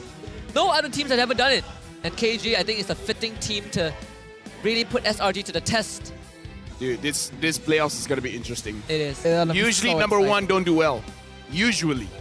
They might change it. But when there's such a big gap between their performance and everyone else, it does make you sad a little bit that we don't get to see SRG go up against Homeboys now. Because it's clear that towards the earlier stages of the season, Homeboys were still figuring things out. I imagine that matchup would be legendary at this point. You know what? I think Homeboys in their current form, they're going to have quite a journey in their playoffs. And perhaps we are going to eventually see them meet again, right? And this time, both teams at full power. Who knows? It might be the grand finals. That would be the completion of a cycle for the season. I mean, I don't know. Homeboys wants that back-to-back champion, man. But SRG wants their first. Going up against SRG that's looking like this, if I'm Homeboys, I'm sweating a sauna. I've not even playing against them and I'm sweating. I watch how they play and I'm sweating. I sweat a lot. All we need to do is exist next to them, and we just sweat up a storm. Yeah, I mean, they were behind us, right? Like we literally were surrounded by the ultras. My shoes is off. Oh, they are. Oh, wow, they are. Yeah. Like that's how sweaty. He is actually being serious. It was so sweaty, like my shoes came off. Your shoes are just like flooded right now. Oh yeah, oh yeah. Oh yes. I need to let my boys breathe. I don't blame you. I imagine King Empire would be feeling a similar situation because they did do a great job. Honestly, I think their gameplay was pretty clean. They knew what they wanted. They tried their best. They really put a lot of effort into defending, into prolonging the game. But the Red Giants, their ability to identify different angles, to figure out different ways to take a fight, to adapt to the state of the game, as well as their individual trust in one another, and their micro mechanics on every single player has reached a peak here in MPL MY. The fact that Innocent is the only goal laner who would do something as psychopathic as staying in lane with literally 1 HP against Harif, and somehow uses Lycan Pulse to eat the whole wave and survive. I don't know how you do that. I really don't know. He used his transformation to get some extra shield and some slight healing from that, and that's what kept him alive from the edge of the Synchro Vision. Who would stay in lane after that? You would reset, right? Like Innocent, he's the one guy that gets away with a greedy play. I'll tell you that. I mean, like, to be fair, he called Humes and Humes gave him enough space, but I still agree. That was an insane play. At that point, I would just be like, it's okay, you guys can take my minions. I'm not gonna take it. Yeah, it's like if Sasa can't kill, even Sasa is like, he deserves to live at this point. I've tried my best. I still remember how in past seasons I felt like Stormy as a player was a little bit of like a mad genius kind of situation. He'll play whatever, he'll perform no matter what. And I feel like he has found a team of mad geniuses. All of them are insane in the best way possible. He's mad now. He's just mad. They're just born better, man. Born better. Yeah. Except they weren't. They had the perfect... This is the culmination of their chemistry. Perfect stats in their character creation. I don't know, man. I don't know. I look at the numbers and I just feel bad. Look at Sasa. He dealt 103,000 total damage. Imagine if this is the situation and some teams will be like, number 2 is good too, right? You just kind of, I mean, you have to settle for number 2 now. They're already confirmed number 1 for the regular season. No one can I mean, like, them. I'm thinking, like, even just imagine going to the grand finals and having that conversation, like, number 2 is good too, right? I mean, people are just playing for the wildcard slot at this point. Man. That's a statement, but when we look at the highlights again, we can see why. This early off-tempo play, like where did they come from? Being able to take these fights, again, knowing exactly when to disengage, sacrificing the correct players, Innocent's positioning clean every single time. Sky surviving this. Okay, this is the part. This is where it really got disastrous. The fact that Sasa got hit by that. Oh. Display of the day, man. It's just beautiful. It's like a symphony. It is crazy. Look at this. Humes tanking the turret, giving opportunity for Innocent to go get it. Dude. The base defenses were the only chance that King Empire had at making an impact. And honestly, they did it pretty well. You see here as well, you saw Stormy versus Smooth. He was dropped to 1 HP, then took like 80% of Smooth's HP with his last attack. Like, how do you even do that? How do you prepare yourself for those sort of situations? This was the one mistake Red Giants made where they grouped up, got stacked for Detho, and then they just retreat, regroup, instantly plan how they want to reapproach. Oh yeah. I mean, this is like the best chance KGE has, right? They went as far as taking out mid inhib. And then this X-Wing was setting up for a flank and it didn't matter. SRG just full on commit to the fight. I don't know. I mean, SRG, they're on top, 21 points on the standings. Flawless. 7 series played, all of them 2-0. What else can you say? At this point, the only one that can beat them is themselves. Yeah. I truly feel so. We said that KG was the final test. They passed. Flying colors. Okay. Selangor Giants and Homeboys have both played 7 games. Selangor Giants has 21 points. Homeboys has 14. That's a big gap. And Homeboys won 6 of their games. Yeah, Homeboys play 8 more. Well, is it 8 more? 4 more games compared to SRG. 6 points. And then when you see, okay, number 1, number 2, 6 points. Number 2 and number 3, 2 points. Yeah. 4, 5, same points. Yeah. Like, everyone's gap is so close. And then you just look at Selangor Giants. They might as well just be playing a different game at this point. The fact that this win basically locks everyone out from first seed contention is a statement in itself. They've proven their superiority here. And honestly, it does make you proud, right? There's a sense of pride watching them because these are very young players that don't have the longest MPL experience, and yet they've grown so much. There's been so much evolution between them. Yeah, it came at a time where we brand this season as the new era for Mobile Legends, the new era for our region. The fact that M6 is coming back to Malaysia after a few years, and you know, our regressing results on the international stage time and time again. This does breathe hope into everyone else, whether you are a fan of them or not. Well, despite everything, it's not the end of the festivities yet. We still got matches coming tomorrow on Sunday. It's gonna start off with Homeboys versus Bounty Esports. Then we'll get to see the Red Giants in action again up against Barracuda. And then the night will conclude with Todak versus the Niners. I would say, based on the standings, a bit one-sided. A lot of them, yeah. Yeah, I mean, Homeboys fighting for second, SRG, they are just there for bragging rights. And Todak, even though Niners is fighting for their lives. They definitely are. I mean, I think it is at a point now where 2-1 results aren't good enough for Niners. They need 2-0s. Yep, and we have to remember as well, they still have SRG. Moon on the Niners is going to be facing Todak. So there's some friction there that might be interesting to watch. Dude, just hope that Todak was so tilted in their game against RSG that maybe they won't perform tomorrow. I don't know, man. Niners need some kind of miracle. They need a 2-0. I think that's the only way. Yeah. If not, SRG, I don't think there's any chances, right? So tomorrow is technically their last chance.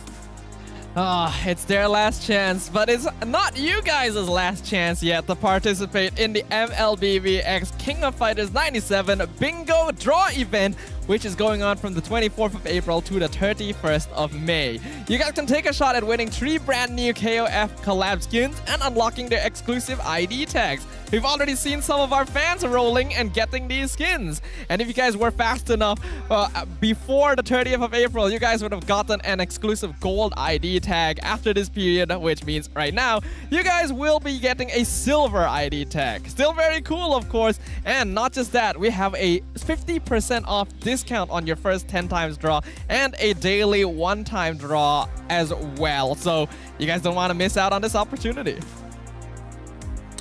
I missed out on the gold one.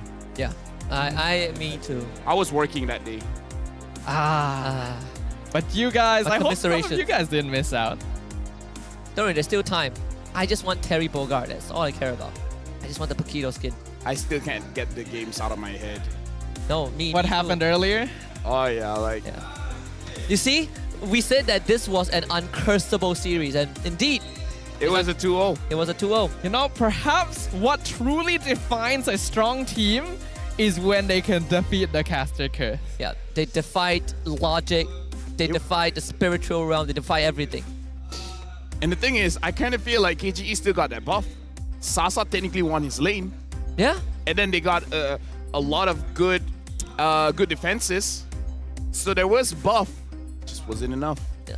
It's a shame that we had to see them go up against SRG, right? Like I can also see that improvement in them, the adjustment that they've made, but they were up against a literal titan. And as we saw in Attack of Titan, going against them, Titan it's win. pretty tough. Unless your name is Levi, then maybe something. And Mikasa. Unfortunately, they didn't end up choosing Mikasa. That's what cost them, right? You gotta be able to pick the correct skins, right?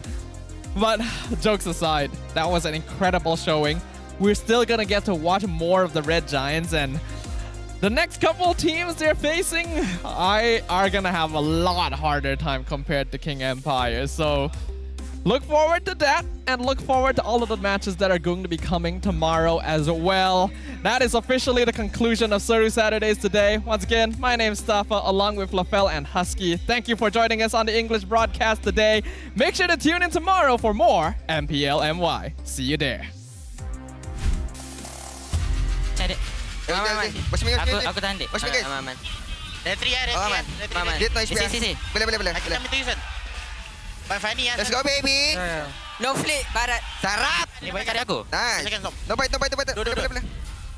LT. Apa? Nice scrum. Ini ya. Nice. I told you going to carry me. Sarap. Nice. Seven. Dali. Attack.